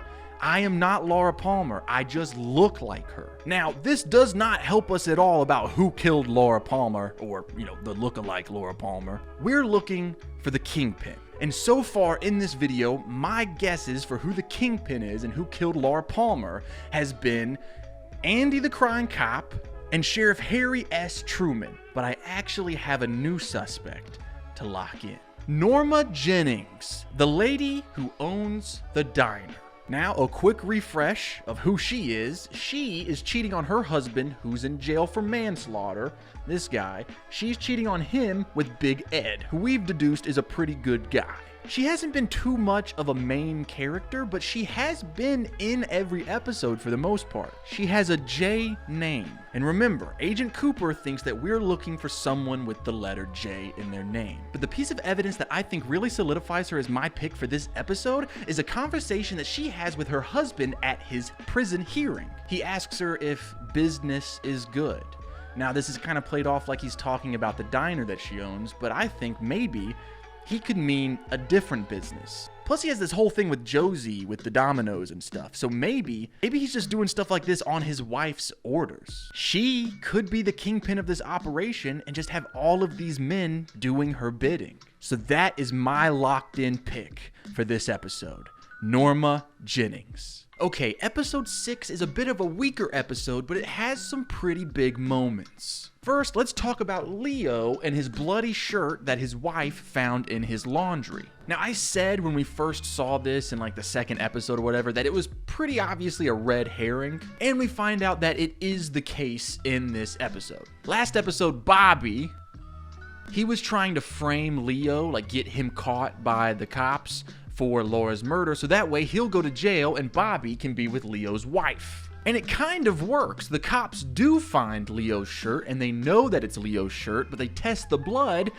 and the blood is not Laura Palmer's. So yeah, we also get a lot of conversation about the Flesh World magazine. Remember that clue from early in the season? I'm gonna be completely honest, I don't quite understand what they were talking about, and I don't know if it was because I wasn't like paying attention good enough. I mean, I thought I was, but it could also just be the fact that like catalogs and magazines and like the stuff that they were talking about really isn't from my generation. I don't know anything about catalogs and magazines. It'd be like if you went to someone in the 1950s and be like, did you get that DM on TikTok? They'd be like, huh? Also, Norma Jennings, her husband is out of jail and he shows up at her diner where he overhears Donna and James's plans. They are working with Laura's cousin who looks just like her to try to solve Laura's murder themselves. We also see this guy jump Leo.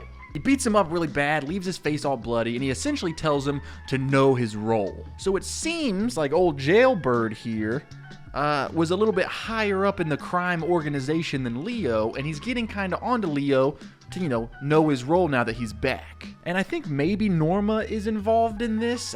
My guess last episode was that she's the big kingpin, and this kind of could line up in that plan. Speaking of Norma. Her and Big Ed, remember, she's been cheating on her husband who was in jail with Big Ed, who's a nice guy, it seems. Well, they actually kind of break up in this episode. They kind of go their separate ways, back to their own spouses. Maybe this breakup kind of ends that story arc with Norma, so that way she can go on to the big reveal. Anyway, I could be wrong. Speaking of stuff that I think that I'm wrong about, you know how I went on a really long rant about how I think Laura's cousin is actually Laura in disguise? Well, I don't think that's the case anymore. It does seem like they are different people, and now she's involved in trying to figure out who did it. But I do think that there is something to the whole fact that the soap opera was talking about a twin that looked so identical that you couldn't even tell the difference. And I think maybe the way that arc wraps up is that Donna and James are going to use her to dress up as Laura or something and get information from people. Another reason that I think I was wrong about that is we see Bobby in this episode, and he actually goes and visits Dr. Jacoby. Not in a what happened to Laura kind of way, but in he's a therapist and he needs therapy. And he tells Dr. Jacoby that Laura forced him to sell drugs so that she would have access to them. And it just kind of really seems like Laura was actually very abusive and not a great person to him. Which leads me to think hey, what if Laura's the Kingpin? You know what I mean? What if she's the one on top? Bobby also says in this scene that Laura had such a big secret that she wanted to die because of it. And he explicitly tells Dr. Jacoby that she did want to die. Meanwhile, Agent Cooper and the sheriff find a cabin in the woods that seems to be the place where Laura was first attacked and tied up.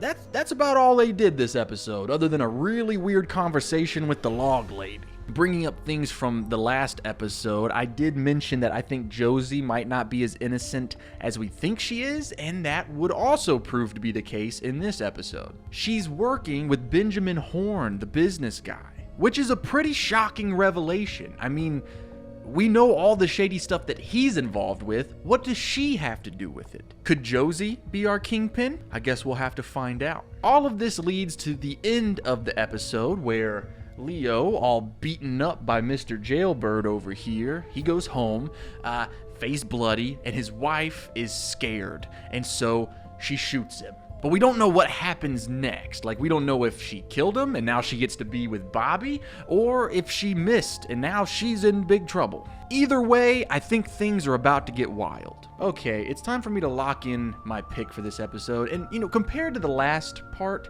you're probably thinking, wow, Chase seems a lot more calm, a lot more melancholy. And it's because I don't know what's going on anymore.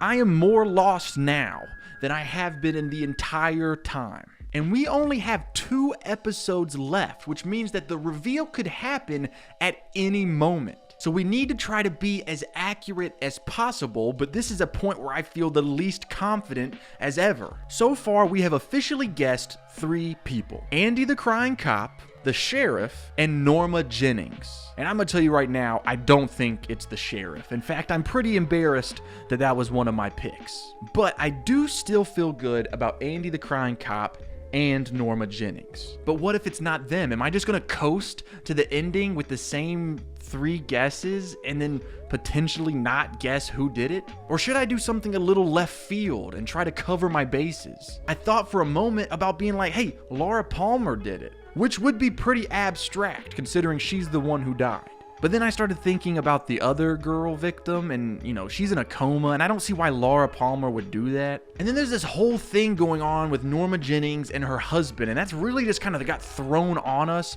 in the last few episodes. Her husband seems to be pretty involved in this whole operation, but he couldn't have done it because he was in jail when she died. His wife, however, has been pretty involved with the whole show from episode 1.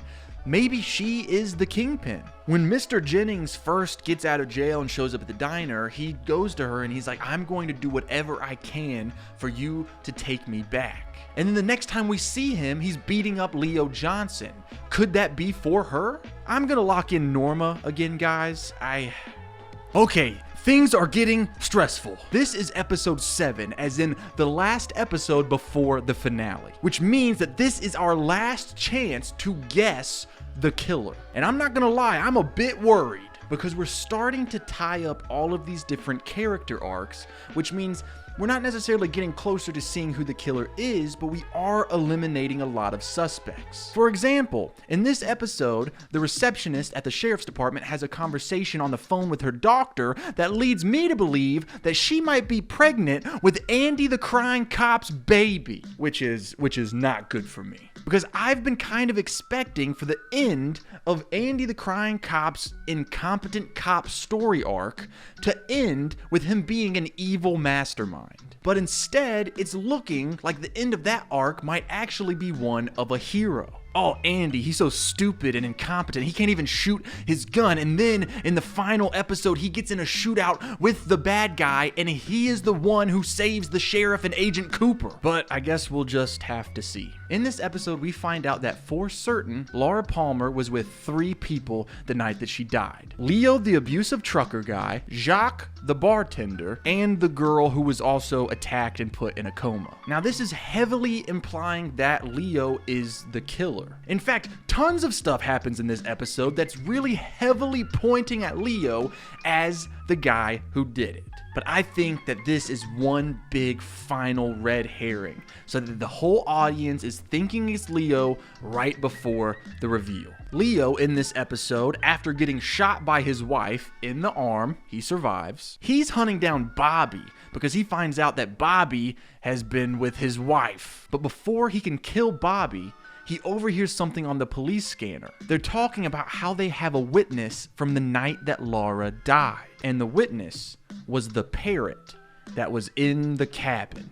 So Leo, he sets up shop across from the police station and shoots the bird. But before the bird gets shot, it starts mimicking the things that it heard that night.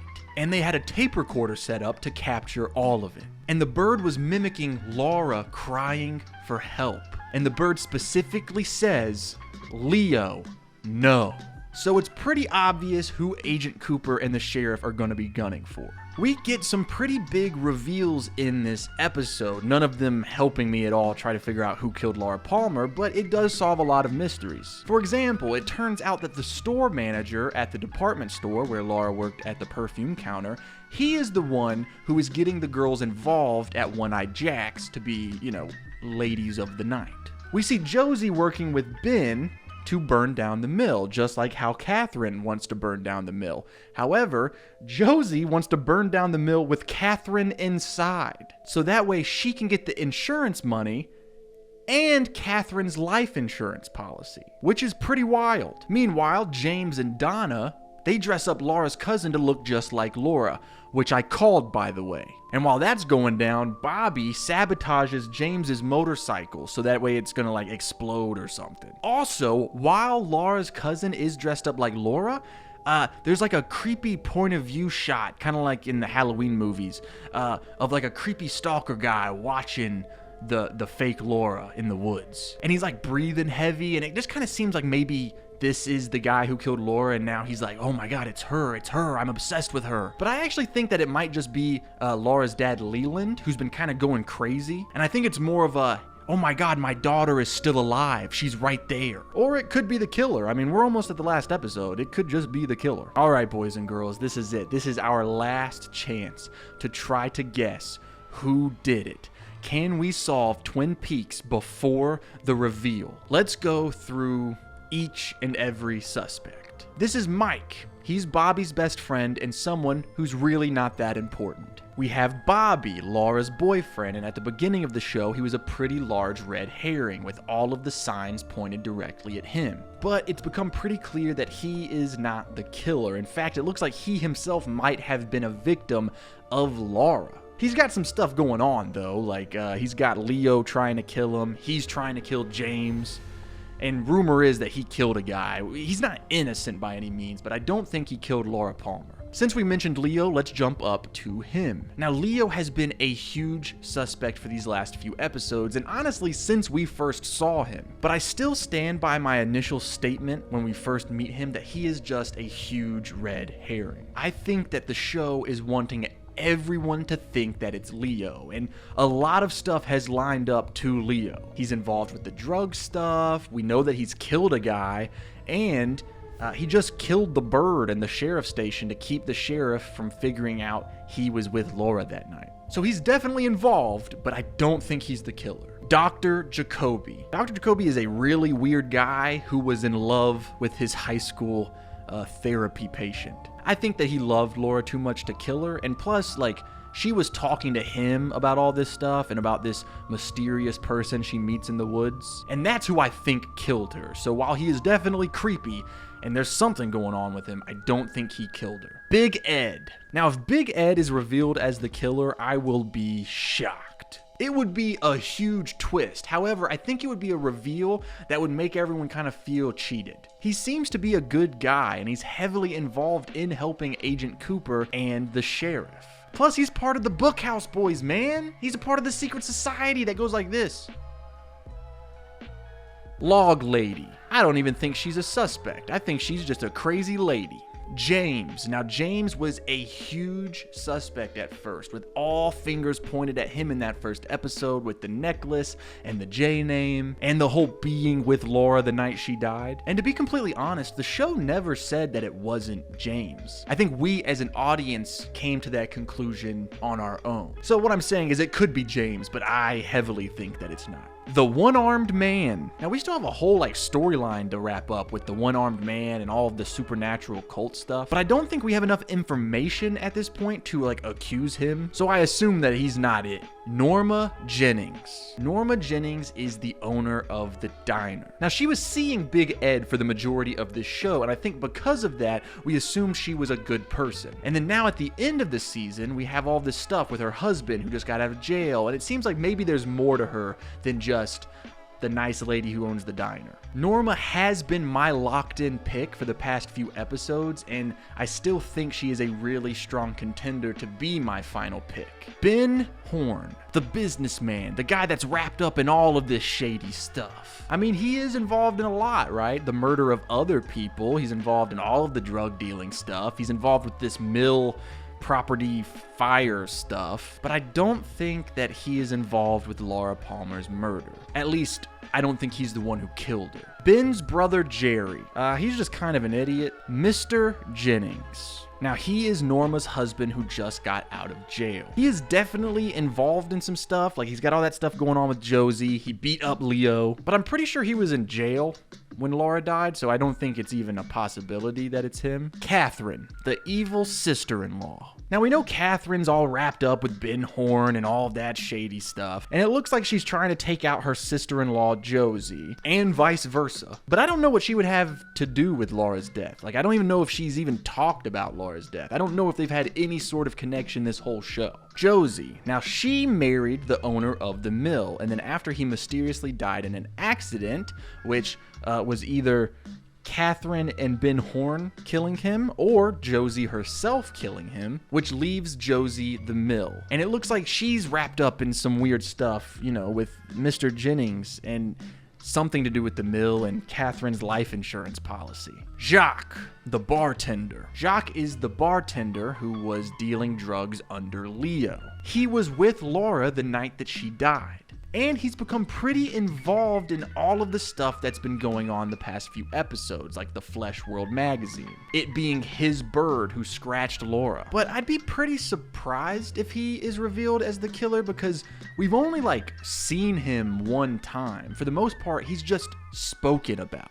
Sheriff Harry S. Truman. Now, I actually picked the sheriff as one of my official picks in this video, and while I don't think I was wrong to suspect him at the time, I do not think that is the case any longer. So I don't think he's the killer, but you never know, he could be. Laura's cousin. Now, I actually thought that this was Laura in disguise, which I don't think is the case anymore. I suppose there's a chance that maybe her cousin is just a psychopath who killed Laura because she wanted to have her life or something like that, but she kind of showed up late.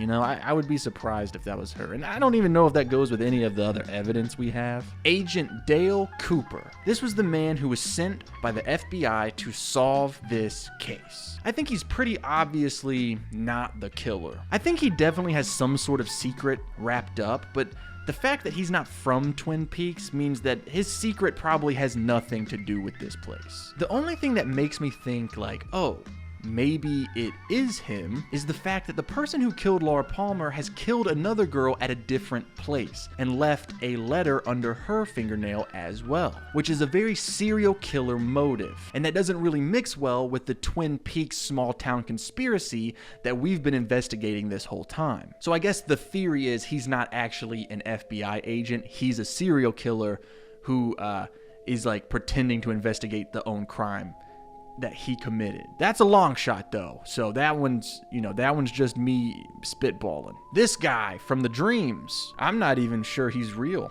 let alone a suspect. Audrey Horne, the daughter of Ben Horne, the businessman. She's in love with Agent Cooper, and it seems like she really wants to help solve the case so that, he'll fall in love with her. I don't think she's the killer, and I think that her arc is probably going to conclude with her being the downfall of her father, which would be pretty rewarding. But yeah, definitely not the killer. Donna, the best friend. At one point in this video, I said, well, maybe Donna killed Laura, because she was jealous and she wanted James. But I don't think that's right. I think she does really love James, and they're working together to solve Laura's death, because I think she really loved Laura too. Which leads us to Andy, the crying cop.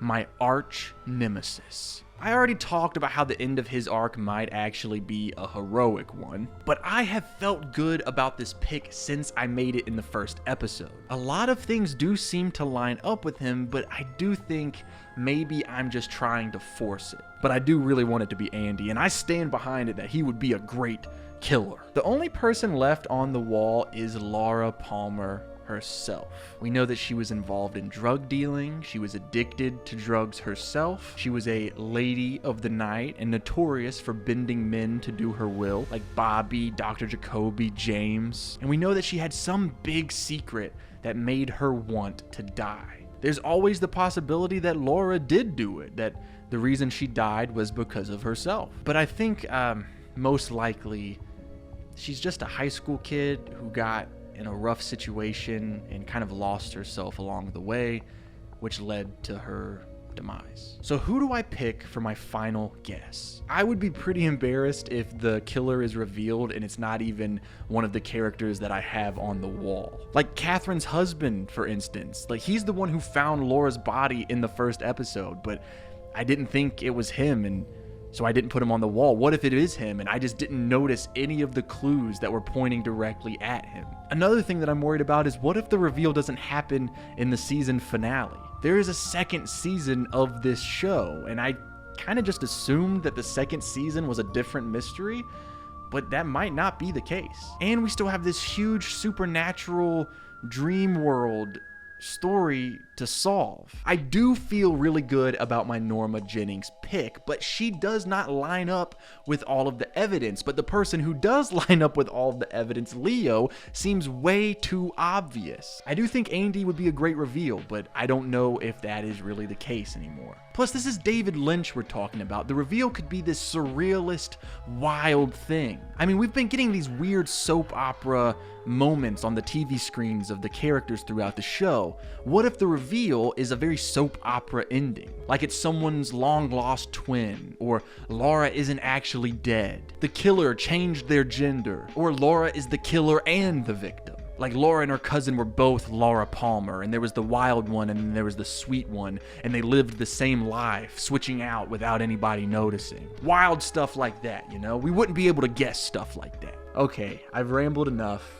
Oh man. My final pick before the reveal is Norma Jennings. Oh God. Oh God. So I just watched the finale.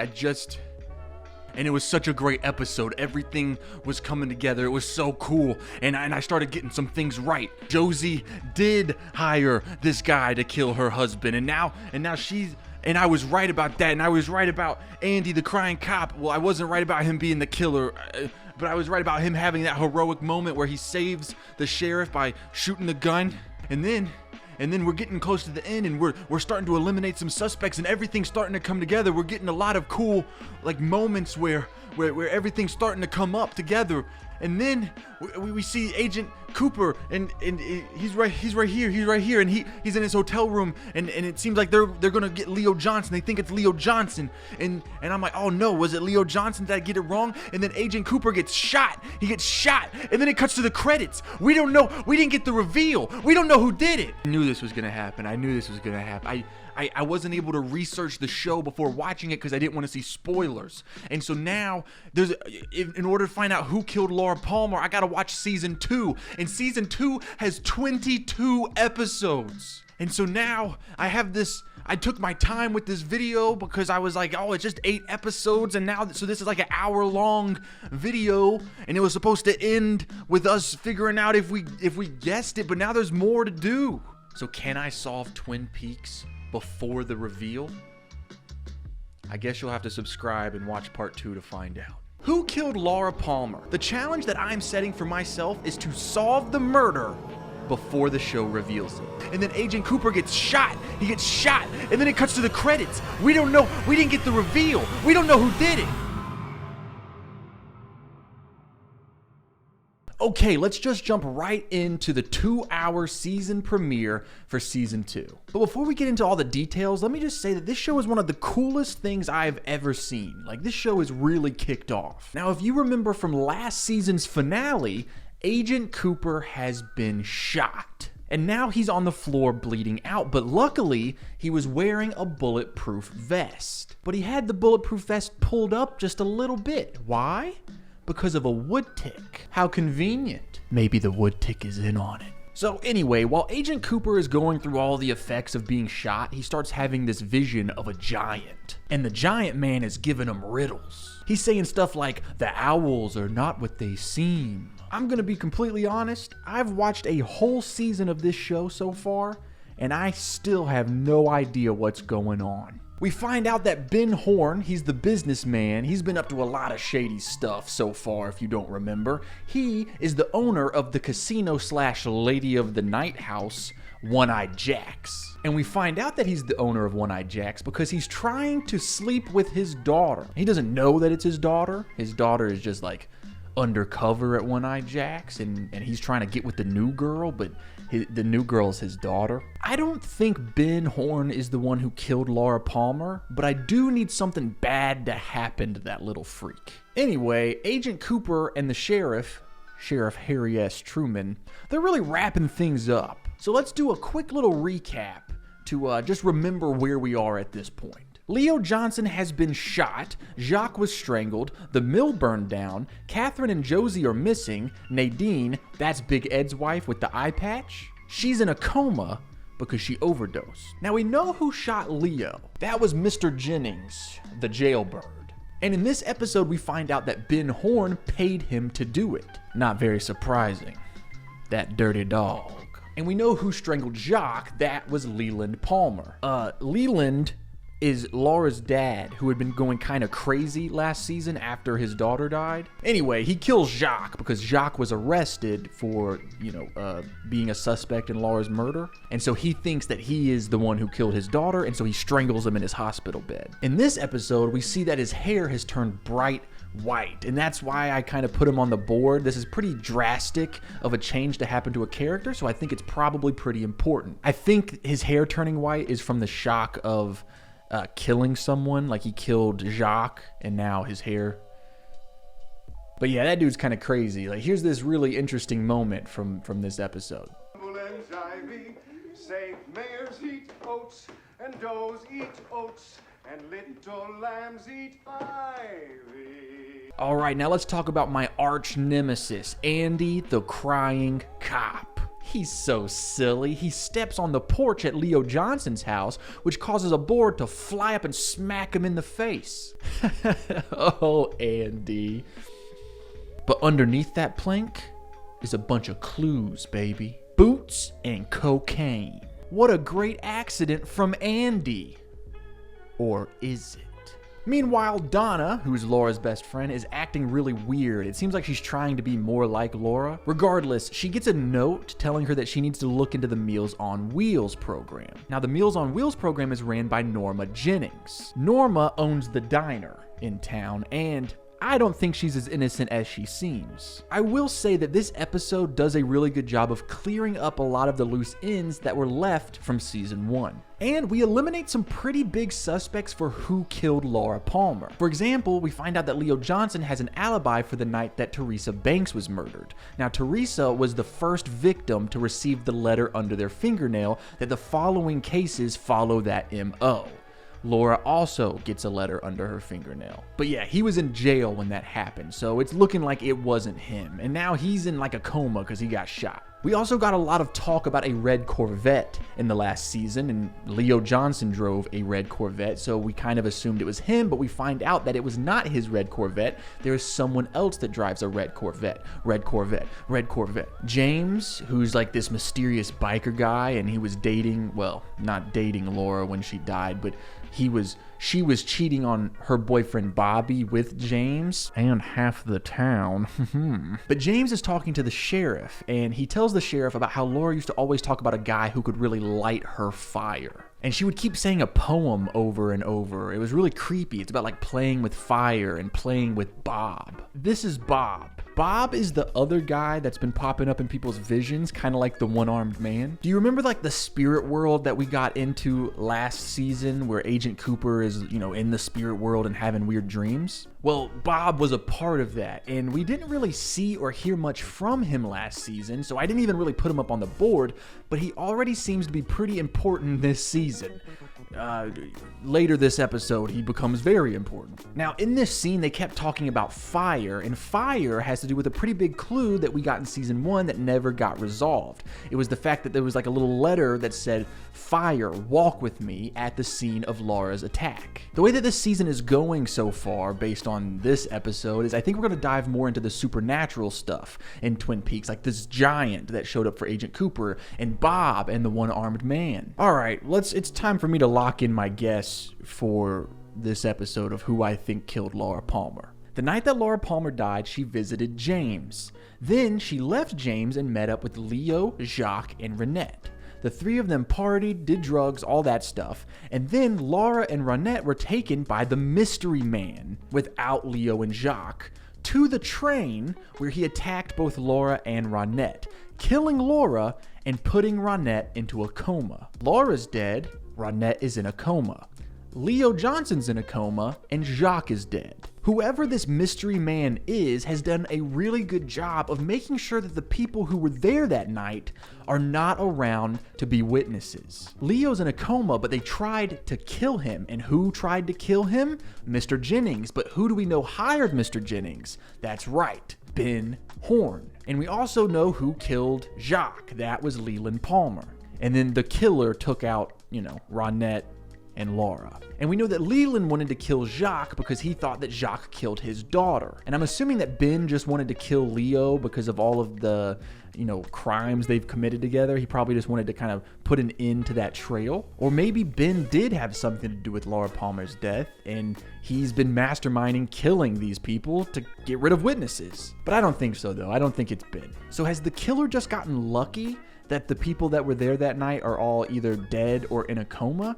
Or is he still running things? Is he a puppet master at the top and everything is on purpose? Which leads me to the end of this episode, which, I don't know if you can tell my demeanor for the first part of this video. I'm confused. I was about to do my whole spiel where I throw some accusations at Andy the crying cop. I was going to point out that at the beginning of the episode, he's on the phone when Agent Cooper gets shot, and he's trying to talk to him, and he keeps going, "It's me, Andy. It's me, Andy." And I was going to be like, that's a secret confession. He's saying, "It's me, Andy. I did it." I was going to bring up the thing about Meals on Wheels with Norma Jennings. I was going to do all that. Everything that I did last season, all my wild, some serious, some joke accusations. But then at the end of this episode, Renette wakes up from her coma, and she has some flashbacks to the night that she was attacked and Laura died. And side note, this flashback scene is one of the most terrifying and beautiful things I've ever seen on television. I'm watching it and I'm like, oh my God, this show is amazing. And then we see, blatantly, Bob kill Laura. So I don't know if that's the reveal or if it's not to be taken literally. That doesn't seem right. That doesn't feel right. Like, I don't think this was the big reveal. But if it was the reveal, did I guess it? No. I didn't even have Bob up on the board until this right now. But I'm going to be honest, it doesn't feel like this is the reveal. So I'm going to keep watching, and hopefully Andy ends up as the killer. Stuff's heating up. Ronette, now she's the girl that's in the coma. She was attacked at the same time as Laura Palmer, just she didn't die. She's in a coma. She wakes up, but she can't talk. But that's okay, because Agent Cooper shows up and he's got some little drawings. He's got sketches of Leo Johnson and Bob. And when she sees the sketch of Bob, she freaks out. So now Agent Cooper and Sheriff Truman and everyone is on full alert for Bob. So Bob is the guy from all of the visions, right? And it seems like he's the killer. But when it comes to Twin Peaks, from what I've learned so far, which is not much, this vision world, spirit world stuff could be like subjective. This might not be an objective ruling of who killed Laura Palmer. So I'm gonna keep making guesses and watching these episodes until they say, this is who killed Laura Palmer, which might not ever happen. So we might be here a while. We learned some small information throughout this episode that I think is setting up kind of like the larger storyline for the rest of the season. I mean, there's 22 episodes in this season, so I imagine there's going to be a lot of different subplots going on. We also learn about the mysterious Mr. Smith. This is a guy that Donna is trying to get information from. And she learns about Mr. Smith from this like lady that she's delivering food to on the Meals on Wheels. And that lady does not like creamed corn. And she has a grandson who does magic. We still don't know anything about Josie and Catherine. They're still missing since the mill fire last season. So yeah, that's still going on. We also get some Andy the Crying Cop action this episode. Speaking of which, I drew this. This is my Andy the Crying Cop merch. Yeah, that's for sale. If you want to support me, it's down below if you want to buy one. But yeah, we find out that Andy the Crying Cop can't have children, and yet Lucy, his girlfriend kind of, is pregnant. Damn. We also get a scene where the Horn brothers, those freaks, are having to deal with one of Leland Palmer's mistakes. Dude, homeboy is off his rocker. He's acting like a child, and I can only assume that is because of all the trauma he's been going through. He lost his daughter, and then he killed Jacques. His hair turned white. I'm sure that's not fun. But he sees the sketch of Bob on the table, and he freaks out. And he says that he knows that guy. When he was a kid at his grandfather's lake house or whatever, that guy lived next door.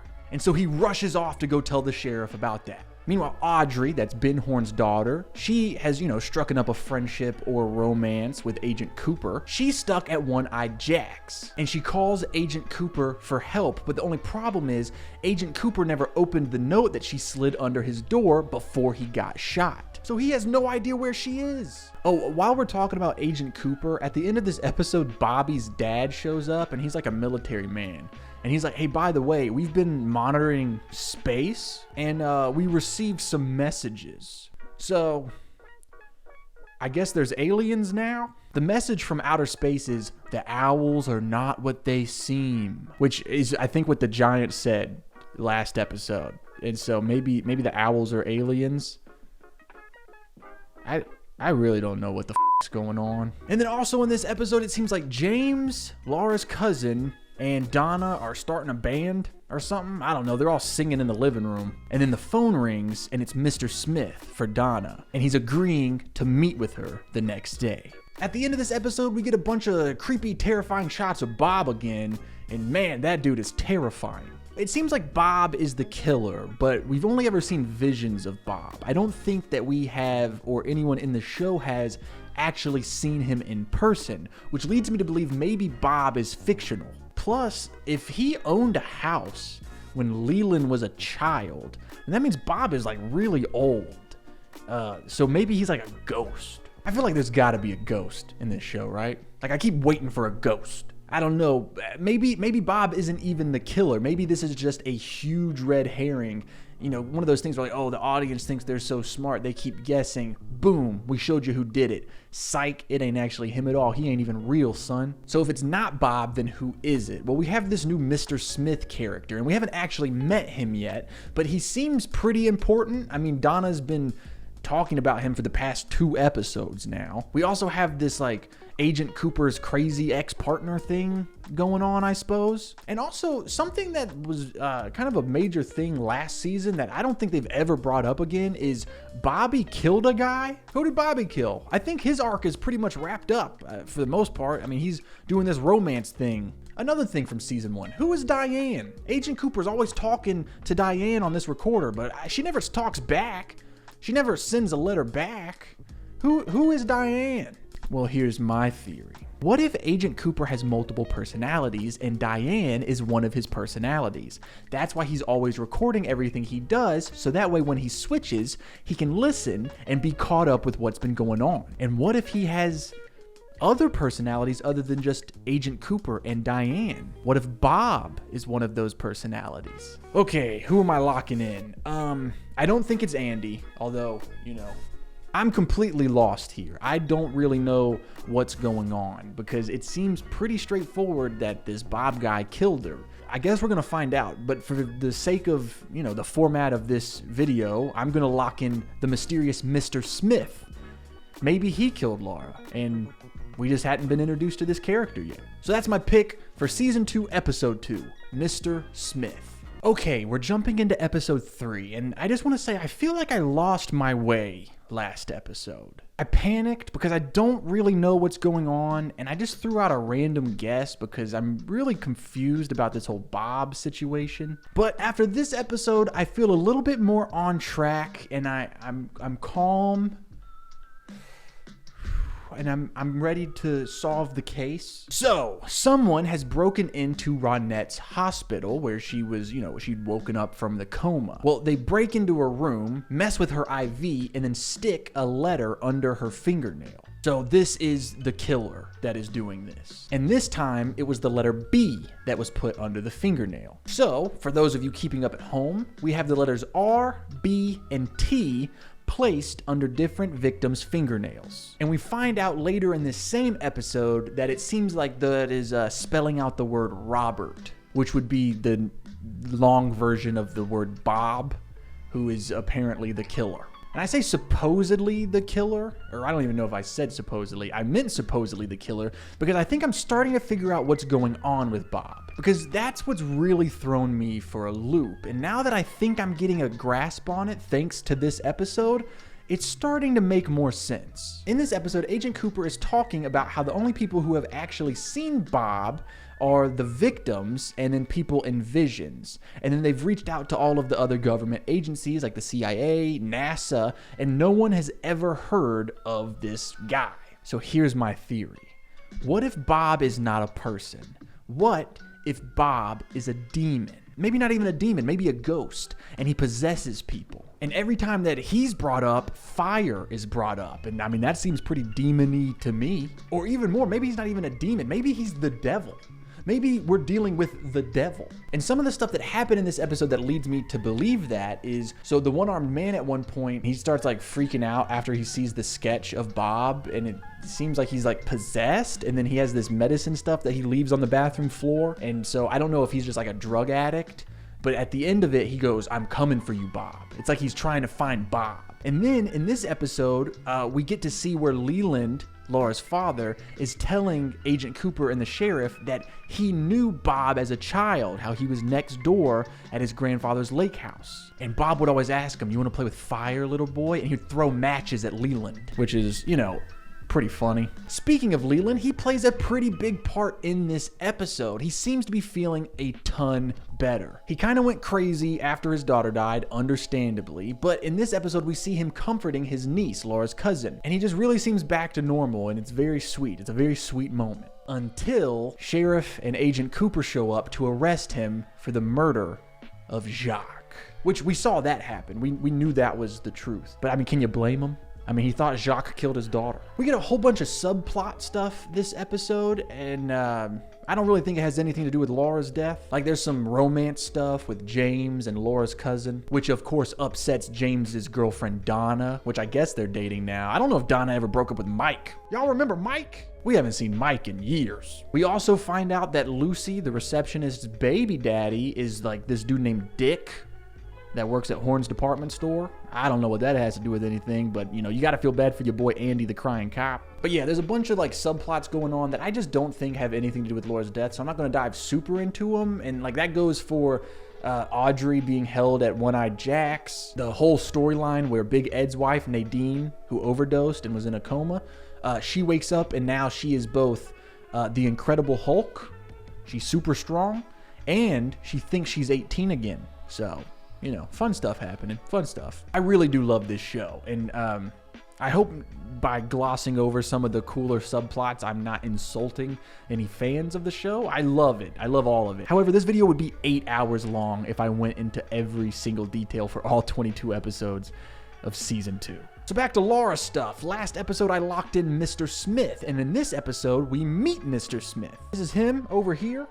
I thought he was going to be a really old man, but nope, he's a young man who just doesn't leave his house. I think we can all relate.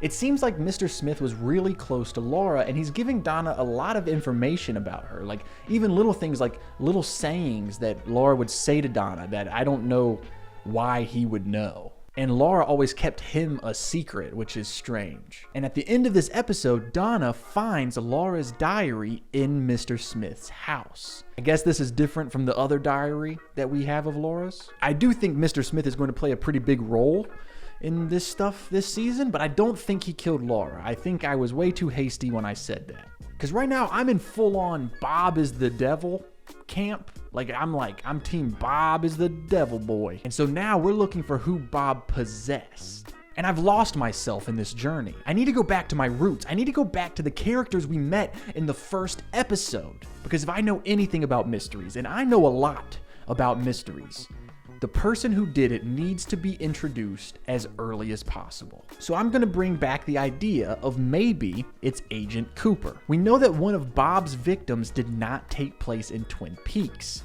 Agent Cooper is not from Twin Peaks. Cooper has a lot of visions and dreams that go into this spirit world, and he's had visions of Bob before. I mentioned an idea earlier about Agent Cooper having multiple personalities, but maybe he doesn't have multiple personalities. Maybe he just gets possessed. And I think this is gonna get me clowned, but I'm gonna stand my ground. Agent Cooper is my locked-in pick for season 2, episode 3.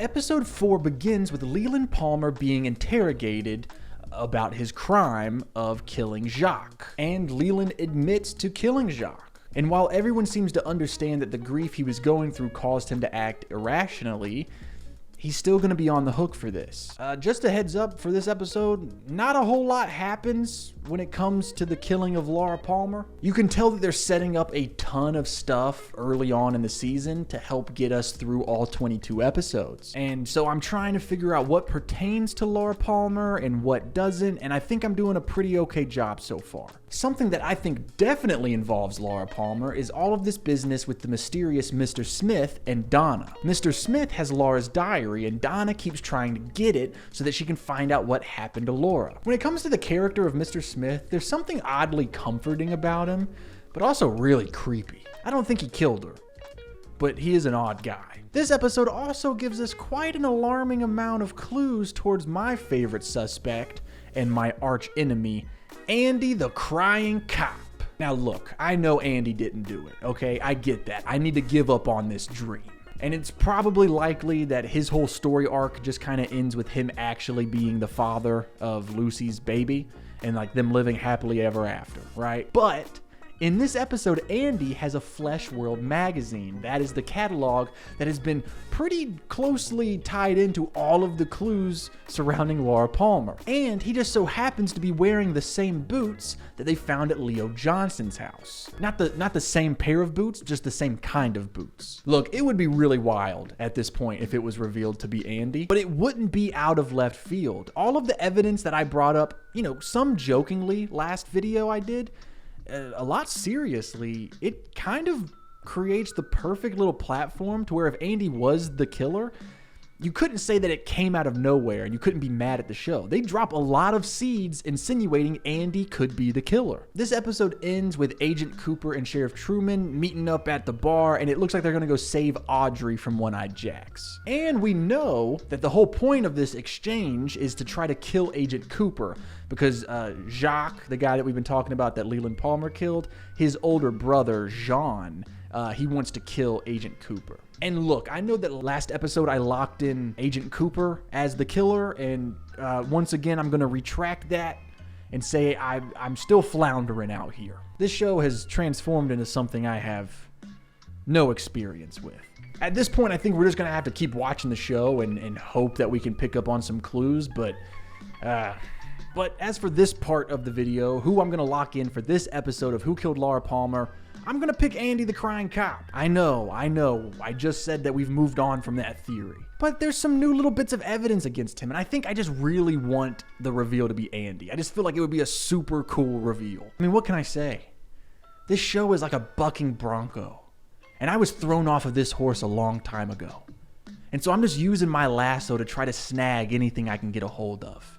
In this episode, I got me a hold of Andy. As these episodes go on, I feel like more and more of the plots are becoming about something other than the main mystery of who killed Laura Palmer, which I think means that the show is growing past the mystery and, becoming something that can stand on its own without needing, hey, who killed Laura Palmer to be the main central theme of the show. I'm wearing this prison inmate shirt because I'm killing the YouTube game right now. No, I'm joking. Please don't bully me. I'm wearing this because in this episode, some trial hearings take place, and it takes place in a bar, which is cool. It has the judge and some townspeople. We also find out that Andy is able to have children. Shout out my boy Andy the Crying Cop. I'm sorry for all the times I accused you of being her killer, but I do think that my guess about him and Lucy ending up happily ever after is going to be correct. That's going to be a fun little end for them. This episode also sees 2 stealth operations take place. Agent Cooper and Sheriff Truman are trying to save Aubrey from a place named One-Eyed Jacks. That is the casino and Lady of the Night place.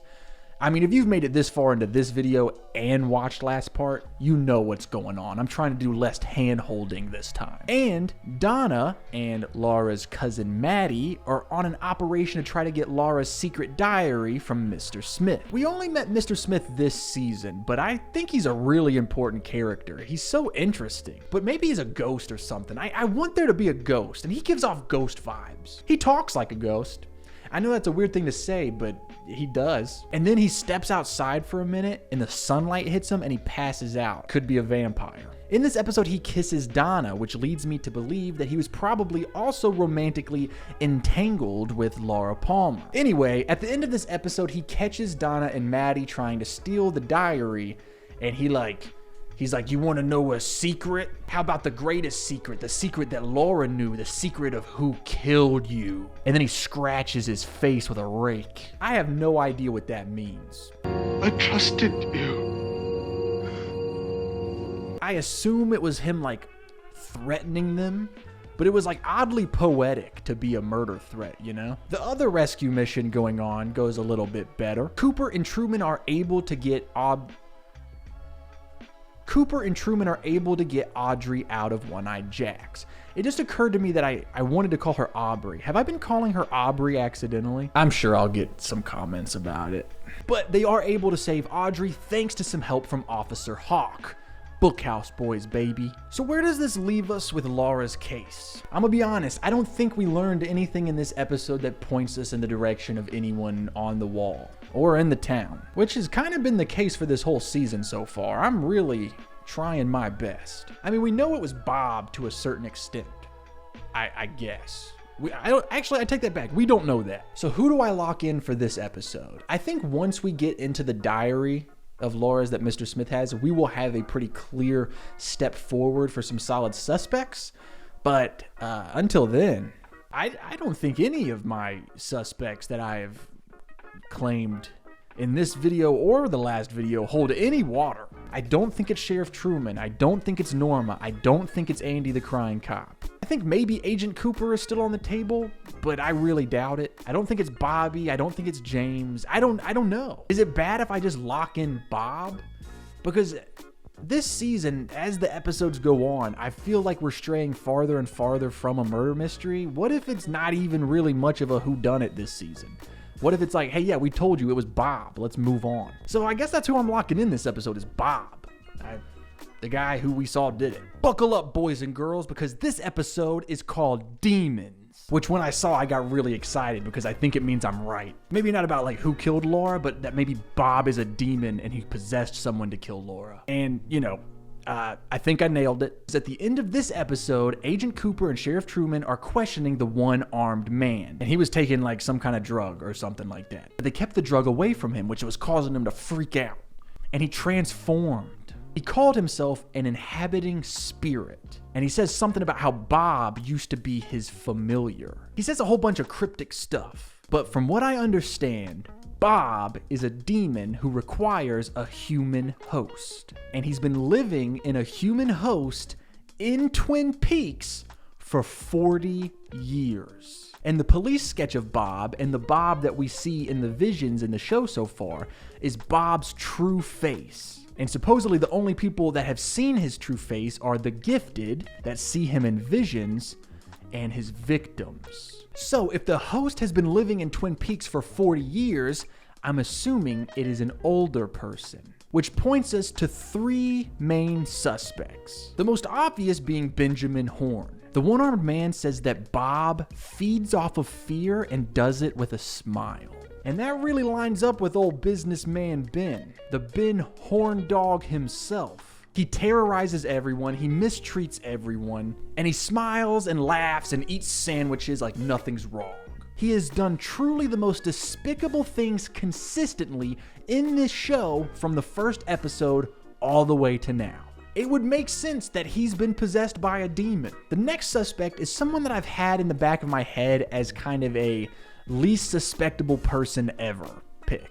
Like in an Agatha Christie, pick the person who's the least likely to do it and it could be them type of way. And that's someone that we meet immediately in the pilot episode of this show. The guy who finds Laura Palmer's body, Catherine's husband. He's always smiling, he's a very nice guy, and he's been around for the whole show. He's just never really anything important. I didn't even really include him on the wall because I just thought that he was kind of tied up in the whole like mill subplot, and he wasn't even a major part of that. So it would be a pretty crazy twist if it was him. And our third suspect is Leland Palmer. I'm gonna be honest, the only thing that really kind of implicates Leland is the fact that he was talking about how he saw Bob when he was a kid, like him being his neighbor. And from what we've learned in this episode is the only people that are able to see Bob's true face are his victims and the people that can see him in visions. And considering he like threw matches at him and like said, "You want to play with fire, little boy?" It seems like he's more of a victim than a gifted one who saw him in visions. But he's alive and well, so I don't know if he's much of a victim then. I don't know. That's the only part that doesn't really add up. Or maybe Leland is a victim, and you want to know who kind of manipulates and takes advantage of Leland in this show? His boss, Ben Horn. Now, I would have never in a million years have locked in Ben Horn. I mean, from the very first episode, I've been saying he's obviously a huge red herring, but it's starting to look like maybe he is the killer. I mean, right now, as we're being presented with these options, it's kind of brilliant, right? We've already written him off as too obvious of a suspect to actually be the killer. We watch him do despicable things constantly throughout this show, so we assume it's not him. But maybe that's the brilliant thing, right? The big reveal isn't that someone shocking is the killer. It's very obviously who the killer is. It's just why he's a killer. And the why is because he's being possessed by a demon. So that's my locked in pick for episode 6, Ben Horn. I feel like I'm really onto something here. I'm super pumped. Okay. Full transparency, I've been making these segments like super short, like 5 minutes or less, because I thought I was going to have to fit in like 22 episodes into this video before we got the reveal. But we got the reveal. This is the reveal. In episode 7, I'm still kind of processing what happened. So the episode starts and I pretty quickly realized that either I nailed it with my Ben Horn guess, or I've fallen for the biggest red herring yet right here at the end. So the one-armed man is like looking for Bob with Agent Cooper and the sheriff and stuff. And when Ben Horne walks in, he freaks out. And I'm like, oh snap, dude, I got it. And then we find some of the diary pages where Laura's talking about how Bob had been abusing her since she was a kid. And then she also includes the fact that one day she'll tell the world about Ben Horne. And I'm like, oh snap, buzzer beater. I accused Ben Horne the episode before the reveal. And then you follow that up with the scene where Audrey asks her dad, hey, were you sleeping with Laura Palmer? And he says, yes. And then she goes, did you kill him? And he doesn't answer. He just says, I loved her. Next thing you know, Agent Cooper and Sheriff Truman have him under arrest. You can tell, like, I'm so excited. I'm not even doing like an excited like YouTube voice. But then, so yeah, I'm super excited because I think I nailed it. And I'm like, oh, this makes sense. He's been terrible the whole time. He's been possessed by a demon, of course. And then the whole episode's mood changes and we see who Bob really is. Leland Palmer, Laura's dad. So I brought him up in the last part as talking about like kind of the three main suspects because they said, you know, they'd been living in Twin Peaks for 40 years. And so I immediately kind of picked the older guys. So after all of this, my first video where I cover the entirety of season 1 of Twin Peaks, this video where I've done the first 7 episodes of season 2 of Twin Peaks has led to this moment where we finally got the reveal of who killed Laura Palmer. Let's answer the question. Did I solve Twin Peaks before the reveal? Not even close. Not even. The closest I came to guessing Leland Palmer was last episode, the episode before the reveal. So I guess the big question then after the main question, which is, did I solve it? No.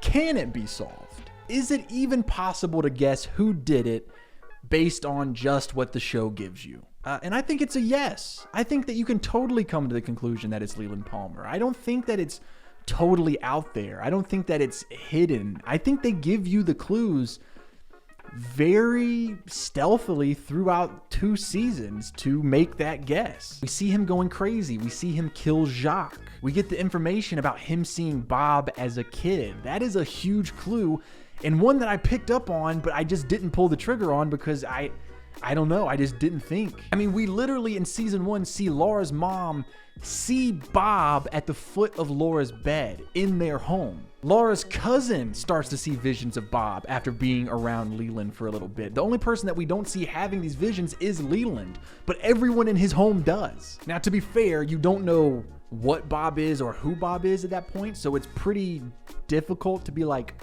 oh, he was possessed? Which I don't even actually know if that's the case. I've stopped at this episode. I have not watched episode 8, 9, 10. All I know is I saw Leland be Bob. I just want to say that this has been a really fun adventure, and I've had a blast watching this show. I can't wait to keep watching this show, and I'm very thankful for all of you who joined me on this journey of watching the show. I've really fallen in love with Twin Peaks, and I can't wait to watch the rest, and the movie, and the return season. Oh, and last thing, if you do want to buy an Andy the Crying Cop shirt, yeah, they're available down below. Thanks for watching.